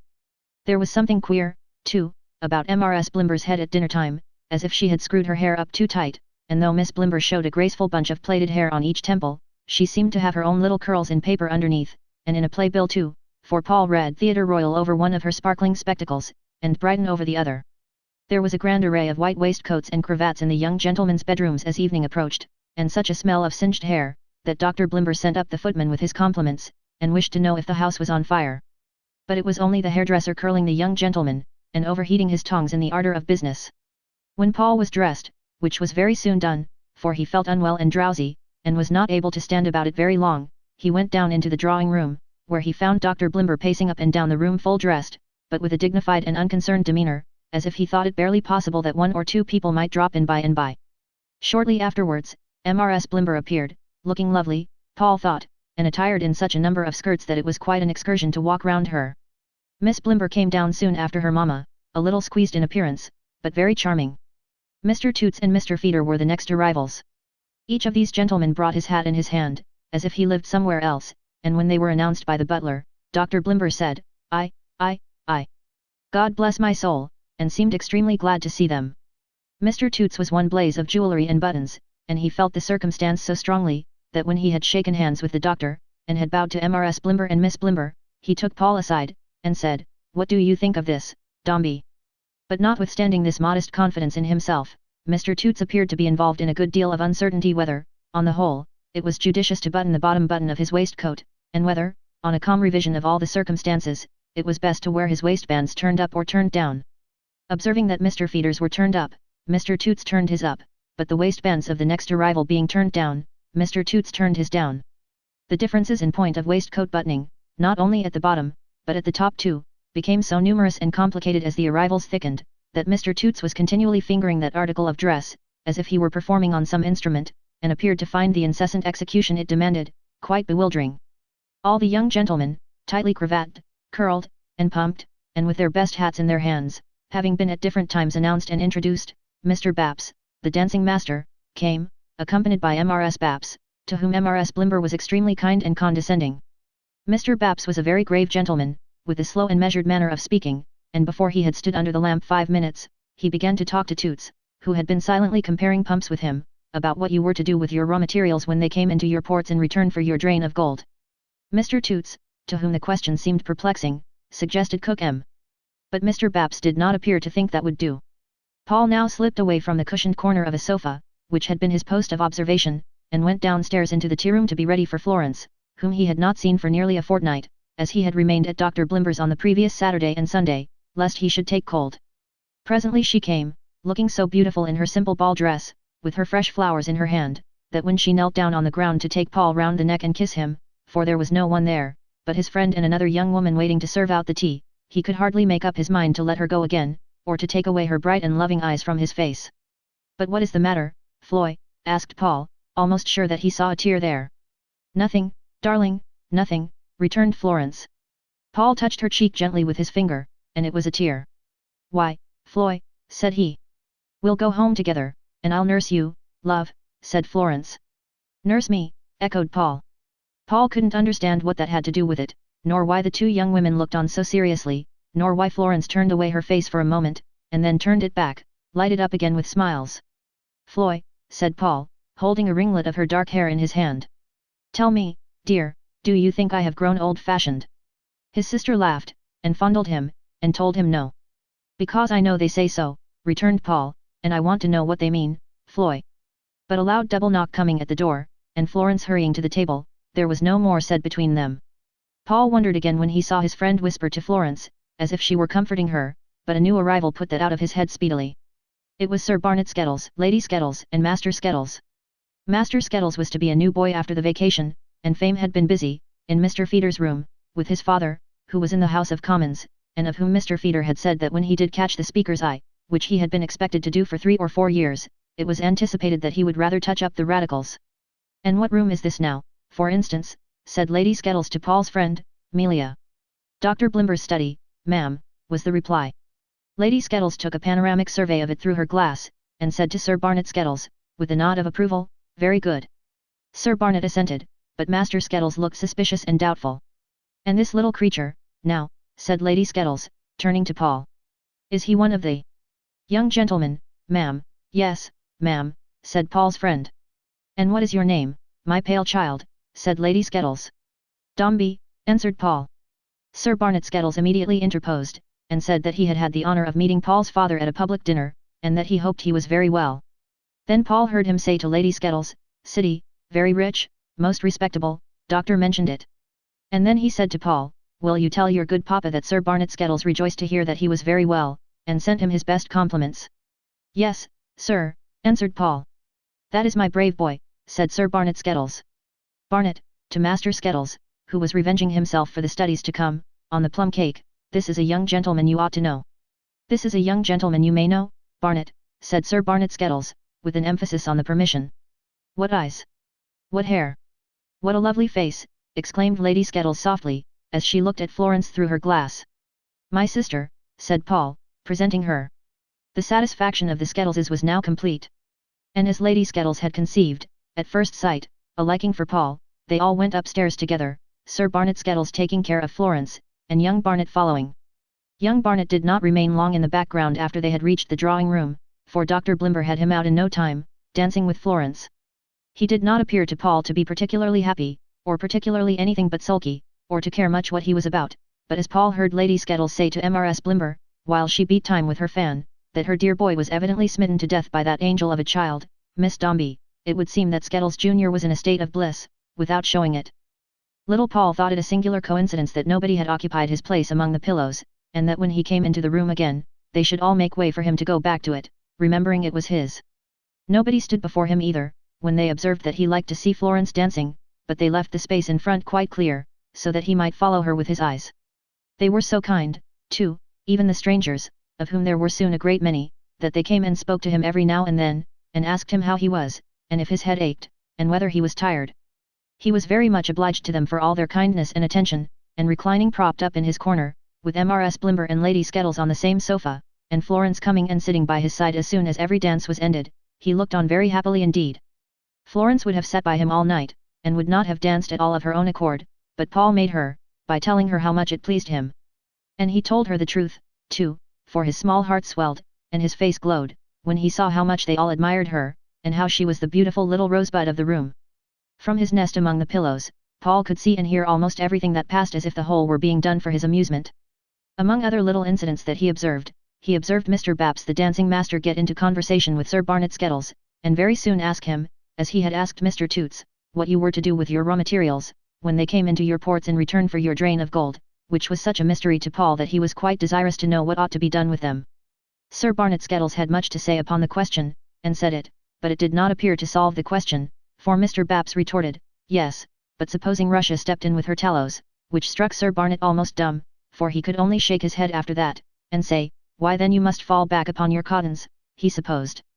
Sir Barnet Skettles looked after Mr. Baps when he went to cheer up Mrs. Baps, who, being quite deserted, was pretending to look over the music book of the gentleman who played the harp, as if he thought him a remarkable kind of man, and shortly afterwards he said so in those words to Dr. Blimber, and inquired if he might take the liberty of asking who he was, and whether he had ever been in the Board of Trade.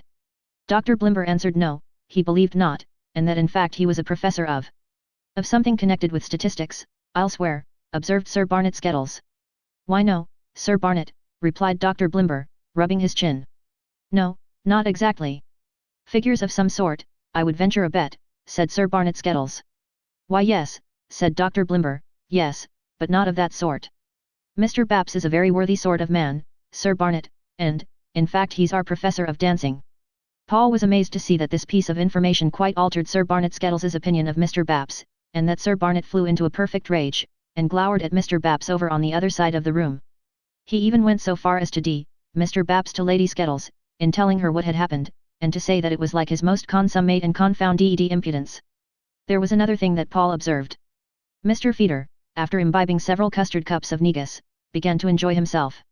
The dancing in general was ceremonious, and the music rather solemn, a little like church music in fact, but after the custard cups, Mr. Feeder told Mr. Toots that he was going to throw a little spirit into the thing. After that, Mr. Feeder not only began to dance as if he meant dancing and nothing else, but secretly to stimulate the music to perform wild tunes.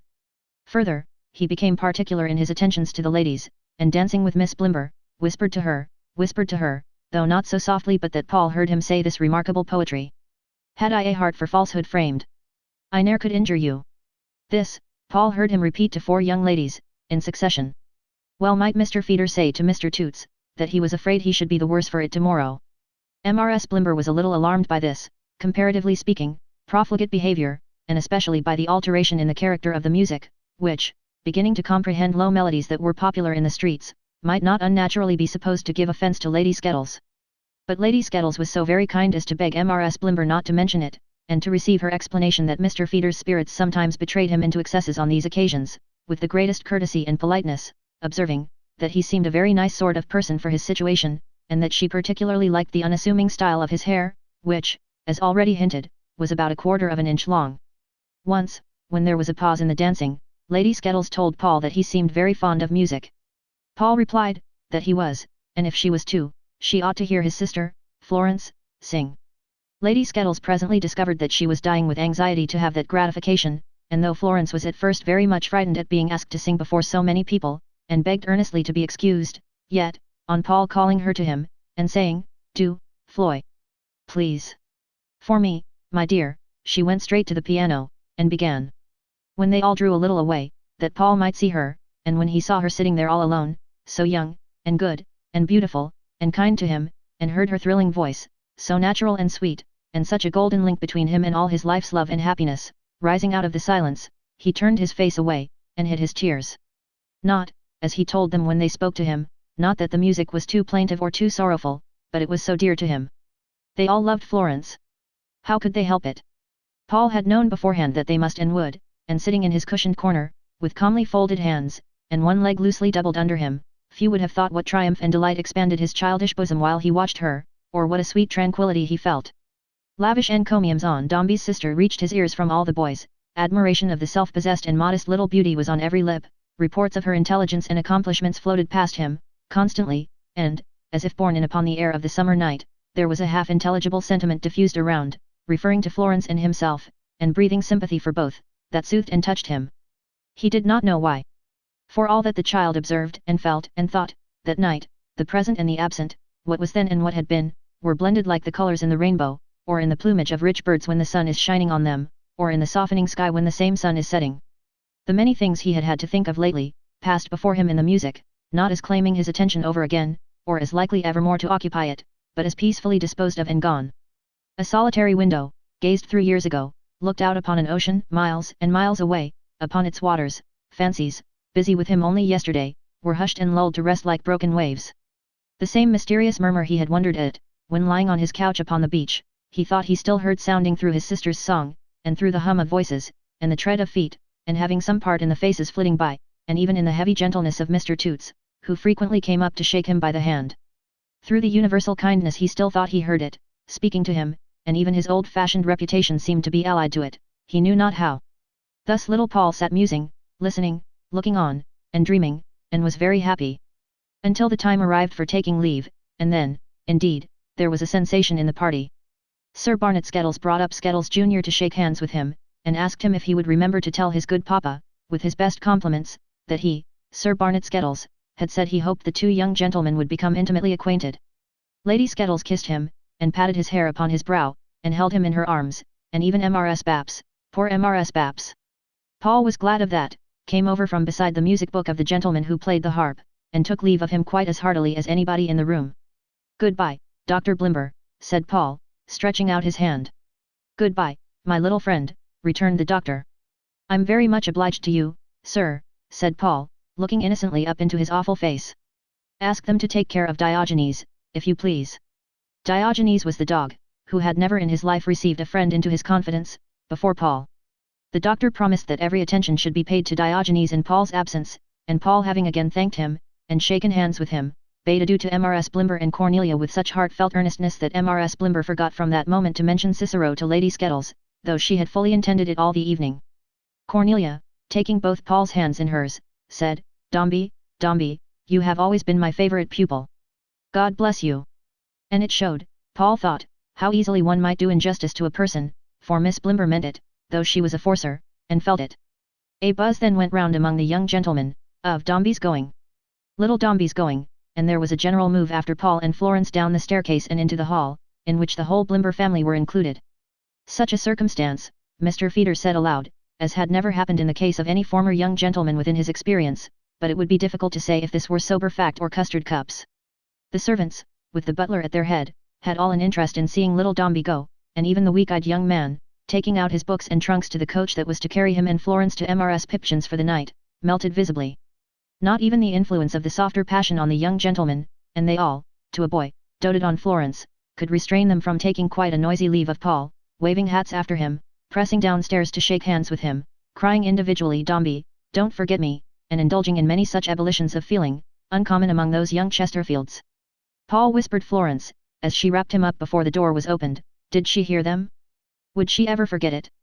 Was she glad to know it? And a lively delight was in his eyes as he spoke to her.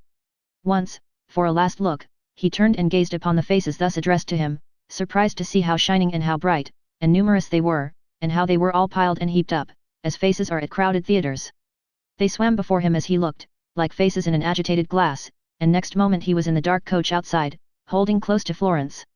From that time, whenever he thought of Dr. Blimbers, it came back as he had seen it in this last view, and it never seemed to be a real place again, but always a dream, full of eyes. This was not quite the last of Dr. Blimbers, however. There was something else. There was Mr. Toots, who, unexpectedly letting down one of the coach windows, and looking in, said, with a most egregious chuckle, is Dombey there, and immediately put it up again, without waiting for an answer. Nor was this quite the last of Mr. Toots, even, for before the coachman could drive off, he as suddenly let down the other window, and looking in with a precisely similar chuckle, said in a precisely similar tone of voice, is Dombey there, and disappeared precisely as before. How Florence laughed! Paul often remembered it, and laughed himself whenever he did so. But there was much, soon afterwards, next day, and after that, which Paul could only recollect confusedly. As, why they stayed at Mrs. Pipchin's days and nights, instead of going home, why he lay in bed, with Florence sitting by his side, whether that had been his father in the room, or only a tall shadow on the wall, whether he had heard his doctor say, of someone, that if they had removed him before the occasion on which he had built up fancies, strong in proportion to his own weakness, it was very possible he might have pined away. He could not even remember whether he had often said to Florence, "Oh Floy, take me home, and never leave me," but he thought he had. He fancied sometimes he had heard himself repeating, "Take me home, Floy, take me home." But he could remember, when he got home, and was carried up the well-remembered stairs, that there had been the rumbling of a coach for many hours together, while he lay upon the seat, with Florence still beside him, and old Mrs. Pipchin sitting opposite. He remembered his old bed too, when they laid him down in it, his aunt, Miss Tox, and Susan, but there was something else, and recent too, that still perplexed him. "I want to speak to Florence, if you please," he said. To Florence by herself, for a moment. She bent down over him, and the others stood away. "Floy, my pet, wasn't that Papa in the hall, when they brought me from the coach?" "Yes, dear." "He didn't cry, and go into his room, Floy, did he, when he saw me coming in?" Florence shook her head, and pressed her lips against his cheek. "I'm very glad he didn't cry," said little Paul. "I thought he did. Don't tell them that I asked." Chapter 15. Amazing artfulness of Captain Cuttle, and a new pursuit for Walter Gay. Walter could not, for several days, decide what to do in the Barbados business, and even cherished some faint hope that Mr. Dombey might not have meant what he had said, or that he might change his mind, and tell him he was not to go. But as nothing occurred to give this idea, which was sufficiently improbable in itself, any touch of confirmation, and as time was slipping by, and he had none to lose, he felt that he must act, without hesitating any longer. Walter's chief difficulty was, how to break the change in his affairs to Uncle Sol, to whom he was sensible it would be a terrible blow. He had the greater difficulty in dashing Uncle Sol's spirits with such an astounding piece of intelligence, because they had lately recovered very much, and the old man had become so cheerful, that the little back parlour was itself again. Uncle Sol had paid the first appointed portion of the debt to Mr. Dombey, and was hopeful of working his way through the rest, and to cast him down afresh, when he had sprung up so manfully from his troubles, was a very distressing necessity. Yet it would never do to run away from him. He must know of it beforehand, and how to tell him was the point. As to the question of going or not going, Walter did not consider that he had any power of choice in the matter. Mr. Dombey had truly told him that he was young, and that his uncle's circumstances were not good, and Mr. Dombey had plainly expressed, in the glance with which he had accompanied that reminder, that if he declined to go he might stay at home if he chose, but not in his counting house. His uncle and he lay under a great obligation to Mr. Dombey, which was of Walter's own soliciting. He might have begun in secret to despair of ever winning that gentleman's favour, and might have thought that he was now and then disposed to put a slight upon him, which was hardly just. But what would have been duty without that, was still duty with it, or Walter thought so, and duty must be done. When Mr. Dombey had looked at him, and told him he was young, and that his uncle's circumstances were not good, there had been an expression of disdain in his face, a contemptuous and disparaging assumption that he would be quite content to live idly on a reduced old man, which stung the boy's generous soul. Determined to assure Mr. Dombey, in so far as it was possible to give him the assurance without expressing it in words, that indeed he mistook his nature, Walter had been anxious to show even more cheerfulness and activity after the West Indian interview than he had shown before, if that were possible, in one of his quick and zealous disposition. He was too young and inexperienced to think, that possibly this very quality in him was not agreeable to Mr. Dombey, and that it was no stepping stone to his good opinion to be elastic and hopeful of pleasing under the shadow of his powerful displeasure, whether it were right or wrong. But it may have been, that the great man thought himself defied in this new exposition of an honest spirit, and purposed to bring it down. Well, at last and at least, Uncle's soul must be told, thought Walter, with a sigh. And as Walter was apprehensive that his voice might perhaps quaver a little, and that his countenance might not be quite as hopeful as he could wish it to be, if he told the old man himself, and saw the first effects of his communication on his wrinkled face, he resolved to avail himself of the services of that powerful mediator, Captain Cuttle. Sunday coming round, he set off therefore, after breakfast, once more to beat up Captain Cuttle's quarters. It was not unpleasant to remember, on the way thither, that Mrs. Maxtinger resorted to a great distance every Sunday morning, to attend the ministry of the Reverend Melchizedek Howler, who, having been one day discharged from the West India docks on a false suspicion, got up expressly against him by the general enemy, of screwing gimlets into puncheons, and applying his lips to the orifice, had announced the destruction of the world for that day 2 years, at 10 in the morning, and opened a front parlour for the reception of ladies and gentlemen of the ranting persuasion, upon whom, on the first occasion of their assemblage, the admonitions of the Reverend Melchizedek had produced so powerful an effect, that, in their rapturous performance of a sacred jig, which closed the service, the whole flock broke through into a kitchen below, and disabled a mangle belonging to one of the fold. This the captain, in a moment of uncommon conviviality, had confided to Walter and his uncle, between the repetitions of Lovely Peg, on the night when Brogley the broker was paid out. The captain himself was punctual in his attendance at a church in his own neighbourhood, which hoisted the Union Jack every Sunday morning, and where he was good enough, the lawful beadle being infirm, to keep an eye upon the boys, over whom he exercised great power, in virtue of his mysterious hook. Knowing the regularity of the captain's habits, Walter made all the haste he could, that he might anticipate his going out, and he made such good speed, that he had the pleasure, on turning into Brig Place, to behold the broad blue coat and waistcoat hanging out of the captain's open window, to air in the sun. It appeared incredible that the coat and waistcoat could be seen by mortal eyes without the captain, but he certainly was not in them, otherwise his legs, the houses in Brig Place not being lofty, would have obstructed the street door, which was perfectly clear. Quite wondering at this discovery, Walter gave a single knock. "Stinger," he distinctly heard the captain say, up in his room, as if that were no business of his. Therefore Walter gave 2 knocks. "Cuttle," he heard the captain say upon that, and immediately afterwards the captain, in his clean shirt and braces, with his neckerchief hanging loosely round his throat like a coil of rope, and his glazed hat on, appeared at the window, leaning out over the broad blue coat and waistcoat. "Wall are," cried the captain, looking down upon him in amazement. I, Captain Cuttle," returned Walter, "only me." "What's the matter, my lad?" inquired the captain, with great concern. "Gills an't been and sprung nothing again?" No, said Walter. "My uncle's all right, Captain Cuttle." The captain expressed his gratification, and said he would come down below and open the door, which he did. "Though you're early, Wall are," said the captain, eyeing him still doubtfully, when they got upstairs. "Why, the fact is, Captain Cuttle," said Walter, sitting down, "I was afraid you would have gone out, and I want to benefit by your friendly counsel." "So you shall," said the captain. "What'll you take?" "I want to take your opinion, Captain Cuttle," returned Walter, smiling. "That's the only thing for me." "Come on then," said the captain. "With a will, my lad." Walter related to him what had happened, and the difficulty in which he felt respecting his uncle, and the relief it would be to him if Captain Cuttle, in his kindness, would help him to smooth it away. Captain Cuttle's infinite consternation and astonishment at the prospect unfolded to him, gradually swallowing that gentleman up, until it left his face quite vacant, and the suit of blue, the glazed hat, and the hook, apparently without an owner. "You see, Captain Cuttle," pursued Walter, "for myself, I am young, as Mr. Dombey said, and not to be considered. I am to fight my way through the world, I know, but there are 2 points I was thinking, as I came along, that I should be very particular about, in respect to my uncle. I don't mean to say that I deserve to be the pride and delight of his life, you believe me, I know, but I am. Now, don't you think I am? The captain seemed to make an endeavor to rise from the depths of his astonishment, and get back to his face, but the effort being ineffectual, the glazed hat merely nodded with a mute, unutterable meaning. If I live and have my health, said Walter, and I am not afraid of that, still, when I leave England I can hardly hope to see my uncle again. He is old, Captain Cuttle, and besides, his life is a life of custom. Steady, Wall-R. Of a want of custom, said the captain, suddenly reappearing. Too true, returned Walter, shaking his head, but I meant a life of habit, Captain Cuttle, that sort of custom. And if, as you very truly said, I am sure, he would have died the sooner for the loss of the stock, and all those objects to which he has been accustomed for so many years, don't you think he might die a little sooner for the loss of his navy, interposed the captain. Right.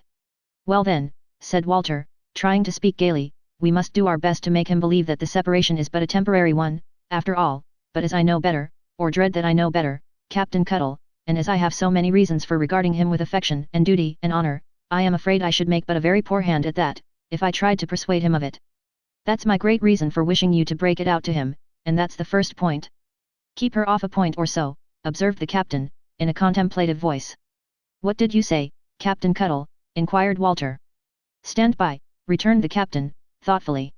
Walter paused to ascertain if the captain had any particular information to add to this, but as he said no more, went on. Now, the second point, Captain Cuttle. I am sorry to say, I am not a favourite with Mr. Dombey. I have always tried to do my best, and I have always done it, but he does not like me. He can't help his likings and dislikings, perhaps. I say nothing of that. I only say that I am certain he does not like me.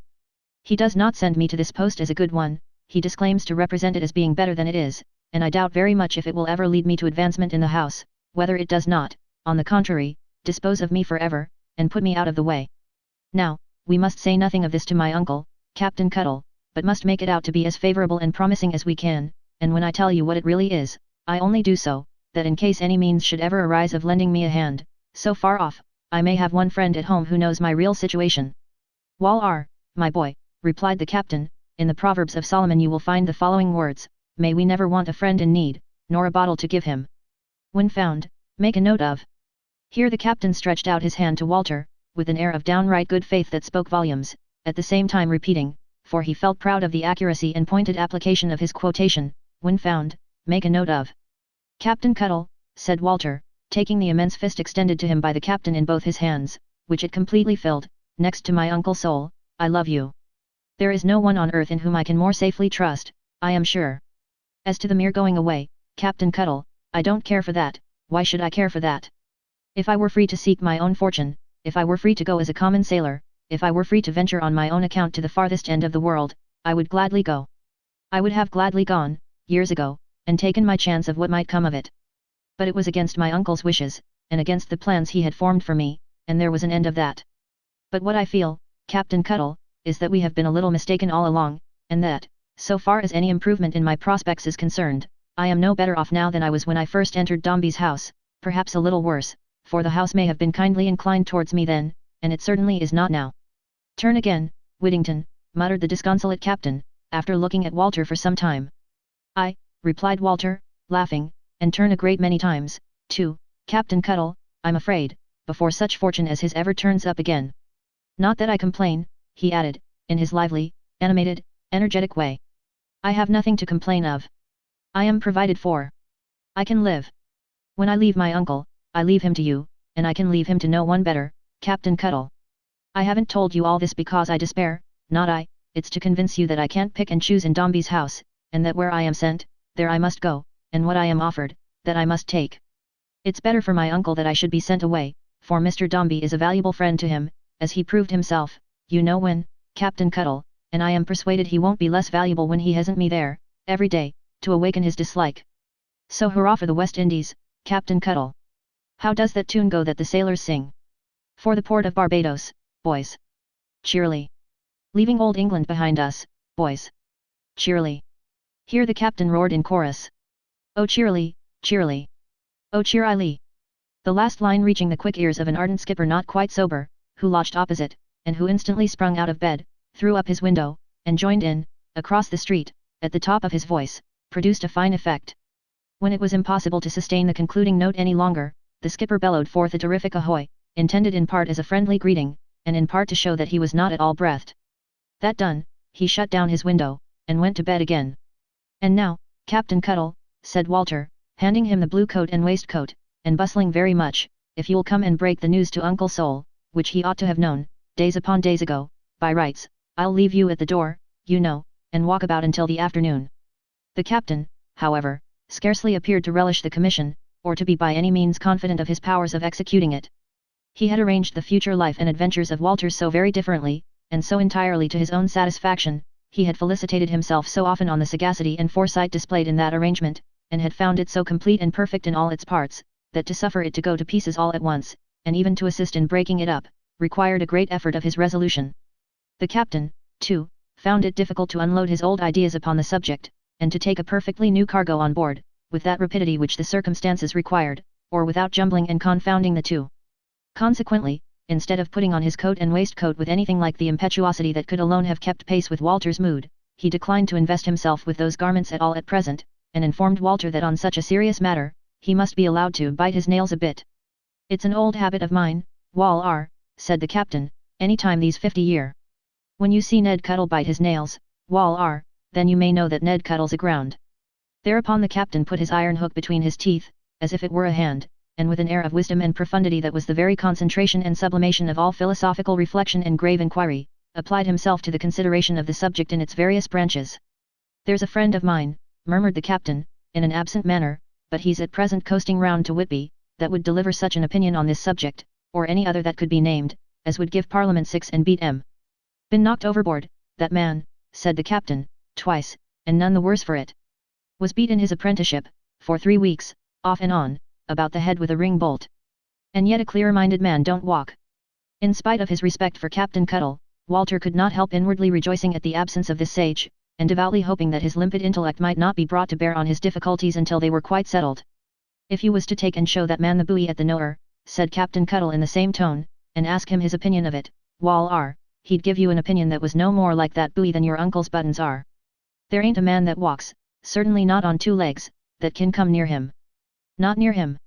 What's his name, Captain Cuttle?" inquired Walter, determined to be interested in the captain's friend. "His name's Bunsby," said the captain. "But Lord, it might be anything for the matter of that, with such a mind as his." The exact idea which the captain attached to this concluding piece of praise, he did not further elucidate, neither did Walter seek to draw it forth. For on his beginning to review, with the vivacity natural to himself and to his situation, the leading points in his own affairs, he soon discovered that the captain had relapsed into his former profound state of mind, and that while he eyed him steadfastly from beneath his bushy eyebrows, he evidently neither saw nor heard him, but remained immersed in cogitation. In fact, Captain Cuttle was labouring with such great designs, that far from being aground, he soon got off into the deepest of water, and could find no bottom to his penetration. By degrees it became perfectly plain to the captain that there was some mistake here, that it was undoubtedly much more likely to be Walter's mistake than his, that if there were really any West India scheme afoot, it was a very different one from what Walter, who was young and rash, supposed, and could only be some new device for making his fortune with unusual celerity. Or if there should be any little hitch between them, thought the captain, meaning between Walter and Mr. Dombey, it only wants a word in season from a friend of both parties, to set it right and smooth, and make all taut again. Captain Cuttle's deduction from these considerations was, that as he already enjoyed the pleasure of knowing Mr. Dombey, from having spent a very agreeable half-hour in his company at Brighton, on the morning when they borrowed the money, and that, as a couple of men of the world, who understood each other, and were mutually disposed to make things comfortable, could easily arrange any little difficulty of this sort, and come at the real facts, the friendly thing for him to do would be, without saying anything about it to Walter at present, just to step up to Mr. Dombey's house, say to the servant, "Would ye be so good, my lad, as report Cap'n Cuttle here, meet Mr. Dombey in a confidential spirit, hook him by the buttonhole, talk it over, make it all right, and come away triumphant." As these reflections presented themselves to the captain's mind, and by slow degrees assumed this shape and form, his visage cleared like a doubtful morning when it gives place to a bright noon. His eyebrows, which had been in the highest degree portentous, smoothed their rugged bristling aspect, and became serene. His eyes, which had been nearly closed in the severity of his mental exercise, opened freely. A smile which had been at first but 3 specks, one at the right-hand corner of his mouth, and one at the corner of each eye, gradually overspread his whole face, and, rippling up into his forehead, lifted the glazed hat, as if that too had been aground with Captain Cuttle, and were now, like him, happily afloat again. Finally, the captain left off biting his nails, and said, "Now, Wal-R, my boy, you may help me on with them slops." By which the captain meant his coat and waistcoat. Walter little imagined why the captain was so particular in the arrangement of his cravat, as to twist the pendant ends into a sort of pigtail, and pass them through a massive gold ring with a picture of a tomb upon it, and a neat iron railing, and a tree, in memory of some deceased friend. Nor why the captain pulled up his shirt collar to the utmost limits allowed by the Irish linen below, and by so doing decorated himself with a complete pair of blinkers, nor why he changed his shoes, and put on an unparalleled pair of ankle jacks, which he only wore on extraordinary occasions. The captain being at length attired to his own complete satisfaction, and having glanced at himself from head to foot in a shaving glass which he removed from a nail for that purpose, took up his knotted stick, and said he was ready. The captain's walk was more complacent than usual when they got out into the street, but this Walter supposed to be the effect of the ankle jacks, and took little heed of. Before they had gone very far, they encountered a woman selling flowers, when the captain, stopping short, as if struck by a happy idea, made a purchase of the largest bundle in her basket, a most glorious nosegay, fan-shaped, some 2 feet and a half round, and composed of all the jolliest looking flowers that blow. Armed with this little token which he designed for Mr. Dombey, Captain Cuttle walked on with Walter until they reached the instrument maker's door, before which they both paused. "You're going in," said Walter. "Yes," returned the captain, who felt that Walter must be got rid of before he proceeded any further, and that he had better time his projected visit somewhat later in the day. "And you won't forget anything?" "No," returned the captain. "I'll go upon my walk at once," said Walter, "and then I shall be out of the way, Captain Cuttle." "Take a good long un, my lad," replied the captain, calling after him. Walter waved his hand in assent, and went his way. His way was nowhere in particular, but he thought he would go out into the fields, where he could reflect upon the unknown life before him, and resting under some tree, ponder quietly. He knew no better fields than those near Hampstead, and no better means of getting at them than by passing Mr. Dombey's house. It was as stately and as dark as ever, when he went by and glanced up at its frowning front.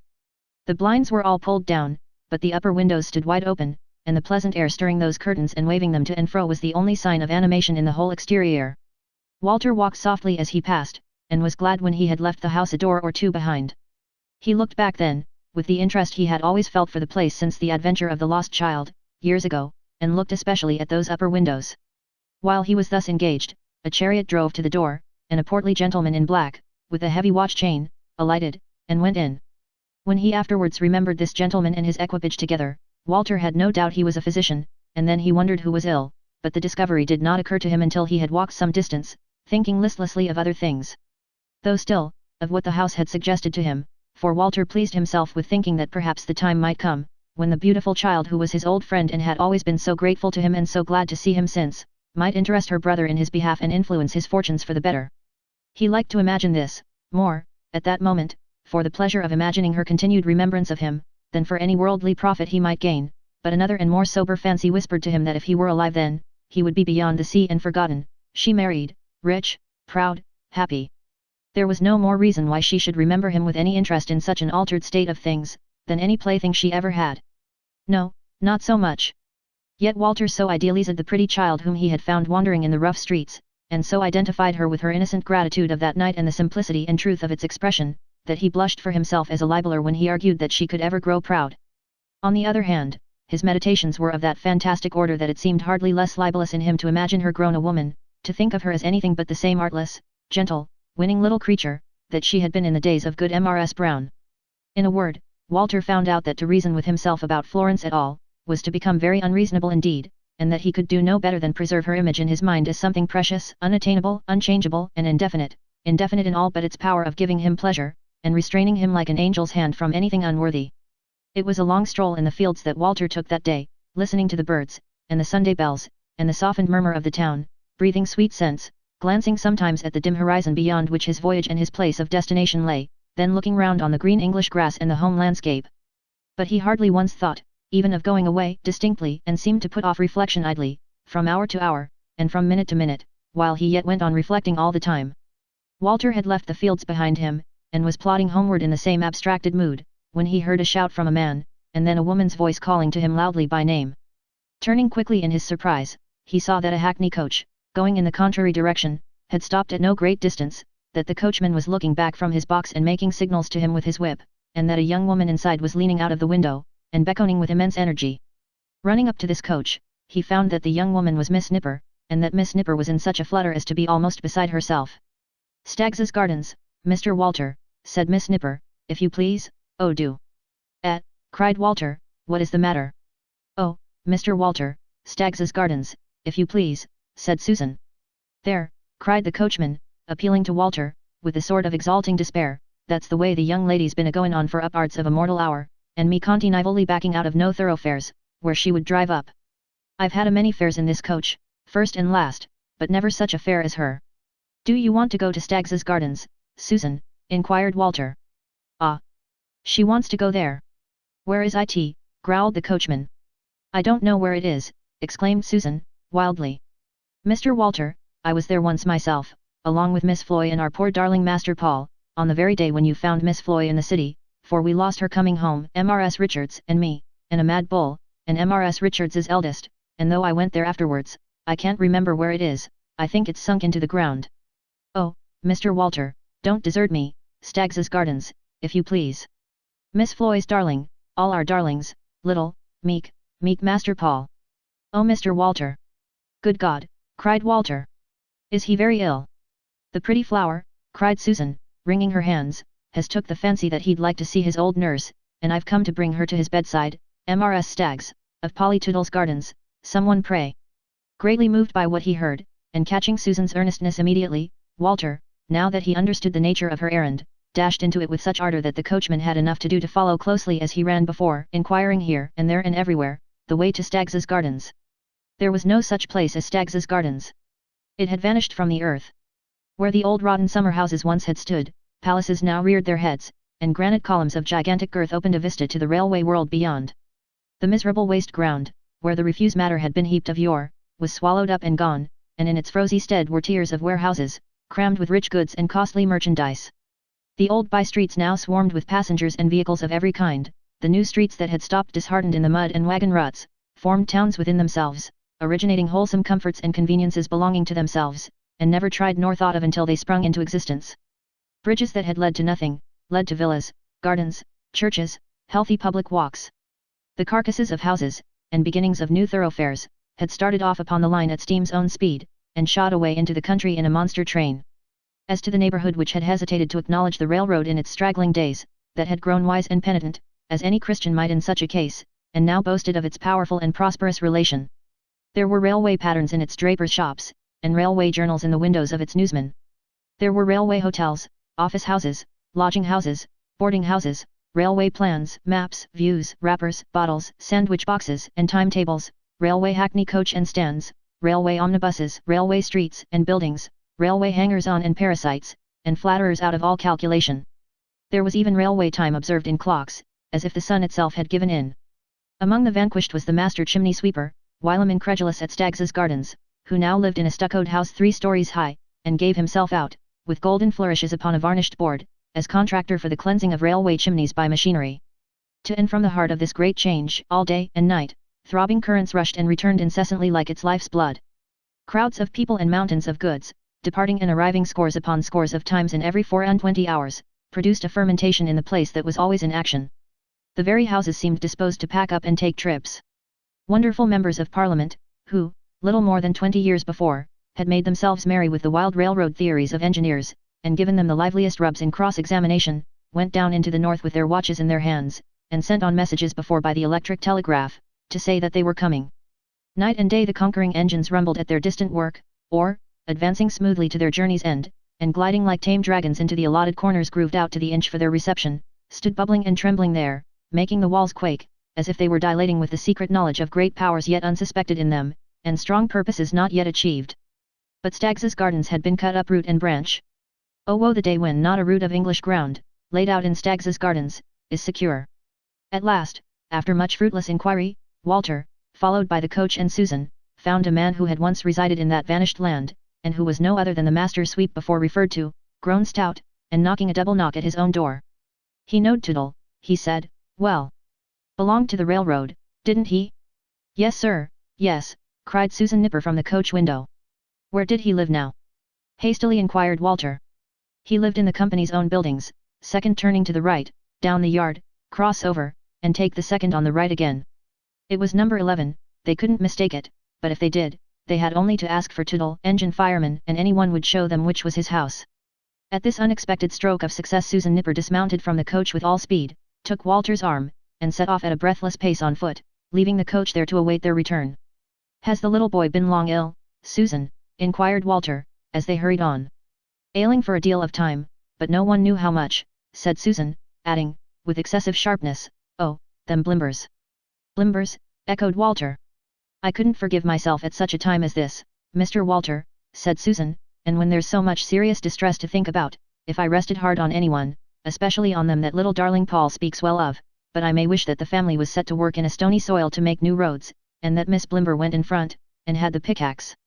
Miss Nipper then took breath, and went on faster than before, as if this extraordinary aspiration had relieved her. Walter, who had by this time no breath of his own to spare, hurried along without asking any more questions, and they soon, in their impatience, burst in at a little door and came into a clean parlour full of children. "Where's Mrs. Richards?" exclaimed Susan Nipper, looking round. "Oh, Mrs. Richards, Mrs. Richards, come along with me, my dear creature." "Why, if it ain't Susan," cried Polly, rising with her honest face and motherly figure from among the group, in great surprise. "Yes, Mrs. Richards, it's me," said Susan, "and I wish it wasn't, though I may not seem to flatter when I say so, but little Master Paul is very ill, and told his pa today that he would like to see the face of his old nurse, and him and Miss Floy hope you'll come along with me, and Mr. Walter, Mrs. Richards, forgetting what is past, and do a kindness to the sweet dear that is withering away." "Oh, Mrs. Richards, withering away." Susan Nipper crying, Polly shed tears to see her, and to hear what she had said, and all the children gathered round, including numbers of new babies, and Mr. Tootle, who had just come home from Birmingham, and was eating his dinner out of a basin, laid down his knife and fork, and put on his wife's bonnet and shawl for her, which were hanging up behind the door, then tapped her on the back, and said, with more fatherly feeling than eloquence, "Polly, cut away." So they got back to the coach, long before the coachman expected them, and Walter, putting Susan and Mrs. Richards inside, took his seat on the box himself that there might be no more mistakes, and deposited them safely in the hall of Mr. Dombey's house, where, by the by, he saw a mighty nosegay lying, which reminded him of the one Captain Cuttle had purchased in his company that morning. He would have lingered to know more of the young invalid, or waited any length of time to see if he could render the least service, but, painfully sensible that such conduct would be looked upon by Mr. Dombey as presumptuous and forward, he turned slowly, sadly, anxiously, away. He had not gone 5 minutes' walk from the door, when a man came running after him, and begged him to return. Walter retraced his steps as quickly as he could, and entered the gloomy house with a sorrowful foreboding. Chapter 16. What the waves were always saying. Paul had never risen from his little bed. He lay there, listening to the noises in the street, quite tranquilly, not caring much how the time went, but watching it and watching everything about him with observing eyes. When the sunbeams struck into his room through the rustling blinds, and quivered on the opposite wall like golden water, he knew that evening was coming on, and that the sky was red and beautiful. As the reflection died away, and a gloom went creeping up the wall, he watched it deepen, deepen, deepen, into night. Then he thought how the long streets were dotted with lamps, and how the peaceful stars were shining overhead. His fancy had a strange tendency to wander to the river, which he knew was flowing through the great city, and now he thought how black it was, and how deep it would look, reflecting the hosts of stars, and more than all, how steadily it rolled away to meet the sea. As it grew later in the night, and footsteps in the street became so rare that he could hear them coming, count them as they passed, and lose them in the hollow distance, he would lie and watch the many-colored ring about the candle, and wait patiently for day. His only trouble was, the swift and rapid river. He felt forced, sometimes, to try to stop it, to stem it with his childish hands, or choke its way with sand, and when he saw it coming on, resistless, he cried out. But a word from Florence, who was always at his side, restored him to himself, and leaning his poor head upon her breast, he told Floy of his dream, and smiled. When day began to dawn again, he watched for the sun, and when its cheerful light began to sparkle in the room, he pictured to himself, he saw, the high church towers rising up into the morning sky, the town reviving, waking, starting into life once more, the river glistening as it rolled, but rolling fast as ever, and the country bright with dew. Familiar sounds and cries came by degrees into the street below, the servants in the house were roused and busy, faces looked in at the door, and voices asked his attendants softly how he was. Paul always answered for himself, "I am better. I am a great deal better, thank you. Tell Papa so." By little and little, he got tired of the bustle of the day, the noise of carriages and carts, and people passing and repassing, and would fall asleep, or be troubled with a restless and uneasy sense again, the child could hardly tell whether this were in his sleeping or his waking moments, of that rushing river.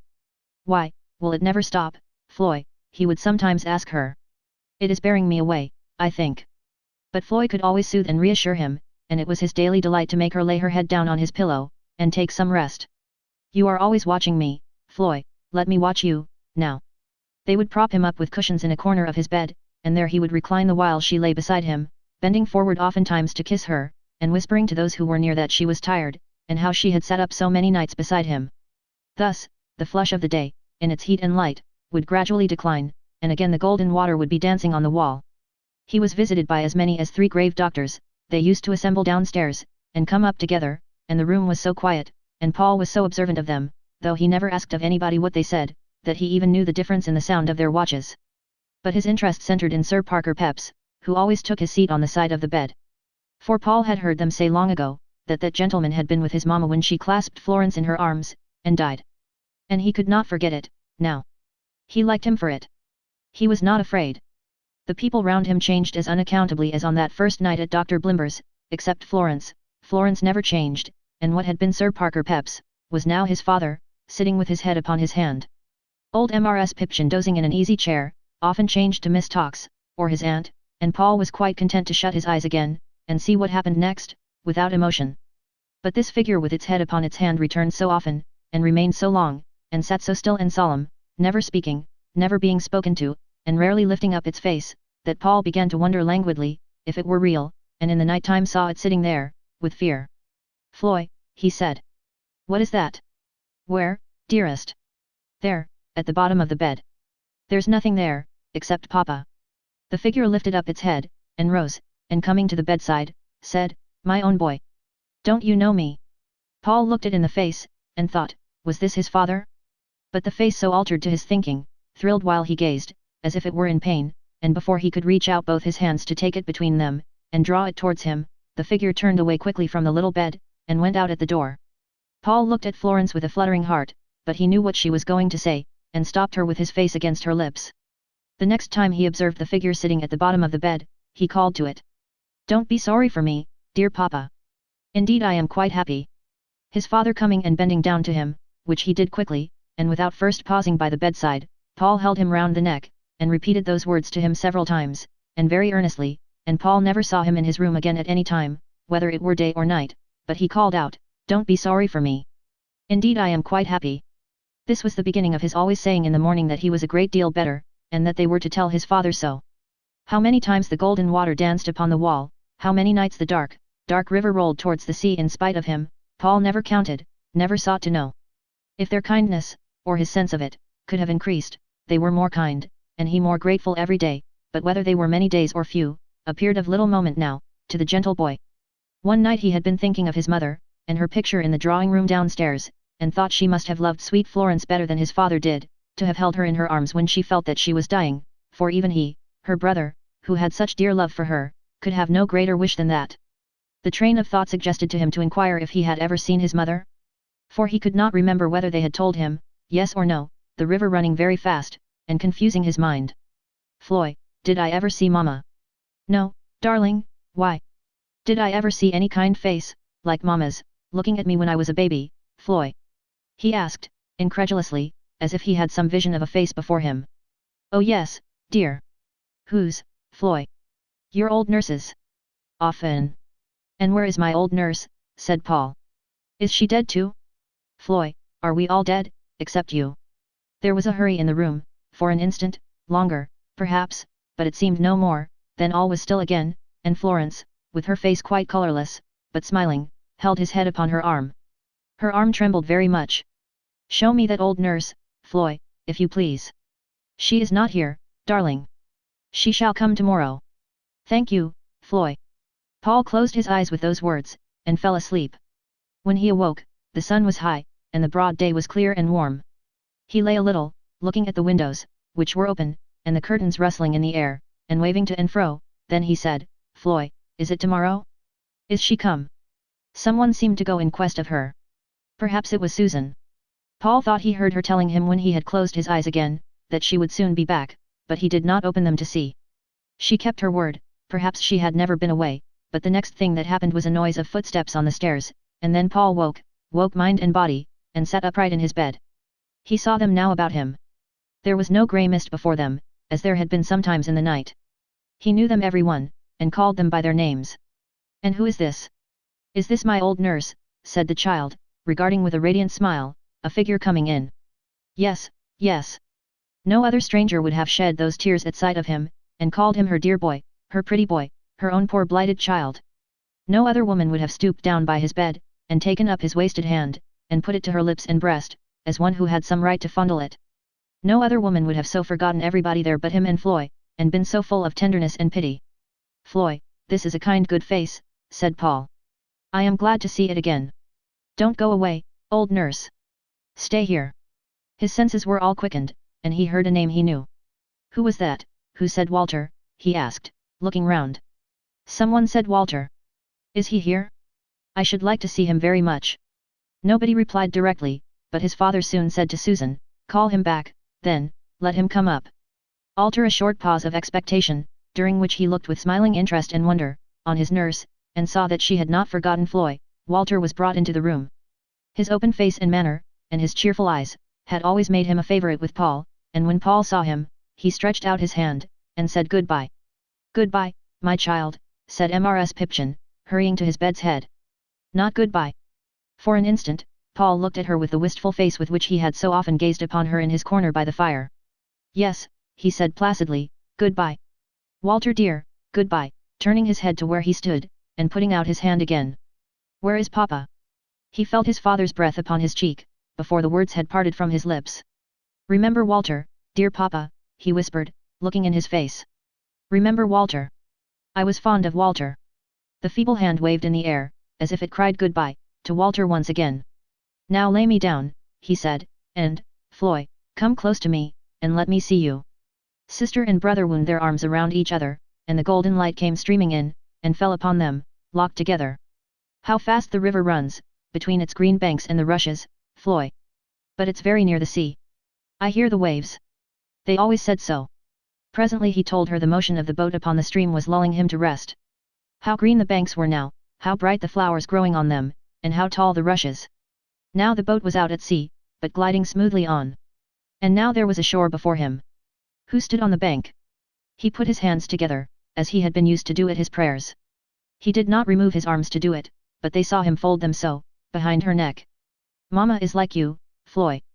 I know her by the face. But tell them that the print upon the stairs at school is not divine enough. The light about the head is shining on me as I go." The golden ripple on the wall came back again, and nothing else stirred in the room. The old fashion. The fashion that came in with our first garments, and will last unchanged until our race has run its course, and the wide firmament is rolled up like a scroll. The old fashion, death. Oh thank God, all who see it, for that older fashion yet, of immortality. And look upon us, angels of young children, with regards not quite estranged, when the swift river bears us to the ocean. Dear me, dear me. To think, said Miss Tox, bursting out afresh that night, as if her heart were broken, that Dombey and Son should be a daughter after all. Chapter 17. Captain Cuttle does a little business for the young people. Captain Cuttle, in the exercise of that surprising talent for deep-laid and unfathomable scheming, with which, as is not unusual in men of transparent simplicity, he sincerely believed himself to be endowed by nature, had gone to Mr. Dombey's house on the eventful Sunday, winking all the way as a vent for his superfluous sagacity, and had presented himself in the full lustre of the ankle-jacks before the eyes of Tollinson. Hearing from that individual, to his great concern, of the impending calamity, Captain Cuttle, in his delicacy, sheered off again confounded, merely handing in the nosegay as a small mark of his solicitude, and leaving his respectful compliments for the family in general, which he accompanied with an expression of his hope that they would lay their heads well to the wind under existing circumstances, and a friendly intimation that he would look up again tomorrow. The captain's compliments were never heard of any more. The captain's nosegay, after lying in the hall all night, was swept into the dustbin next morning, and the captain's sly arrangement, involved in one catastrophe with greater hopes and loftier designs, was crushed to pieces. So, when an avalanche bears down a mountain forest, twigs and bushes suffer with the trees, and all perish together. When Walter returned home on the Sunday evening from his long walk, and its memorable close, he was too much occupied at first by the tidings he had to give them, and by the emotions naturally awakened in his breast by the scene through which he had passed, to observe either that his uncle was evidently unacquainted with the intelligence the captain had undertaken to impart, or that the captain made signals with his hook, warning him to avoid the subject. Not that the captain's signals were calculated to have proved very comprehensible, however attentively observed, for, like those Chinese sages who are said in their conferences to write certain learned words in the air that are wholly impossible of pronunciation, the captain made such waves and flourishes as nobody without a previous knowledge of his mystery, would have been at all likely to understand. Captain Cuttle, however, becoming cognizant of what had happened, relinquished these attempts, as he perceived the slender chance that now existed of his being able to obtain a little easy chat with Mr. Dombey before the period of Walter's departure. But in admitting to himself, with a disappointed and crestfallen countenance, that Sol Gills must be told, and that Walter must go, taking the case for the present as he found it, and not having it enlightened or improved beforehand by the knowing management of a friend, the captain still felt an unabated confidence that he, Ned Cuttle, was the man for Mr. Dombey, and that, to set Walter's fortunes quite square, nothing was wanted but that they two should come together. For the captain never could forget how well he and Mr. Dombey had got on at Brighton, with what nicety each of them had put in a word when it was wanted, how exactly they had taken one another's measure, nor how Ned Cuttle had pointed out that resources in the first extremity, and had brought the interview to the desired termination. On all these grounds the captain soothed himself with thinking that though Ned Cuttle was forced by the pressure of events to stand by almost useless for the present, Ned would fetch up with a wet sail in good time, and carry all before him. Under the influence of this good-natured delusion, Captain Cuttle even went so far as to revolve in his own bosom, while he sat looking at Walter and listening with a tear on his shirt collar to what he related, whether it might not be at once genteel and politic to give Mr. Dombey a verbal invitation, whenever they should meet, to come and cut his mutton in Brigg Place on some day of his own naming, and enter on the question of his young friend's prospects over a social glass.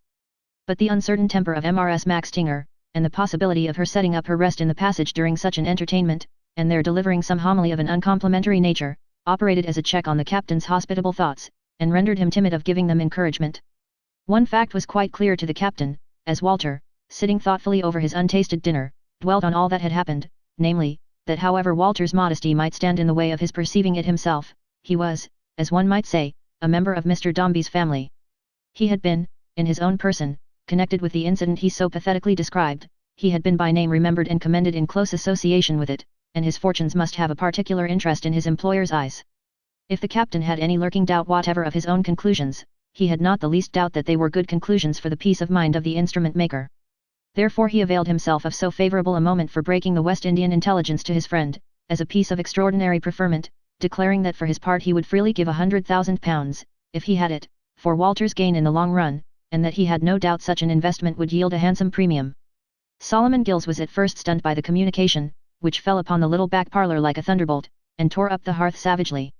But the captain flashed such golden prospects before his dim sight, hinted so mysteriously at Whittingtonian consequences, laid such emphasis on what Walter had just now told them, and appealed to it so confidently as a corroboration of his predictions, and a great advance towards the realization of the romantic legend of Lovely Peg, that he bewildered the old man. Walter, for his part, feigned to be so full of hope and ardour, and so sure of coming home again soon, and backed up the captain with such expressive shakings of his head and rubbings of his hands, that Solomon, looking first at him then at Captain Cuttle, began to think he ought to be transported with joy. "But I'm behind the time, you understand," he observed in apology, passing his hand nervously down the whole row of bright buttons on his coat, and then up again, as if they were beads and he were telling them twice over, "and I would rather have my dear boy here. It's an old-fashioned notion, I dare say. He was always fond of the sea he's," and he looked wistfully at Walter, "he's glad to go." "Uncle Sol," cried Walter, quickly, "if you say that, I won't go." "No, Captain Cuttle, I won't. If my uncle thinks I could be glad to leave him, though I was going to be made governor of all the islands in the West Indies, that's enough. I'm a fixture." "Wall are, my lad," said the captain. "Steady. Sol Gills, take an observation of your navee." Following with his eyes the majestic action of the captain's hook, the old man looked at Walter. "Here is a certain craft," said the captain, with a magnificent sense of the allegory into which he was soaring, going to put out on a certain voyage. "What name is wrote upon that craft indelibly? Is it the Gay? Or," said the captain, raising his voice as much as to say, "observe the point of this, is it the Gills?" "Ned," said the old man, drawing Walter to his side, and taking his arm tenderly through his, "I know. I know. Of course I know that Wally considers me more than himself always. That's in my mind. When I say he is glad to go, I mean I hope he is. Look you, Ned, and you too, Wally, my dear, this is new and unexpected to me, and I'm afraid my being behind the time, and poor, is at the bottom of it. Is it really good fortune for him, do you tell me, now?" said the old man, looking anxiously from one to the other. "Really and truly? Is it? I can reconcile myself to almost anything that advances Wally, but I won't have Wally putting himself at any disadvantage for me, or keeping anything from me. You, Ned Cuttle, said the old man, fastening on the captain, to the manifest confusion of that diplomatist, are you dealing plainly by your old friend? Speak out, Ned Cuttle. Is there anything behind? Ought he to go? How do you know it first, and why? As it was a contest of affection and self-denial, Walter struck in with infinite effect, to the captain's relief, and between them they tolerably reconciled old Soul Gills, by continued talking, to the project, or rather so confused him, that nothing, not even the pain of separation, was distinctly clear to his mind. He had not much time to balance the matter, for on the very next day, Walter received from Mr. Carker the manager, the necessary credentials for his passage and outfit, together with the information that the Son and Heir would sail in a fortnight, or within a day or two afterwards at latest. In the hurry of preparation, which Walter purposely enhanced as much as possible, the old man lost what little self-possession he ever had, and so the time of departure drew on rapidly. The captain, who did not fail to make himself acquainted with all that passed, through inquiries of Walter from day to day, found the time still tending on towards his going away, without any occasion offering itself, or seeming likely to offer itself, for a better understanding of his position. It was after much consideration of this fact, and much pondering over such an unfortunate combination of circumstances, that a bright idea occurred to the captain. Suppose he made a call on Mr. Carker, and tried to find out from him how the land really lay. Captain Cuttle liked this idea very much. It came upon him in a moment of inspiration, as he was smoking an early pipe in Brigg Place after breakfast, and it was worthy of the tobacco. It would quiet his conscience, which was an honest one, and was made a little uneasy by what Walter had confided to him, and what Soul Gills had said, and it would be a deep, shrewd act of friendship.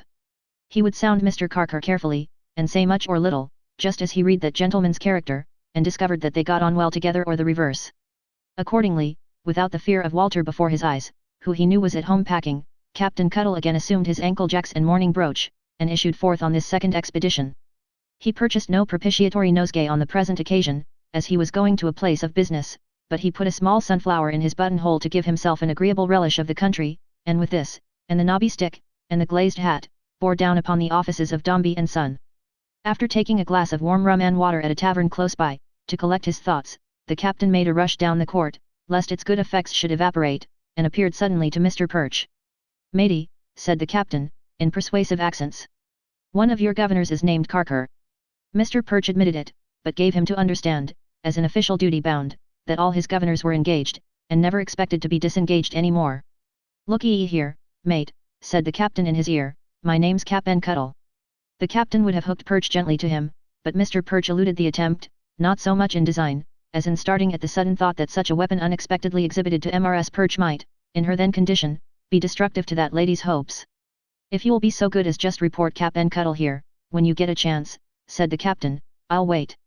Saying which, the captain took his seat on Mr. Perch's bracket, and drawing out his handkerchief from the crown of the glazed hat which he jammed between his knees, without injury to its shape, for nothing human could bend it, rubbed his head well all over, and appeared refreshed.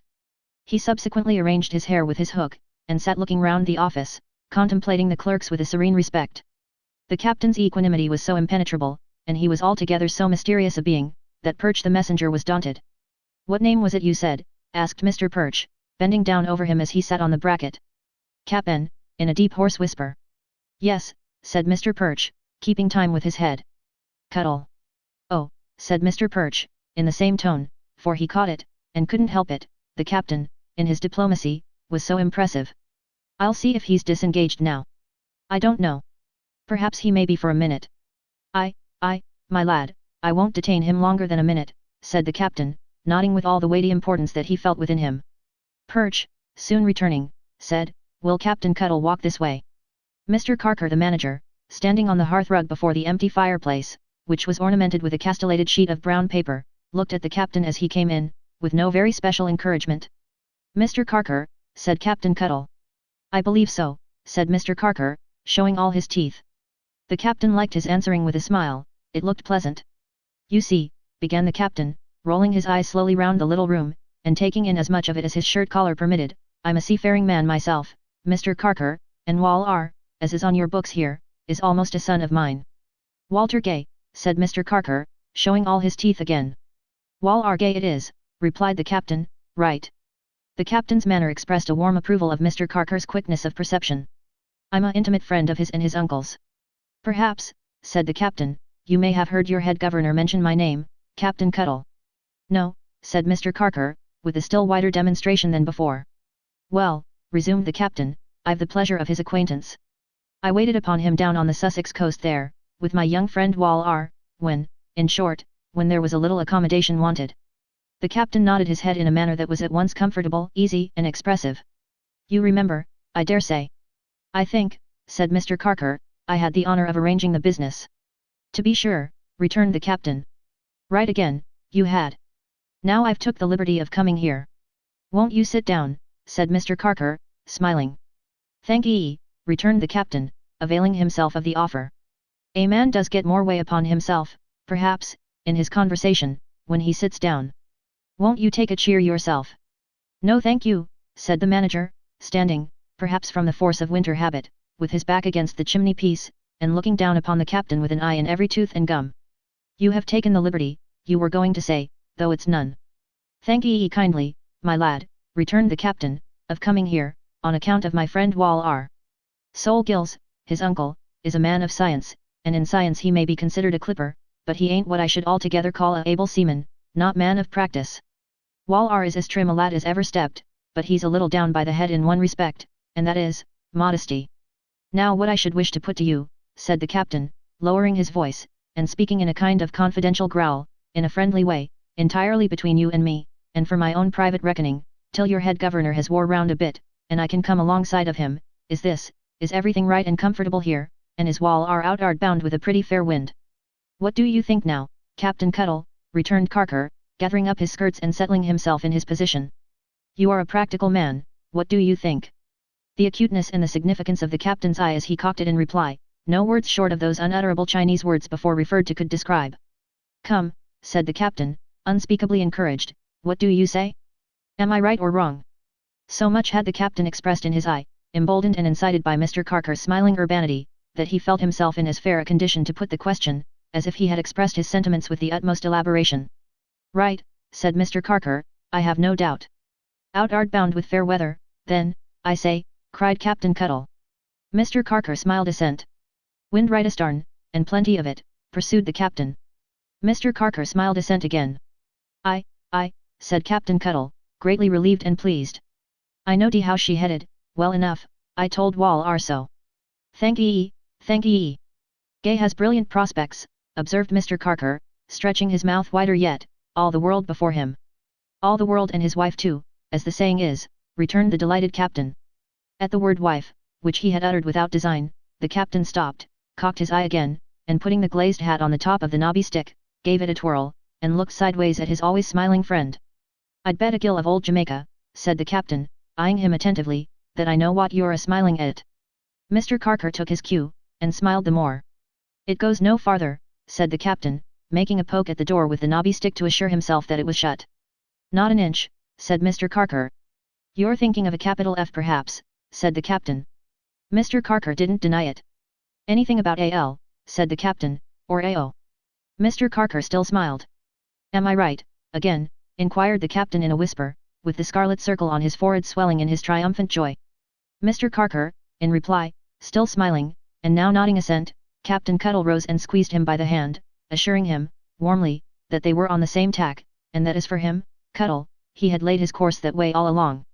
He knowed her first, said the captain, with all the secrecy and gravity that the subject demanded, in an uncommon manner. You remember his finding her in the street when she was a'most a babby. He has liked her ever since, and she him, as much as two youngsters can. We've always said, Sol Gills and me, that they was cut out for each other. A cat, or a monkey, or a hyena, or a death's head, could not have shown the captain more teeth at one time, than Mr. Carker showed him at this period of their interview. There's a general indraft that way, observed the happy captain. Wind and water sets in that direction, you see. Look at his being present t'other day. Most favourable to his hopes, said Mr. Carker. Look at his being towed along in the wake of that day, pursued the captain. Why, what can cut him adrift now? Nothing, replied Mr. Carker. You're right again, returned the captain, giving his hand another squeeze. Nothing it is. So. Steady. There's a son gone, pretty little creature. Ain't there? Yes, there's a son gone, said the acquiescent Carker. Pass the word, and there's another ready for you, quoth the captain. Navy of a scientific uncle. Navy of Sol Gills. Wall R, as is already in your business. And, said the captain, rising gradually to a quotation he was preparing for a final burst, who comes from Sol Gills's daily, to your business, and your bosoms. The captain's complacency as he gently jogged Mr. Carker with his elbow, on concluding each of the foregoing short sentences, could be surpassed by nothing but the exultation with which he fell back and eyed him when he had finished this brilliant display of eloquence and sagacity, his great blue waistcoat heaving with the throes of such a masterpiece, and his nose in a state of violent inflammation from the same cause. Am I right? Said the captain. Captain Cuttle, said Mr. Carker, bending down at the knees, for a moment, in an odd manner, as if he were falling together to hug the whole of himself at once, your views in reference to Walter Gay are thoroughly and accurately right. I understand that we speak together in confidence. Honor, interposed the captain. Not a word. To him or anyone, pursued the manager. Captain Cuttle frowned and shook his head.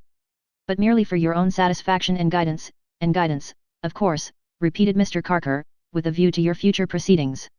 Thank ye kindly, I am sure, said the captain, listening with great attention. I have no hesitation in saying, that's the fact. You have hit the probabilities exactly. And with regard to your head governor, said the captain, why an interview had better come about natural between us. There's time enough. Mr. Carker, with his mouth from ear to ear, repeated, time enough. Not articulating the words, but bowing his head affably, and forming them with his tongue and lips. And as I know, it's what I always said, that Wall R.S. in a way to make his fortune, said the captain. To make his fortune, Mr. Carker repeated, in the same dumb manner. And as Wall R.S. going on this little voyage is, as I may say, in his day's work, and a part of his general expectations here, said the captain. Of his general expectations here, assented Mr. Carker, dumbly as before. Why, so long as I know that, pursued the captain, there's no hurry, and my mind's at ease. Mr. Carker still blandly assenting in the same voiceless manner, Captain Cuttle was strongly confirmed in his opinion that he was one of the most agreeable men he had ever met, and that even Mr. Dombey might improve himself on such a model. With great heartiness, therefore, the captain once again extended his enormous hand, not unlike an old block in color, and gave him a grip that left upon his smoother flesh a proof impression of the chinks and crevices with which the captain's palm was liberally tattooed. Farewell, said the captain. I ain't a man of many words, but I take it very kind of you to be so friendly, and above board. You'll excuse me if I've been at all intruding, will you? Said the captain. Not at all, returned the other. Thank ye. My berth ain't very roomy, said the captain, turning back again, but it's tolerably snug, and if you was to find yourself near Brig Place, number 9, at any time, will you make a note of it, and would come upstairs, without minding what was said by the person at the door, I should be proud to see you. With that hospitable invitation, the captain said good day, and walked out and shut the door, leaving Mr. Carker still reclining against the chimney-piece. In whose sly look and watchful manner, in whose false mouth, stretched but not laughing, in whose spotless cravat and very whiskers, even in whose silent passing of his soft hand over his white linen and his smooth face, there was something desperately cat-like. The unconscious captain walked out in a state of self-glorification that imparted quite a new cut to the broad blue suit. Stand by, Ned, said the captain to himself. You've done a little business for the youngsters today, my lad. In his exultation, and in his familiarity, present and prospective, with the house, the captain, when he reached the outer office, could not refrain from rallying Mr. Perch a little, and asking him whether he thought everybody was still engaged. But not to be bitter on a man who had done his duty, the captain whispered in his ear, that if he felt disposed for a glass of rum and water, and would follow, he would be happy to bestow the same upon him. Before leaving the premises, the captain, somewhat to the astonishment of the clerks, looked round from a central point of view, and took a general survey of the officers part and parcel of a project in which his young friend was nearly interested. The strong room excited his especial admiration, but, that he might not appear too particular, he limited himself to an approving glance, and, with a graceful recognition of the clerks as a body, that was full of politeness and patronage, passed out into the court. Being promptly joined by Mr. Perch, he conveyed that gentleman to the tavern, and fulfilled his pledge, hastily, for Perch's time was precious. I'll give you for a toast, said the captain, Wall R. Who? Submitted Mr. Perch. Wall R, repeated the captain, in a voice of thunder. Mr. Perch, who seemed to remember having heard in infancy that there was once a poet of that name, made no objection, but he was much astonished at the captain's coming into the city to propose a poet. Indeed, if he had proposed to put a poet's statue up, say Shakespeare's for example, in a civic thoroughfare, he could hardly have done a greater outrage to Mr. Perch's experience. On the whole, he was such a mysterious and incomprehensible character, that Mr. Perch decided not to mention him to Mrs. Perch at all, in case of giving rise to any disagreeable consequences. Mysterious and incomprehensible, the captain, with that lively sense upon him of having done a little business for the youngsters, remained all day, even to his most intimate friends, and but that Walter attributed his winks and grins, and other such pantomimic reliefs of himself, to his satisfaction in the success of their innocent deception upon old Soul Gills, he would assuredly have betrayed himself before night. As it was, however, he kept his own secret, and went home late from the instrument maker's house, wearing the glazed hat so much on one side, and carrying such a beaming expression in his eyes, that Mrs. Maxtinger, who might have been brought up at Dr. Blimber's, she was such a Roman matron, fortified herself, at the first glimpse of him, behind the open street door, and refused to come out to the contemplation of her blessed infants, until he was securely lodged in his own room. Chapter 18. Father and Daughter. There is a hush through Mr. Dombey's house. Servants gliding up and down stairs rustle, but make no sound of footsteps. They talk together constantly, and sit long at meals, making much of their meat and drink, and enjoying themselves after a grim unholy fashion. Mrs. Wickham, with her eyes suffused with tears, relates melancholy anecdotes, and tells them how she always said at Mrs. Pipchin's that it would be so, and takes more table ale than usual, and is very sorry but sociable. Cook's state of mind is similar. She promises a little fry for supper, and struggles about equally against her feelings and the onions. Tollinson begins to think there's a fate in it, and wants to know if anybody can tell him of any good that ever came of living in a corner house. It seems to all of them as having happened a long time ago, though yet the child lies, calm and beautiful, upon his little bed. After dark there come some visitors, noiseless visitors, with shoes of felt, who have been there before, and with them comes that bed of rest which is so strange a one for infant sleepers. All this time, the bereaved father has not been seen even by his attendant, for he sits in an inner corner of his own dark room when anyone is there, and never seems to move at other times, except to pace it to and fro. But in the morning it is whispered among the household that he was heard to go upstairs in the dead night, and that he stayed there, in the room, until the sun was shining. At the offices in the city, the ground glass windows are made more dim by shutters, and while the lighted lamps upon the desks are half extinguished by the day that wanders in, the day is half extinguished by the lamps, and an unusual gloom prevails. There is not much business done. The clerks are indisposed to work, and they make assignations to eat chops in the afternoon, and go up the river. Perch, the messenger, stays long upon his errands, and finds himself in bars of public houses, invited thither by friends, and holding forth on the uncertainty of human affairs. He goes home to Ball's Pond earlier in the evening than usual, and treats Mrs. Perch to a veal cutlet and Scotch ale. Mr. Carker the manager treats no one, neither is he treated, but alone in his own room he shows his teeth all day, and it would seem that there is something gone from Mr. Carker's path, some obstacle removed, which clears his way before him. Now the rosy children living opposite to Mr. Dombey's house, peep from their nursery windows down into the street, for there are 4 black horses at his door, with feathers on their heads, and feathers tremble on the carriage that they draw, and these, and an array of men with scarves and staves, attract a crowd. The juggler who was going to twirl the basin, puts his loose coat on again over his fine dress, and his trudging wife, one-sided with her heavy baby in her arms, loiters to see the company come out. But closer to her dingy breast she presses her baby, when the burden that is so easily carried is borne forth, and the youngest of the rosy children at the high window opposite, needs no restraining hand to check her in her glee, when, pointing with her dimpled finger, she looks into her nurse's face, and asks what's that. And now, among the knot of servants dressed in mourning, and the weeping women, Mr. Dombey passes through the hall to the other carriage that is waiting to receive him. He is not brought down, these observers think, by sorrow and distress of mind. His walk is as erect, his bearing is as stiff as ever it has been. He hides his face behind no handkerchief, and looks before him. But that his face is something sunk and rigid, and is pale, it bears the same expression as of old. He takes his place within the carriage, and 3 other gentlemen follow. Then the grand funeral moves slowly down the street. The feathers are yet nodding in the distance, when the juggler has the basin spinning on a cane, and has the same crowd to admire it. But the juggler's wife is less alert than usual with the money box, for a child's burial has set her thinking that perhaps the baby underneath her shabby shawl may not grow up to be a man, and wear a sky-blue fillet round his head, and salmon-colored worsted drawers, and tumble in the mud. The feathers wind their gloomy way along the streets, and come within the sound of a church bell. In this same church, the pretty boy received all that will soon be left of him on earth, a name. All of him that is dead, they lay there, near the perishable substance of his mother. It is well. Their ashes lie where Florence in her walks, oh lonely, lonely walks, may pass them any day. The service over, and the clergyman withdrawn, Mr. Dombey looks round, demanding in a low voice, whether the person who has been requested to attend to receive instructions for the tablet, is there? Someone comes forward, and says yes. Mr. Dombey intimates where he would have it placed, and shows him, with his hand upon the wall, the shape and size, and how it is to follow the memorial to the mother. Then, with his pencil, he writes out the inscription, and gives it to him, adding, I wish to have it done at once. It shall be done immediately, sir. There is really nothing to inscribe but name and age, you see. The man bows, glancing at the paper, but appears to hesitate. Mr. Dombey, not observing his hesitation, turns away, and leads towards the porch. I beg your pardon, sir. A touch falls gently on his morning cloak, but as you wish it done immediately, and it may be put in hand when I get back. Well, will you be so good as read it over again? I think there's a mistake. Where? The statuary gives him back the paper, and points out, with his pocket rule, the words, beloved and only child. It should be, son, I think, sir. You are right. Of course. Make the correction. The father, with a hastier step, pursues his way to the coach. When the other three, who follow closely, take their seats, his face is hidden for the first time, shaded by his cloak. Nor do they see it any more that day. He alights first, and passes immediately into his own room.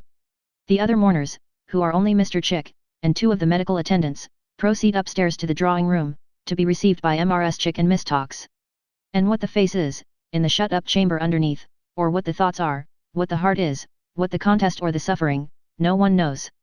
The chief thing that they know, below stairs, in the kitchen, is that it seems like Sunday. They can hardly persuade themselves but that there is something unbecoming, if not wicked, in the conduct of the people out of doors, who pursue their ordinary occupations, and wear their everyday attire. It is quite a novelty to have the blinds up, and the shutters open, and they make themselves dismally comfortable over bottles of wine, which are freely broached as on a festival. They are much inclined to moraliza. Mr. Tollinson proposes with a sigh, amendment to us all, for which, as Cook says with another sigh, there's room enough, God knows. In the evening, Mrs. Chick and Miss Tox take to needlework again. In the evening also, Mr. Tollinson goes out to take the air, accompanied by the housemaid, who has not yet tried her morning bonnet. They are very tender to each other at dusky street corners, and Tollinson has visions of leading an altered and blameless existence as a serious greengrocer in Oxford Market. There is sounder sleep and deeper rest in Mr. Dombey's house tonight, than there has been for many nights.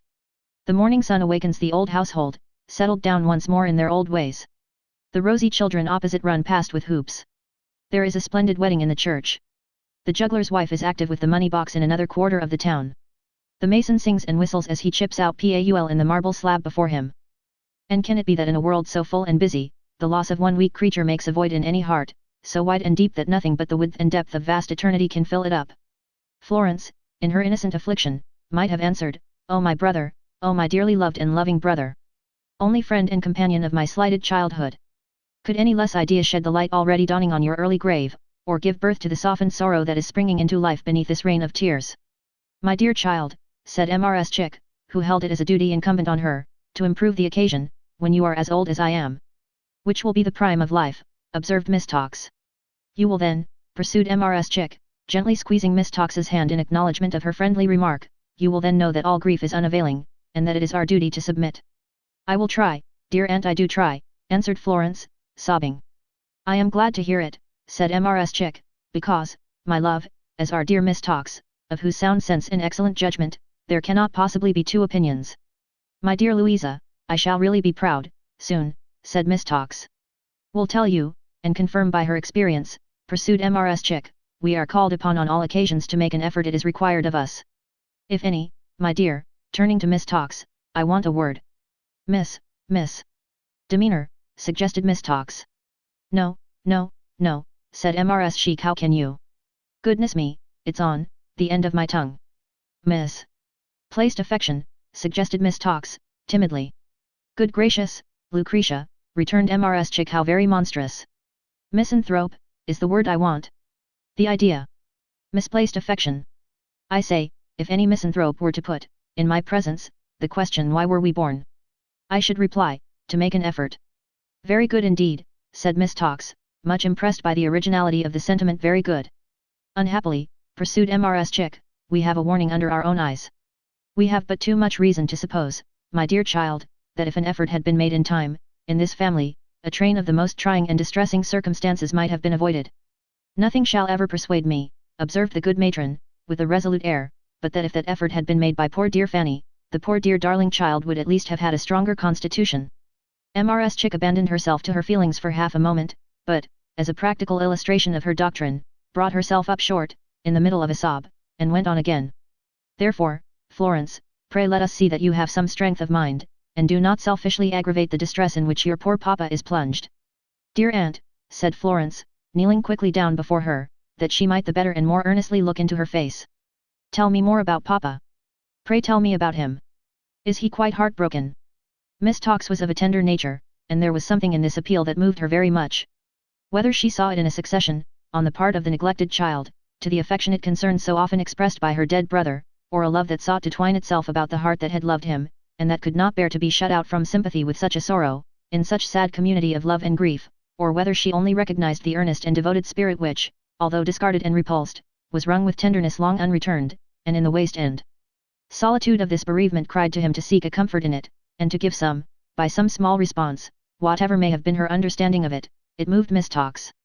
For the moment she forgot the majesty of Mrs. Chick, and, patting Florence hastily on the cheek, turned aside and suffered the tears to gush from her eyes, without waiting for a lead from that wise matron. Mrs. Chick herself lost, for a moment, the presence of mind on which she so much prided herself, and remained mute, looking on the beautiful young face that had so long, so steadily, and patiently, been turned towards the little bed. But recovering her voice, which was synonymous with her presence of mind, indeed they were one and the same thing, she replied with dignity.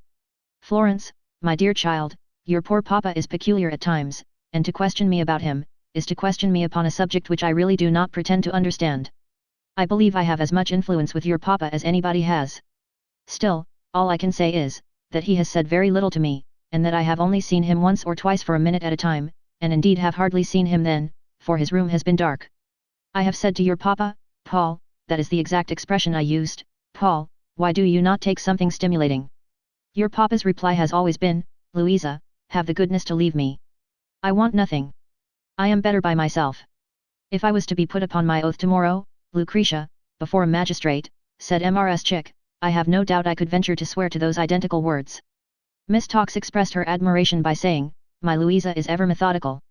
"In short, Florence," resumed her aunt, "literally nothing has passed between your poor papa and myself, until today, when I mentioned to your papa that Sir Barnet and Lady Skettles had written exceedingly kind notes, our sweet boy. Lady Skettles loved him like a, where's my pocket handkerchief?" Miss Tox produced one. "Exceedingly kind notes, proposing that you should visit them for change of scene. Mentioning to your papa that I thought Miss Tox and myself might now go home, in which he quite agreed, I inquired if he had any objection to your accepting this invitation. He said, 'No, Louisa, not the least.'" Florence raised her tearful eye. "At the same time, if you would prefer staying here, Florence, to paying this visit at present, or to going home with me." "I should much prefer it, aunt," was the faint rejoinder. "Why then, child," said Mrs. Chick, "you can. It's a strange choice, I must say. But you always were strange. Anybody else at your time of life, and after what has passed, my dear Miss Tox, I have lost my pocket handkerchief again, would be glad to leave here, one would suppose." "I should not like to feel," said Florence, as if the house was avoided. "I should not like to think that the rooms upstairs were quite empty and dreary, aunt. I would rather stay here, for the present. Oh my brother! Oh my brother!" It was a natural emotion, not to be suppressed, and it would make way even between the fingers of the hands with which she covered up her face. The overcharged and heavy-laden breast must sometimes have that vent, or the poor wounded solitary heart within it would have fluttered like a bird with broken wings, and sunk down in the dust. "Well, child," said Mrs. Chick, after a pause, "I wouldn't on any account say anything unkind to you, and that I'm sure you know. You will remain here, then, and do exactly as you like. No one will interfere with you, Florence, or wish to interfere with you, I'm sure." Florence shook her head in sad assent.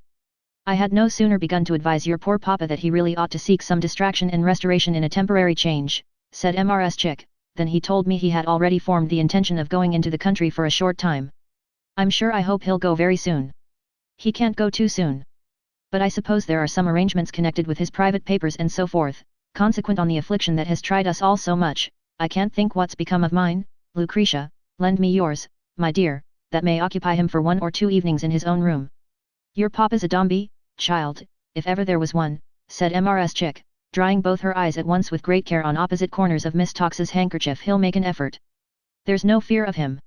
"Is there nothing, aunt," said Florence, trembling, "I might do to—" "Lord, my dear child," interposed Mrs. Chick, hastily, "what are you talking about? If your papa said to me, I have given you his exact words, 'Louisa, I want nothing, I am better by myself,' what do you think he'd say to you? You mustn't show yourself to him, child. Don't dream of such a thing." "Aunt," said Florence, "I will go and lie down on my bed." Mrs. Chick approved of this resolution, and dismissed her with a kiss. But Miss Tox, on a faint pretense of looking for the mislaid handkerchief, went upstairs after her, and tried in a few stolen minutes to comfort her, in spite of great discouragement from Susan Nipper. For Miss Nipper, in her burning zeal, disparaged Miss Tox as a crocodile, yet her sympathy seemed genuine, and had at least the vantage ground of disinterestedness. There was little favour to be won by it. And was there no one nearer and dearer than Susan, to uphold the striving heart in its anguish? Was there no other neck to clasp, no other face to turn to? No one else to say a soothing word to such deep sorrow? Was Florence so alone in the bleak world that nothing else remained to her? Nothing. Stricken motherless and brotherless at once, for in the loss of little Paul, that first and greatest loss fell heavily upon her, this was the only help she had. Oh, who can tell how much she needed help at first? At first, when the house subsided into its accustomed course, and they had all gone away, except the servants, and her father shut up in his own rooms, Florence could do nothing but weep, and wander up and down, and sometimes, in a sudden pang of desolate remembrance, fly to her own chamber, wring her hands, lay her face down on her bed, and know no consolation, nothing but the bitterness and cruelty of grief. This commonly ensued upon the recognition of some spot or object very tenderly associated with him, and it made the miserable house, at first, a place of agony. But it is not in the nature of pure love to burn so fiercely and unkindly long. The flame that in its grosser composition has the taint of earth may prey upon the breast that gives it shelter, but the fire from heaven is as gentle in the heart, as when it rested on the heads of the assembled 12, and showed each man his brother, brightened and unhurt. The image conjured up, there soon returned the placid face, the softened voice, the loving looks, the quiet trustfulness and peace, and Florence, though she wept still, wept more tranquilly, and courted the remembrance. It was not very long before the golden water, dancing on the wall, in the old place, at the old serene time, had her calm eye fixed upon it as it ebbed away. It was not very long before that room again knew her, often, sitting there alone, as patient and as mild as when she had watched beside the little bed. When any sharp sense of its being empty smote upon her, she could kneel beside it, and pray God, it was the pouring out of her full heart, to let one angel love her and remember her. It was not very long before, in the midst of the dismal house so wide and dreary, her low voice in the twilight, slowly and stopping sometimes, touched the old air to which he had so often listened, with his drooping head upon her arm. And after that, and when it was quite dark, a little strain of music trembled in the room, so softly played and sung, that it was more like the mournful recollection of what she had done at his request on that last night, than the reality repeated. But it was repeated, often, very often, in the shadowy solitude, and broken murmurs of the strain still trembled on the keys, when the sweet voice was hushed in tears. Thus she gained heart to look upon the work with which her fingers had been busy by his side on the seashore, and thus it was not very long before she took to it again, with something of a human love for it, as if it had been sentient and had known him, and, sitting in a window, near her mother's picture, in the unused room so long deserted, wore away the thoughtful hours. Why did the dark eyes turn so often from this work to where the rosy children lived? They were not immediately suggestive of her loss, for they were all girls, 4 little sisters. But they were motherless like her, and had a father. It was easy to know when he had gone out and was expected home, for the elder child was always dressed and waiting for him at the drawing-room window, or on the balcony, and when he appeared, her expectant face lighted up with joy, while the others at the high window, and always on the watch too, clapped their hands, and drummed them on the sill, and called to him. The elder child would come down to the hall, and put her hand in his, and lead him up the stairs, and Florence would see her afterwards sitting by his side, or on his knee, or hanging coaxingly about his neck and talking to him, and though they were always gay together, he would often watch her face as if he thought her like her mother that was dead. Florence would sometimes look no more at this, and bursting into tears would hide behind the curtain as if she were frightened, or would hurry from the window. Yet she could not help returning, and her work would soon fall unheeded from her hands again. It was the house that had been empty, years ago. It had remained so for a long time. At last, and while she had been away from home, this family had taken it, and it was repaired and newly painted, and there were birds and flowers about it, and it looked very different from its old self. But she never thought of the house. The children and their father were all in all. When he had dined, she could see them, through the open windows, go down with their governess or nurse, and cluster round the table, and in the still summer weather, the sound of their childish voices and clear laughter would come ringing across the street, into the drooping air of the room in which she sat. Then they would climb and clamber upstairs with him, and romp about him on the sofa, or group themselves at his knee, a very nosegay of little faces, while he seemed to tell them some story.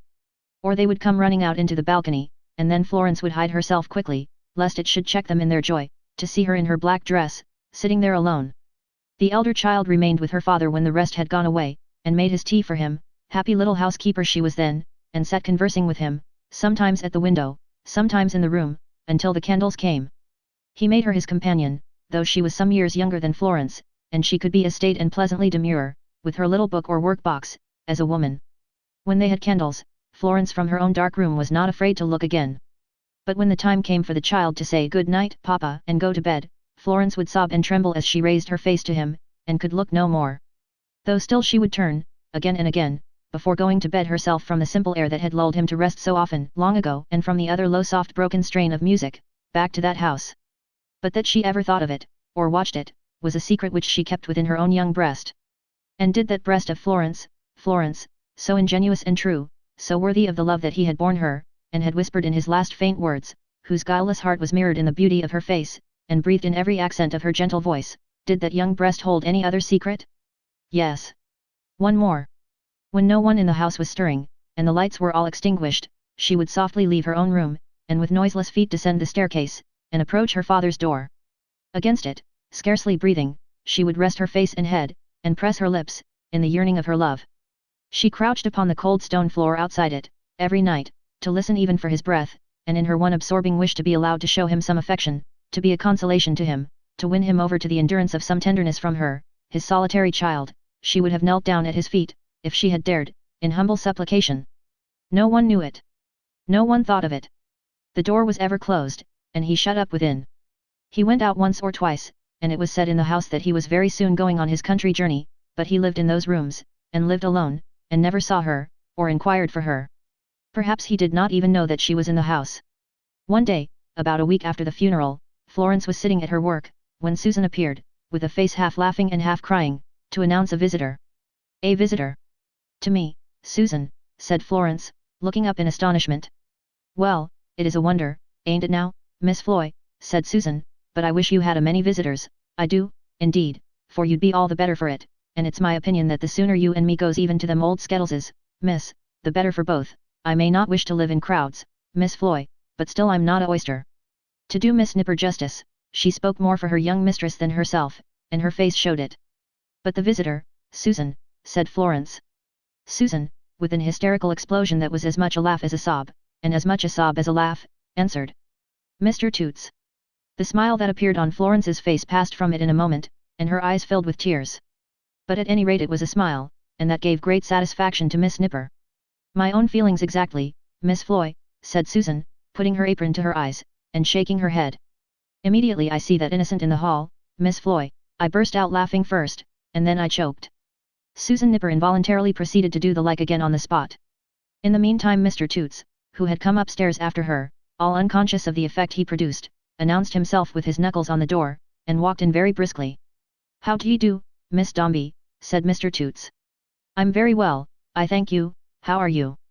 Mr. Toots, than whom there were few better fellows in the world, though there may have been one or two brighter spirits, had laboriously invented this long burst of discourse with the view of relieving the feelings both of Florence and himself.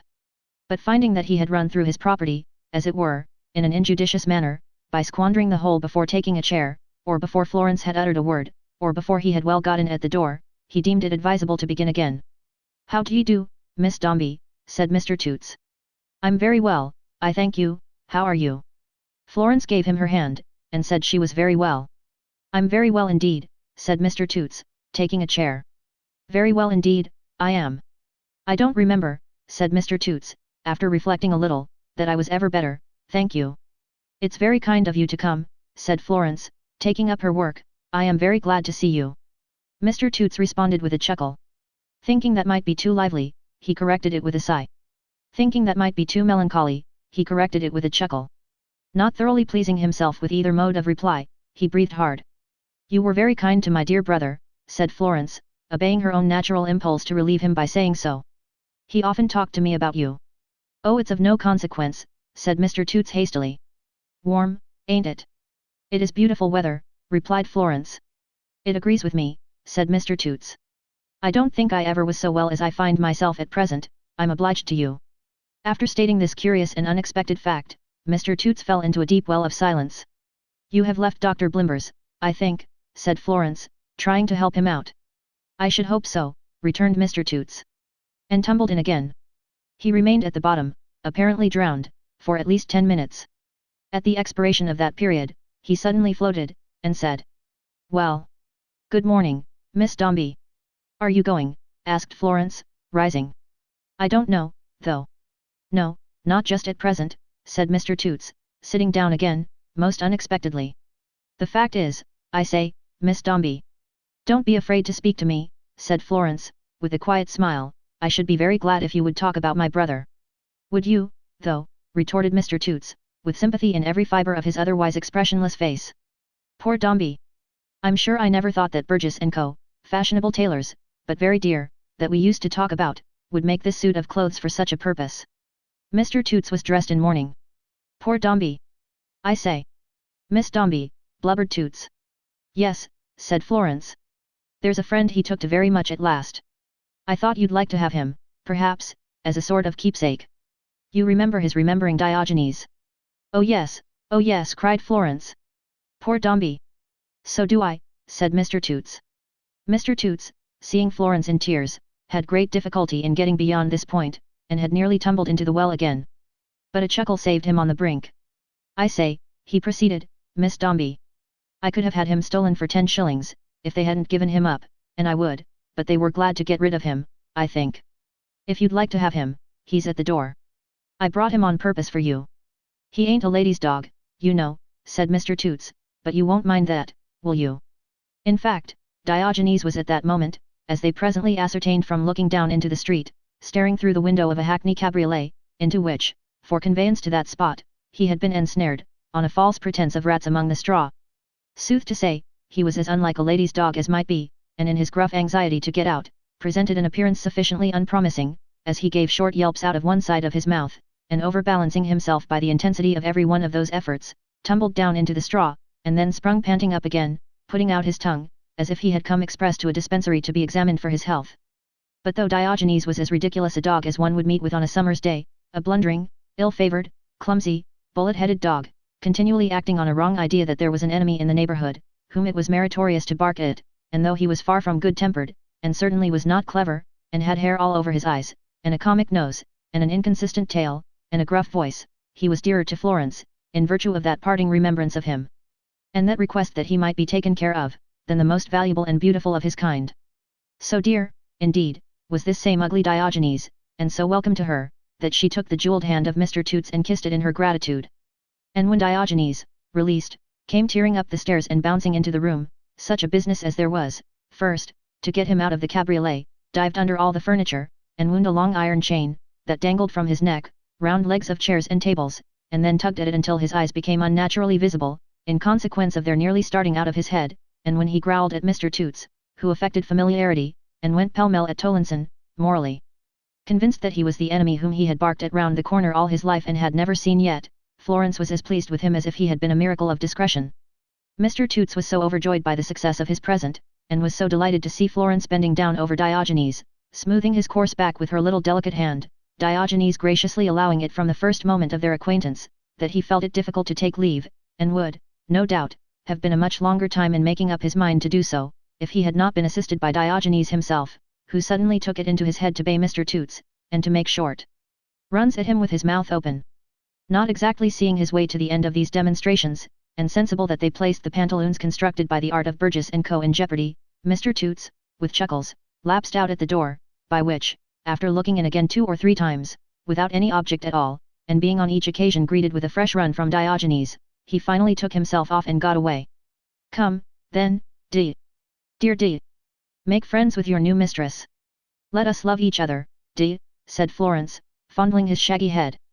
And D, the rough and gruff, as if his hairy hide were pervious to the tear that dropped upon it, and his dog's heart melted as it fell, put his nose up to her face, and swore fidelity.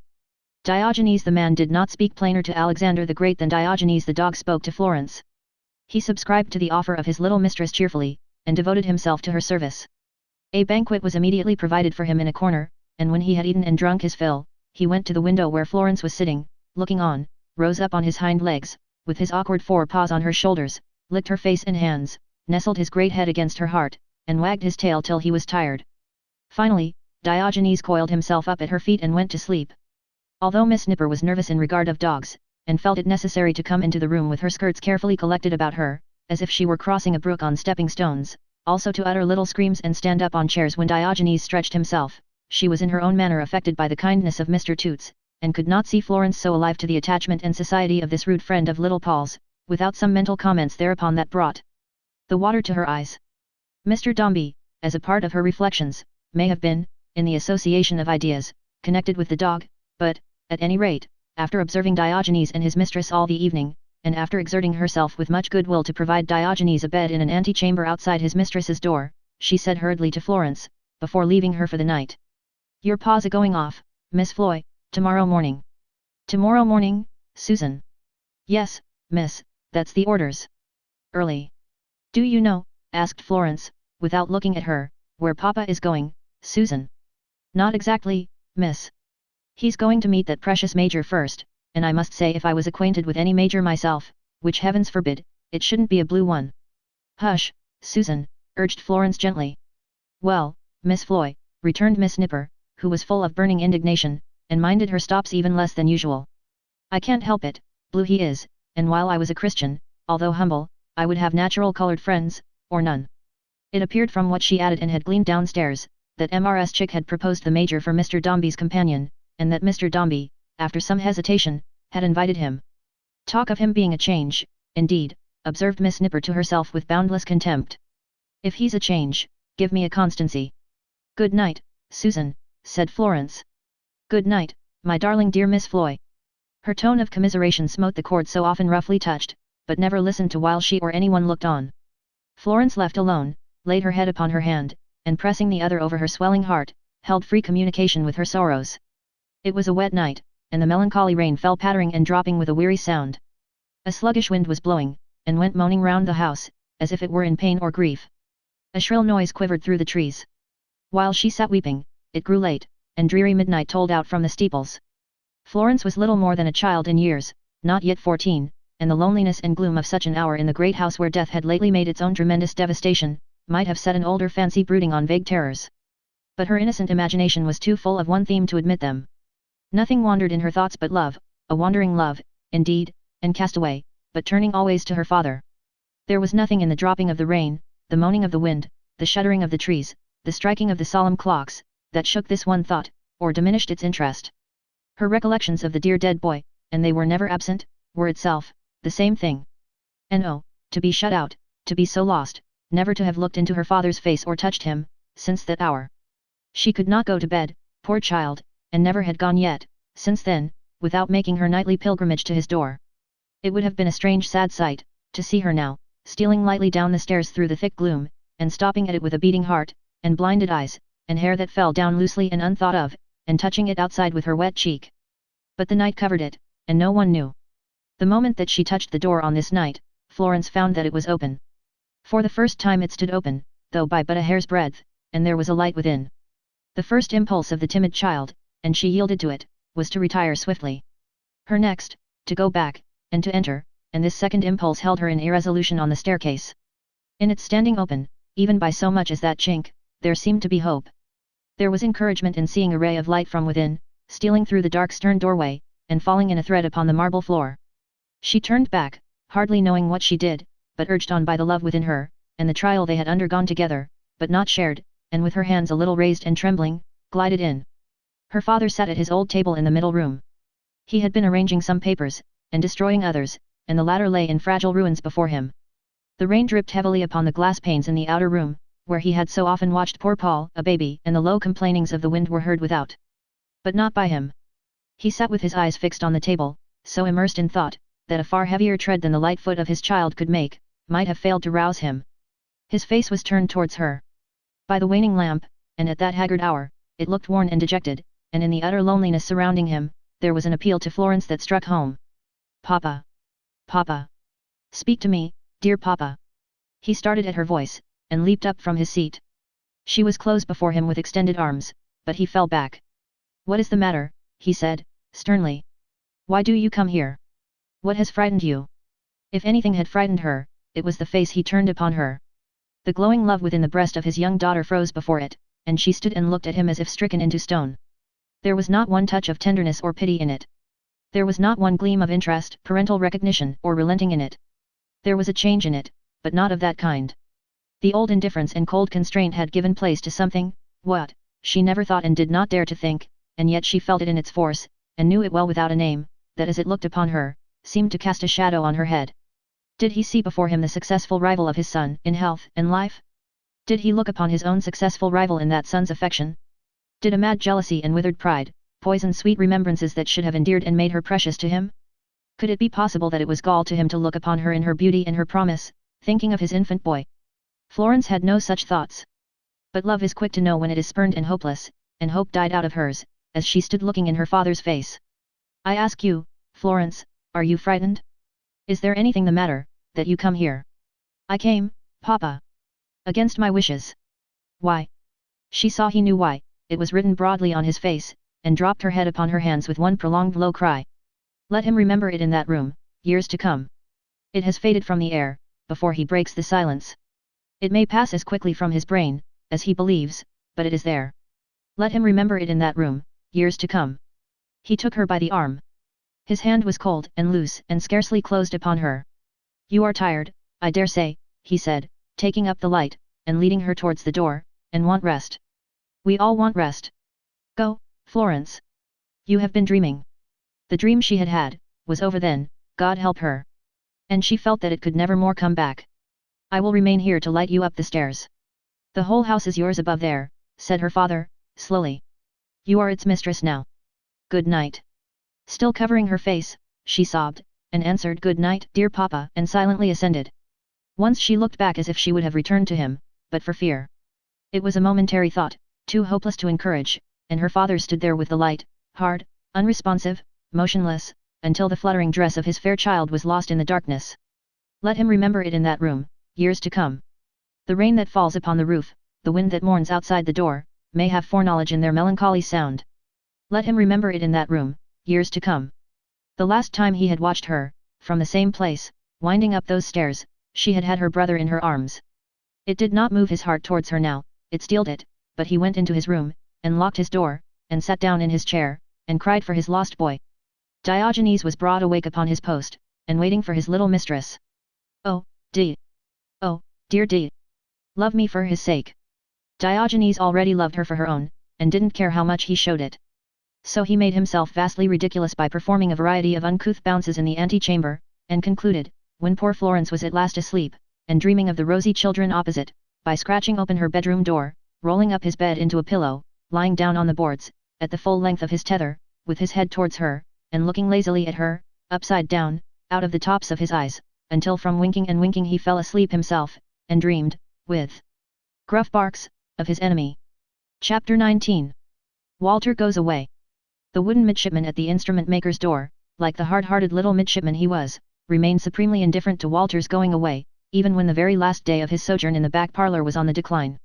With his quadrant at his round black knob of an eye, and his figure in its old attitude of indomitable alacrity, the midshipman displayed his elfin small clothes to the best advantage, and, absorbed in scientific pursuits, had no sympathy with worldly concerns. He was so far the creature of circumstances, that a dry day covered him with dust, and a misty day peppered him with little bits of soot, and a wet day brightened up his tarnished uniform for the moment, and a very hot day blistered him, but otherwise he was a callous, obdurate, conceited midshipman, intent on his own discoveries, and caring as little for what went on about him, terrestrially, as Archimedes at the taking of Syracuse. Such a midshipman he seemed to be, at least, in the then position of domestic affairs. Walter eyed him kindly many a time in passing in and out, and poor old soul, when Walter was not there, would come and lean against the doorpost, resting his weary wig as near the shoe buckles of the guardian genius of his trade and shop as he could. But no fierce idol with a mouth from ear to ear, and a murderous visage made of parrot's feathers, was ever more indifferent to the appeals of its savage votaries, than was the midshipman to these marks of attachment. Walter's heart felt heavy as he looked round his old bedroom, up among the parapets and chimney pots, and thought that one more night already darkening would close his acquaintance with it, perhaps forever. Dismantled of his little stock of books and pictures, it looked coldly and reproachfully on him for his desertion, and had already a foreshadowing upon it of its coming strangeness. A few hours more, thought Walter, and no dream I ever had here when I was a schoolboy will be so little mine as this old room. The dream may come back in my sleep, and I may return waking to this place, it may be, but the dream at least will serve no other master, and the room may have a score, and every one of them may change, neglect, misuse it. But his uncle was not to be left alone in the little back parlour, where he was then sitting by himself, for Captain Cuttle, considerate in his roughness, stayed away against his will, purposely that they should have some talk together unobserved, so Walter, newly returned home from his last day's bustle, descended briskly, to bear him company. Uncle, he said gaily, laying his hand upon the old man's shoulder, what shall I send you home from Barbados? Hope, my dear Wally. Hope that we shall meet again, on this side of the grave. Send me as much of that as you can. So I will, uncle, I have enough and to spare, and I'll not be chary of it. And as to lively turtles, and limes for Captain Cuttle's punch, and preserves for you on Sundays, and all that sort of thing, why I'll send you shiploads, uncle, when I'm rich enough. Old Soul wiped his spectacles, and faintly smiled. That's right, uncle, cried Walter, merrily, and clapping him half a dozen times more upon the shoulder. You cheer up me. I'll cheer up you. We'll be as gay as larks tomorrow morning, uncle, and we'll fly as high. As to my anticipations, they are singing out of sight now. Wally, my dear boy, returned the old man, I'll do my best, I'll do my best. And your best, uncle, said Walter, with his pleasant laugh, is the best that I know. You'll not forget what you're to send me, uncle. No, Wally, no, replied the old man, everything I hear about Miss Dombey, now that she is left alone, poor lamb, I'll write. I fear it won't be much though, Wally. Why, I'll tell you what, uncle, said Walter, after a moment's hesitation, I have just been up there. I, murmured the old man, raising his eyebrows, and his spectacles with them. Not to see her, said Walter, though I could have seen her, I dare say, if I had asked, Mr. Dombey being out of town, but to say a parting word to Susan. I thought I might venture to do that, you know, under the circumstances, and remembering when I saw Miss Dombey last. Yes, my boy, yes, replied his uncle, rousing himself from a temporary abstraction. So I saw her, pursued Walter, Susan, I mean, and I told her I was off and away tomorrow. And I said, uncle, that you had always had an interest in Miss Dombey since that night when she was here, and always wished her well and happy, and always would be proud and glad to serve her in the least. I thought I might say that, you know, under the circumstances. Don't you think so? Yes, my boy, yes, replied his uncle, in the tone as before. And I added, pursued Walter, that if she, Susan, I mean, could ever let you know, either through herself, or Mrs. Richards, or anybody else who might be coming this way, that Miss Dombey was well and happy, you would take it very kindly, and would write so much to me, and I should take it very kindly too. There. Upon my word, uncle, said Walter, I scarcely slept all last night through thinking of doing this, and could not make up my mind when I was out, whether to do it or not, and yet I am sure it is the true feeling of my heart, and I should have been quite miserable afterwards if I had not relieved it. His honest voice and manner corroborated what he said, and quite established its ingenuousness. So, if you ever see her, uncle, said Walter, I mean Miss Dombey now, and perhaps you may, who knows, tell her how much I felt for her, how much I used to think of her when I was here, how I spoke of her, with the tears in my eyes, uncle, on this last night before I went away. Tell her that I said I never could forget her gentle manner, or her beautiful face, or her sweet kind disposition that was better than all. And as I didn't take them from a woman's feet, or a young lady's, only a little innocent child's, said Walter, tell her, if you don't mind, uncle, that I kept those shoes, she'll remember how often they fell off, that night, and took them away with me as a remembrance. They were at that very moment going out at the door in one of Walter's trunks. A porter carrying off his baggage on a truck for shipment at the docks on board the Sun and Air, had got possession of them, and wheeled them away under the very eye of the insensible midshipman before their owner had well finished speaking. But that ancient mariner might have been excused his insensibility to the treasure as it rolled away. For, under his eye at the same moment, accurately within his range of observation, coming full into the sphere of his startled and intensely wide-awake lookout, were Florence and Susan Nipper, Florence looking up into his face half timidly, and receiving the whole shock of his wooden ogling. More than this, they passed into the shop, and passed in at the parlour door before they were observed by anybody but the midshipman. And Walter, having his back to the door, would have known nothing of their apparition even then, but for seeing his uncle spring out of his own chair, and nearly tumble over another. Why, uncle, exclaimed Walter. What's the matter? Old Solomon replied, Miss Dombey. Is it possible, cried Walter, looking round and starting up in his turn. Here. Why, it was so possible and so actual, that, while the words were on his lips, Florence hurried past him, took Uncle Sol's snuff-coloured lapels, one in each hand, kissed him on the cheek, and turning, gave her hand to Walter with a simple truth and earnestness that was her own, and no one else's in the world. Going away, Walter, said Florence. Yes, Miss Dombey, he replied, but not so hopefully as he endeavoured, I have a voyage before me. And your uncle, said Florence, looking back at Solomon. He is sorry you are going, I am sure. Ah! I see he is. Dear Walter, I am very sorry too. Goodness knows, exclaimed Miss Nipper, there's a many we could spare instead, if numbers is a object, Mrs. Pipchin as a overseer would come cheap at her weight in gold, and if a knowledge of black slavery should be required, them Blimbers is the very people for the situation. With that Miss Nipper untied her bonnet strings, and after looking vacantly for some moments into a little black teapot that was set forth with the usual homely service on the table, shook her head in a tin canister, and began unasked to make the tea. In the meantime Florence had turned again to the instrument maker, who was as full of admiration as surprise. So grown, said Old Soul. So improved. And yet not altered. Just the same. Indeed, said Florence. Yes, returned Old Soul, rubbing his hands slowly, and considering the matter half aloud, as something pensive in the bright eyes looking at him arrested his attention. Yes, that expression was in the younger face, too. You remember me, said Florence with a smile, and what a little creature I was then. My dear young lady, returned the instrument maker, how could I forget you, often as I have thought of you and heard of you since. At the very moment, indeed, when you came in, Wally was talking about you to me, and leaving messages for you, and... Was he, said Florence. Thank you, Walter. Oh thank you, Walter.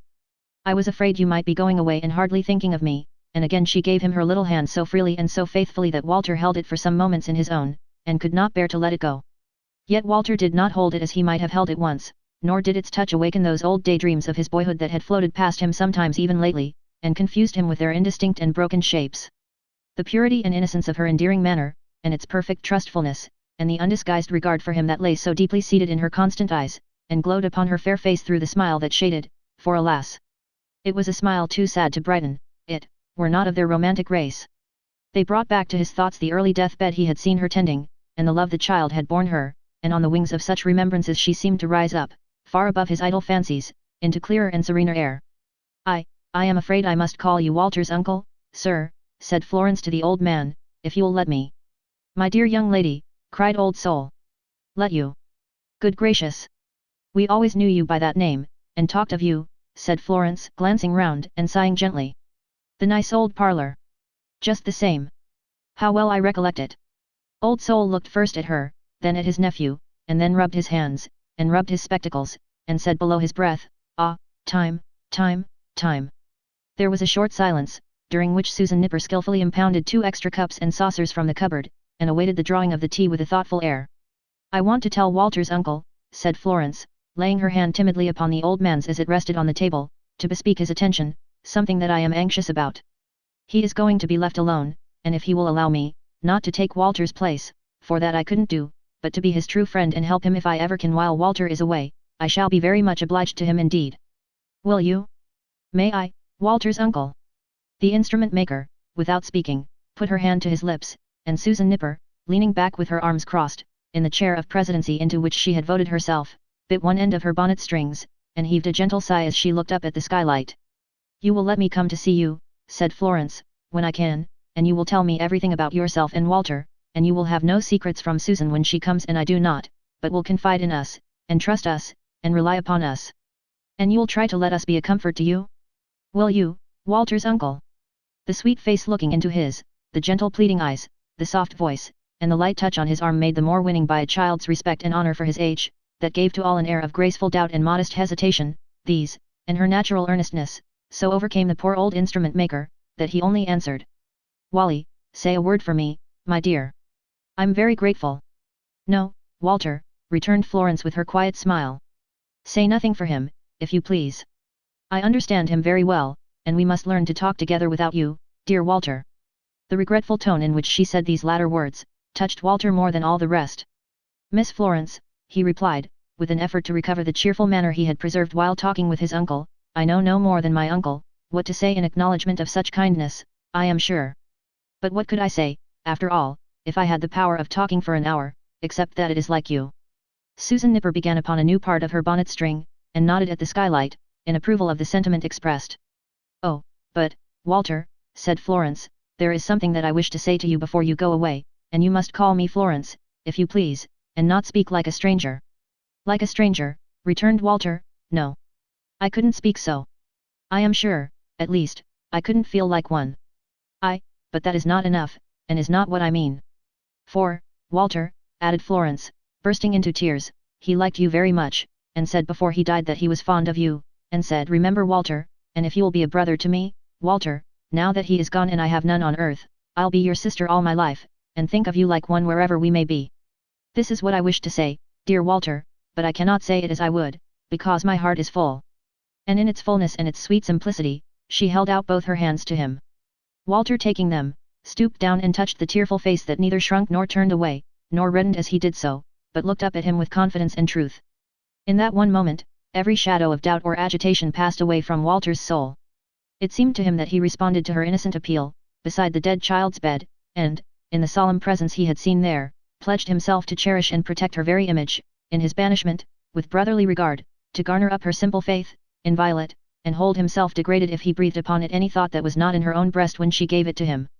Susan Nipper, who had bitten both her bonnet strings at once, and imparted a great deal of private emotion to the skylight, during this transaction, now changed the subject by inquiring who took milk and who took sugar, and being enlightened on these points, poured out the tea.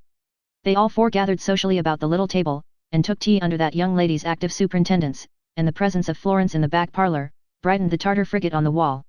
Half an hour ago Walter, for his life, would have hardly called her by her name. But he could do so now when she entreated him. He could think of her being there, without a lurking misgiving that it would have been better if she had not come.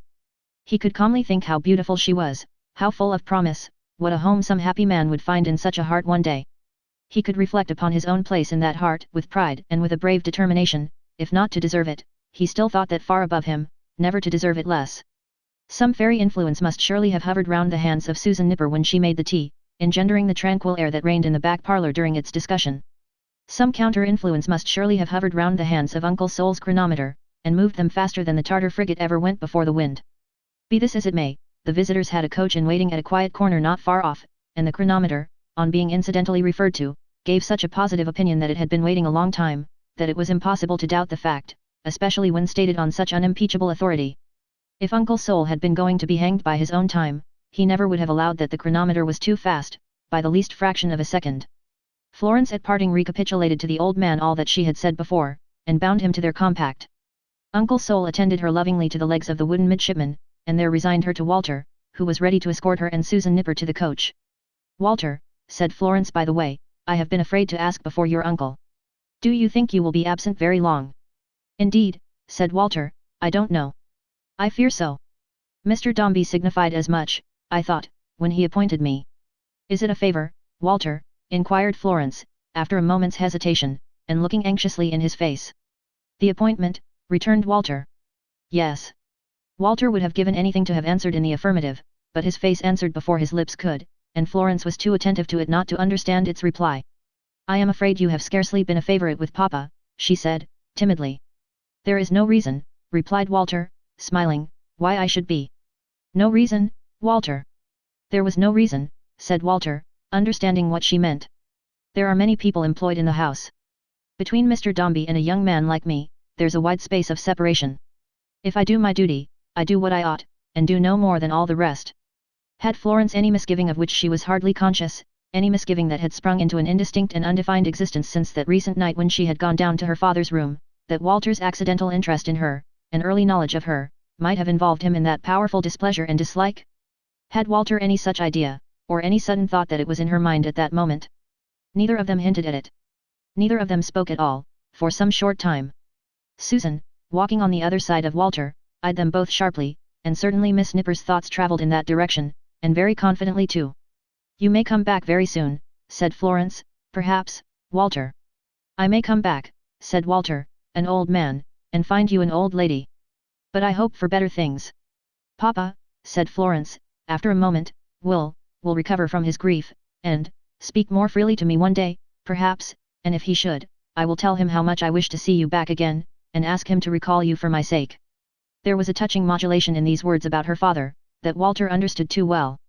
The coach being close at hand, he would have left her without speaking, for now he felt what parting was, but Florence held his hand when she was seated, and then he found there was a little packet in her own. "Walter," she said, looking full upon him with her affectionate eyes, "like you, I hope for better things. I will pray for them, and believe that they will arrive. I made this little gift for Paul. Pray take it with my love, and do not look at it until you are gone away. And now, God bless you, Walter. Never forget me. You are my brother, dear." He was glad that Susan Nipper came between them, or he might have left her with a sorrowful remembrance of him. He was glad too that she did not look out of the coach again, but waved the little hand to him instead, as long as he could see it. In spite of her request, he could not help opening the packet that night when he went to bed. It was a little purse, and there was money in it. Bright rose the sun next morning, from his absence in strange countries, and up rose Walter with it to receive the captain, who was already at the door, having turned out earlier than was necessary, in order to get under way while Mrs. Max Tinger was still slumbering. The captain pretended to be in tip-top spirits, and brought a very smoky tongue in one of the pockets of the broad blue coat for breakfast. And, Wal-ar, said the captain, when they took their seats at table, if your uncle's the man I think him, he'll bring out the last bottle of the Madeira on the present occasion. No, no, Ned, returned the old man. No. That shall be opened when Walter comes home again. Well said, cried the captain. Hear him. There it lies, said Sol Gills, down in the little cellar, covered with dirt and cobwebs. There may be dirt and cobwebs over you and me perhaps, Ned, before it sees the light. Hear him, cried the captain. Good morality. Wal-ar, my lad. Train up a fig tree in the way it should go, and when you are old sit under the shade on it. Overhaul they, well, said the captain on second thoughts, I ain't quite certain where that's to be found, but when found, make a note of. Sol Gills, heave ahead again. But there or somewhere, it shall lie, Ned, until Wally comes back to claim it, said the old man. That's all I meant to say. And well said too, returned the captain, and if we three don't crack that bottle in company, I'll give you two leave to. Notwithstanding the captain's excessive joviality, he made but a poor hand at the smoky tongue, though he tried very hard, when anybody looked at him, to appear as if he were eating with a vast appetite. He was terribly afraid, likewise, of being left alone with either uncle or nephew, appearing to consider that his only chance of safety as to keeping up appearances, was in their being always three together. This terror on the part of the captain, reduced him to such ingenious evasions as running to the door, when Solomon went to put his coat on, under pretence of having seen an extraordinary hackney coach pass, and darting out into the road when Walter went upstairs to take leave of the lodgers, on a feint of smelling fire in a neighbouring chimney. These artifices Captain Cuttle deemed inscrutable by any uninspired observer. Walter was coming down from his parting expedition upstairs, and was crossing the shop to go back to the little parlour, when he saw a faded face he knew, looking in at the door, and darted towards it. Mr. Carker, cried Walter, pressing the hand of John Carker the junior. Pray come in. This is kind of you, to be here so early to say good-bye to me. You knew how glad it would make me to shake hands with you, once, before going away. I cannot say how glad I am to have this opportunity. Pray come in. It is not likely that we may ever meet again, Walter, returned the other, gently resisting his invitation, and I am glad of this opportunity too. I may venture to speak to you, and to take you by the hand, on the eve of separation. I shall not have to resist your frank approaches, Walter, any more. There was a melancholy in his smile as he said it, that showed he had found some company and friendship for his thoughts even in that. Ah, Mr. Carker, returned Walter. Why did you resist them? You could have done me nothing but good, I am very sure. He shook his head. If there were any good, he said, I could do on this earth, I would do it, Walter, for you. The sight of you from day to day, has been at once happiness and remorse to me.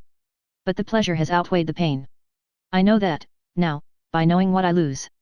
Come in, Mr. Carker, and make acquaintance with my good old uncle, urged Walter. I have often talked to him about you, and he will be glad to tell you all he hears from me. I have not, said Walter, noticing his hesitation, and speaking with embarrassment himself, I have not told him anything about our last conversation, Mr. Carker, not even him, believe me. The grey junior pressed his hand, and tears rose in his eyes. If I ever make acquaintance with him, Walter, he returned, it will be that I may hear tidings of you. Rely on my not wronging your forbearance and consideration. It would be to wrong it, not to tell him all the truth, before I sought a word of confidence from him. But I have no friend or acquaintance except you, and even for your sake, am little likely to make any. I wish, said Walter, you had suffered me to be your friend indeed. I always wished it, Mr. Carker, as you know, but never half so much as now, when we are going to part. It is enough, replied the other, that you have been the friend of my own breast, and that when I have avoided you most, my heart inclined the most towards you, and was fullest of you. Walter, goodbye. Goodbye, Mr. Carker. Heaven be with you, sir, cried Walter with emotion. If, said the other, retaining his hand while he spoke, if when you come back, you miss me from my old corner, and should hear from anyone where I am lying, come and look upon my grave. Think that I might have been as honest and as happy as you. And let me think, when I know time is coming on, that someone like my former self may stand there, for a moment, and remember me with pity and forgiveness. Walter, goodbye. His figure crept like a shadow down the bright, sun-lighted street, so cheerful yet so solemn in the early summer morning, and slowly passed away. The relentless chronometer at last announced that Walter must turn his back upon the wooden midshipman, and away they went, himself, his uncle, and the captain, in a hackney coach to a wharf, where they were to take steamboat for some reach down the river, the name of which, as the captain gave it out, was a hopeless mystery to the ears of landsmen. Arrived at this reach, whither the ship had repaired by last night's tide, they were boarded by various excited watermen, and among others by a dirty cyclops of the captain's acquaintance, who, with his one eye, had made the captain out some mile and a half off, and had been exchanging unintelligible roars with him ever since. Becoming the lawful prize of this personage, who was frightfully hoarse and constitutionally in want of shaving, they were all three put aboard the Son and Heir. And the Son and Heir was in a pretty state of confusion, with sails lying all bedraggled on the wet decks, loose ropes tripping people up, men in red shirts running barefoot to and fro, casks blockading every foot of space, and, in the thickest of the fray, a black cook in a black caboose up to his eyes in vegetables and blinded with smoke. The captain immediately drew Walter into a corner, and with a great effort, that made his face very red, pulled up the silver watch, which was so big, and so tight in his pocket, that it came out like a bung. "Wal-ar," said the captain, handing it over, and shaking him heartily by the hand, "a parting gift, my lad. Put it back half an hour every morning, and about another quarter towards the arternoon, and it's a watch that'll do you credit." "Captain Cuttle." "I couldn't think of it," cried Walter, detaining him, for he was running away. "Pray take it back." "I have one already." "Then, Wal-ar," said the captain, suddenly diving into one of his pockets and bringing up the 2 teaspoons and the sugar tongs, with which he had armed himself to meet such an objection, "take this here trifle of plate, instead." "No, no, I couldn't indeed," cried Walter, "1,000 thanks." "Don't throw them away, Captain Cuttle," for the captain was about to jerk them overboard. "They'll be of much more use to you than me. Give me your stick. I have often thought I should like to have it. There. Goodbye, Captain Cuttle. Take care of my uncle. Uncle Sol, God bless you." They were over the side in the confusion, before Walter caught another glimpse of either, and when he ran up to the stern, and looked after them, he saw his uncle hanging down his head in the boat, and Captain Cuttle rapping him on the back with the great silver watch. It must have been very painful, and gesticulating hopefully with the teaspoons and sugar tongs. Catching sight of Walter, Captain Cuttle dropped the property into the bottom of the boat with perfect unconcern, being evidently oblivious of its existence, and pulling off the glazed hat hailed him lustily. The glazed hat made quite a show in the sun with its glistening, and the captain continued to wave it until he could be seen no longer. Then the confusion on board, which had been rapidly increasing, reached its height. 2 or 3 other boats went away with a cheer, the sails shone bright and full above, as Walter watched them spread their surface to the favourable breeze, the water flew in sparkles from the prow, and off upon her voyage went the Son and Heir, as hopefully and trippingly as many another Son and Heir, gone down, had started on his way before her. Day after day, Old Sol and Captain Cuttle kept her reckoning in the little back parlour and worked out her course, with the chart spread before them on the round table. At night, when Old Sol climbed upstairs, so lonely, to the attic where it sometimes blew great guns, he looked up at the stars and listened to the wind, and kept a longer watch than would have fallen to his lot on board the ship. The last bottle of the old Madeira, which had had its cruising days, and known its dangers of the deep, lay silently beneath its dust and cobwebs, in the meanwhile, undisturbed. Chapter 20. Mr. Dombey goes upon a journey. "Mr. Dombey, sir," said Major Bagstock, "Joey B. is not in general a man of sentiment, for Joseph is tough.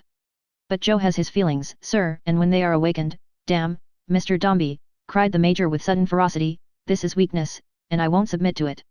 Major Bagstock delivered himself of these expressions on receiving Mr. Dombey as his guest at the head of his own staircase in Princess's Place. Mr. Dombey had come to breakfast with the Major, previous to their setting forth on their trip, and the ill-starved native had already undergone a world of misery arising out of the muffins, while, in connection with the general question of boiled eggs, life was a burden to him. "It is not for an old soldier of the Bagstock breed," observed the Major, relapsing into a mild state, "to deliver himself up, a prey to his own emotions, but, damn, sir," cried the Major, in another spasm of ferocity, "I condole with you." The Major's purple visage deepened in its hue, and the Major's lobster eyes stood out in bolder relief, as he shook Mr. Dombey by the hand, imparting to that peaceful action as defiant a character as if it had been the prelude to his immediately boxing Mr. Dombey for £1,000 a side and the championship of England. With a rotatory motion of his head, and a wheeze very like the cough of a horse, the Major then conducted his visitor to the sitting-room, and there welcomed him, having now composed his feelings, with the freedom and frankness of a travelling companion. "Dombey," said the Major, "I'm glad to see you. I'm proud to see you. There are not many men in Europe to whom J. Bagstock would say that, for Josh is blunt. Sir, it's his nature, but Joey B. is proud to see you, Dombey." Major, returned Mr. Dombey, you are very obliging. No, sir, said the Major, devil a bit. That's not my character. If that had been Joe's character, Joe might have been, by this time, Lieutenant General Sir Joseph Bagstock, KCB, and might have received you in very different quarters. You don't know old Joe yet, I find. But this occasion, being special, is a source of pride to me. By the Lord, sir, said the Major resolutely, it's an honor to me. Mr. Dombey, in his estimation of himself and his money, felt that this was very true, and therefore did not dispute the point. But the instinctive recognition of such a truth by the Major, and his plain avowal of it, were very able. It was a confirmation to Mr. Dombey, if he had required any, of his not being mistaken in the Major. It was an assurance to him that his power extended beyond his own immediate sphere, and that the Major, as an officer and a gentleman, had a no less becoming sense of it, than the beadle of the Royal Exchange. And if it were ever consolatory to know this, or the like of this, it was consolatory then, when the impotence of his will, the instability of his hopes, the feebleness of wealth, had been so direfully impressed upon him. What could it do, his boy had asked him. Sometimes, thinking of the baby question, he could hardly forbear inquiring, himself, what could it do indeed, what had it done? But these were lonely thoughts, bred late at night in the sullen despondency and gloom of his retirement, and pride easily found its reassurance in many testimonies to the truth, as unimpeachable and precious as the Major's. Mr. Dombey, in his friendlessness, inclined to the Major. It cannot be said that he warmed towards him, but he thought a little, the Major had had some part, and not too much, in the days by the seaside. He was a man of the world, and knew some great people. He talked much, and told stories, and Mr. Dombey was disposed to regard him as a choice spirit who shone in society, and who had not that poisonous ingredient of poverty with which choice spirits in general are too much adulterated. His station was undeniable. Altogether the Major was a creditable companion, well accustomed to a life of leisure, and to such places as that they were about to visit, and having an air of gentlemanly ease about him that mixed well enough with his own city character, and did not compete with it at all. If Mr. Dombey had any lingering idea that the Major, as a man accustomed, in the way of his calling, to make light of the ruthless hand that had lately crushed his hopes, might unconsciously impart some useful philosophy to him, and scare away his weak regrets, he hid it from himself, and left it lying at the bottom of his pride, unexamined. Where is my scoundrel? Said the Major, looking wrathfully round the room. The native, who had no particular name, but answered to any vituperative epithet, presented himself instantly at the door and ventured to come no nearer. You villain, said the choleric Major, where's the breakfast? The dark servant disappeared in search of it, and was quickly heard reascending the stairs in such a tremulous state, that the plates and dishes on the tray he carried, trembling sympathetically as he came, rattled again, all the way up. Dombey, said the Major, glancing at the native as he arranged the table, and encouraging him with an awful shake of his fist when he upset a spoon, here is a devilled grill, a savoury pie, a dish of kidneys, and so forth. Pray sit down. Old Joe can give you nothing but camp fare, you see. Very excellent fare, Major, replied his guest, and not in mere politeness either, for the Major always took the best possible care of himself, and indeed ate rather more of rich meats than was good for him, insomuch that his imperial complexion was mainly referred by the faculty to that circumstance. You have been looking over the way, sir, observed the Major. Have you seen our friend? You mean Miss Tox, retorted Mr. Dombey. No. Charming woman, sir, said the Major, with a fat laugh rising in his short throat, and nearly suffocating him. Miss Tox is a very good sort of person, I believe, replied Mr. Dombey. The haughty coldness of the reply seemed to afford Major Bagstock infinite delight. He swelled, exceedingly, and even laid down his knife and fork for a moment, to rub his hands. Old Joe, sir, said the Major, was a bit of a favourite in that quarter once. But Joe has had his day. J. Bagstock is extinguished, outrivalled, floored, sir. I should have supposed, Mr. Dombey replied, that the lady's day for favourites was over, but perhaps you are jesting, Major. Perhaps you are jesting, Dombey, was the Major's rejoinder. There never was a more unlikely possibility. It was so clearly expressed in Mr. Dombey's face, that the Major apologized. I beg your pardon, he said. I see you are in earnest. I tell you what, Dombey. The Major paused in his eating, and looked mysteriously indignant. That's a devilish ambitious woman, sir. Mr. Dombey said indeed, with frigid indifference, mingled perhaps with some contemptuous incredulity as to Miss Tox having the presumption to harbour such a superior quality. That woman, sir, said the Major, is, in her way, a Lucifer. Joey B has had his day, sir, but he keeps his eyes. He sees, does Joe. His Royal Highness the late Duke of York observed of Joey, at a levee, that he saw. The Major accompanied this with such a look, and, between eating, drinking, hot tea, devilled grill, muffins, and meaning, was altogether so swollen and inflamed about the head, that even Mr. Dombey showed some anxiety for him. That ridiculous old spectacle, sir, pursued the Major, aspires. She aspires sky high, sir. Matrimonially, Dombey. I am sorry for her, said Mr. Dombey. Don't say that, Dombey, returned the Major in a warning voice. Why should I not, Major, said Mr. Dombey. The Major gave no answer but the horse's cough, and went on eating vigorously.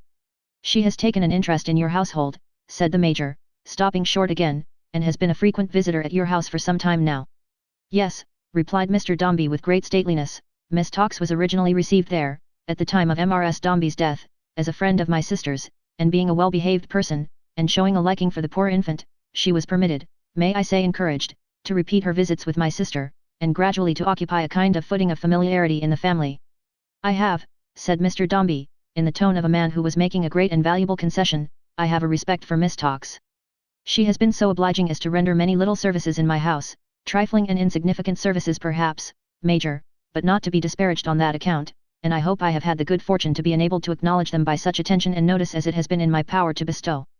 I hold myself indebted to Miss Tox, Major, added Mr. Dombey, with a slight wave of his hand, for the pleasure of your acquaintance. Dombey, said the Major, warmly, no. No, sir. Joseph Bagstock can never permit that assertion to pass uncontradicted. Your knowledge of old Joe, sir, such as he is, and old Joe's knowledge of you, sir, had its origin in a noble fellow, sir, in a great creature, sir.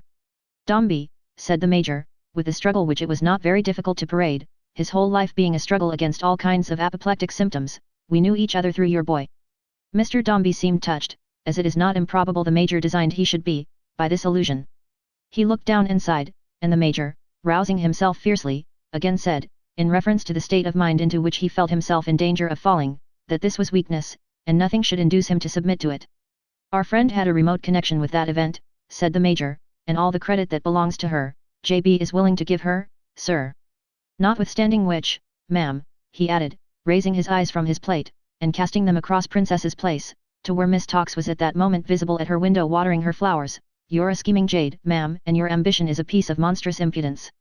If it only made yourself ridiculous, ma'am, said the Major, rolling his head at the unconscious Miss Tox, while his starting eyes appeared to make a leap towards her, you might do that to your heart's content, ma'am, without any objection, I assure you, on the part of Bagstock. Here the Major laughed frightfully up in the tips of his ears and in the veins of his head. But when, ma'am, said the Major, you compromise other people, and generous, unsuspicious people too, as a repayment for their condescension, you stir the blood of old Joe in his body. Major, said Mr. Dombey, reddening, I hope you do not hint at anything so absurd on the part of Miss Tox as. Dombey, returned the Major, I hint at nothing. But Joey B. has lived in the world, sir, lived in the world with his eyes open, sir, and his ears cocked, and Joe tells you, Dombey, that there's a devilish artful and ambitious woman over the way. Mr. Dombey involuntarily glanced over the way, and an angry glance he sent in that direction, too. That's all on such a subject that shall pass the lips of Joseph Bagstock, said the Major firmly. Joe is not a tale-bearer, but there are times when he must speak, when he will speak, confound your arts, ma'am, cried the Major, again apostrophizing his fair neighbour, with great ire, when the provocation is too strong to admit of his remaining silent. The emotion of this outbreak threw the Major into a paroxysm of horse's coughs, which held him for a long time. On recovering he added. And now, Dombey, as you have invited Joe, old Joe, who has no other merit, sir, but that he is tough and hearty, to be your guest and guide at Leamington, command him in any way you please, and he is wholly yours. I don't know, sir, said the Major, wagging his double chin with a jocose air, what it is you people see in Joe to make you hold him in such great request, all of you, but this I know, sir, that if he wasn't pretty tough, and obstinate in his refusals, you'd kill him among you with your invitations and so forth, in double quick time. Mr. Dombey, in a few words, expressed his sense of the preference he received over those other distinguished members of society who were clamouring for the possession of Major Bagstock. But the Major cut him short by giving him to understand that he followed his own inclinations, and that they had risen up in a body and said with one accord, J.B., Dombey is the man for you to choose as a friend. The Major being by this time in a state of repletion, with essence of savoury pie oozing out at the corners of his eyes, and devilled grill and kidneys tightening his cravat, and the time moreover approaching for the departure of the railway train to Birmingham, by which they were to leave town, the native got him into his great coat with immense difficulty, and buttoned him up until his face looked staring and gasping, over the top of that garment, as if he were in a barrel. The native then handed him separately, and with a decent interval between each supply, his wash leather gloves, his thick stick, and his hat, which latter article the Major wore with a rakish air on one side of his head, by way of toning down his remarkable visage. The native had previously packed, in all possible and impossible parts of Mr. Dombey's chariot, which was in waiting, an unusual quantity of carpet-bags and small portmanteaus, no less apoplectic in appearance than the Major himself, and having filled his own pockets with seltzer water, East India sherry, sandwiches, shawls, telescopes, maps, and newspapers, any or all of which light baggage the Major might require at any instant of the journey, he announced that everything was ready. To complete the equipment of this unfortunate foreigner, currently believed to be a prince in his own country, when he took his seat in the rumble by the side of Mr. Tollinson, a pile of the Major's cloaks and greatcoats was hurled upon him by the landlord, who aimed at him from the pavement with those great missiles like a titan, and so covered him up, that he proceeded, in a living tomb, to the railroad station. But before the carriage moved away, and while the native was in the act of sepulture, Miss Tox appearing at her window, waved a lily-white handkerchief. Mr. Dombey received this parting salutation very coldly even for him, and honouring her with the slightest possible inclination of his head, leaned back in the carriage with a very discontented look. His marked behaviour seemed to afford the Major, who was all politeness in his recognition of Miss Tox, unbounded satisfaction, and he sat for a long time afterwards, leering, and choking, like an overfed Mephistopheles. During the bustle of preparation at the railway, Mr. Dombey and the Major walked up and down the platform side by side, the former taciturn and gloomy, and the latter entertaining him, or entertaining himself, with a variety of anecdotes and reminiscences, in most of which Joe Bagstock was the principal performer. Neither of the two observed that in the course of these walks, they attracted the attention of a working man who was standing near the engine, and who touched his hat every time they passed, for Mr. Dombey habitually looked over the vulgar herd, not at them, and the Major was looking, at the time, into the core of one of his stories. At length, however, this man stepped before them as they turned round, and pulling his hat off, and keeping it off, ducked his head to Mr. Dombey. "Beg your pardon, sir," said the man, "but I hope you're a-doin' pretty well, sir." He was dressed in a canvas suit abundantly besmeared with coal dust and oil, and had cinders in his whiskers, and a smell of half-slaked ashes all over him. He was not a bad-looking fellow, nor even what could be fairly called a dirty-looking fellow, in spite of this, and, in short, he was Mr. Tootle, professionally clothed.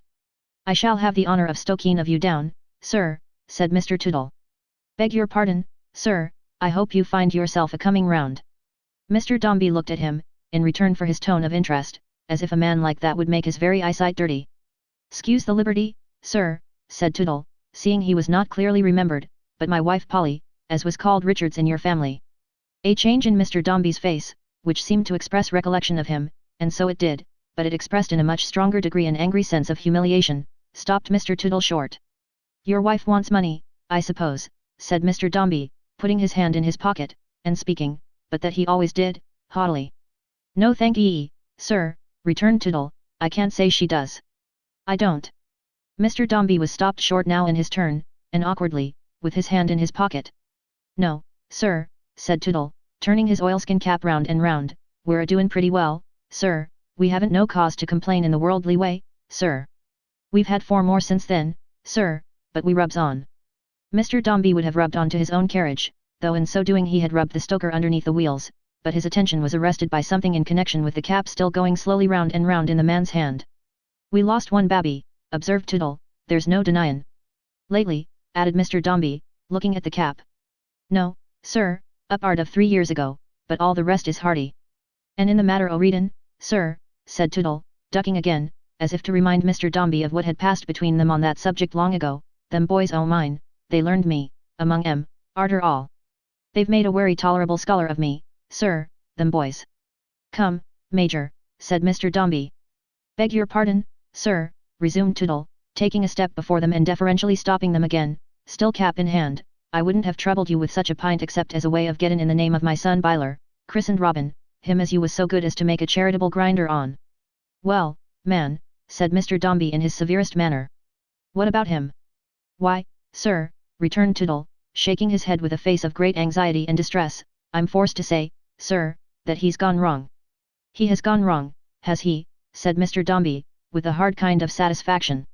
"He has fell into bad company, you see, Jean Elman," pursued the father, looking wistfully at both, and evidently taking the Major into the conversation with the hope of having his sympathy. "He has got into bad ways. God send he may come to again, Jean Elman, but he's on the wrong track now. You could hardly be off hearing of it somehow, sir," said Tootle, again addressing Mr. Dombey individually, and it's better I should out and say my boy's gone rather wrong. Polly's dreadful down about it, Jean Elman, said Tootle with the same dejected look, and another appeal to the Major. A son of this man's whom I caused to be educated, Major, said Mr. Dombey, giving him his arm. The usual return. Take advice from plain old Joe, and never educate that sort of people, sir, returned the Major. Damn, sir, it never does. It always fails. The simple father was beginning to submit that he hoped his son, the quondam grinder, huffed and cuffed and flogged and badged, and taught, as parrots are, by a brute jobbed into his place of schoolmaster with as much fitness for it as a hound, might not have been educated on quite a right plan in some undiscovered respect, when Mr. Dombey angrily repeating the usual return, led the Major away.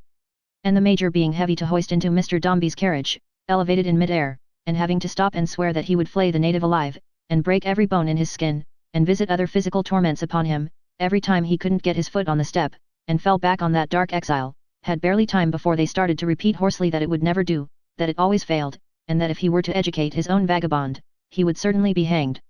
Mr. Dombey assented bitterly, but there was something more in his bitterness, and in his moody way of falling back in the carriage, and looking with knitted brows at the changing objects without, than the failure of that noble educational system administered by the Grinders' Company. He had seen upon the man's rough cap a piece of new crape, and he had assured himself, from his manner and his answers, that he wore it for his son.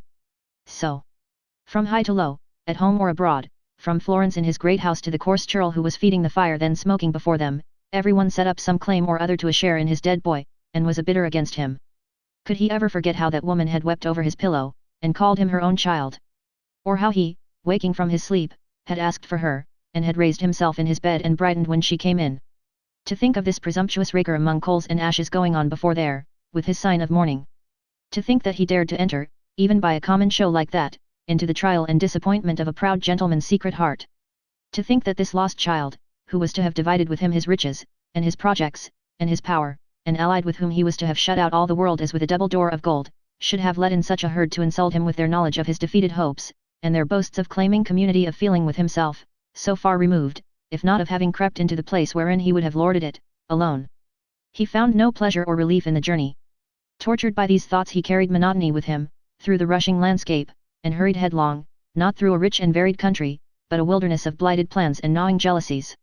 The very speed at which the train was whirled along, mocked the swift course of the young life that had been borne away so steadily and so inexorably to its foredoomed end. The power that forced itself upon its iron way, its own, defiant of all paths and roads, piercing through the heart of every obstacle, and dragging living creatures of all classes, ages, and degrees behind it, was a type of the triumphant monster, Death. Away, with a shriek, and a roar, and a rattle, from the town, burrowing among the dwellings of men and making the streets hum, flashing out into the meadows for a moment, mining in through the damp earth, booming on in darkness and heavy air, bursting out again into the sunny day so bright and wide, away, with a shriek, and a roar, and a rattle, through the fields, through the woods, through the corn, through the hay, through the chalk, through the mold, through the clay, through the rock.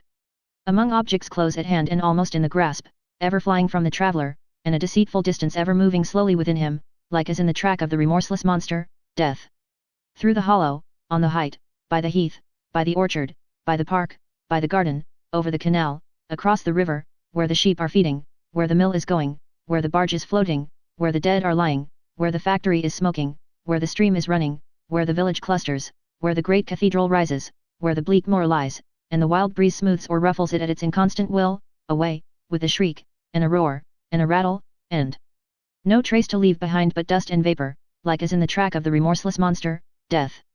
Breasting the wind and light, the shower and sunshine, away, and still away, it rolls and roars, fierce and rapid, smooth and certain, and great works and massive bridges crossing up above, fall like a beam of shadow an inch broad, upon the eye, and then are lost.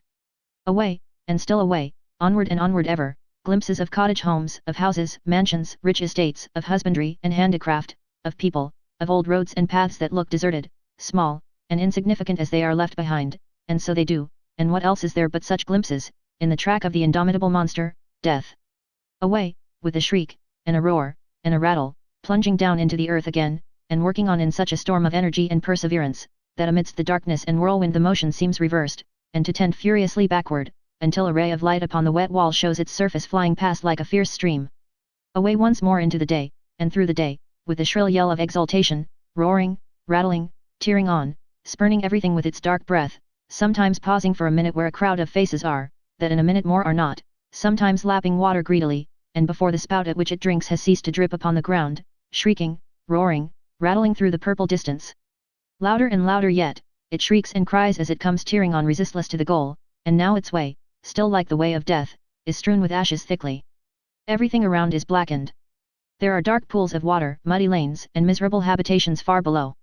There are jagged walls and falling houses close at hand, and through the battered roofs and broken windows, wretched rooms are seen, where want and fever hide themselves in many wretched shapes, while smoke and crowded gables, and distorted chimneys, and deformity of brick and mortar penning up deformity of mind and body, choke the murky distance. As Mr. Dombey looks out of his carriage window, it is never in his thoughts that the monster who has brought him there has let the light of day in on these things, not made or caused them. It was the journey's fitting end, and might have been the end of everything, it was so ruinous and dreary. So, pursuing the one course of thought, he had the one relentless monster still before him. All things looked black and cold and deadly upon him, and he on them. He found a likeness to his misfortune everywhere. There was a remorseless triumph going on about him, and it galled and stung him in his pride and jealousy, whatever form it took, though most of all when it divided with him the love and memory of his lost boy. There was a face, he had looked upon it, on the previous night, and it on him with eyes that read his soul, though they were dim with tears, and hidden soon behind two quivering hands, that often had attended him in fancy, on this ride. He had seen it, with the expression of last night, timidly pleading to him. It was not reproachful, but there was something of doubt, almost of hopeful incredulity in it, which, as he once more saw that fade away into a desolate certainty of his dislike, was like reproach. It was a trouble to him to think of this face of Florence. Because he felt any new compunction towards it? No. Because the feeling it awakened in him, of which he had had some old foreshadowing in older times, was full-formed now, and spoke out plainly, moving him too much, and threatening to grow too strong for his composure. Because the face was abroad, in the expression of defeat and persecution that seemed to encircle him like the air.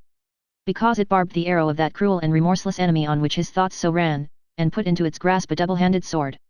Because he knew full well, in his own breast, as he stood there, tinging the scene of transition before him with the morbid colours of his own mind, and making it a ruin and a picture of decay, instead of hopeful change, and promise of better things, that life had quite as much to do with his complainings as death. One child was gone, and one child left. Why was the object of his hope removed instead of her? The sweet, calm, gentle presence in his fancy, moved him to no reflection but that. She had been unwelcome to him from the first, she was an aggravation of his bitterness now. If his son had been his only child, and the same blow had fallen on him, it would have been heavy to bear, but infinitely lighter than now, when it might have fallen on her, whom he could have lost, or he believed it, without a pang, and had not. Her loving and innocent face rising before him, had no softening or winning influence. He rejected the angel, and took up with the tormenting spirit crouching in his bosom. Her patience, goodness, youth, devotion, love, were as so many atoms in the ashes upon which he set his heel. He saw her image in the blight and blackness all around him, not irradiating but deepening the gloom. More than once upon this journey, and now again as he stood pondering at this journey's end, tracing figures in the dust with his stick, the thought came into his mind, what was there he could interpose between himself and it? The Major, who had been blowing and panting all the way down, like another engine, and whose eye had often wandered from his newspaper to leer at the prospect, as if there were a procession of discomfited mist-toxes pouring out in the smoke of the train, and flying away over the fields to hide themselves in any place of refuge, aroused his friends by informing him that the post-horses were harnessed and the carriage ready. "Dombey," said the Major, rapping him on the arm with his cane, "don't be thoughtful. It's a bad habit, old Joe, sir, wouldn't be as tough as you see him, if he had ever encouraged it. You are too great a man, Dombey, to be thoughtful. In your position, sir, you're far above that kind of thing." The Major, even in his friendly remonstrances, thus consulting the dignity and honour of Mr. Dombey, and showing a lively sense of their importance, Mr. Dombey felt more than ever disposed to defer to a gentleman possessing so much good sense and such a well-regulated mind. Accordingly he made an effort to listen to the Major's stories, as they trotted along the turnpike road, and the Major, finding both the pace and the road a great deal better adapted to his conversational powers than the mode of travelling they had just relinquished, came out of his entertainment. But still the Major, blunt and tough as he was, and as he so very often said he was, administered some palatable catering to his companion's appetite. He related, or rather suffered it to escape him, accidentally, and as one might say, grudgingly and against his will, how there was great curiosity and excitement at the club, in regard of his friend Dombey. How he was suffocated with questions, sir. How old Joe Bagstock was a greater man than ever, there, on the strength of Dombey. How they said, "Bagstock, your friend Dombey now, what is the view he takes of such and such a question?" Though, by the rood, sir, said the Major, with a broad stare, how they discovered that JB ever came to know you, is a mystery. In this flow of spirits and conversation, only interrupted by his usual plethoric symptoms, and by intervals of lunch, and from time to time by some violent assault upon the native, who wore a pair of earrings in his dark brown ears, and on whom his European clothes sat with an outlandish impossibility of adjustment, being, of their own accord, and without any reference to the tailor's art, long where they ought to be short, short where they ought to be long, tight where they ought to be loose, and loose where they ought to be tight, and to which he imparted a new grace, whenever the Major attacked him, by shrinking into them like a shriveled nut, or a cold monkey. In this flow of spirits and conversation, the Major continued all day, so that when evening came on, and found them trotting through the green and leafy road near Leamington, the Major's voice, what with talking and eating and chuckling and choking, appeared to be in the box under the rumble, or in some neighbouring hay stack. Nor did the Major improve it at the Royal Hotel, where rooms and dinner had been ordered, and where he so oppressed his organs of speech by eating and drinking, that when he retired to bed he had no voice at all, except to cough with, and could only make himself intelligible to the dark servant by gasping at him. He not only rose next morning, however, like a giant refreshed, but conducted himself, at breakfast like a giant refreshing. At this meal they arranged their daily habits. The Major was to take the responsibility of ordering everything to eat and drink, and they were to have a late breakfast together every morning, and a late dinner together every day. Mr. Dombey would prefer remaining in his own room, or walking in the country by himself, on that first day of their sojourn at Leamington, but next morning he would be happy to accompany the Major to the pump room, and about the town. So they parted until dinner time. Mr. Dombey retired to nurse his wholesome thoughts in his own way. The Major, attended by the native carrying a camp stool, a great coat and an umbrella, swaggered up and down through all the public places, looking into subscription books to find out who was there, looking up old ladies by whom he was much admired, reporting JB tougher than ever, and puffing his rich friend Dombey wherever he went. There never was a man who stood by a friend more staunchly than the Major, when in puffing him, he puffed himself.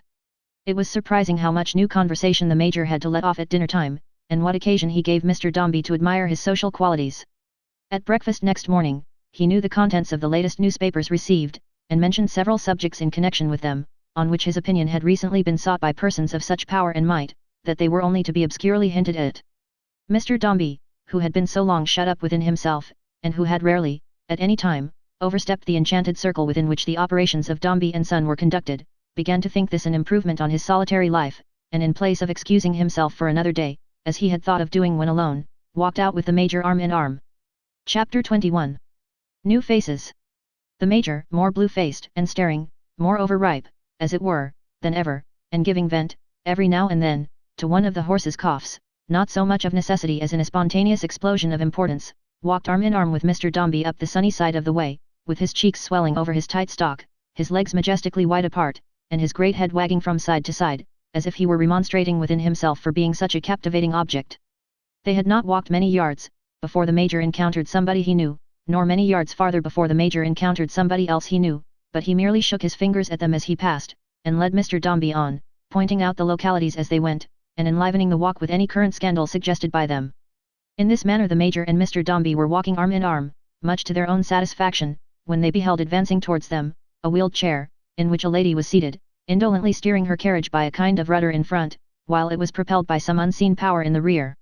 Although the lady was not young, she was very blooming in the face, quite rosy, and her dress and attitude were perfectly juvenile.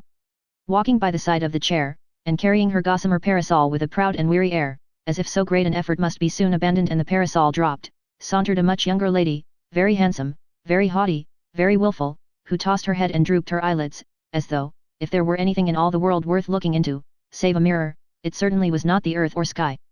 "Why, what the devil have we here, sir?" cried the Major, stopping as this little cavalcade drew near. "My dearest Edith," drawled the lady in the chair, "Major Bagstock." The Major no sooner heard the voice, than he relinquished Mr. Dombey's arm, darted forward, took the hand of the lady in the chair and pressed it to his lips. With no less gallantry, the Major folded both his gloves upon his heart, and bowed low to the other lady. And now, the chair having stopped, the motive power became visible in the shape of a flushed page pushing behind, who seemed to have in part outgrown and in part outpushed his strength, for when he stood upright he was tall, and wan, and thin, and his plight appeared the more forlorn from his having injured the shape of his hat, by butting at the carriage with his head to urge it forward, as is sometimes done by elephants in oriental countries. "Joe Bagstock," said the Major to both ladies, "is a proud and happy man for the rest of his life." "You false creature," said the old lady in the chair, insipidly. "Where do you come from? I can't bear you." "Then suffer old Joe to present a friend, ma'am," said the Major, promptly, as a reason for being tolerated. Mr. Dombey, Mrs. Skewton. The lady in the chair was gracious. Mr. Dombey, Mrs. Granger. The lady with the parasol was faintly conscious of Mr. Dombey's taking off his hat, and bowing low. I am delighted, sir, said the Major, to have this opportunity. The Major seemed in earnest, for he looked at all the three, and leered in his ugliest manner. Mrs. Skewton, Dombey, said the Major, makes havoc in the heart of old Josh. Mr. Dombey signified that he didn't wonder at it. You perfidious goblin, said the lady in the chair, have done. How long have you been here, bad man? 1 day, replied the Major. And can you be a day, or even a minute, returned the lady, slightly settling her false curls and false eyebrows with her fan, and showing her false teeth, set off by her false complexion, in the garden of what's its name. Eden, I suppose, mamma, interrupted the younger lady, scornfully. My dear Edith, said the other, I cannot help it. I never can remember those frightful names, without having your whole soul and being inspired by the sight of nature, by the perfume, said Mrs. Skewton, rustling a handkerchief that was faint and sickly with essences, of her artless breath, you creature. The discrepancy between Mrs. Skewton's fresh enthusiasm of words, and forlornly faded manner, was hardly less observable than that between her age, which was about 70, and her dress, which would have been youthful for 27.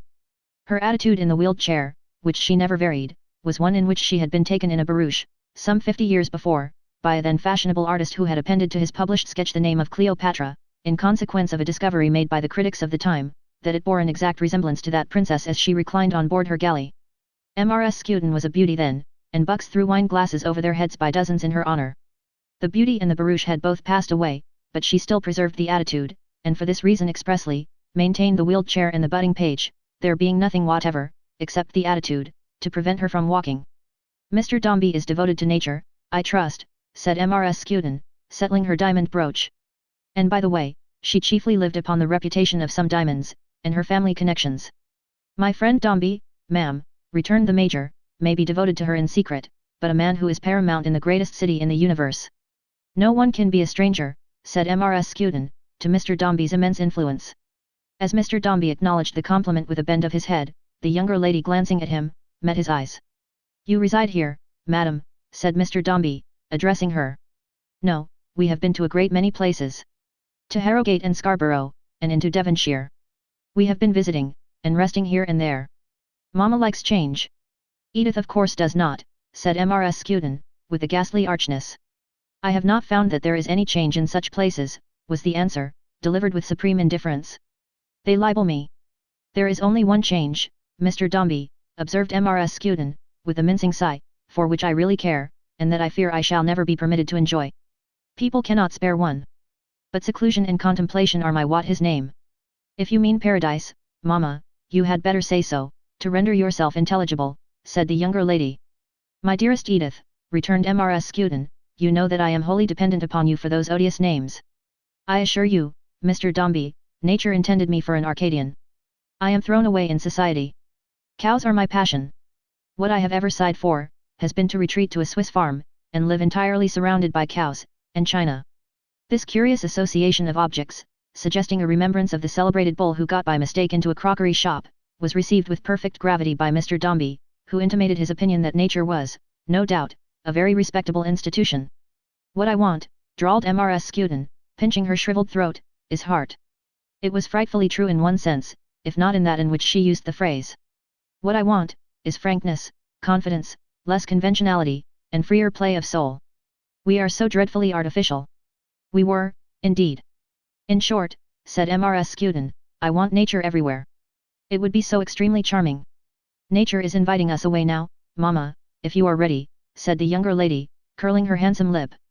At this hint, the wan page, who had been surveying the party over the top of the chair, vanished behind it, as if the ground had swallowed him up. Stop a moment, Withers, said Mrs. Skewton, as the chair began to move, calling to the page with all the languid dignity with which she had called in days of yore to a coachman with a wig, cauliflower nosegay, and silk stockings. Where are you staying, abomination? The Major was staying at the Royal Hotel, with his friend Dombey. You may come and see us any evening when you are good, lisped Mrs. Skewton. If Mr. Dombey will honor us, we shall be happy. Withers, go on.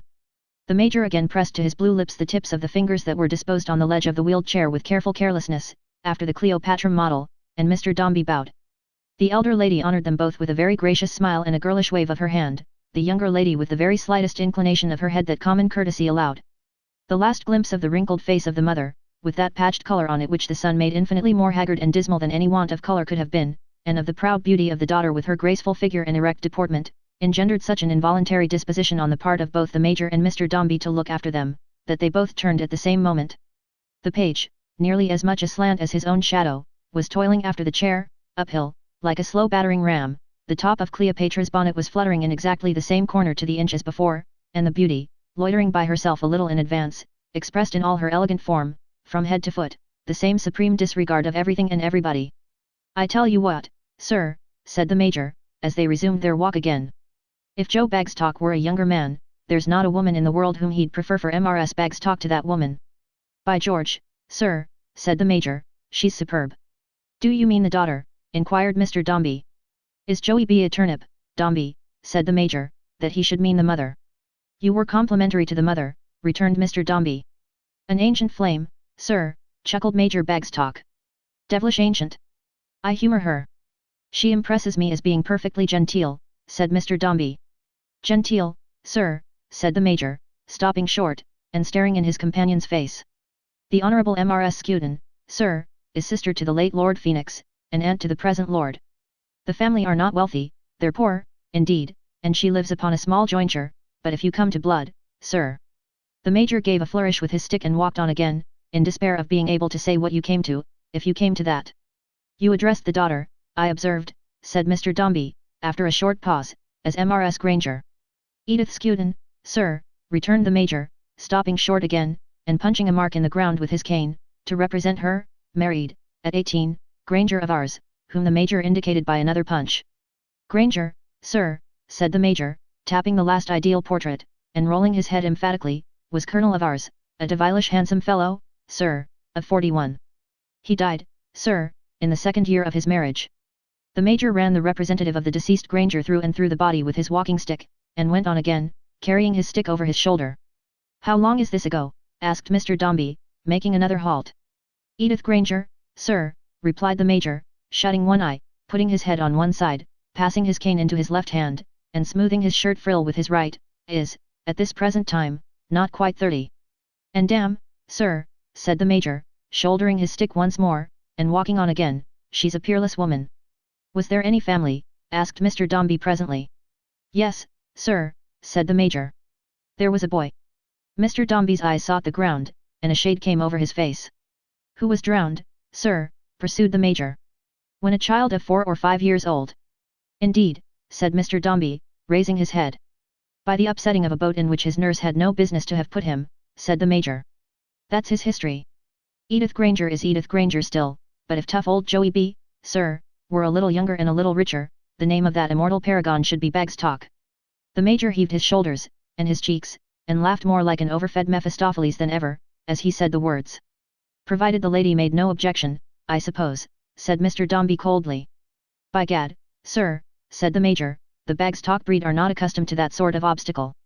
Though it's true enough that Edith might have married 20 times, but for being proud, sir, proud." Mr. Dombey seemed, by his face, to think no worse of her for that. "It's a great quality after all," said the Major. "By the Lord, it's a high quality. Dombey. You are proud yourself, and your friend, old Joe, respects you for it, sir." With this tribute to the character of his ally, which seemed to be wrung from him by the force of circumstances and the irresistible tendency of their conversation, the Major closed the subject, and glided into a general exposition of the extent to which he had been beloved and doted on by splendid women and brilliant creatures. On the next day but one, Mr. Dombey and the Major encountered the Honourable Mrs. Skewton and her daughter in the pump room. On the day after, they met them again very near the place where they had met them first. After meeting them thus, 3 or 4 times in all, it became a point of mere civility to old acquaintances that the Major should go there one evening. Mr. Dombey had not originally intended to pay visits, but on the Major announcing this intention, he said he would have the pleasure of accompanying him. So the Major told the native to go round before dinner, and say, with his and Mr. Dombey's compliments, that they would have the honour of visiting the ladies that same evening, if the ladies were alone. In answer to which message, the native brought back a very small note with a very large quantity of scent about it, indited by the Honourable Mrs. Skewton to Major Bagstock, and briefly saying, "You are a shocking bear and I have a great mind not to forgive you, but if you are very good indeed," which was underlined, "you may come." Compliments, in which Edith unites, to Mr. Dombey. The Honourable Mrs. Skewton and her daughter, Mrs. Granger, resided, while at Leamington, in lodgings that were fashionable enough and dear enough, but rather limited in point of space and conveniences, so that the Honourable Mrs. Skewton, being in bed, had her feet in the window and her head in the fireplace, while the Honourable Mrs. Skewton's maid was quartered in a closet within the drawing-room, so extremely small, that, to avoid developing the whole of its accommodations, she was obliged to writhe in and out of the door like a beautiful serpent. Withers, the wan page, slept out of the house immediately under the tiles at a neighbouring milk shop, and the wheeled chair, which was the stone of that young Sisyphus, passed the night in a shed belonging to the same dairy, where new-laid eggs were produced by the poultry connected with the establishment, who roosted on a broken donkey cart, persuaded, to all appearance, that it grew there, and was a species of tree. Mr. Dombey and the Major found Mrs. Skewton arranged, as Cleopatra, among the cushions of a sofa, very airily dressed, and certainly not resembling Shakespeare's Cleopatra, whom age could not wither. On their way upstairs they had heard the sound of a harp, but it had ceased on their being announced, and Edith now stood beside it handsomer and haughtier than ever.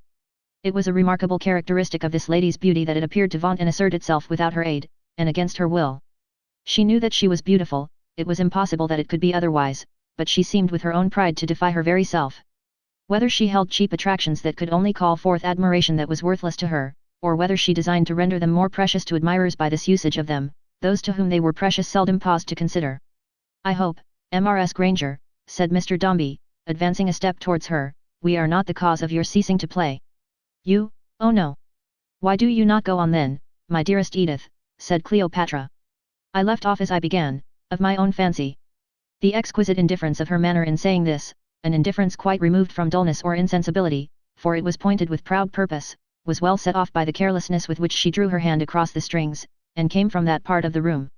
"Do you know, Mr. Dombey," said her languishing mother, playing with a hand-screen, "that occasionally my dearest Edith and myself actually almost differ." "Not quite, sometimes, mamma," said Edith. "Oh, never quite, my darling." "Fie, fie, it would break my heart," returned her mother, making a faint attempt to pat her with the screen, which Edith made no movement to meet, "about these old conventionalities of manner that are observed in little things. Why are we not more natural? Dear me! With all those yearnings, and gushings, and impulsive throbbings that we have implanted in our souls, and which are so very charming, why are we not more natural?" Mr. Dombey said it was very true, very true. "We could be more natural I suppose if we tried," said Mrs. Skewton. Mr. Dombey thought it possible. "Devil a bit, ma'am," said the Major. "We couldn't afford it. Unless the world was peopled with J.B.S., tough and blunt old Joes, ma'am, plain red herrings with hard roes, sir, we couldn't afford it. It wouldn't do." "You naughty infidel," said Mrs. Skewton, "be mute." "Cleopatra commands," returned the Major, kissing his hand, "and Antony Bagstock obeys." "The man has no sensitiveness," said Mrs. Skewton, cruelly holding up the hand-screen so as to shut the Major out. "No sympathy. And what do we live for but sympathy? What else is so extremely charming? Without that gleam of sunshine on our cold earth," said Mrs. Skewton, arranging her lace tucker, and complacently observing the effect of her bare lean arm, looking upward from the wrist, "how could we possibly bear it? In short, obdurate man," glancing at the Major, "round the screen, I would have my world all heart, and faith is so excessively charming, that I won't allow you to disturb it, do you hear?" The Major replied that it was hard in Cleopatra to require the world to be all heart, and yet to appropriate to herself the hearts of all the world, which obliged Cleopatra to remind him that flattery was insupportable to her, and that if he had the boldness to address her in that strain any more, she would positively send him home. "Withers the wan?" At this period, handing round the tea, Mr. Dombey again addressed himself to Edith. "There is not much company here, it would seem," said Mr. Dombey, in his own portentous gentlemanly way. "I believe not. We see none." "Why really," observed Mrs. Skewton from her couch, "there are no people here just now with whom we care to associate." "They have not enough heart," said Edith, with a smile. The very twilight of a smile, so singularly were its light and darkness blended. "My dearest Edith rallies me, you see," said her mother, shaking her head, which shook a little of itself sometimes, as if the palsy twinkled now and then in opposition to the diamonds. "Wicked one! You have been here before, if I am not mistaken," said Mr. Dombey. Still to Edith. "Oh, several times. I think we have been everywhere. A beautiful country. I suppose it is. Everybody says so." "Your cousin Phoenix raves about it, Edith," interposed her mother from her couch. The daughter slightly turned her graceful head, and raising her eyebrows by a hair's breadth, as if her cousin Phoenix were of all the mortal world the least to be regarded, turned her eyes again towards Mr. Dombey. I hope, for the credit of my good taste, that I am tired of the neighborhood, she said. You have almost reason to be, madam, he replied, glancing at a variety of landscape drawings, of which he had already recognized several as representing neighboring points of view, and which were strewn abundantly about the room. If these beautiful productions are from your hand. She gave him no reply, but sat in a disdainful beauty, quite amazing. Have they that interest? Said Mr. Dombey. Are they yours? Yes. And you play, I already know. Yes. And sing? Yes. She answered all these questions with a strange reluctance, and with that remarkable air of opposition to herself, already noticed as belonging to her beauty. Yet she was not embarrassed, but wholly self-possessed. Neither did she seem to wish to avoid the conversation, for she addressed her face, and, so far as she could, her manner also, to him, and continued to do so, when he was silent. You have many resources against weariness at least, said Mr. Dombey. Whatever their efficiency may be, she returned, you know them all now. I have no more. May I hope to prove them all, said Mr. Dombey, with solemn gallantry, laying down a drawing he had held, and motioning towards the harp. Oh certainly. If you desire it. She rose as she spoke, and crossing by her mother's couch, and directing a stately look towards her, which was instantaneous in its duration, but inclusive, if anyone had seen it, of a multitude of expressions, among which that of the twilight smile, without the smile itself, overshadowed all the rest, went out of the room. The Major, who was quite forgiven by this time, had wheeled a little table up to Cleopatra, and was sitting down to play piquet with her. Mr. Dombey, not knowing the game, sat down to watch them for his edification until Edith should return. We are going to have some music, Mr. Dombey, I hope, said Cleopatra. Mrs. Granger has been kind enough to promise so, said Mr. Dombey. Ah. That's very nice. Do you propose, Major? No, ma'am, said the Major. Couldn't do it. You're a barbarous being, replied the lady, and my hand's destroyed. You are fond of music, Mr. Dombey. Eminently so, was Mr. Dombey's answer. Yes. It's very nice, said Cleopatra, looking at her cards. So much heart in it, undeveloped recollections of a previous state of existence, and all that, which is so truly charming. Do you know, simpered Cleopatra, reversing the knave of clubs, who had come into her game with his heels uppermost, that if anything could tempt me to put a period to my life, it would be curiosity to find out what it's all about, and what it means. There are so many provoking mysteries, really, that are hidden from us. Major, you to play. The Major played, and Mr. Dombey, looking on for his instruction, would soon have been in a state of dire confusion, but that he gave no attention to the game whatever, and sat wondering instead when Edith would come back. She came at last, and sat down to her harp, and Mr. Dombey rose and stood beside her, listening. He had little taste for music, and no knowledge of the strain she played, but he saw her bending over it, and perhaps he heard among the sounding strings some distant music of his own, that tamed the monster of the iron road, and made it less inexorable. Cleopatra had a sharp eye, verily, at piquet. It glistened like a bird's, and did not fix itself upon the game, but pierced the room from end to end, and gleamed on harp, performer, listener, everything. When the haughty beauty had concluded, she arose, and receiving Mr. Dombey's thanks and compliments in exactly the same manner as before, went with scarcely any pause to the piano, and began there. Edith Granger, any song but that. Edith Granger, you are very handsome, and your touch upon the keys is brilliant, and your voice is deep and rich, but not the air that his neglected daughter sang to his dead son. Alas, he knows it not, and if he did, what air of hers would stir him, rigid man? Sleep, lonely Florence, sleep. Peace in thy dreams, although the night has turned dark, and the clouds are gathering, and threaten to discharge themselves in hail. Chapter 22. A Trifle of Management by Mr. Carker the Manager. Mr. Carker the Manager sat at his desk, smooth and soft as usual, reading those letters which were reserved for him to open, backing them occasionally with such memoranda and references as their business purport required, and parceling them out into little heaps for distribution through the several departments of the house. The post had come in heavy that morning, and Mr. Carker the Manager had a good deal to do. The general action of a man so engaged, pausing to look over a bundle of papers in his hand, dealing them round in various portions, taking up another bundle and examining its contents with knitted brows and pursed out lips, dealing and sorting and pondering by turns, would easily suggest some whimsical resemblance to a player at cards. The face of Mr. Carker the Manager was in good keeping with such a fancy. It was the face of a man who studied his play, warily, who made himself master of all the strong and weak points of the game, who registered the cards in his mind as they fell about him, knew exactly what was on them, what they missed, and what they made, who was crafty to find out what the other players held, and who never betrayed his own hand. The letters were in various languages, but Mr. Carker the Manager read them all. If there had been anything in the offices of Dombey and Son that he could read, there would have been a card wanting in the pack. He read almost at a glance, and made combinations of one letter with another and one business with another as he went on, adding new matter to the heaps, much as a man would know the cards at sight, and work out their combinations in his mind after they were turned.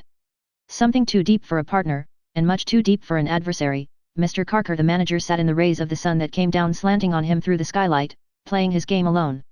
And although it is not among the instincts wild or domestic of the cat tribe to play at cards, feline from sole to crown was Mr. Carker the manager, as he basked in the strip of summer light and warmth that shone upon his table and the ground as if they were a crooked dial plate, and himself the only figure on it. With hair and whiskers deficient in color at all times, but feebler than common in the rich sunshine, and more like the coat of a sandy tortoise-shell cat, with long nails, nicely pared and sharpened, with a natural antipathy to any speck of dirt, which made him pause sometimes and watch the falling motes of dust, and rub them off his smooth white hand or glossy linen. Mr. Carker the manager, sly of manner, sharp of tooth, soft of foot, watchful of eye, oily of tongue, cruel of heart, nice of habit, sat with a dainty steadfastness and patience at his work, as if he were waiting at a mouse's hole. At length the letters were disposed of, excepting one which he reserved for a particular audience. Having locked the more confidential correspondence in a drawer, Mr. Carker the manager rang his bell. "Why do you answer it?" was his reception of his brother. "The messenger is out, and I am the next," was the submissive reply. "You are the next," muttered the manager. "Yes. Creditable to me. There." Pointing to the heaps of opened letters, he turned disdainfully away, in his elbow chair, and broke the seal of that one which he held in his hand. "I am sorry to trouble you, James," said the brother, gathering them up, "but... Oh, you have something to say. I knew that." "Well..." Mr. Carker the manager did not raise his eyes or turn them on his brother, but kept them on his letter, though without opening it. "Well," he repeated sharply. "I am uneasy about Harriet." "Harriet who? What Harriet? I know nobody of that name." "She is not well, and has changed very much of late." "She changed very much, a great many years ago," replied the manager, "and that is all I have to say. I think if you would hear me..." "Why should I hear you, Brother John?" returned the manager, laying a sarcastic emphasis on those two words, and throwing up his head, but not lifting his eyes. "I tell you, Harriet Carker made her choice many years ago between her two brothers. She may repent it, but she must abide by it. Don't mistake me. I do not say she does repent it. It would be black ingratitude in me to hint at such a thing," returned the other. "Though believe me, James, I am as sorry for her sacrifice as you." "As I?" exclaimed the manager. "As I? As sorry for her choice, for what you call her choice, as you are angry at it," said the junior. "Angry," repeated the other, with a wide show of his teeth. "Displeased. Whatever word you like best. You know my meaning. There is no offence in my intention." "There is offence in everything you do," replied his brother, glancing at him with a sudden scowl, which in a moment gave place to a wider smile than the last.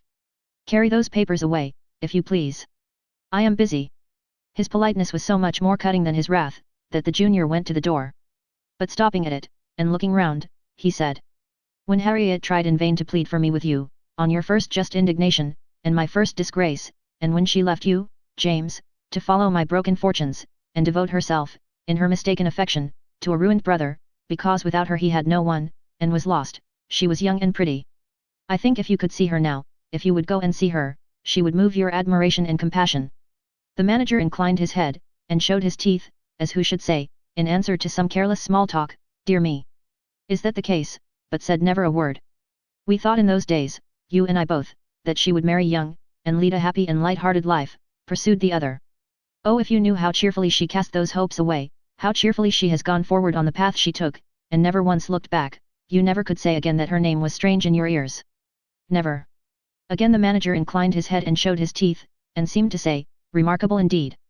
You quite surprise me." And again he uttered never a word. "May I go on?" said John Carker, mildly. "On your way," replied his smiling brother. "If you will have the goodness." John Carker, with a sigh, was passing slowly out at the door, when his brother's voice detained him for a moment on the threshold. "If she has gone, and goes, her own way cheerfully," he said, throwing the still unfolded letter on his desk, and putting his hands firmly in his pockets, "you may tell her that I go as cheerfully on mine. If she has never once looked back, you may tell her that I have, sometimes, to recall her taking part with you, and that my resolution is no easier to wear away," he smiled very sweetly here, "than marble. I tell her nothing of you. We never speak about you. Once a year, on your birthday, Harriet says always, let us remember James by name, and wish him happy, but we say no more. Tell it then, if you please, returned the other, to yourself. You can't repeat it too often, as a lesson to you to avoid the subject in speaking to me. I know no Harriet Carker. There is no such person. You may have a sister, make much of her. I have none. Mr. Carker the manager took up the letter again, and waved it with a smile of mock courtesy towards the door. Unfolding it as his brother withdrew, and looking darkly after him as he left the room, he once more turned round in his elbow chair, and applied himself to a diligent perusal of its contents. It was in the writing of his great chief, Mr. Dombey, and dated from Leamington. Though he was a quick reader of all other letters, Mr. Carker read this slowly, weighing the words as he went, and bringing every tooth in his head to bear upon them. When he had read it through once, he turned it over again, and picked out these passages. I find myself benefited by the change, and am not yet inclined to name any time for my return. I wish, Carker, you would arrange to come down once and see me here, and let me know how things are going on, in person. I omitted to speak to you about young Gay. If not gone per Son and Heir, or if Son and Heir still lying in the docks, appoint some other young man and keep him in the city for the present. I am not decided. Now that's unfortunate, said Mr. Carker the manager, expanding his mouth, as if it were made of india rubber, for he's far away. Still that passage, which was in a postscript, attracted his attention and his teeth, once more. I think, he said, my good friend Captain Cuttle mentioned something about being towed along in the wake of that day. What a pity he's so far away. He refolded the letter, and was sitting trifling with it, standing it longwise and broadwise on his table, and turning it over and over on all sides, doing pretty much the same thing, perhaps, by its contents, when Mr. Perch the messenger knocked softly at the door, and coming in on tiptoe, bending his body at every step as if it were the delight of his life to bow, laid some papers on the table. Would you please to be engaged, sir? Asked Mr. Perch, rubbing his hands, and deferentially putting his head on one side, like a man who felt he had no business to hold it up in such a presence, and would keep it as much out of the way as possible. Who wants me? Why, sir, said Mr. Perch, in a soft voice, really nobody, sir, to speak of at present. Mr. Gills the ship's instrument maker, sir, has looked in, about a little matter of payment, he says, but I mentioned to him, sir, that you was engaged several deep. Mr. Perch coughed once behind his hand, and waited for further orders. Anybody else? Well, sir, said Mr. Perch, I wouldn't of my own self take the liberty of mentioning, sir, that there was anybody else, but that same young lad that was here yesterday, sir, and last week, has been hanging about the place, and it looks, sir, added Mr. Perch, stopping to shut the door, dreadful unbusinesslike to see him whistling to the sparrows down the court, and making of 'em answer him. You said he wanted something to do, didn't you, Perch? Asked Mr. Carker, leaning back in his chair and looking at that officer. Why, sir, said Mr. Perch, coughing behind his hand again, his expression certainly were that he was in wants of a citoyen, and that he considered something might be done for him about the docks, being used to fishing with a rod and line, but, Mr. Perch shook his head very dubiously indeed. What does he say when he comes? Asked Mr. Carker. Indeed, sir, said Mr. Perch, coughing another cough behind his hand, which was always his resource as an expression of humility when nothing else occurred to him, his observation generally air that he would humbly wish to see one of the gentlemen, and that he wants to earn a living. But you see, sir, added Perch, dropping his voice to a whisper, and turning, in the inviolable nature of his confidence, to give the door a thrust with his hand and knee, as if that would shut it any more when it was shut already, it's hardly to be bore, sir, that a common lad like that should come a-prowling here, and saying that his mother nursed our house as young gentleman, and that he hopes our house will give him a chance on that account. I am sure, sir, observed Mr. Perch, that although Mrs. Perch was at that time nursing as thriving a little girl, sir, as we've ever took the liberty of adding to our family, I wouldn't have made so free as drop a hint of her being capable of imparting nourishment, not if it was never so. Mr. Carker grinned at him like a shark, but in an absent, thoughtful manner. Whether, submitted Mr. Perch, after a short silence, and another cough, it mightn't be best for me to tell him, that if he was seen here any more he would be given into custody, and to keep to it. With respect to bodily fear, said Mr. Perch, I'm so timid, myself, by nature, sir, and my nerves is so unstrung by Mrs. Perch's state, that I could take my affidavit easy. Let me see this fellow, Perch, said Mr. Carker. Bring him in. Yes, sir. Begging your pardon, sir, said Mr. Perch, hesitating at the door, he's rough, sir, in appearance. Never mind. If he's there, bring him in. I'll see Mr. Gills directly.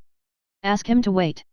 Mr. Perch bowed, and shutting the door, as precisely and carefully as if he were not coming back for a week, went on his quest among the sparrows in the court. While he was gone, Mr. Carker assumed his favorite attitude before the fireplace, and stood looking at the door, presenting, with his underlip tucked into the smile that showed his whole row of upper teeth, a singularly crouching pace. The messenger was not long in returning, followed by a pair of heavy boots that came bumping along the passage like boxes. With the unceremonious words "Come along with you," a very unusual form of introduction from his lips, Mr. Perch then ushered into the presence a strong-built lad of 15, with a round red face, a round sleek head, round black eyes, round limbs and round body, who, to carry out the general rotundity of his appearance, had a round hat in his hand, without a particle of brim to it. Obedient to a nod from Mr. Carker, Perch had no sooner confronted the visitor with that gentleman than he withdrew. The moment they were face to face alone, Mr. Carker, without a word of preparation, took him by the throat, and shook him until his head seemed loose upon his shoulders. The boy, who in the midst of his astonishment could not help staring wildly at the gentleman with so many white teeth who was choking him, and at the office walls, as though determined, if he were choked, that his last look should be at the mysteries for his intrusion into which he was paying such a severe penalty, at last contrived to utter. "Come, sir. You let me alone, will you?" "Let you alone," said Mr. Carker. "What? I have got you, have I?" There was no doubt of that, and tightly too. "You dog," said Mr. Carker, through his set jaws, "I'll strangle you." Byler whimpered, "Would he though?" "Oh no he wouldn't, and what was he doing of, and why didn't he strangle some body of his own size and not him?" But Byler was quelled by the extraordinary nature of his reception, and, as his head became stationary, and he looked the gentleman in the face, or rather in the teeth, and saw him snarling at him, he so far forgot his manhood as to cry. "I haven't done nothing to you, sir," said Byler, "otherwise rob, otherwise grinder, and always tootle." "You young scoundrel," replied Mr. Carker, slowly releasing him, and moving back a step into his favorite position. "What do you mean by daring to come here?" "I didn't mean no harm, sir," whimpered Rob, putting one hand to his throat, and the knuckles of the other to his eyes. "I'll never come again, sir. I only wanted work." "Work, young cane that you are," repeated Mr. Carker, eyeing him narrowly. "Ain't you the idlest vagabond in London?" The impeachment, while it much affected Mr. Tootle Jr., attached to his character so justly, that he could not say a word in denial. He stood looking at the gentleman, therefore, with a frightened, self-convicted, and remorseful air. As to his looking at him, it may be observed that he was fascinated by Mr. Carker, and never took his round eyes off him for an instant. "Ain't you a thief?" said Mr. Carker, with his hands behind him in his pockets. "No, sir," pleaded Rob. "You are," said Mr. Carker. "I ain't indeed, sir," whimpered Rob. "I never did such a thing as thieve, sir, if you'll believe me. I know I've been a-going wrong, sir, ever since I took to bird catching and walking matching. I'm sure a cove might think," said Mr. Tootle Jr., with a burst of penitence, "that singing birds was innocent company, but nobody knows what harm is in them little creatures and what they brings you down to." They seemed to have brought him down to a velveteen jacket and trousers very much the worse for wear, a particularly small red waistcoat like a gorget, an interval of blue check, and the hat before mentioned. "I ain't been home 20 times since them birds got their will of me," said Rob, "and that's 10 months. How can I go home when everybody's miserable to see me?" "I wonder," said Byler, blubbering outright, and smearing his eyes with his coat cuff, "that I haven't been and drowned myself over and over again." All of which, including his expression of surprise at not having achieved this last scarce performance, the boy said, just as if the teeth of Mr. Carker drew it out of him, and he had no power of concealing anything with that battery of attraction in full play. "You're a nice young gentleman," said Mr. Carker, shaking his head at him. "There's hemp seed sown for you, my fine fellow." "I'm sure, sir," returned the wretched Byler, blubbering again, and again having recourse to his coat cuff, "I shouldn't care, sometimes, if it was growed too. My misfortunes all began in wagging, sir, but what could I do, except in wag?" "Excepting what?" said Mr. Carker. "Wag, sir. Wagging from school." "Do you mean pretending to go there, and not going?"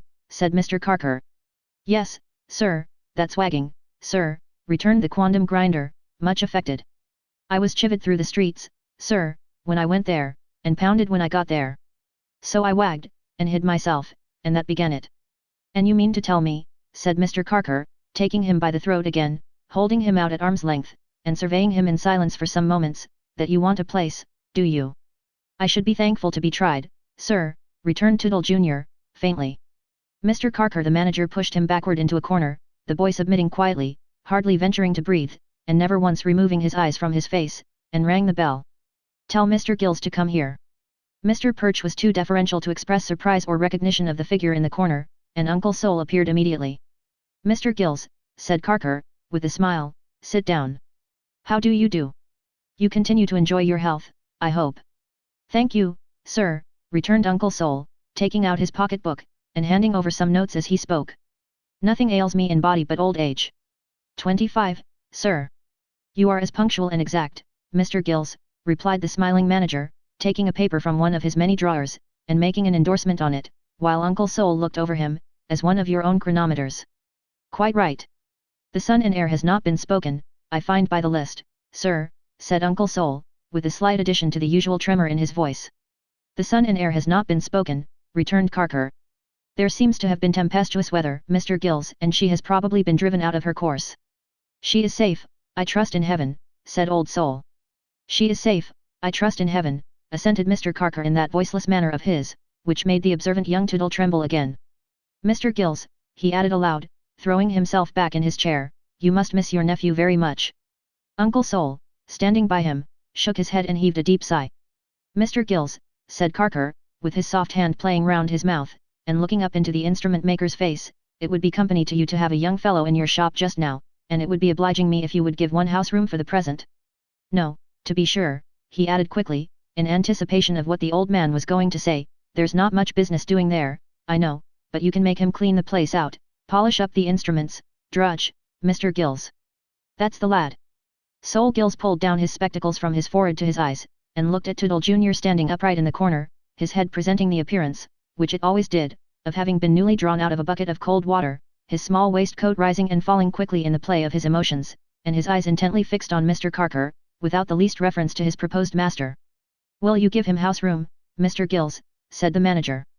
Old Sol, without being quite enthusiastic on the subject, replied that he was glad of any opportunity, however slight, to oblige Mr. Carker, whose wish on such a point was a command, and that the wooden midshipman would consider himself happy to receive in his berth any visitor of Mr. Carker's selecting.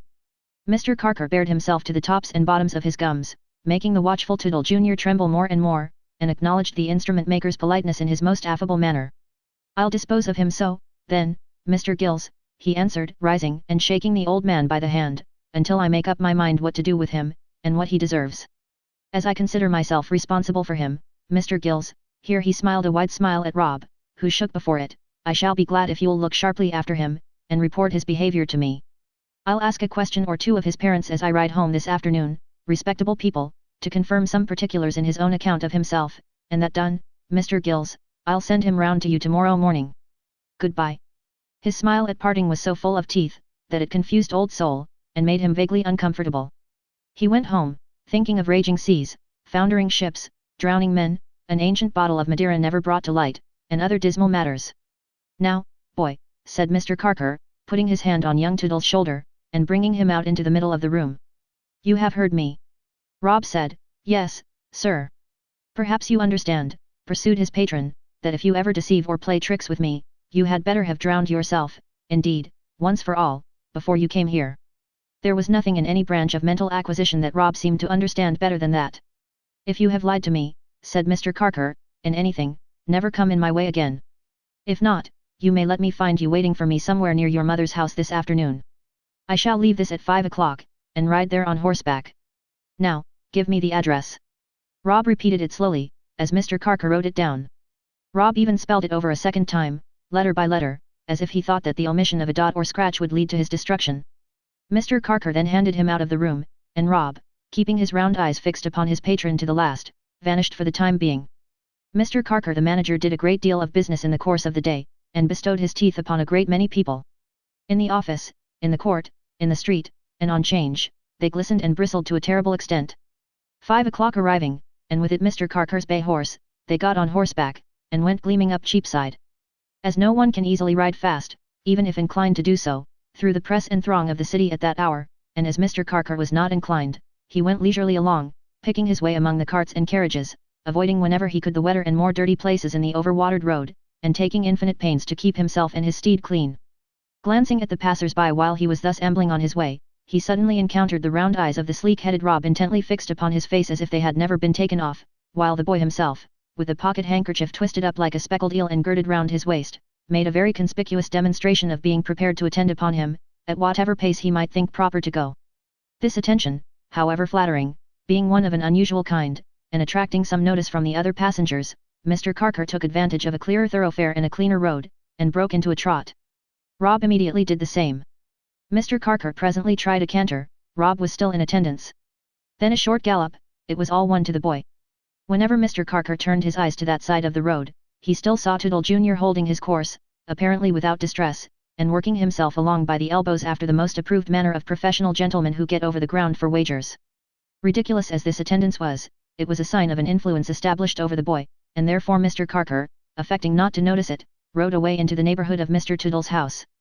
On his slackening his pace here, Rob appeared before him to point out the turnings, and when he called to a man at a neighboring gateway to hold his horse, pending his visit to the buildings that had succeeded Staggs's Gardens, Rob dutifully held the stirrup, while the manager dismounted. "Now, sir," said Mr. Carker, taking him by the shoulder, "come along." The prodigal son was evidently nervous of visiting the parental abode, but Mr. Carker pushing him on before, he had nothing for it but to open the right door, and suffer himself to be walked into the midst of his brothers and sisters, mustered in overwhelming force round the family tea-table. At sight of the prodigal in the grasp of a stranger, these tender relations united in a general howl, which smote upon the prodigal's breast so sharply when he saw his mother stand up among them, pale and trembling, with the baby in her arms, that he lent his own voice to the chorus. Nothing doubting now that the stranger, if not Mr. Ketch in person, was one of that company, the whole of the young family wailed the louder, while its more infantine members, unable to control the transports of emotion appertaining to their time of life, threw themselves on their backs like young birds when terrified by a hawk, and kicked violently. At length, poor Polly, making herself audible, said, with quivering lips, "Oh Rob, my poor boy, what have you done at last?" "Nothing, mother," cried Rob, in a piteous voice. "Ask the gentleman." "Don't be alarmed," said Mr. Carker, "I want to do him good." At this announcement, Polly, who had not cried yet, began to do so. The elder Toodles, who appeared to have been meditating a rescue, unclenched their fists. The younger Toodles clustered round their mother's gown, and peeped from under their own chubby arms at their desperado brother and his unknown friend. Everybody blessed the gentleman with the beautiful teeth, who wanted to do good. "This fellow," said Mr. Carker to Polly, giving him a gentle shake, "is your son, ma'am?" "Yes, sir," sobbed Polly, with a curtsy, "yes, sir." "A bad son, I am afraid," said Mr. Carker. "Never a bad son to me, sir," returned Polly. "To whom then?" demanded Mr. Carker. "He has been a little wild, sir," returned Polly, checking the baby, who was making convulsive efforts with his arms and legs to launch himself on Byler, through the ambient air, and has gone with wrong companions, but I hope he has seen the misery of that, sir, and will do well again." Mr. Carker looked at Polly, and the clean room, and the clean children, and the simple Toodle face, combined of father and mother, that was reflected and repeated everywhere about him, and seemed to have achieved the real purpose of his visit. "Your husband, I take it, is not at home," he said. "No, sir," replied Polly. "He's down the line at present." The prodigal Rob seemed very much relieved to hear it, though still in the absorption of all his faculties in his patron, he hardly took his eyes from Mr. Carker's face, unless for a moment at a time to steal a sorrowful glance at his mother. "Then," said Mr. Carker, "I'll tell you how I have stumbled on this boy of yours, and who I am, and what I am going to do for him." This Mr. Carker did, in his own way, saying that he at first intended to have accumulated nameless terrors on his presumptuous head, for coming to the whereabout of Dombey and Son. That he had relented, in consideration of his youth, his professed contrition, and his friends. That he was afraid he took a rash step in doing anything for the boy, and one that might expose him to the censure of the prudent, but that he did it of himself and for himself, and risked the consequences single-handed, and that his mother's past connection with Mr. Dombey's family had nothing to do with it, and that Mr. Dombey had nothing to do with it, but that he, Mr. Carker, was the be-all and the end-all of this business. Taking great credit to himself for his goodness, and receiving no less from all the family then present, Mr. Carker signified, indirectly but still pretty plainly, that Rob's implicit fidelity, attachment, and devotion, were forevermore his due, and the least homage he could receive. And with this great truth Rob himself was so impressed, that, standing gazing on his patron with tears rolling down his cheeks, he nodded his shiny head until it seemed almost as loose as it had done under the same patron's hands that morning. Polly, who had passed heaven knows how many sleepless nights on account of this her dissipated firstborn, and had not seen him for weeks and weeks, could have almost kneeled to Mr. Carker the manager, as to a good spirit, in spite of his teeth. But Mr. Carker rising to depart, she only thanked him with her mother's prayers and blessings, thanks so rich when paid out of the heart's mint, especially for any service Mr. Carker had rendered, that he might have given back a large amount of change, and yet been overpaid. As that gentleman made his way among the crowding children to the door, Rob retreated on his mother, and took her and the baby in the same repentant hug. "I'll try hard, dear mother, now. Upon my soul I will," said Rob. "Oh do, my dear boy. I am sure you will, for our sakes and your own," cried Polly, kissing him. "But you're coming back to speak to me, when you have seen the gentleman away." "I don't know, mother." Rob hesitated, and looked down. "Father, when's he coming home?" "Not till 2 o'clock tomorrow morning." "I'll come back, mother dear," cried Rob. And passing through the shrill cry of his brothers and sisters in reception of this promise, he followed Mr. Carker out. "What?" said Mr. Carker, who had heard this. "You have a bad father, have you?" "No, sir," returned Rob, amazed. "There ain't a better nor a kinder father going, than mine is." "Why don't you want to see him then?" inquired his patron. "There's such a difference between a father and a mother, sir," said Rob, after faltering for a moment. He couldn't hardly believe yet that I was doing to do better, though I know he'd try to, but a mother, she always believes what's good, sir, at least, I know my mother does, God bless her." Mr. Carker's mouth expanded, but he said no more until he was mounted on his horse, and had dismissed the man who held it, when, looking down from the saddle steadily into the attentive and watchful face of the boy, he said, "You'll come to me tomorrow morning, and you shall be shown where that old gentleman lives, that old gentleman who was with me this morning, where you are going, as you heard me say." "Yes, sir," returned Rob. "I have a great interest in that old gentleman, and in serving him. You serve me, boy, do you understand? Well," he added, interrupting him, for he saw his round face brighten when he was told that, "I see you do. I want to know all about that old gentleman, and how he goes on from day to day, for I am anxious to be of service to him, and especially who comes there to see him. Do you understand?" Rob nodded his steadfast face, and said yes, sir, again. "I should like to know that he has friends who are attentive to him, and that they don't desert him, for he lives very much alone now, poor fellow, but that they are fond of him, and of his nephew who has gone abroad. There is a very young lady who may perhaps come to see him. I want particularly to know all about her."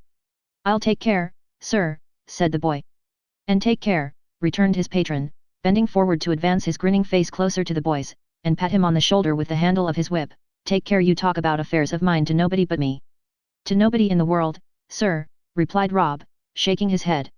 "Neither there," said Mr. Carker, pointing to the place they had just left, "nor anywhere else. I'll try how true and grateful you can be. I'll prove you."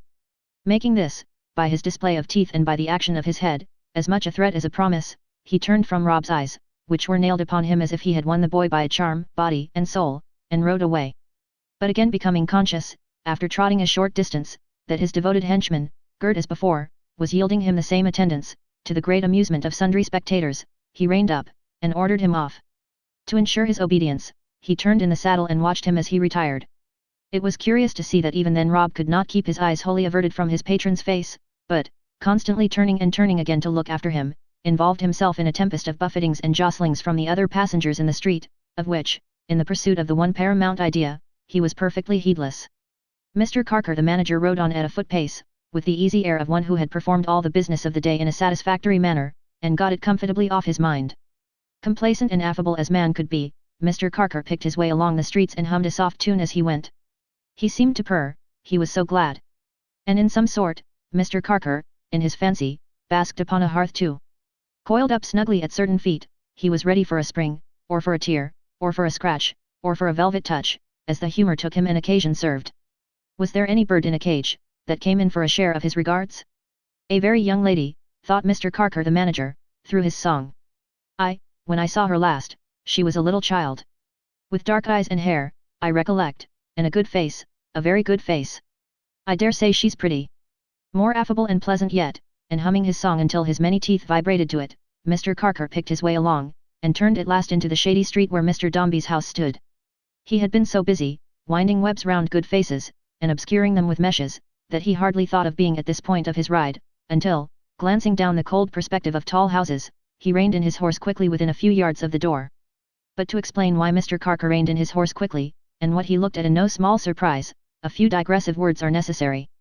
Mr. Toots, emancipated from the Blimber thraldom and coming into the possession of a certain portion of his worldly wealth, which, as he had been wont, during his last half-year's probation, to communicate to Mr. Feeder every evening as a new discovery, the executors couldn't keep him out of, had applied himself with great diligence, to the science of life. Fired with a noble emulation to pursue a brilliant and distinguished career, Mr. Toots had furnished a choice set of apartments, had established among them a sporting bower, embellished with the portraits of winning horses, in which he took no particle of interest, and a divan, which made him poorly In this delicious abode, Mr. Toots devoted himself to the cultivation of those gentle arts which refine and humanize existence, his chief instructor in which was an interesting character called the Game Chicken, who was always to be heard of at the bar of the Black Badger, wore a shaggy white greatcoat in the warmest weather, and knocked Mr. Toots about the head 3 times a week, for the small consideration of 10 and 6 per visit. The Game Chicken, who was quite the Apollo of Mr. Toots' pantheon, had introduced to him a marker who taught billiards, a lifeguard who taught fencing, a job master who taught riding, a Cornish gentleman who was up to anything in the athletic line, and 2 or 3 other friends connected no less intimately with the fine arts, under whose auspices Mr. Toots could hardly fail to improve apace, and under whose tuition he went to work. But however it came about, it came to pass, even while these gentlemen had the gloss of novelty upon them, that Mr. Toots felt, he didn't know how, unsettled and uneasy. There were husks in his corn, that even game chickens couldn't peck up, gloomy giants in his leisure, that even game chickens couldn't knock down. Nothing seemed to do Mr. Toots so much good as incessantly leaving cards at Mr. Dombey's door. No tax-gatherer in the British dominions, that widespread territory on which the sun never sets, and where the tax-gatherer never goes to bed, was more regular and persevering in his calls than Mr. Toots. Mr. Toots never went upstairs, and always performed the same ceremonies, richly dressed for the purpose, at the hall door. "Oh! Good morning," would be Mr. Toots' first remark to the servant. "For Mr. Dombey," would be Mr. Toots' next remark, as he handed in a card. "For Miss Dombey," would be his next, as he handed in another. Mr. Toots would then turn round as if to go away, but the man knew him by this time, and knew he wouldn't. "Oh, I beg your pardon," Mr. Toots would say, as if a thought had suddenly descended on him. "Is the young woman at home?" The man would rather think she was, but wouldn't quite know. Then he would ring a bell that rang upstairs, and would look up the staircase, and would say, yes, she was at home, and was coming down. Then Miss Nipper would appear, and the man would retire. "Oh! How to do?" Mr. Toots would say, with a chuckle and a blush. Susan would thank him, and say she was very well. "How's Diogenes going on?" would be Mr. Toots' second interrogation. "Very well indeed." Miss Florence was fonder and fonder of him every day. Mr. Toots was sure to hail this with a burst of chuckles, like the opening of a bottle of some effervescent beverage. "Miss Florence is quite well, sir," Susan would add. "Oh, it's of no consequence, thank ye," was the invariable reply of Mr. Toots, and when he had said so, he always went away very fast. Now it is certain that Mr. Toots had a filmy something in his mind, which led him to conclude that if he could aspire successfully in the fullness of time, to the hand of Florence, he would be fortunate and blessed. It is certain that Mr. Toots, by some remote and roundabout road, had got to that point, and that there he made a stand. His heart was wounded, he was touched, he was in love. He had made a desperate attempt, one night, and had sat up all night for the purpose, to write an acrostic on Florence, which affected him to tears in the conception. But he never proceeded in the execution further than the words "for when I gaze," the flow of imagination in which he had previously written down the initial letters of the other 7 lines, deserting him at that point. Beyond devising that very artful and politic measure of leaving a card for Mr. Dombey daily, the brain of Mr. Toots had not worked much in reference to the subject that held his feelings prisoner.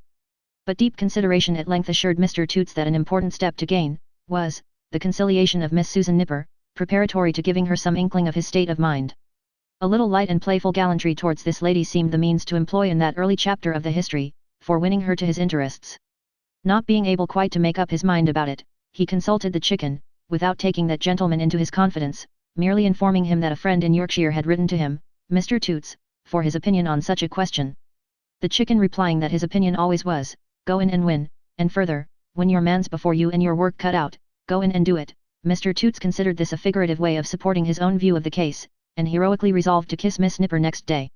Upon the next day, therefore, Mr. Toots, putting into requisition some of the greatest marvels that Burgess & Co. had ever turned out, went off to Mr. Dombey's upon this design. But his heart failed him so much as he approached the scene of action, that, although he arrived on the ground at 3 o'clock in the afternoon, it was 6 before he knocked at the door. Everything happened as usual, down to the point where Susan said her young mistress was well, and Mr. Toots said it was of no consequence. To her amazement, Mr. Toots, instead of going off, like a rocket, after that observation, lingered and chuckled. "Perhaps you'd like to walk upstairs, sir," said Susan. "Well, I think I will come in," said Mr. Toots. But instead of walking upstairs, the bold Toots made an awkward plunge at Susan when the door was shut, and embracing that fair creature, kissed her on the cheek. "Go along with you," cried Susan, "or I'll tear your eyes out." "Just another," said Mr. Toots. "Go along with you," exclaimed Susan, giving him a push. "Innocents like you, too. Who'll begin next?" "Go along, sir." Susan was not in any serious strait, for she could hardly speak for laughing, but Diogenes, on the staircase, hearing a rustling against the wall, and a shuffling of feet, and seeing through the banisters that there was some contention going on, and foreign invasion in the house, formed a different opinion, dashed down to the rescue, and in the twinkling of an eye had Mr. Toots by the leg. Susan screamed, laughed, opened the street door, and ran downstairs. The bold Toots tumbled staggering out into the street, with Diogenes holding on to one leg of his pantaloons, as if Burgess and Co. were his cooks, and had provided that dainty morsel for his holiday entertainment. Diogenes shaken off, rolled over and over in the dust, got up again, whirled round the giddy Toots and snapped at him, and all this turmoil Mr. Carker, reining up his horse and sitting a little at a distance, saw to his amazement, issue from the stately house of Mr. Dombey. Mr. Carker remained watching the discomfited Toots, when Diogenes was called in, and the door shut, and while that gentleman, taking refuge in a doorway near at hand, bound up the torn leg of his pantaloons with a costly silk handkerchief that had formed part of his expensive outfit for the advent. "I beg your pardon, sir," said Mr. Carker, riding up, with his most propitiatory smile. "I hope you are not hurt." "Oh no, thank you," replied Mr. Toots, raising his flushed face. "It's of no consequence." Mr. Toots would have signified, if he could, that he liked it very much. "If the dog's teeth have entered the leg, sir," began Carker, with a display of his own. "No, thank you," said Mr. Toots, "it's all quite right. It's very comfortable, thank you." "I have the pleasure of knowing Mr. Dombey," observed Carker. "Have you though?" rejoined the blushing Took. "And you will allow me, perhaps, to apologize, in his absence," said Mr. Carker, taking off his hat, "for such a misadventure, and to wonder how it can possibly have happened." Mr. Toots is so much gratified by this politeness, and the lucky chance of making friends with a friend of Mr. Dombey, that he pulls out his card case which he never loses an opportunity of using, and hands his name and address to Mr. Carker, who responds to that courtesy by giving him his own, and with that they part. As Mr. Carker picks his way so softly past the house, looking up at the windows, and trying to make out the pensive face behind the curtain looking at the children opposite, the rough head of Diogenes came clambering up close by it, and the dog, regardless of all soothing, barks and growls, and makes at him from that height, as if he would spring down and tear him limb from limb. "Well spoken, D, so near your mistress." Another, and another with your head up, your eyes flashing, and your vexed mouth worrying itself, for want of him. Another, as he picks his way along. "You have a good scent, D, cats, boy, cats." Chapter 23. Florence solitary, and the midshipman mysterious.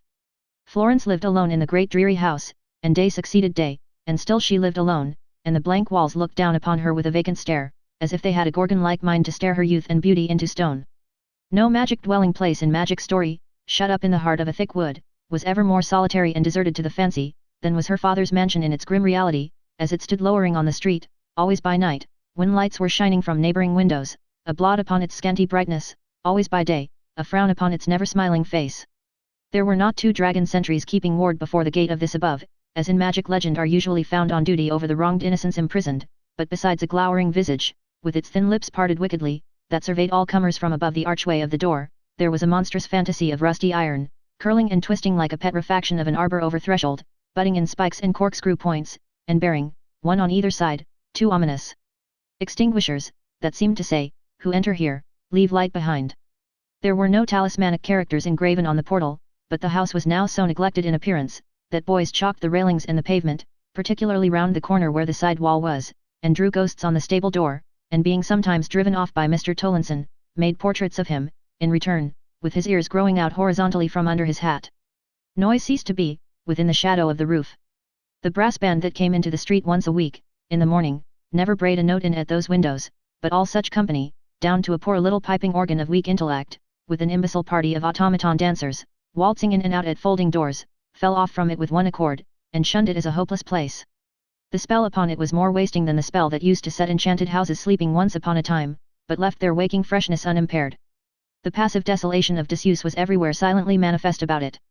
Within doors, curtains, drooping heavily, lost their old folds and shapes, and hung like cumbrous palls. Hecatombs of furniture, still piled and covered up, shrunk like imprisoned and forgotten men, and changed insensibly. Mirrors were dim as with the breath of years. Patterns of carpets faded and became perplexed and faint, like the memory of those years' trifling incidents.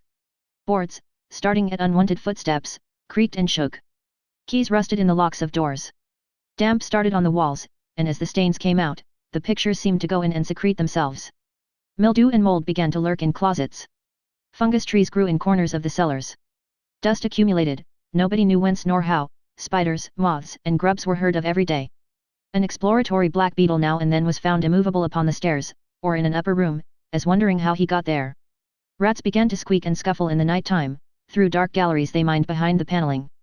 The dreary magnificence of the staterooms, seen imperfectly by the doubtful light admitted through closed shutters, would have answered well enough for an enchanted abode. Such as the tarnished paws of gilded lions, stealthily put out from beneath their wrappers, the marble lineaments of busts on pedestals, fearfully revealing themselves through veils, the clocks that never told the time, or, if wound up by any chance, told it wrong, and struck unearthly numbers, which are not upon the dial, the accidental tinklings among the pendant lustres, more startling than alarm bells, the softened sounds and laggard air that made their way among these objects, and a phantom crowd of others, shrouded and hooded, and made spectral of shape. But, besides, there was the great staircase, where the lord of the place so rarely set his foot, and by which his little child had gone up to heaven. There were other staircases and passages where no one went for weeks together, there were 2 closed rooms associated with dead members of the family, and with whispered recollections of them, and to all the house but Florence, there was a gentle figure moving through the solitude and gloom, that gave to every lifeless thing a touch of present human interest and wonder. For Florence lived alone in the deserted house, and day succeeded day, and still she lived alone, and the cold walls looked down upon her with a vacant stare, as if they had a Gorgon-like mind to stare her youth and beauty into stone. The grass began to grow upon the roof, and in the crevices of the basement paving. A scaly crumbling vegetation sprouted round the window sills. Fragments of mortar lost their hold upon the insides of the unused chimneys, and came dropping down. The 2 trees with the smoky trunks were blighted high up, and the withered branches domineered above the leaves. Through the whole building white had turned yellow, yellow nearly black, and since the time when the poor lady died, it had slowly become a dark gap in the long monotonous street. But Florence bloomed there, like the king's fair daughter in the story. Her books, her music, and her daily teachers, were her only real companions, Susan Nipper and Diogenes excepted, of whom the former, in her attendance on the studies of her young mistress, began to grow quite learned herself, while the latter, softened possibly by the same influences, would lay his head upon the window ledge, and placidly open and shut his eyes upon the street, all through a summer morning, sometimes pricking up his head to look with great significance after some noisy dog in a cart, who was barking his way along, and sometimes, with an exasperated and unaccountable recollection of his supposed enemy in the neighborhood, rushing to the door, whence, after a deafening disturbance, he would come jogging back with a ridiculous complacency that belonged to him, and lay his jaw upon the window ledge again, with the air of a dog who had done a public service. So Florence lived in her wilderness of a home, within the circle of her innocent pursuits and thoughts, and nothing harmed her. She could go down to her father's rooms now, and think of him, and suffer her loving heart humbly to approach him, without fear of repulse. She could look upon the objects that had surrounded him in his sorrow, and could nestle near his chair, and not dread the glance that she so well remembered. She could render him such little tokens of her duty and service, as putting everything in order for him with her own hands, binding little nosegays for table, changing them as one by one they withered and he did not come back, preparing something for him every day, and leaving some timid mark of her presence near his usual seat. Today, it was a little painted stand for his watch, tomorrow she would be afraid to leave it, and would substitute some other trifle of her making not so likely to attract his eye. Waking in the night, perhaps, she would tremble at the thought of his coming home and angrily rejecting it, and would hurry down with slippered feet and quickly beating heart, and bring it away. At another time, she would only lay her face upon his desk, and leave a kiss there, and a tear. Still no one knew of this. Unless the household found it out when she was not there, and they all held Mr. Dombey's rooms in awe, it was as deep a secret in her breast as what had gone before it. Florence stole into those rooms at twilight, early in the morning, and at times when meals were served downstairs. And although they were in every nook the better and the brighter for her care, she entered and passed out as quietly as any sunbeam, opting that she left her light behind. Shadowy company attended Florence up and down the echoing house, and sat with her in the dismantled rooms.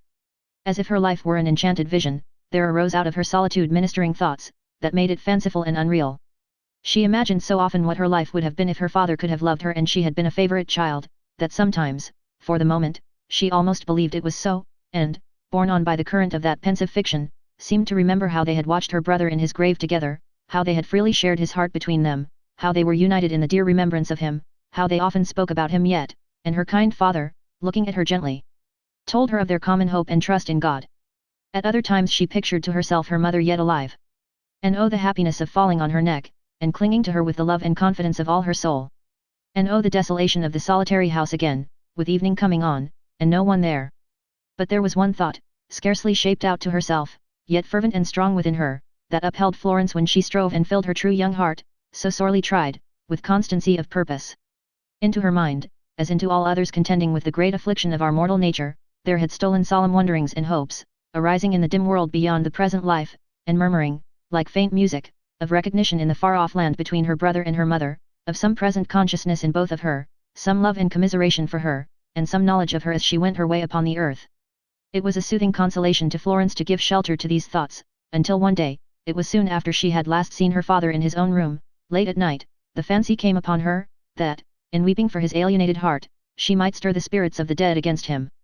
Wild, weak, childish, as it may have been to think so, and to tremble at the half-formed thought, it was the impulse of her loving nature, and from that hour Florence strove against the cruel wound in her breast, and tried to think of him whose hand had made it, only with hope. Her father did not know, she held to it from that time, how much she loved him. She was very young, and had no mother, and had never learned, by some fault or misfortune, how to express to him that she loved him. She would be patient, and would try to gain that art in time, and win him to a better knowledge of his only child.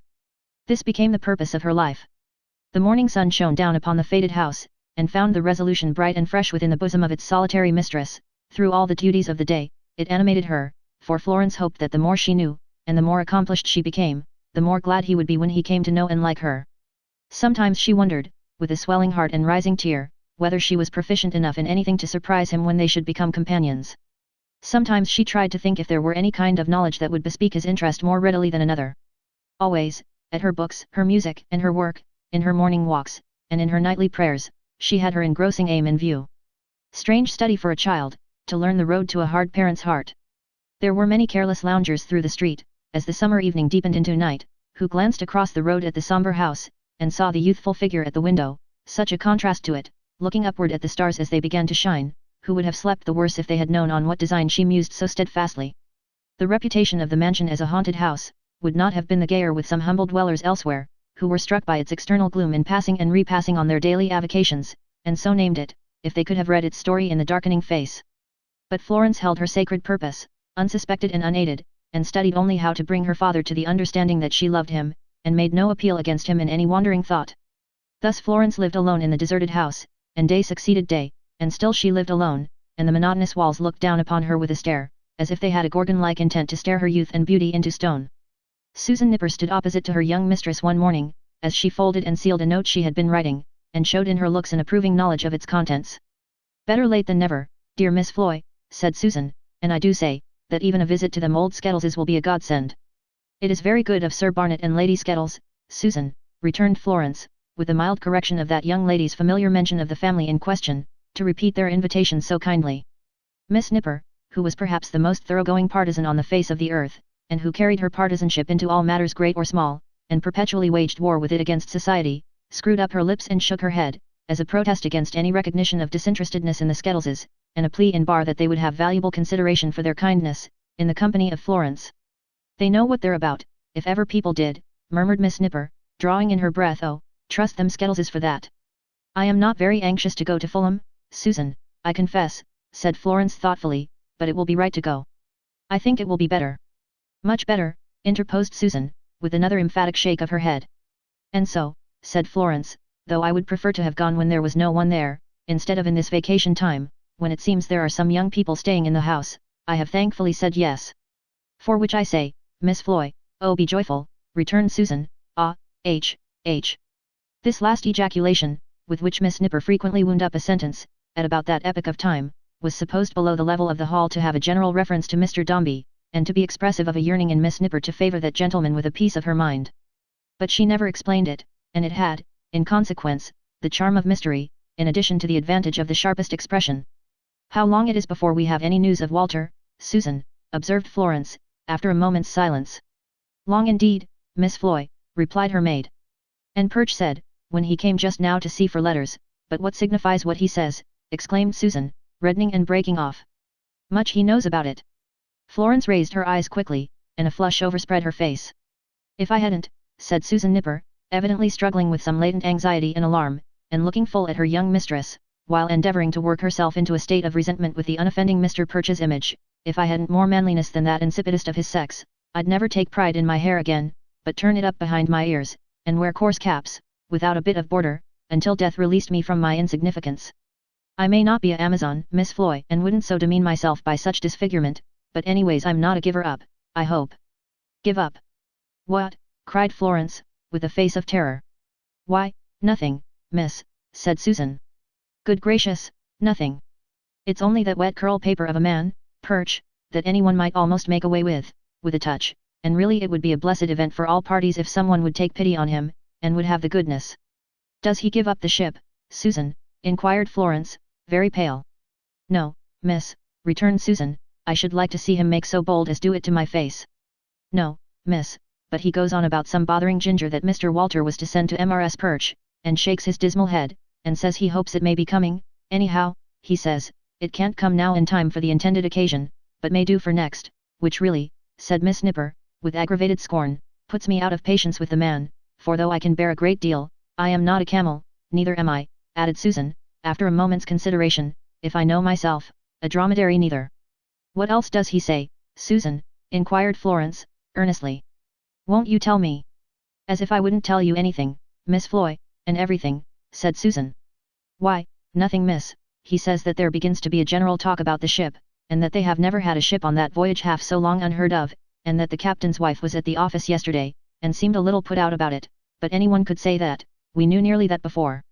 I must visit Walter's uncle, said Florence, hurriedly, before I leave home. I will go and see him this morning. Let us walk there, directly, Susan. Miss Nipper having nothing to urge against the proposal, but being perfectly acquiescent, they were soon equipped, and in the streets, and on their way towards the little midshipman. The state of mind in which poor Walter had gone to Captain Cuttle's, on the day when Brogley the broker came into possession, and when there seemed to him to be an execution in the very steeples, was pretty much the same as that in which Florence now took her way to Uncle Sol's, with this difference, that Florence suffered the added pain of thinking that she had been, perhaps, the innocent occasion of involving Walter in peril, and all to whom he was dear, herself included, in an agony of suspense. For the rest, uncertainty and danger seemed written upon everything. The weathercocks on spires and housetops were mysterious with hints of stormy wind, and pointed, like so many ghostly fingers, out to dangerous seas, where fragments of great wrecks were drifting, perhaps, and helpless men were rocked upon them into a sleep as deep as the unfathomable waters. When Florence came into the city, and passed gentlemen who were talking together, she dreaded to hear them speaking of the ship, and saying it was lost. Pictures and prints of vessels fighting with the rolling waves filled her with alarm. The smoke and clouds, though moving gently, moved too fast for her apprehensions, and made her fear there was a tempest blowing at that moment on the ocean. Susan Nipper may or may not have been affected similarly, but having her attention much engaged in struggles with boys, whenever there was any press of people, for, between that grade of humankind and herself, there was some natural animosity that invariably broke out, whenever they came together, it would seem that she had not much leisure on the road for intellectual operations. Arriving in good time abreast of the wooden midshipman on the opposite side of the way, and waiting for an opportunity to cross the street, they were a little surprised at first to see, at the instrument maker's door, a round-headed lad, with his chubby face addressed towards the sky, who, as they looked at him, suddenly thrust into his capacious mouth 2 fingers of each hand, and with the assistance of that machinery whistled, with astonishing shrillness, to some pigeons at a considerable elevation in the air. MRS Richards's eldest, miss, said Susan, and the word of MRS Richards's life. As Polly had been to tell Florence of the resuscitated prospects of her son and heir, Florence was prepared for the meeting, so, a favourable moment presenting itself, they both hastened across, without any further contemplation of MRS Richards's bane. That sporting character, unconscious of their approach, again whistled with his utmost might, and then yelled in a rapture of excitement, "Strays! Whoop! Strays!" which identification had such an effect upon the conscience-stricken pigeons, that instead of going direct to some town in the north of England, as appeared to have been their original intention, they began to wheel and falter, whereupon MRS Richards's firstborn pierced them with another whistle, and again yelled, in a voice that rose above the turmoil of the street, "Strays! Whoop! Strays!" From this transport, he was abruptly recalled to terrestrial objects, by a poke from Miss Nipper, which sent him into the shop. "Is this the way you show your penitence, when MRS Richards has been fretting for you months and months?" said Susan, following the poke. "Where's Mr. Gills?" Rob, who smoothed his first rebellious glance at Miss Nipper when he saw Florence following, put his knuckles to his hair, in honour of the latter, and said to the former, that Mr. Gills was out. "Fetch him home," said Miss Nipper with authority, "and say that my young lady's here." "I don't know where he's gone," said Rob. "Is that your penitence?" cried Susan, with stinging sharpness. "Why, how can I go and fetch him when I don't know where to go?" whimpered the baited Rob. "How can you be so unreasonable?" "Did Mr. Gills say when he should be home?" asked Florence. "Yes, miss," replied Rob, with another application of his knuckles to his hair. "He said he should be home early in the afternoon, in about a couple of hours from now, miss. Is he very anxious about his nephew? Inquired Susan. Yes, miss, returned Rob, preferring to address himself to Florence and Sliding Nipper. I should say he was, very much so. He ain't indoors, miss, not a quarter of an hour together. He can't settle in one place 5 minutes. He goes about, just like a stray, said Rob, stooping to get a glimpse of the pigeons through the window, and checking himself, with his fingers halfway to his mouth, on the verge of another whistle. Do you know a friend of Mr. Gill's, called Captain Cuttle? Inquired Florence, after a moment's reflection. Him with a hook, miss, rejoined Rob, with an illustrative twist of his left hand. Yes, miss. He was here the day before yesterday. Has he not been here since? Asked Susan. No, miss, returned Rob, still addressing his reply to Florence. Perhaps Walter's uncle has gone there, Susan, observed Florence, turning to her.